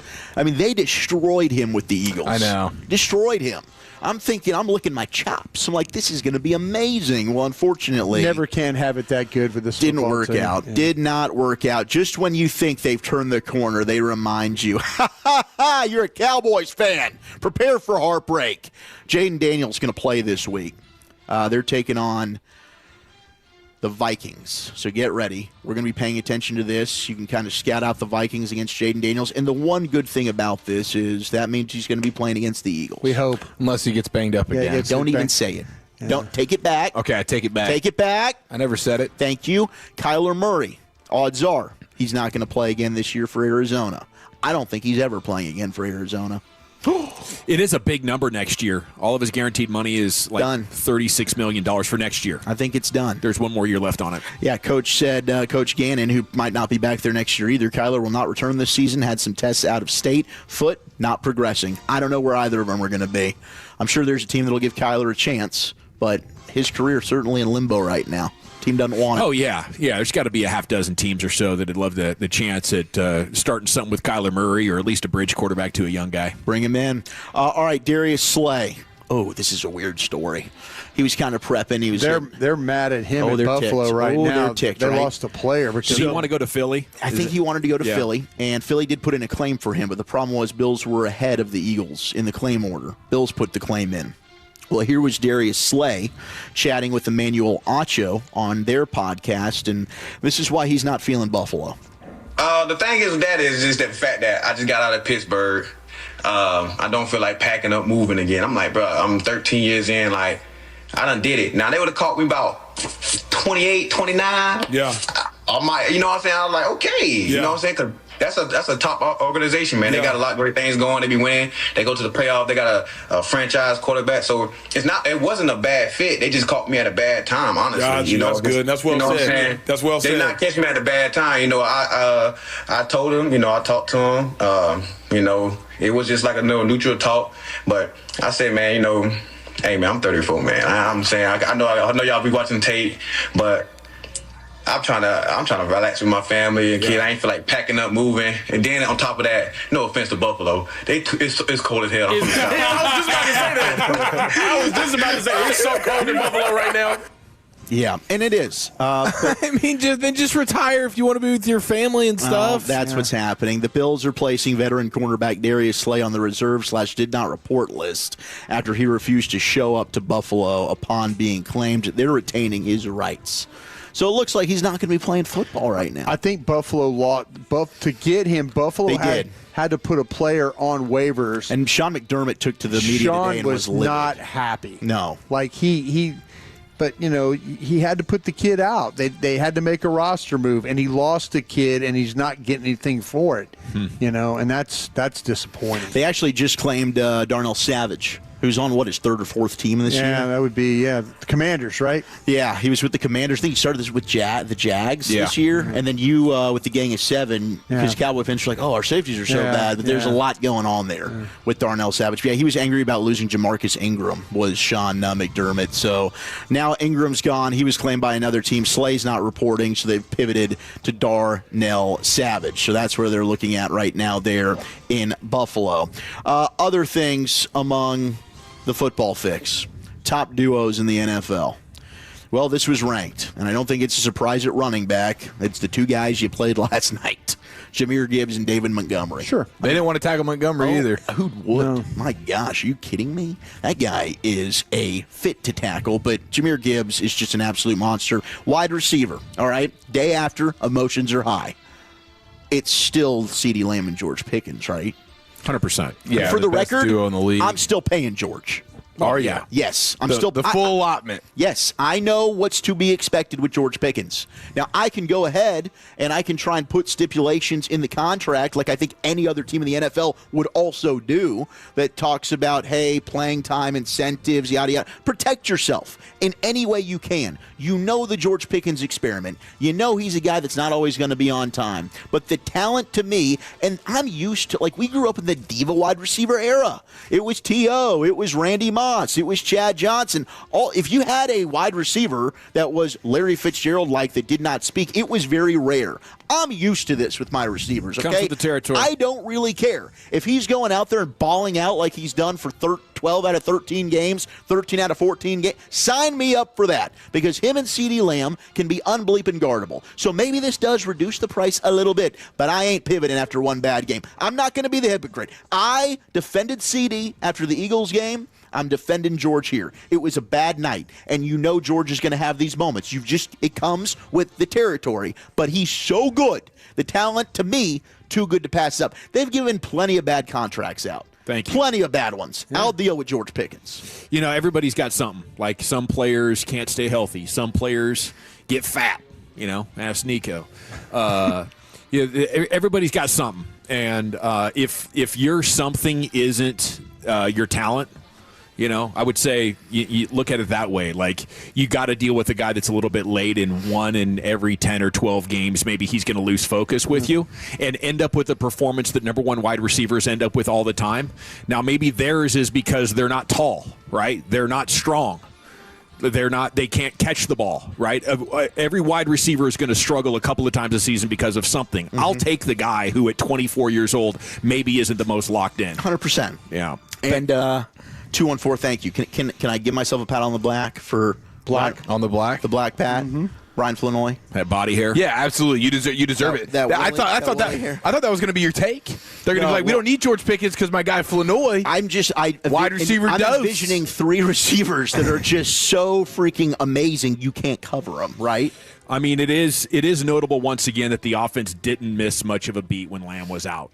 Like, the law of diminishing return at number one wide receiver is a real thing. You know, so, but shoot, I want it all at this point. I'm greedy. I hope Jerry's feeling the same way coming up on his 84th birthday. Let's just go ahead and make sure we have everything plus some. You need linebacker, you need tackle, you need corner. Anything else we need to add to that? Safety. Yes, safety. Safety's a glaring weakness. Yeah. Absolutely glaring. Last thing here in the fix, Roger Goodell. they might be looking to add a second Black Friday game. I mean, they're loving these ratings. They're like, gosh, Thanksgiving was patting incredible. themselves on the black. Closer. It's what you got to do, man. And so now, Black Friday, boom. Expect another game added next year. Pastry Chef Eric in the building. We're getting closer and closer Still repping the star. to my dream of a rotating and floating schedule. You get somewhere between 6 and 8 days off. We're going to play NFL football every night of the week. I'm in on I know it. you love it. Hey, let's float Nick Harris to the 40. Okay. Since Shoddy's been late. Okay, I'm going to give you some more Cowboys playoff picture, though. I teased you with that KT tweet. Eagles lose, you win out 50%. What are some of the other scenarios? We'll take a look at Cowboys Twitter top tweets going viral about the Cowboys loss, and we'll get Nick Harris coming up at 4:40 here. It's the G-Bag Nation on 105.3 The Fan. No, that's absurd. Hey, remember when you used to be what was it, Pepper Lady? Pepper Lady? Wasn't it Cinnamon Sisters? Hazel Babes. What? Nutmeg Maidens? Paprika. No. Nutmeg Maidens. I just said that. Was it Spice Girls? Doesn't sound right. Was it Saffron Squad?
Welcome back. It's the G-Back Nation here on 105.3 The Fan. We are live today at one of our favorite locations, Tolbert Garage Door in Mesquite. It's right off 30 here at the Service Road. Everybody knows and loves Colby Tolbert, one of the most passionate and committed, loyal Tolos out there. Happens to be a business owner here, Tolbert Garage Door. They got a boxing bell over here. Apparently every now and then they cut loose and have some boxing events right here at our broadcast position between employees. You know, whether it's just for recreation or maybe there's a score to settle. Can you just challenge somebody? I don't know. Maybe I have to ask Colby about that a little bit later on. Just go ahead and challenge. You ready to challenge Wolchuk? No, no. At his big ass? At his big ass? My big ass. I wanted to challenge you earlier when you said I was delusional for thinking the Cowboys could beat the Lions if they line back up tonight. Hey, Branch is out. Got to like your chance a little bit more. Yeah. I just think they made so many mistakes last night that they wouldn't make it again. It just wasn't their night. They made a lot of mistakes. But I think like 3 years ago, if I said that, you and I would have got at it. But like right now, you're kind of gotten used to like me saying stuff. I love it. Now I'm trying to make you more ornery. Yeah. Now I'm like, dude, when Ornery Broadus shows up, then we're in for one. It's almost as good as Mardi Gras Broadus. Okay, segment's brought to you by the Frankels. If you've been injured in a car or truck wreck, call the Frankels first, 214 or 817-333-3333. There's never an out-of-pocket cost. They only get paid when you win. The Frankels are the go-to car and truck wreck attorneys in Dallas. You know, the other thing that you could be thinking as a delusional homer right now is this thing ain't over, right? Yeah. 9% chance. But as I told you at the top of the hour there, our old buddy KT posted last night that if Philly loses on Monday to the Chargers, and again, Jalen Carter is out with a double shoulder situation, the Cowboys would win out. There's about a 50% chance you still get in, according to the computer that he's running over there at The Athletic. I think KT does a podcast with The Athletic or something. But if you look at the opponent's schedules, this is still very much in play just because of how nasty the Eagles' schedule is, and then the wild card schedules are even tougher than the Eagles. But the Eagles can only win 2 more games. They get the Chargers, Raiders, automatic win. So they're going to be sitting there at what, 9 or something like that, 9-5 after these next couple of weeks. Commanders twice, and then the Bills. You're going to lose 2 of those games. Could they lose 1 to the Commanders and finish the season 10-7? They absolutely could. Yeah.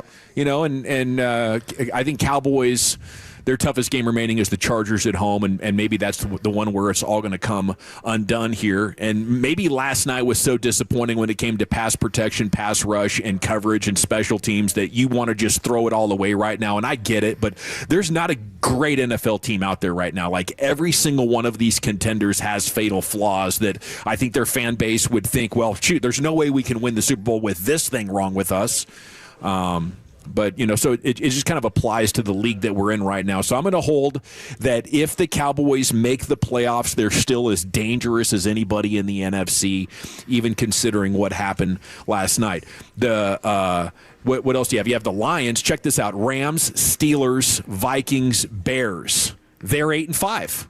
They could easily split those and end up with 10 wins. So could the Bears be in a situation where they don't play anybody because they're resting?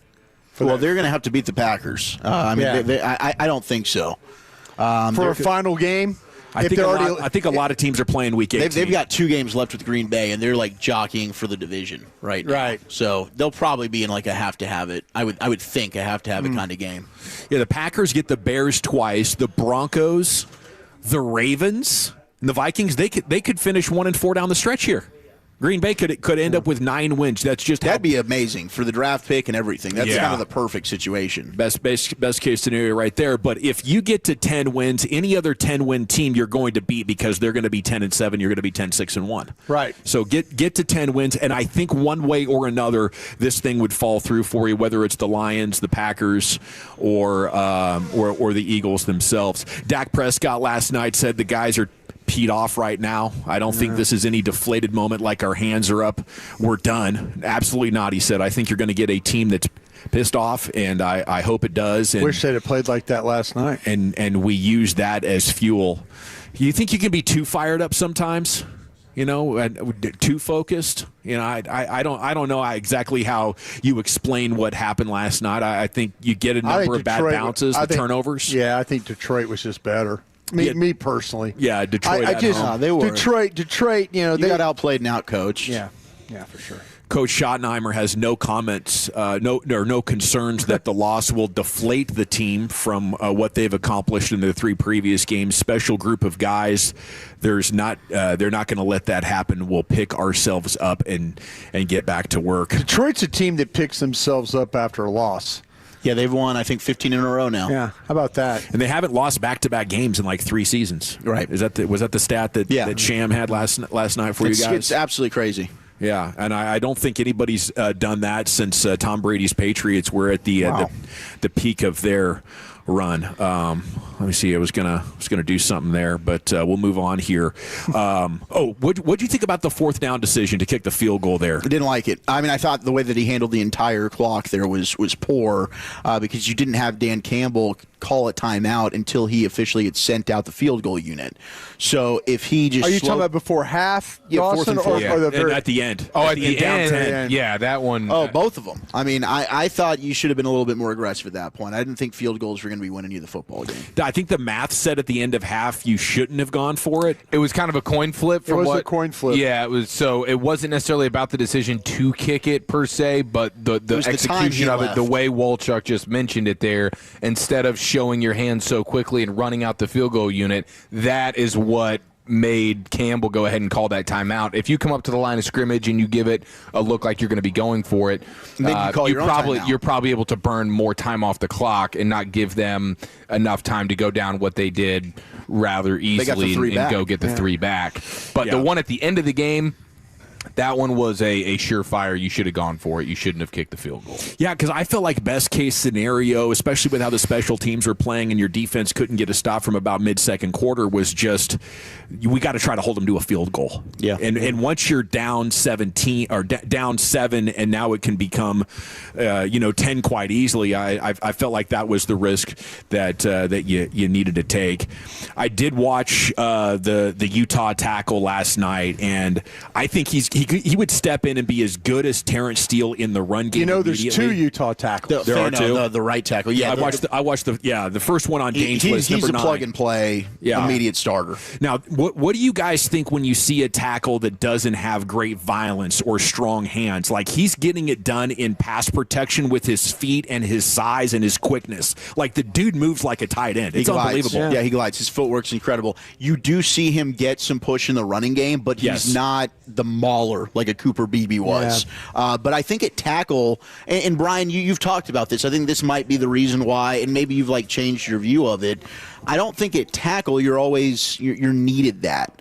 I think you want the better athlete. I want the footwork there. I want my bullies to be my center and guard. And at tackle, I need the athlete that has the ability to just stay in front of these really talented freak show edges. But he does show the ability to get some movement in the running game. I was just thinking about how Clayton Adams and Connor Riley have talked about we want people movers. And this guy is not going to get his hands on you and be like, get over here. He's not throwing people around. No. But they obviously need athletic offensive linemen to help with their pulling and they're getting to the second level. And Fanu is going to do all of that plus some immediately. He's a super clean player. And he's been playing right tackle. So his freshman year, he played some left tackle, but he's been playing right tackle the last couple of years. And I don't think he's given up a sack this year. I don't think so either. You'll watch his pass pro and you'll be like, well, that one's close. That one's close. He's barely, staying in front of the guy, but he hasn't given up anything all year long. So, I would think that going into next year, your offensive line is close, but that's a fatal flaw. Like, the Lions don't have a good pass rush, and they were making yours look like Swiss cheese last night. Yeah, that was maybe the biggest disappointment of the night for me. Like, I was not expecting Dak to be under that much pressure all night.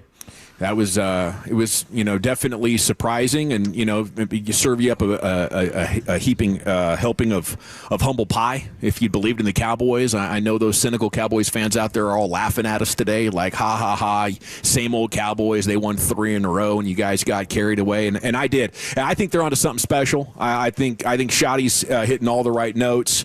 We'll just have to see how aggressive they are.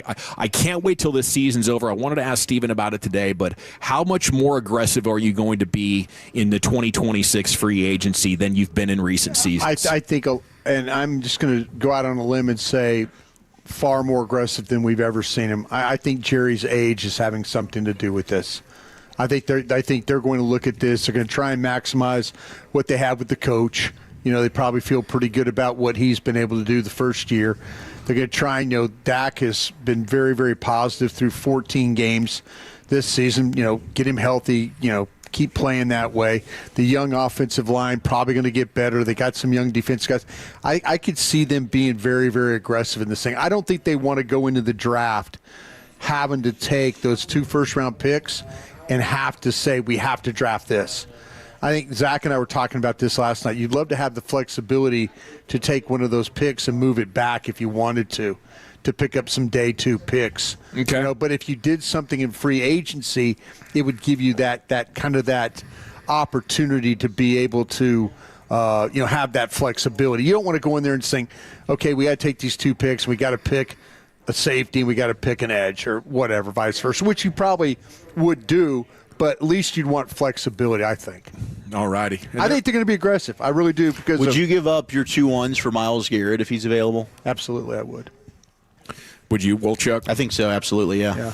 They're talking about him still being available. Yeah. I looked at 35 guys, and I can't find – there's not a dominant edge unless it's Arvell Reese. Unless it's Reese, you're absolutely right. I mean, Bailey from Texas Tech, Howell from Texas A&M. T.J. Parker Clemson, Falk from Auburn. They've all got holes. They've all got holes. But to me, I don't think I could pick 2 players with those picks better than Garrett myself. My Cause My Cleats would be super fun. I mean, could you imagine him and Quinnen Williams on the same D-line? Yeah. That'd be unreal. That would be awesome. I wonder if they have the appetite for something like that. And his contract now undervalued, you know, so it's going to be a bargain for whoever trades for him. You're going to be able to, save money compared to the market value. You might be looking at a guy coming off a 25-sack season. Did he just resign? Did he go new? Yeah, he did. He did a little extension.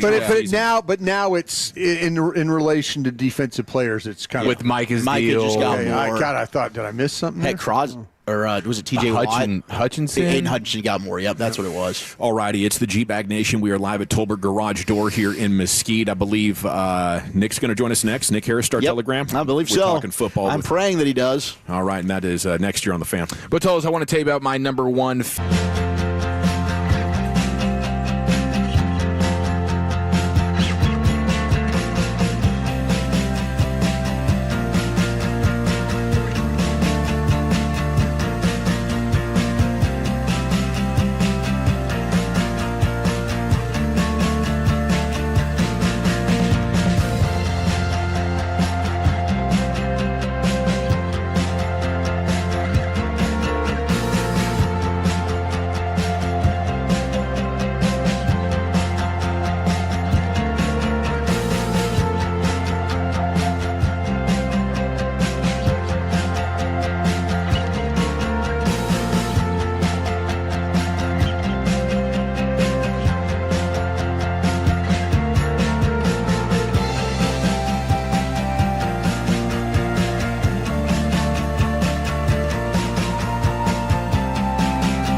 Uber Eats has a lower fee product? I gotta remember that. Well, they say in order to remember something, you have to forget something else. Okay, now that is a very cute haircut. That's like a little shag. I've never seen it before. Well, I mean, of course you have. It's the Rachel. Oh, is that your name? No, I mean like your name. No, I'm Jen. My name's Jen. Right, but I just mean like this is your haircut. But that's hair on your head. I'm not saying this is your hair. Okay, freaking.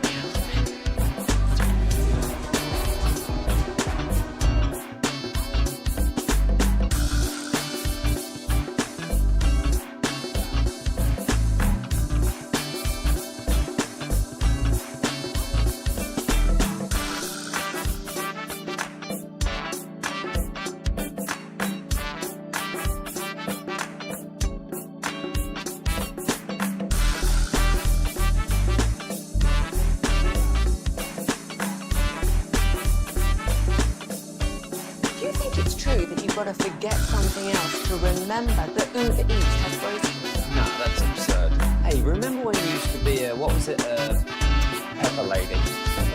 What the Cinnamon Major Lady. Saffron Squad? Nutmeg Maiden? Freak No. Nutmeg Maiden. I just said that. Was it Spice Girls? Doesn't sound right. Was it Saffron Squad?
If you're in the market to upgrade your vehicle, get to Classic Chevrolet in Grapevine. Back-to-back, #1 Chevy dealership in the world. They've got more new Chevys than anyone in that all price of sale. Silverados, Tahoes, Blazers, Malibus, Equinox, and more. Visit ClassicChevrolet.com. This is Texas. This is Classic Chevrolet. Together, let's drive, relax, and enjoy the difference. Based on new Chevrolet registrations 2023 and 2024.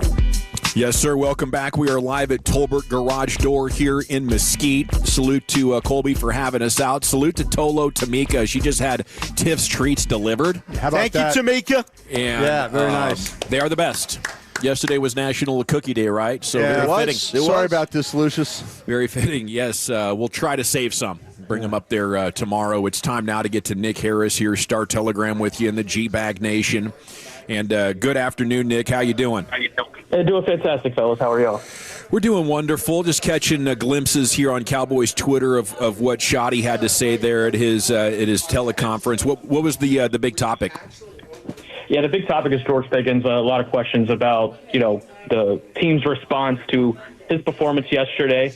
And, he had a social media post directed at Richard Sherman after Richard Sherman had some comments last night. So a little bit of discussion about that. Brian Schottenheimer said he did see that post and that he hasn't talked to George yet about it, but that he plans to. But, nevertheless, the team is pleased with what they've gotten from George Pickens. They're pleased with what he did last night. Like, obviously, the performance was not what they wanted. It's not what George wanted either, but they didn't point at any effort issues and not a lot of concerns built around that right now. Hey, Nick, did anybody ask any questions about the special teams and the problems with the kickoff coverage or anything like that? Well, I'm sure that somebody had to ask a question or two about that, right? Yeah, definitely. Yesterday, the Cowboys gave up 261 kick return yards. It was the fourth most in an NFL game over the course of the past decade. And it's pretty incredible factoring in that they did not allow a touchdown in any of those. But no, the thing that Brian Schottenheimer pointed out is that they had really poor leverage around the edges and that Tom Kennedy, the white boy that has motion for the Detroit Lions, found some room around the edges and was able to do that. And just poor leverage, that was what they pointed at. Some of those guys that were on the edges were Brevin Spanford, Malik Davis, C.J. Goodwin at times. And while they did each have tackles at different points in the kickoff return game, again, the starting field position being the 44-yard line, that's unacceptable, no doubt. So the quote I saw from Clarence that Shoddy said, Nick, in regards to the linebackers, positive play from Kenneth Murray and Logan Wilson. They like the physicality of Murray. Their snaps will remain the same. What are they seeing from Kenneth Murray that I'm definitely not seeing? Yeah, I'm with you there, Zach. I think, there's been a lot that you can look at from Kenneth Murray's game this season to see that, the athleticism doesn't match what, offenses are throwing at them. And you saw it on the very first drive. They had a dump out pass. I think it was an angle route that Jahmyr Gibbs had over the course of the middle. And he made Kenneth Murray miss, and he was able to pick up a first down off of it. And, they were attacking Kenneth Murray in that second level whenever he was in the game, and you saw the benefits that they were able to get out of that. I think what they like from Kenneth Murray is the communication standpoint and that he is able to do a lot of things for them pre-snap. And, those are things that don't show up in the stat sheet or, on the PFF scores, no doubt. But they see the value there. However, as Christy Scales pointed out on you guys' airwaves yesterday, is that they are slowly integrating DeMarvion Overshown into those same responsibilities. So that tells me, okay, they're trying to get someone that has the same amount of communication skills that will give you more benefit after the snap. That's at least what that tells me. I think they're probably grooming Overshown to take over in those communication roles so that Murray can see some snaps get decreased. Do you think they'll have the stomach to move on from Eberflus, or do you think he's here to stay? Yeah, I don't think so. That's just me right now, though. It's really going to be, how they feel at the end of the season. But Jerry keeps pointing to having three coordinators in the last 3 years and how that hasn't helped, his defense in a lot of ways. And he's taken accountability for that. He's taken ownership of that. And that leads me to believe that he's not going to swing for a fourth in 4 years, no matter how bad it gets. It's Nick Harris with you, Star Telegram. Was there any mention of Trayvon Diggs pending availability? Yeah, Shoddy mentioned him a little bit. He was close this week, but going into this Thursday game, they felt like he maybe needed a couple more days. But there's some optimism about his availability going into next Sunday. What were some of your biggest concerns from last night? I mean, going in, I was feeling pretty good about this matchup. Obviously, didn't think St. Brown would play. He did end up playing. You guys were doing an awesome job keeping us updated there. But clearly they missed Clowney. What were your takeaways now that you've kind of had almost 24 hours to digest it? Yeah, I think from a defensive standpoint, you look at all the athletes that they have on the offensive side, and when you talk about the athleticism and the speed that they were able to take advantage of, I think you could point back to a lot of concerns we had about this defense early in the season, and even some concerns that were presenting themselves last year is that when there are multiple speed weapons on an offense, the Cowboys have had issues being able to keep those guys in check. And a lot of zone coverage yesterday, and it allowed Amon-Ra St. Brown, Jamison Williams to find those holes across the middle of the field and get through them and get diagonal and able to pick up extra yards. That really killed them in the fourth quarter when they were trying to get a stop. But a lot of these defensive concerns are very reminiscent of what you saw early in the year, and there were even some opportunities for Jared Goff to take shots downfield. He just didn't do that. They were more methodical last night, but I think they certainly could have gashed them for even bigger plays than they already did. But 3 explosive plays on the ground, 7 through the air, obviously unacceptable. You can't have that moving forward. And I know we've already mentioned the special teams, but that was a huge part of this loss as well. When you have an offense playing like that and you're giving them the ball at the 44-yard line on average on every single drive, you're not going to win many ball games doing that. And then the turnover battle, that's going to be one that they have to figure out moving forward. They have to figure out how to take the ball away. They have been inconsistent in that category throughout the season. And then red zone play on both sides of the ball. The red zone play was very reminiscent of what it was before the bye against Denver and Arizona. They got to be better inside the 20s. Hey, Nick, what was the assessment by the coach of the offensive tackle play or offensive line play in general? Yeah, we didn't get to talk a whole lot about the offensive line, but the pressure was certainly something that was noted yesterday. Dak, we were able to talk to Dak after the game. He took some hits for sure, even had one where Terrence Steele fell on top of him. But they are still evaluating what the offensive line play and what the issues were there. At least for me, and looking back at it this morning, I agree with you, Brian. The tackle play was really bad. I thought the interior held their own in some ways. And I think Javonte Williams also being an offset blocker in the interior helped those guys as well at times. But the tackles, you have to get better play out of those guys, no doubt. Why didn't the defensive tackle mismatch materialize more? Yeah, that's a good question. And, they came out of the gates on the very first snap with that 5-man front that they've been experimenting with over the course of the last few weeks. It's kind of funny because that 5-man front, while it has gotten a lot of attention and it's, allowed Osa Yazua, Kenny Clark, and Quentin Williams to all be on the field at the same time, the numbers kind of tell you a different story on how much they're actually giving up in those 5-man fronts from a yards per play perspective. Going into this game, they were giving up right around 7 yards per play and utilizing those 5-man fronts. When they do have that opportunity, offenses are just checking out of any run play that they maybe would have had designed, and they're going over the course of the middle of the field and trying to take advantage of some unathletic linebacker play that we've seen from the Cowboys throughout the season. And so as far as yesterday, I thought they did a good job doing that early. They got after the backup left guard on a couple of opportunities on the first couple of drives, but after that you only saw 5 blitzes in the final 29 dropbacks. And I think that's more of a credit to they were scared about Jahmyr Gibbs leaking out of the backfield, and I get that. But I would still be going after the quarterback. That's just me. I think that's a little bit too conservative of play. All right, the American Championship game, our North Texas Mean Green, Nick. What are your expectations, and did R.J. Choppy have the worst take you've ever heard this week? Baby, I am ready. I am locked in, ready to go. I think North Texas gets it done tonight. They get into the playoff.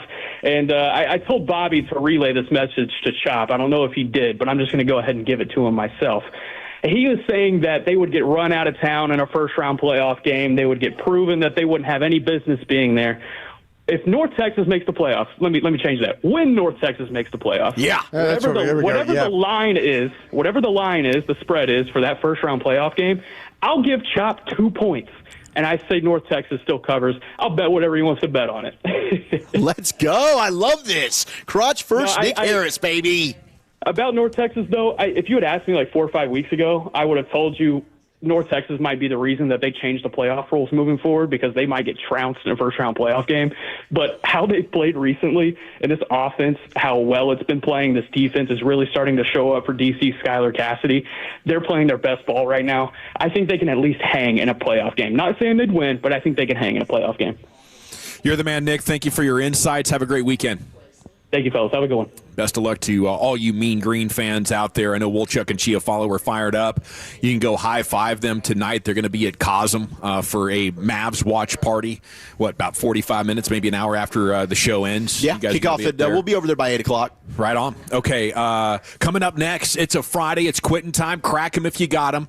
Live from Tolbert Garage Door. It's an episode of What You Drinking and What You Thinking. Next year on The Fan.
Cowboys football. KRLD-FM and HD1, Dallas, Fort Worth. Let's go, Cowboys. An Odyssey sports station.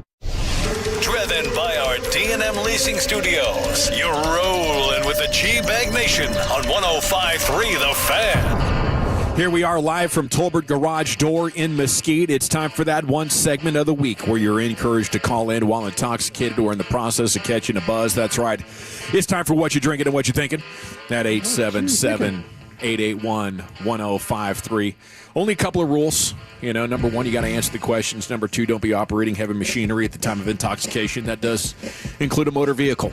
All right, we'll go around our broadcast position. We'll go back into the Pimp Cup, declare what we are drinking and thinking here on this Friday. Then we're out to your phone calls here in just a couple of minutes. Currently, it's a 20-ounce Diet Coke for me. I'm thinking, I can't get out of my head how much damn fun I had betting those horses last night at Choctaw. You're going back tonight? I should. Maybe I'll head out to Grand Prairie. I don't know. But the off-track parimutuel betting, there's just something different about betting on the horses. We need to do a Lone Star Park trip is what we need to do. I'd be up for that. Yeah, so salute to Choctaw for having us out. My final race of the night, my horse walks out of the gate. I'm like, oh, I'm screwed. It was one of those situations where it was your last bet. George Pickens horse, huh? So I was like, yeah, I'm going big here on this last race, try to make a couple of bucks. I bet heavy on the favorite. This guy comes out like a dog, and I'm like, holy crap, what did I do? I just risked basically everything that I brought in here for like a $20 win because he ends up going off at like a 3-5 favorite.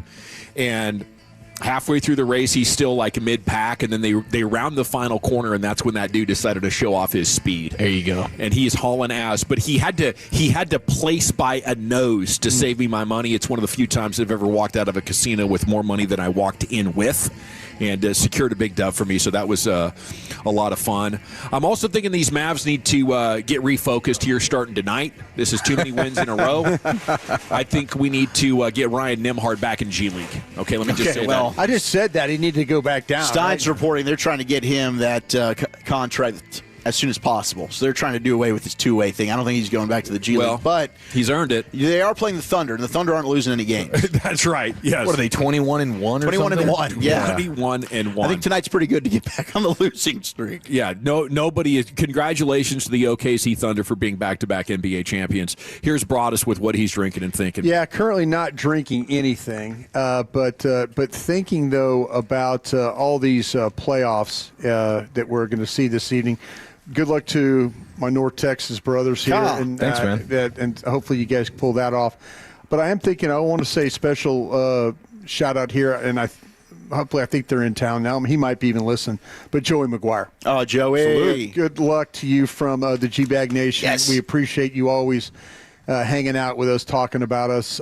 Man, you're one of the best coaches, and go get them and find yourself in that playoff situation. I know those Tech fans would be super excited if they get a win tomorrow, and then kind of get into this playoff and see what kind of team they really, really have. So cool for them, their golden era. They did. I don't know if they were going to get back to this spot. I love the fact that Joey's such a great guy. That he always. Every time I ever text him, he always just answers back, and you think sometimes these coaches will big time you and not do that, but Joey's not that guy. So I'm. Go out there and get them. Wreck them, for sure. What you drinking? What you thinking, Wolchuk? I've been sipping on some high-quality H2O. I am pumped to head over to Cosm with Eric after this, experience everything that they have to offer. It'll be fun to watch Mavs Thunder. Of course, we'll have the North Texas Mean Green pulling hard for North Texas tonight, man. I really think that we should be able to beat Tulane. Tulane is also a team. I mean, this could end up being a 60-58 type of game with both these offenses. They are both really high-powered passing attacks. I just think with Caleb Hawkins running the football, they're going to be able to be a little bit too much for Tulane to handle. And then tomorrow, if you're going out to the game, I'll be there. I'll be hanging out section like 432, I think. I'll be up in the boonies. So you're up next to the championship banners? I'll be up there in the nosebleed seats where I belong. So make sure you say what's up, and we'll party tomorrow. Somebody DM Wolchuk and get him in your suite or something. Get him down low like that one time when you sat next to the Bush fans. Just promise back-to-back for you for championships. Didn't you and Bennett go last year? 2 years ago. 2 years ago. Yeah. Okay. All right. Just promise me you'll wear that UNT Mean Green hoodie if UNT wins tonight. It's a great look. It's going to be hard not to. Go rep that at AT&T Stadium tomorrow. I might. Good. Well, I'm just drinking some water, and I'm fired up for the Cosm party tonight and the Sandlot charity event on Sunday, man. Yeah, We're loaded. that's right. Sunday, Absolutely loaded. Sunday. Let's go back into the Pimp Cup at 75 and 635, where Lucius Alexander is standing by. Let's go back to the Pimp Cup. You walk out of there with any money last night? You hit the ponies pretty good? I hit the ponies, bro. Let's go. Whatever the horses were, I don't know their names. I don't know anything about them. Just horse number 3 and horse number 5 got me paid last night. I'll tell you what. There you go. I was so excited, It's a thrill, bro. isn't it? Hell yeah. I was like, look at him. Oh, he's going to win. Let's go. Let's go. That's our guy. Yeah, man, I was feeling good about that, bro. What am I drinking? All right, so I'm glad you asked me because I've got onto this new drink that I got at 7-Eleven called Replenish. Ooh. Okay. Replenish, and I get the zeros, Replenish zeros. There's no sugar and whatnot in there. Electrolyte hydration beverage is so good. I like it. And it's promoted by Jeremiah Smith. Okay. The wide receiver. All There we right, go. all right. Yeah, it's pretty good stuff, see man. what you're doing. Yeah. Hold it right Good there. for him, Yeah, man. yeah, He's it's pretty cashing good. in. Yeah, cashing in. So that's what I'm drinking. But I'm thinking Saturday I got to get my behind up early, clean that house up because college football for the rest of the day started at 2:30. You know what I'm saying? Yeah. Sit back and drink some expensive tequila and watch college football. You got to have the house clean before you start doing stuff like that. That's my OCD. I got to wake up early morning on Saturdays, play some good music, and clean the crib. Man, I want it to that's a smell blessing. like Pine Sol and Gain. Oh man, there you go. You know what you're doing. Yeah. Absolutely. And a little bit of the raw papers might be burning a little bit. Shout out to Woody. Yeah. Shout out to Woody. Raw papers might be burning. What you drinking and what you thinking brought to you by Jake's Burgers. A great place to go. Jake's. Get a burger and a beverage and watch the games all weekend long. Salute to Jake's Their Burgers. turkey burgers damn good too. Where are we going first, Lucius? All right, let's go to Dio. What are you drinking? What are you thinking, sir? Hey fellas, I'm drinking some water right now. What I'm thinking is if Siobhan Revel's gonna be playing with this big knee brace, I feel like he shouldn't be playing like this year. Like I feel like at the corner position, playing with the knee brace like that, having to make all these lateral movements and things like that is just not gonna help him out at all. That's what I'm thinking. All right, appreciate the call. That opens the line at 877-881-1053. Somebody in my mentions last night said he runs like the Tin Man from Wizard of Oz, and I can't get that out of my head. Oh, no. He kind of looks like it if you just catch a glimpse of him. He's tall, but, I mean... I think Revel has gotten a nice taste of what life is like in the NFL. I have a lot of confidence that he's going to be a good player eventually, but I was super irritated last night as that first half is ending, and then to start the second half, it was just like 3 or 4 plays in quick succession that I just felt like if Trayvon Diggs had been out there yesterday, you'd had a much better chance of victory, and I think this team is slow playing, bringing guys back. I don't know why. Amon-Ra St. Brown's like, no, I want to play. All right, you're out there. If you really want to play on the Cowboys, it's like, well, we're going to protect you from yourself. This is football, right? Nobody's really 100% healthy. If a guy wants to play and he's better than the rookie who has been kind of sufficient in a perfect incubator for a young corner, getting to go against the Raiders and then the Eagles, who you had the cheat code for, and then it didn't look good against the Chiefs. Like, that should have been your first indication that, wow, this guy's about to have his welcome to the NFL moment. And about the time he tried to step in the hole and Montgomery ran all the way over him and pushed him into the middle of next week, that was, the first indication that I just don't think the guy is ready. And I wonder physically, like if you're having to play with that brace, doesn't he seem like off balance or uneasy about something? Like there's something weird in his movement. And I don't know if it's mental or what it is. And then when he trips over his own feet, I'm like, man, this guy's obviously losing motor function because of nervousness. That's what that tells me. When you are, in a moment that is too big for you, you can't be present. You can't just read and react because you're like, holy crap, I'm not ready for this.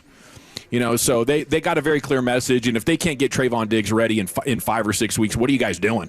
He was good enough to play the first 6 games of the season, but then he has a concussion. All of a sudden, his knees are so bad that it's taken him out of action for 2 months. It makes no sense to me. So I wonder if that was personal against Trayvon Diggs because nobody likes him up there. And we're going to go out here and put an unprepared rookie on the field who's having to wear a knee brace because he lacks confidence, maybe in his skills, maybe in his physicality. But that was that was tough to watch last night. And yes, Deron Bland didn't play better, and if you're getting pass rush, then the guys are going to look better. But that should have been clarity last night for everybody in that Cowboys coaching staff. But you have to wonder what their decision-making is like. Like, how's Kenneth Murray Jr. still playing all this time and Logan Wilson isn't out there? So that was maddening for me. Appreciate the phone call. Where are we going next, Lucius? Yeah, let's go to Polo and Garland. What you drinking and what you thinking, Polo? What's going on, fellas? I haven't talked to y'all in a while, but I'm at the house. I'm watching Air Disasters, and I'm drinking some Tito's, mixing some Everfresh fruit punch. I got a lot to say. I'm going to say it pretty fast. Anthony Davis, I haven't called here in a while, but Anthony Davis, don't you ever wear no Green Bay Packers jersey in Dallas no more, because I'll come up and slap them eyebrows off your forehead. Sarkeesian down in Texas, we need to be running the football. We got our Heisman Trophy winners off running the football. Quit trying to make Arch Manning the star and run the doggone ball. That's why your best doggone running backs are left the team like Jared Gibson, and quit getting players from other parts of the country. Get Texas boys. Another thing, I finally got my Jason Terry jersey. I got the white one and the blue one. I'm so excited about that, because Dirk ain't the only person who won the championship, and I'll be happy tomorrow if I get my J.J. Barea jersey. I love y'all. Come on, UNT. Either do I want SMU to come on with it. Y'all need to represent Dallas. Broaders, I know y'all got Lane Kiffin to coach LSU now, but what are your true emotions about his coaching LSU? Is he just there for the money, or could he make LSU a contender? Because he really did lead the most racial doggone state in America, Mississippi. I can't stand Mississippi. What you think he gonna do up there at LSU? Because we got y'all next year in the Bayou Bengal country. Come on, Longhorns, back.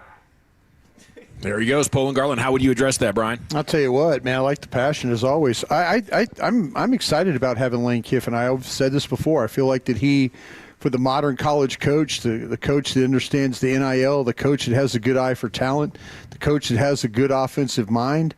I think he's going to put together a really good staff. I like the chances. The guy was there for 5 days. The recruiting was, he's pulling 4-star, 5-star guys.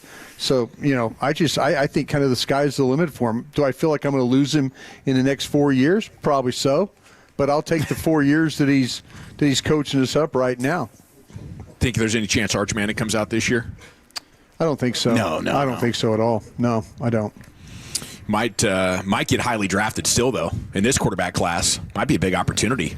If you're betting on traits, he's probably got the best traits, wouldn't he, in the class? He does have really good traits, yeah. I mean, Dante Moore is getting a ton of love right now. Mendoza, I think people like a lot. But, yeah, I don't think he's going to come out. But traits, he does. I mean, that's what he's living off the traits. I could absolutely see him playing another year and then being the first overall pick. I could see that actually happening for him. What you drinking, what you thinking, brought to you by Jake's Burgers. We're live at Tolbert Garage Door in Mesquite. Where are we going next, Lucius? Let's go to Gabriel. Gabriel, go ahead, blow your horn. What you drinking, what you thinking, dog?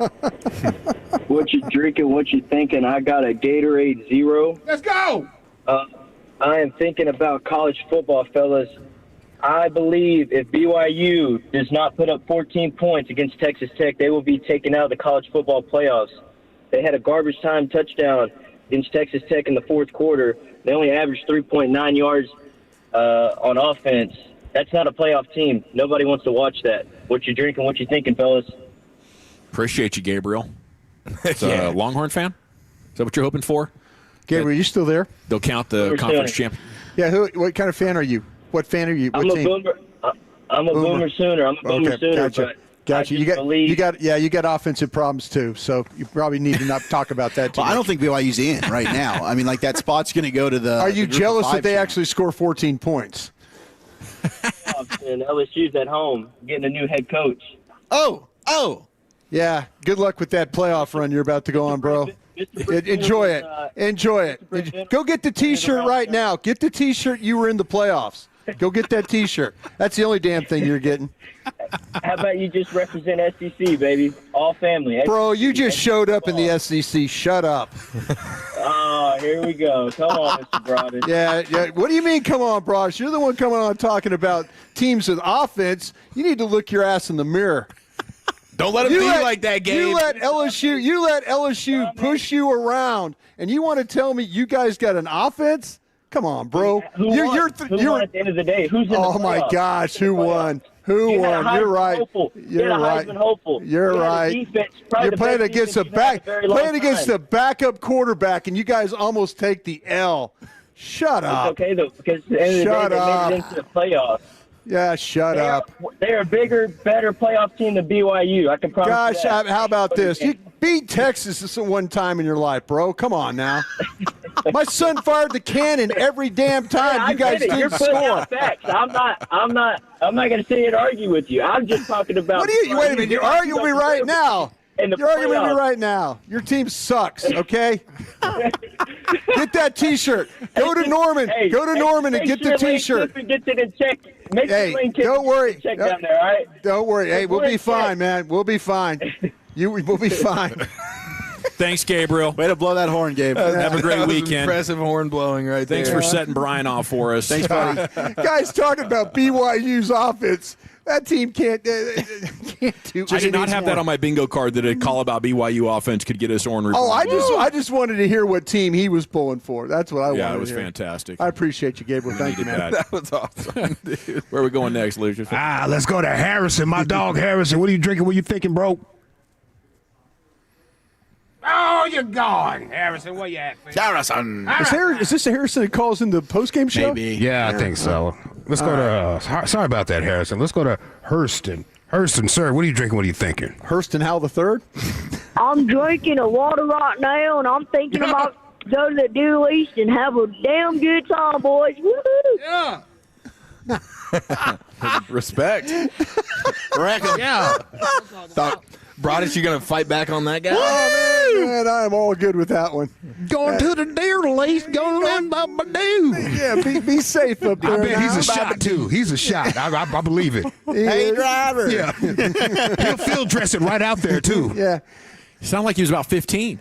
Yeah, that's what I'm saying. Maybe less. Probably 8. He was hammered.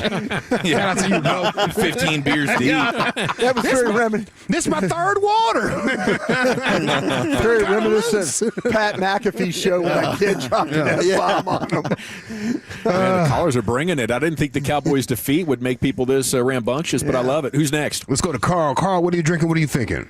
Carl. Oh, fellas, man, listen, man. I caught a little bug this morning, so I've been doing nothing but drinking DayQuil all day. I had to take the day off.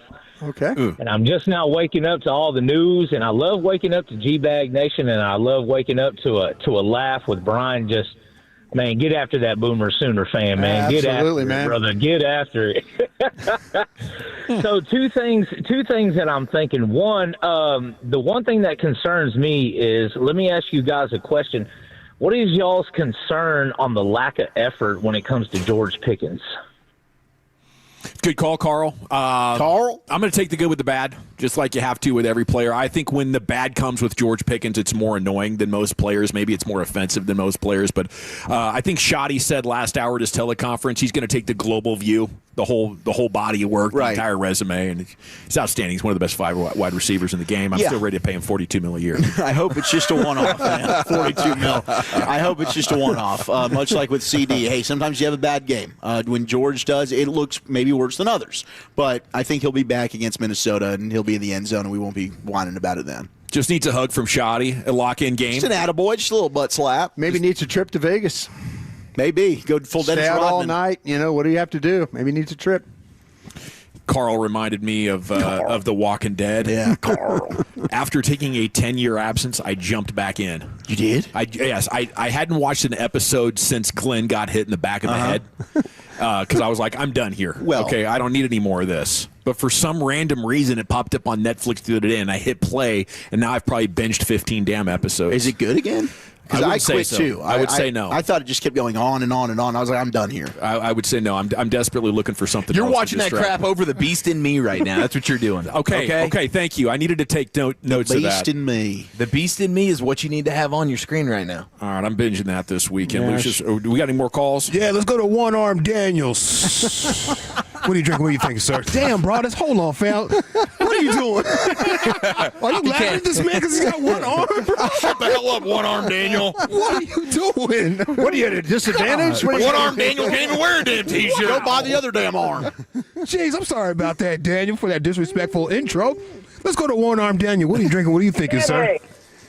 Hey, I'm doing good. Hey, I met you boys last year at the fan hang at Martin House. We hit it off. It was great. I had a great conversation with you. Yeah. Listen, I'm keeping it clean, just the alkaline water, because I'm 120 hours into a 144-hour fast, getting it done, getting the body reset. Here's what I'm thinking. I'm a fan of NFL football. I'm a diehard fan of two teams in the NFC, have been since I was a little kid. But the Cowboys are the home team. I can be a little homer sometimes. I don't think this loss is a nail in the coffin. I really feel like these boys are going to recenter. That's right. Get down on the Vikings, get down on the Chargers, and then try and walk it home at the end of the season. So I'm still hopeful they can put something together. But even if they don't, they're going to set the tone for 2026. I love it, man. Yeah, I'm more hopeful they'll make the playoffs than I was last night, down 2 touchdowns with 5 minutes to play of a victory. You know, just to put it in context for you, I think there's a pretty good chance. I think 9% is low. Yeah, it's amazing what we can talk ourselves into, but I'm right there with you. We're still winning the damn division, boys. Let's go. Too late. You need a get-right game against the Vikings. Woo! Once you're past the Chargers, it is home sailing from there. They're going to cook 9. Let's go to a big board report. I did need some draft watching last night just to distract myself. And it was liberating. I tell you what, I saw the light. You learn. I was like, the frustration of Cowboys season just evaporated. It gives you hope. Either you see it for yourself or some other team is what you do. All right, what do you think, Lucius? Time to step aside here. Last one right here. Last guy. Let's go to Tolo Shea. Tolo Shea, what are you drinking? What are you thinking? Whoa. Hey, what's up, fellas? I'm on my way home from work. I'm drinking some of that high-quality H2O. And, man, just a couple of thoughts. You know, the tackle play and the penalties just frustrated me to all get out. I don't understand why we still have Kenneth Murray and Cavante Turpin on the field. I think they've got to go. And I honestly think, man, for you, we've got so many needs in the draft. I really think we're in a really good place to draft best player available. All I can do is to you fellas. I appreciate you very much. Have a weekend. Thank you. Cheers, buddy. Thank you, sir. Thanks to everybody for participating. What you drinking, what you thinking, brought to you by Jake's Burgers. We're live at Tolbert Garage Door in Mesquite off 30. We have Tolo back window decals for you. Got the best garage door company in North Texas for you here, Tolbert Garage Door. And we're coming back with the G-Bag of the day and some L.A. Live on a Football Friday here in the nation. But let's chat Prize Picks, baby. That's right. Last night, the more on CeeDee Lamb, it still hit because that's how darn dominant he was. And that's how simple it is on Prize Picks. You can now have the early payouts. If your lineup's getting off to a hot start, you can now have the option to cash out those winnings before the game even finishes. Super simple on Prize Picks. All you're going to do, you're going to just pick more or less on at least 2 player stats. If you get your picks right, you could cash in. So, Stars in action tonight. Do you want to go more or less on the Jason Robertson shots on goal? You want to go more or less on the hits for one Miro Heiskanen? All of that is available. You can also do NBA. Of course, we've got Mavs basketball tonight. More or less on the Cooper Flag, points, rebounds, assists. You go more or less on Ryan Nembhard. That dude's been on an absolute tear. Or they are playing the Thunder. Okay, if you like what's going on with the Thunder, you can do that. You can also mix and match multiple sports. We got college football on there as well, MMA, boxing. Really good card coming up on Saturday night as Broadus is dribbling a fake basketball right now behind me because he's getting ready to set that Prize Picks lineup, baby. And Tolo's for you. Download the Prize Picks app today. Use code TOLO to get $50 in lineups after you play your first $5 lineup. That's code TOLO, TOLO, to get $50 in lineups after you play your first $5 lineup. Prize Picks, it's good to be right. It must be present in certain states. Visit prizepicks.com for details. And Doug. Here we have the Limu Emu in its natural habitat, helping people customize their car insurance and save hundreds with Liberty Mutual.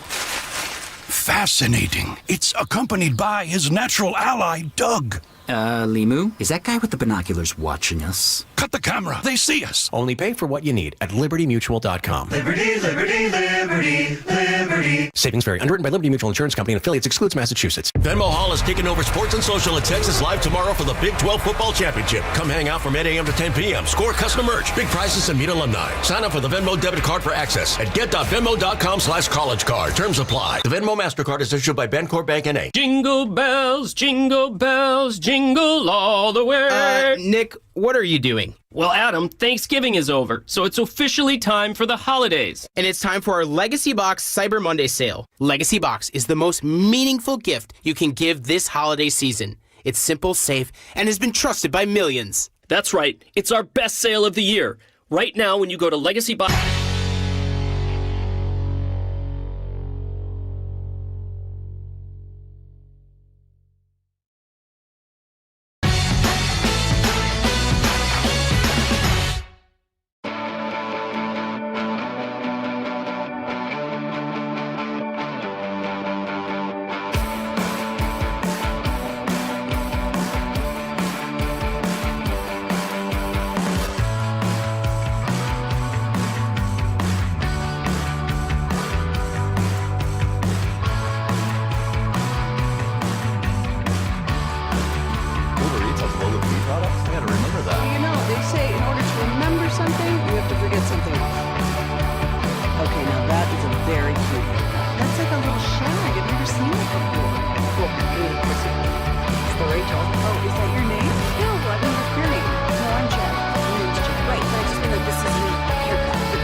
Tamika earlier, and there's still a half dozen cookies or so in there. What else can we bribe you with? We got pizza. Okay, we got fellowship as well. The Expressway is brought to you by the On Time Experts. LA Live's coming up in 10 minutes. Let's go into the Pimp Cup right now, where Lucius has your G-Bag of the day.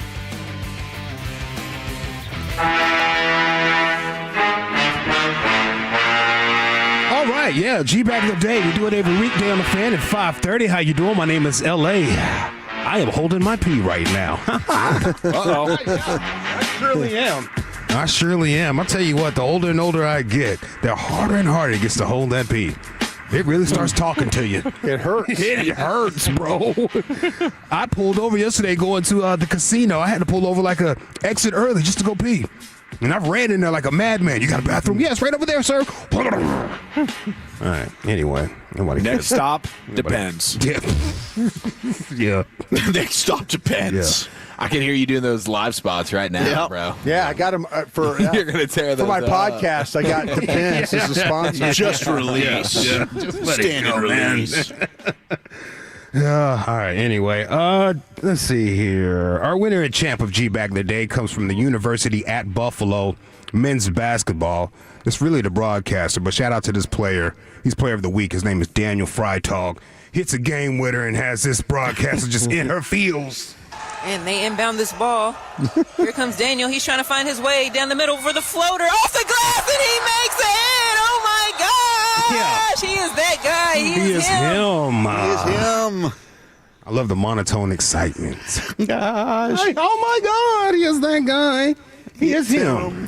Right. She sounds like she's into fry talk. Yeah, I mean, she sounds like she's kind of into it. Fry talk.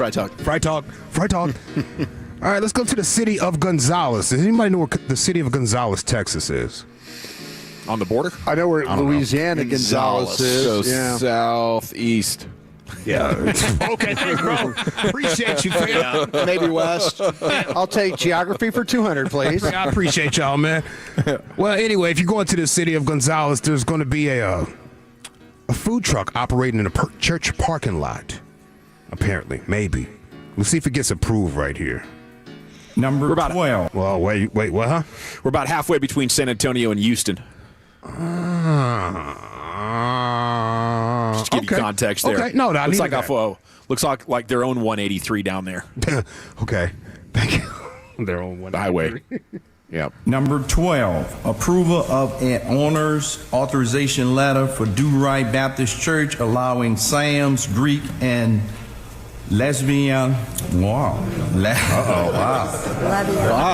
Lebanese food truck to operate on its property at 8141. Approved. Lesbians can operate here. My man said Greek lesbians. Oh, wow. Greek lesbians is crazy. Hold on. I'm not against it, though. Let me see. Church allowing Sam's, Greek, and lesbian. Wow.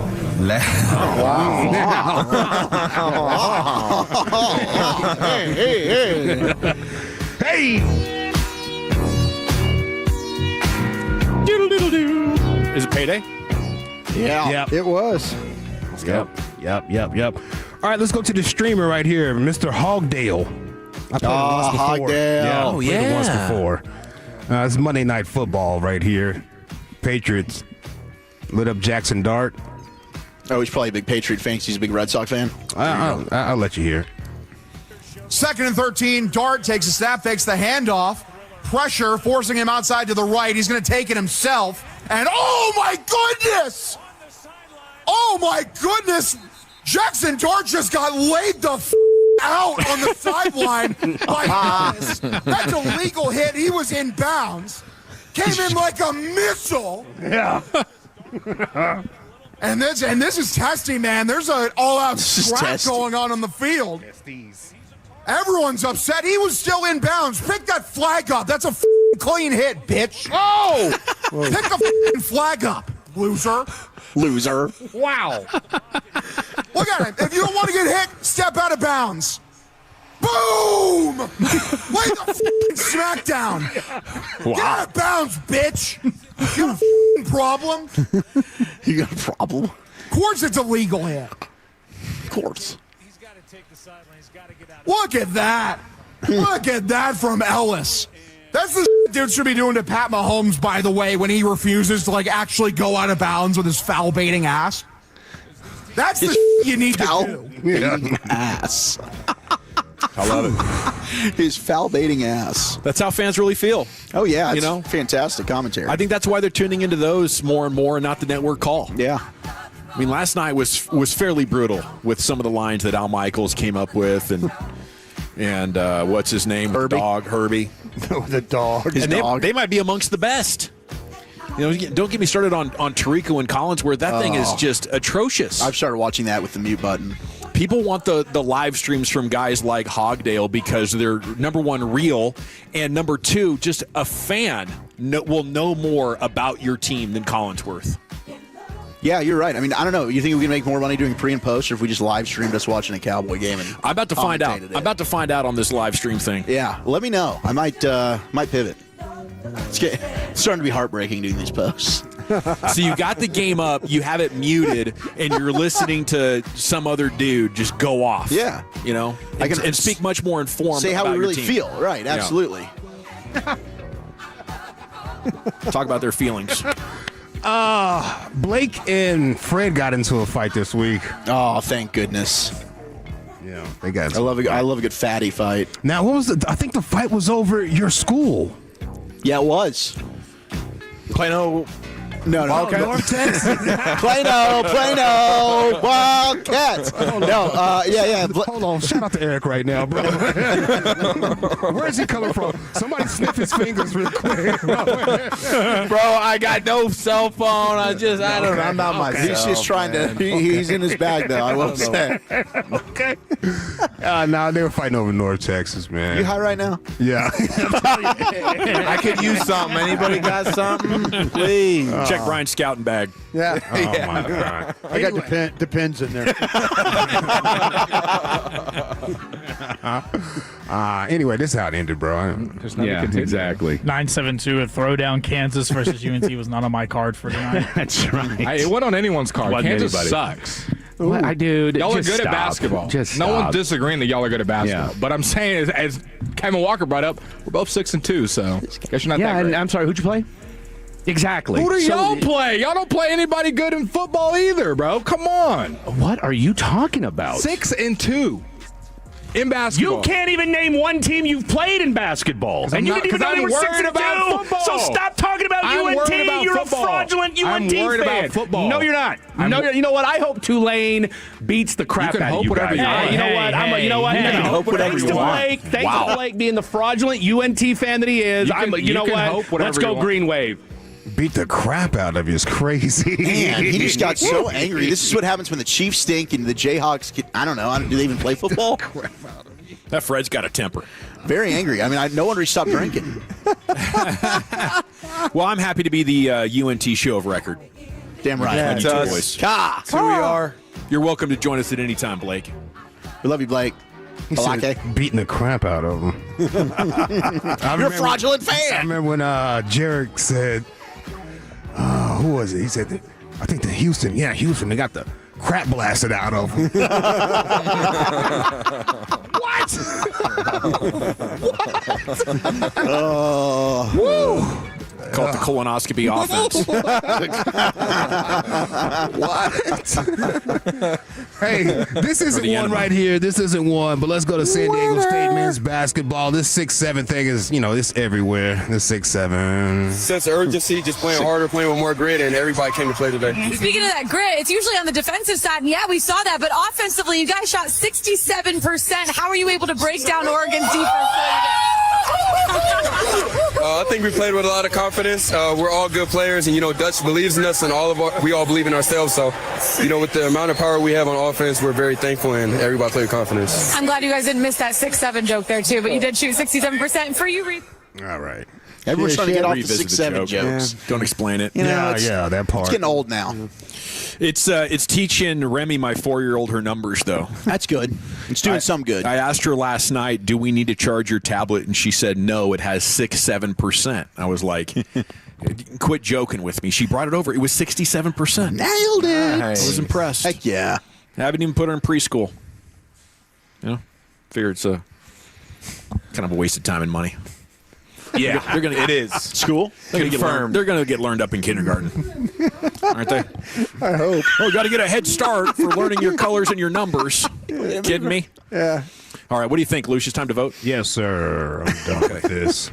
I got to pee so bad right now. Do you want us to take our time voting here so you can run to the restroom? Yeah, go take a leak, dude. Nah, we're gonna run Okay, it's through not this, that bad. No, What type of exit velo do you have these days? It is that bad. It is that bad. Okay. Yeah. I'm learning. My anaconda don't. You're like, I don't know what to say now when I go to the when you go to the doctor and they ask you, do you feel like pressure when you have to pee or anything? Now I'm like, yeah, man, I sure do. I gotta take it fast. I'm so nervous. As soon as I feel the feeling, I gotta go.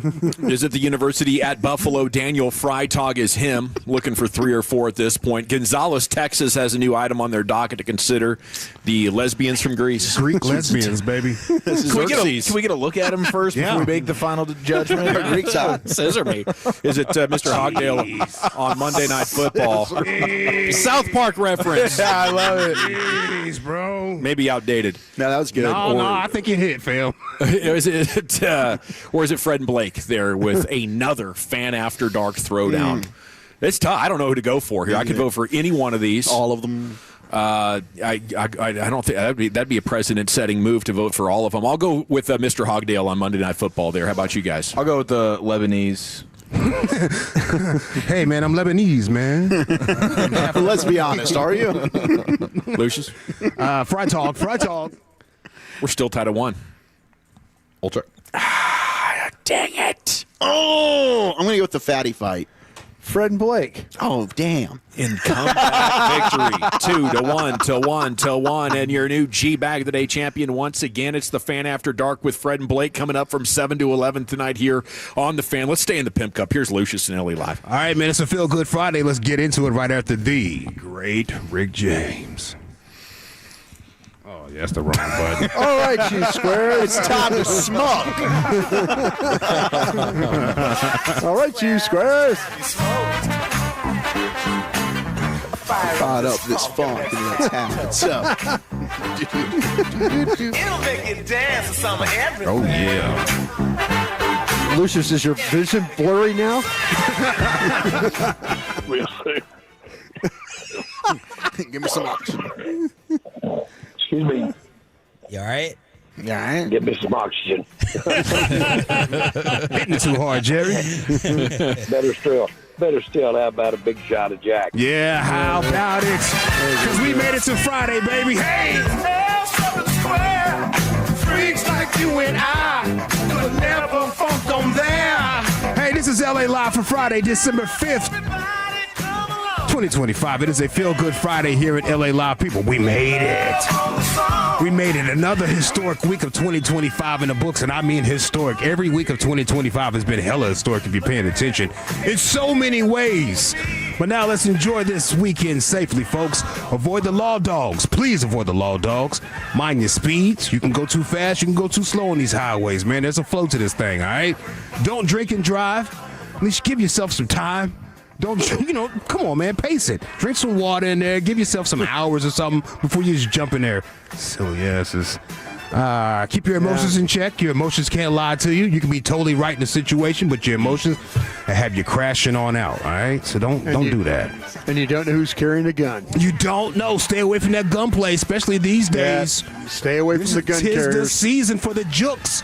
Do not be a jukes out there. I know you might be at the malls or whatever, shopping. Look around before you start putting those things in the car. Look around if you're at the ATM. It's the jukes season right now, especially if you get a weird text. Watch out, fam.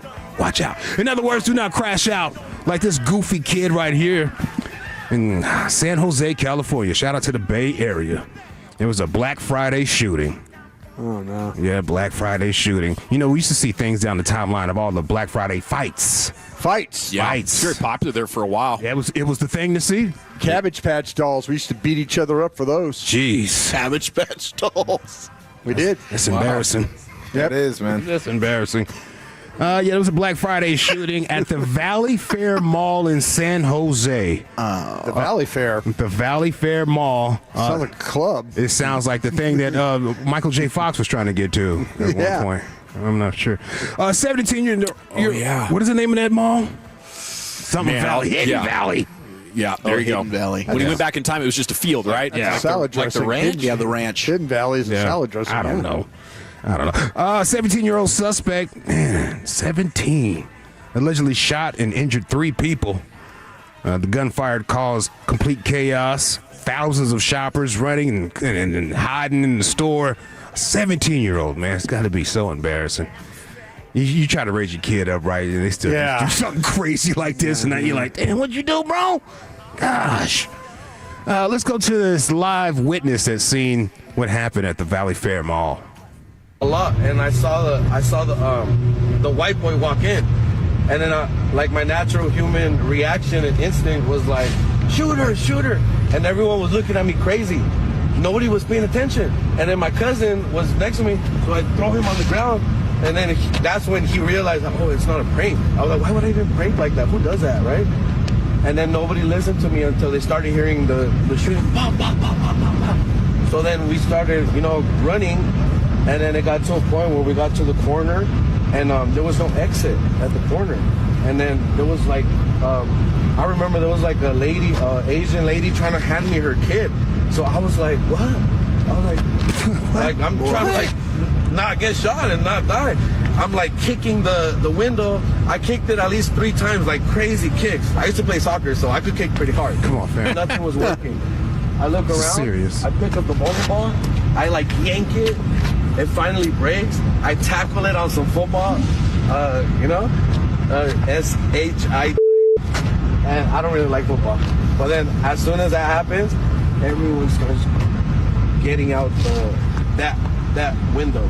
So that hole is from a bowling ball. Yeah. I hope I don't get charged for it. I'm just the Mexican Spider-Man at this point, right? This man called himself the Mexican Spider-Man, bro. It's not much reverence for the fallen. That's what I'm saying, man. If something like tragically happens to me, which God forbid I don't want it to, I do not want a guy like that's witnessing my story. Araña man. Yeah. Well, he just jumped on out there. Gosh. Okay, very interesting follow-up on the mall story, Lucius. And Back to the Future was originally called Twin Pines Mall, but then I didn't catch this in real time, but when Marty went back to 1955, he accidentally ran over one of the pine trees when they were like baby pine trees. So when he returned to present day, it was called Lone Pine Mall. Ah. Yes. Lone Pine Mall. It all makes sense now. I need that for my ringtone. It's so good. You'll never hear the phone, fam. I called you. You didn't answer. Pure nostalgia. Yeah. It really is. Here's a weekend warning, folks. Don't crash out, folks. This weekend safety briefing. Do not add to the population. Do not subtract from the population. I'll be the one who's Do not end up in the hospital, newspaper, or jail. If you do end up in jail, establish dominance quickly. LA Live is sponsored by Greystone Roofing and Construction. That is greystone-roofing.com. Did you guys do any Black Friday shopping?